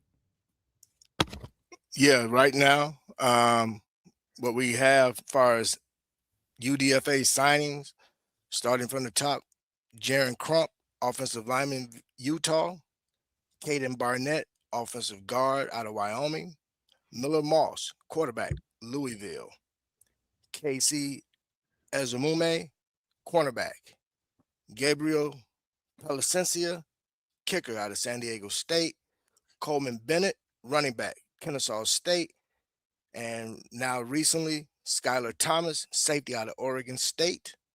We also have some mini camp invites. Right now, we have Dane Walter, offensive lineman out of University of Wisconsin La Crosse, Josh Kreutz, everybody should know that name, center out of Illinois, and Terrell Tillman, defensive end out of Texas Tech. Is he related to Peanut Tillman? We got Josh Kreutz and Peanut Tillman's kid? Him is Tillman, and Tillman is Tillman. So no, okay. no relation. What was the last one, Bishop, the edge rusher? Terrell Tillman, out of defensive end out of Texas Tech. Rotational player. I remember seeing him. And then, of course, Josh Kreutz, center. We know whose son that is. And let's Who see can also play guard. Coleman Bennett, a running back out of Kennesaw State, 5'11", 205-pound senior out of Fort Lauderdale, Florida. Oh, you're a Florida boy. Arm length 31.1, hand size 9.25, 40-yard dash 4.68, vertical 31.5, bench reps 17. Broad jump is his only green at 10 feet 4 inches.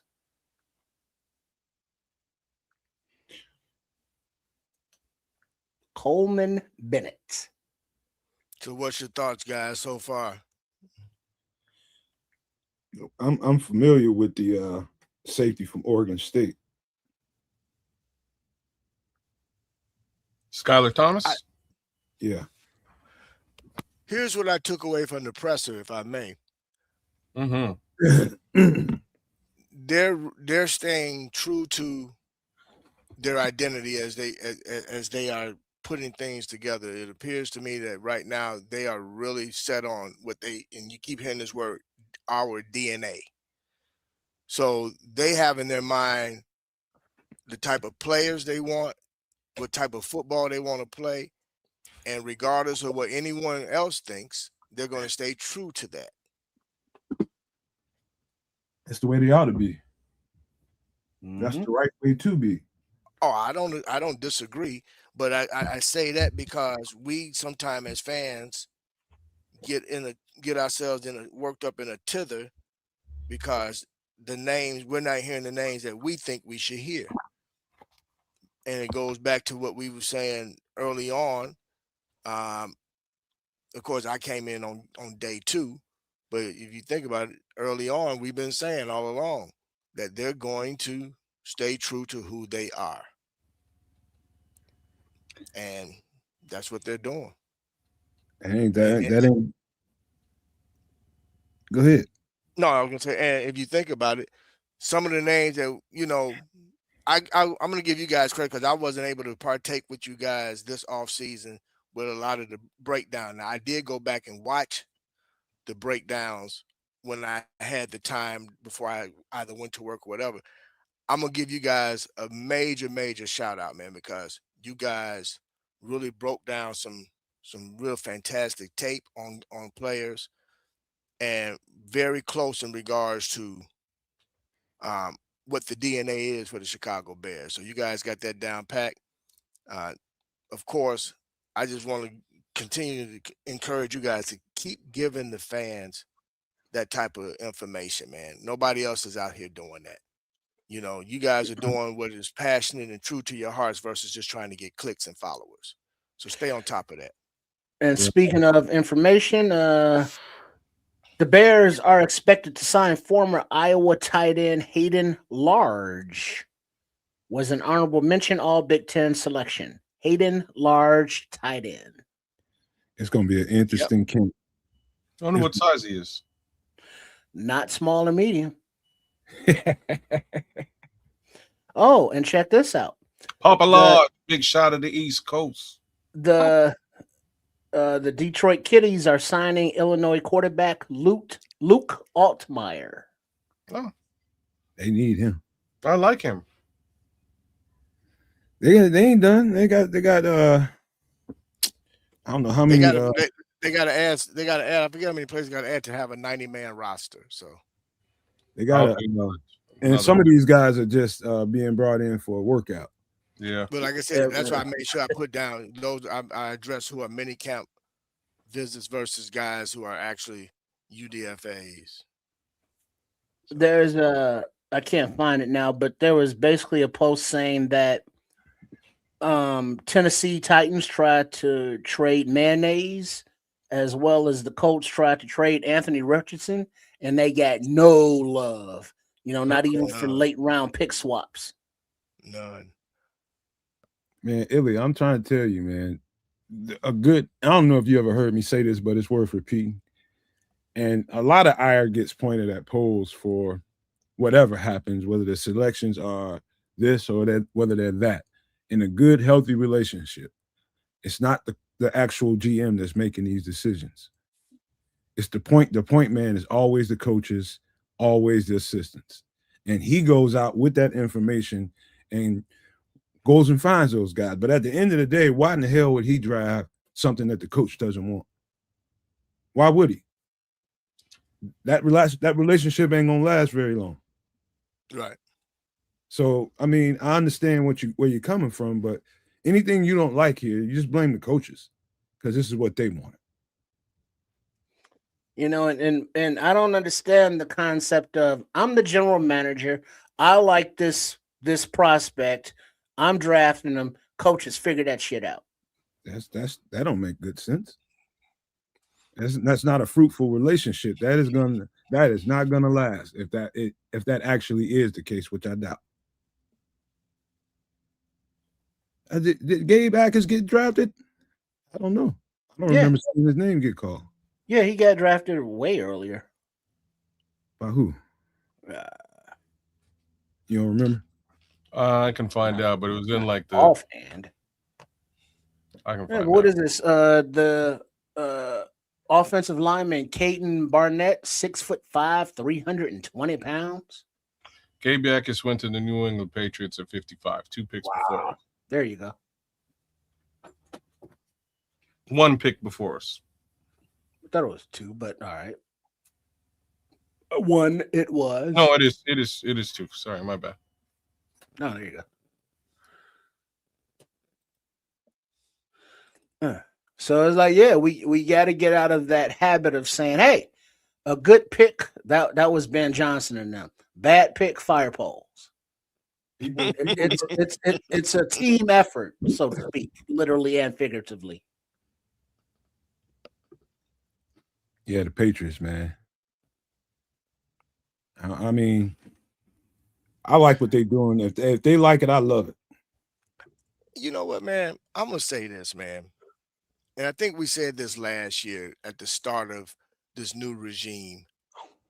I'm actually proud of the fact to say I've always been proud to be a Chicago Bears fan, but even more so now because I really feel like we have a real organization that's making real football decisions. And, you know, we can't say that we've actually had that in the past. Man, all I know is I appreciate you giving the shout out to us for all this work.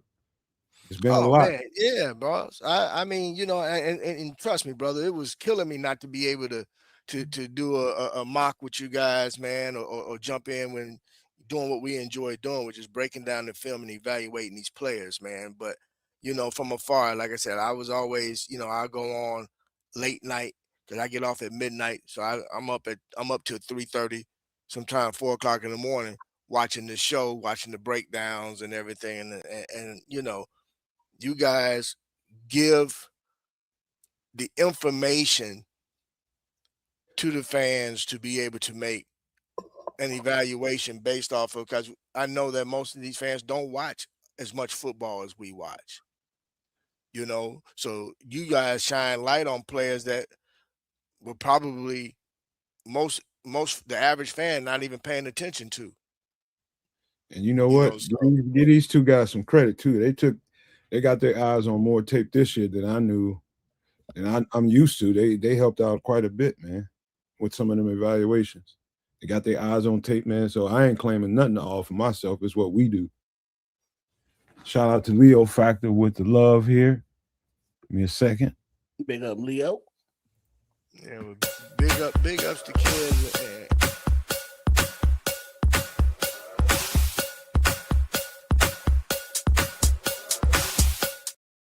Shout out to Leo for the $4.99 super chat, man. We appreciate you, bro. Big up, Leo. Also, a big shout out to Samo as well, because you know I got a chance to kind of chime in and listen to when he did his mock, you know, and then he was, you know, always we follow each other on X, so there was oftentimes certain players he would throw out there, hey, this is a good one, this is somebody I think we keep an eye on, you know. So you guys, man, that's why I enjoy being a part of this network, man, because whether we're the largest network out there or not, we stay true to our DNA, which is breaking down football and looking at it from not just from a fan's point of view, but from a scouting, coaching, former player point of view, you know, and try to take the emotion away out of it and look at it for what it really is. You know, evaluating the player strengths, weaknesses, and how do they fit according to what we know to be the Chicago Bears DNA. So That's what it's all about. Don't do your own thing. Listen to what they say. Go out and do the research yourself, and come back with the composite. And that's all we do. We just take the crumbs they leave, breadcrumbs, and follow them, and go to the tape and let people decide for themselves if they like somebody or not. But that's all we do. Literally, just go listen to what they say. They'll show you what they like by way of what they acquire. And so that made the process much easier this year, just knowing what they're kind of looking for. you know, and that's why I was able to really be able to going into day 2, realizing, you know what, I said, if we take somebody as far as that D line, it'll be much later on in the draft process, because I figured based off of who they had added via free agency, that was DA, you know, decide, hey, I know these guys can do what I need to do now, you know, and plus next year is going to be a much better draft when it comes to D tackles, edge rushers, offensive linemen. So these guys, man, they get paid the big bucks for a reason. You know, I was just saying to them probably a few shows ago, and we're going to get ready to wrap this thing up. We've been here 8+ hours, 8.5 hours. One of the things I said to these guys is when Ben got here, it's a much easier process for him to change out some pieces here and there and get some of the stuff that they need right away to get the offense. Hold that thought. Another UDFA signing, Jaden Loving, defensive lineman, Wake Forest. Jaden, where you getting this information from? Twitter? No, brother, I'm on the Bears wire, bro. Okay. All right. Caden Barnett, his nickname, the Vanilla Gorilla. Damn. I'll tell y'all what, man. I got to get ready to do a couple things, man. But any last thoughts before we get up out of here, man? We're gonna think about whether we're gonna do a show tomorrow. If y'all want to do it, we can do it. Cover the No, not at all. Let's do a show on Wednesday, and let's kick some ass on Wednesday. We can spend a couple of days actually looking at stuff. Hey, Trip, how do we know that was coming? Well, yeah, that's why I said brother, we've been doing shows since I knew Wednesday. Kez would say we wait till Wednesday. Give a brother a break, man. Wednesday, Thursday, We cover Friday. Wednesday, man. I don't got no problem with that, man. We need. Okay, we love y'all. We love this, but All right, like, fuck Okay, you. real quick, did you Bishop? I don't know if you I know you said names, but Jaron Kump, center, Utah. Don't remember that one. But Skylar Thomas, safety, you said that one. Skylar Hayden Thomas, Large, safety, Hayden Large, and then Jaden Loving. and defensive Dane lineman. Waiter. Dane shout out to Waiter, East Coast. offensive That was lineman just- from University Wisconsin Lacrosse, and then Yeah. edge out of Texas Tech for a tryout, Terrell Tillman. Yes, Hey, sir. hey, Ron, what was the question? I might have missed it. Shoot it again for me. What was Romanowski asking? I don't What know. is that? If you see it, And pull it. draft a gadget wide receiver. Who is he? Oh, yeah, Xavier Thomas. Xavier Thomas, LSU. Yeah, check out Xavier Thomas there, Ron. You're going to, boy, you're 4.28 is all I got to say. You figure out the rest on when you watch them highlights. Fastest Man, Kansas whip proof, by bro. Bears. And If you know Ted, he can't crack shit on him. Yeah, whip and bounce actually off Ben Johnson gave the reason for drafting that young man. He said, I needed to put somebody around who complements what both our Rome and with Burton. Rome and Burden, yeah, what they do. He said, now I'm gonna force defenses to have to decide who they want to cover, because now I can stretch the field. I got a burner, and he can do it all. So Sorry about that, Ron. I didn't see it earlier. But hey, any last thoughts before we get out of here, man? man, I do, I didn't brother. realize Do we get to haven't. the back. We've been at this 8 hours. You're right. Yeah, No. 8.5 hours later. I think we've given every possible thought that we can, but I think we can all take a little bit of a breather, take a couple of days to actually check out these players, and we can have a bit of a better discussion on these players and what we thought this draft really was on Wednesday for some extra sauce. And the facts are, I trust this staff now, and I can say that out loud. And I hope that this all turns out the way that we all kind of think it's going to turn out. And that being said, this was a 2026 Chicago Bears NFL draft, y'all. I think we did pretty damn good. Yep. Big up to Samo for coming through. Big up Yeah. to Sean Sierra coming Super through. back. Big up to the Bishop for coming through. My man. Thank You you know for what I mean? having me You as know, always, so fellas. Yes, sir. big up to all the No Maniacs for pulling up and commenting and sharing with us. On the Nomad Network, on at Kids of Canuck and Sports Chicago Style. Much love to all of y'all. Beautiful. Give us a like, share, subscribe, a little bit of love, and Nomad, take us away so you can get some chicken wings, man. Well, it's the bathroom, really, but I just encourage. Don't do any eating in there. I would encourage. Sometimes, I mean, if it's a finger that hot food, you dog, be bro. all right. Hey, kids, it's that hot dog, bro. It's You know, the poutine is not what you take in the bathroom to eat with you. You don't take nothing but a damn phone or a book or damn Bible, whatever you need. Take your phone with you, bro. Don't be taking no advice from Triple R on this one, man. Trust me. 22. Hey man, go to the send me an email again, man. Send me another email. We got to get that. We'll get that straightened all out for you. But and I promise you, man, we're gonna get you in here. But yes, man, it'd be great. I don't have much to say, man. I really got to go to the bathroom. I leave you guys with these famous boo-boo words. time. Keep track of the UDFAs, man. Give us a little bit of time to get them broken down so we can know exactly what we got. And we shall do that in earnest on Wednesday. But I got to leave you guys with these famous words. Love, peace, and hair grease, y'all. Yeah. There.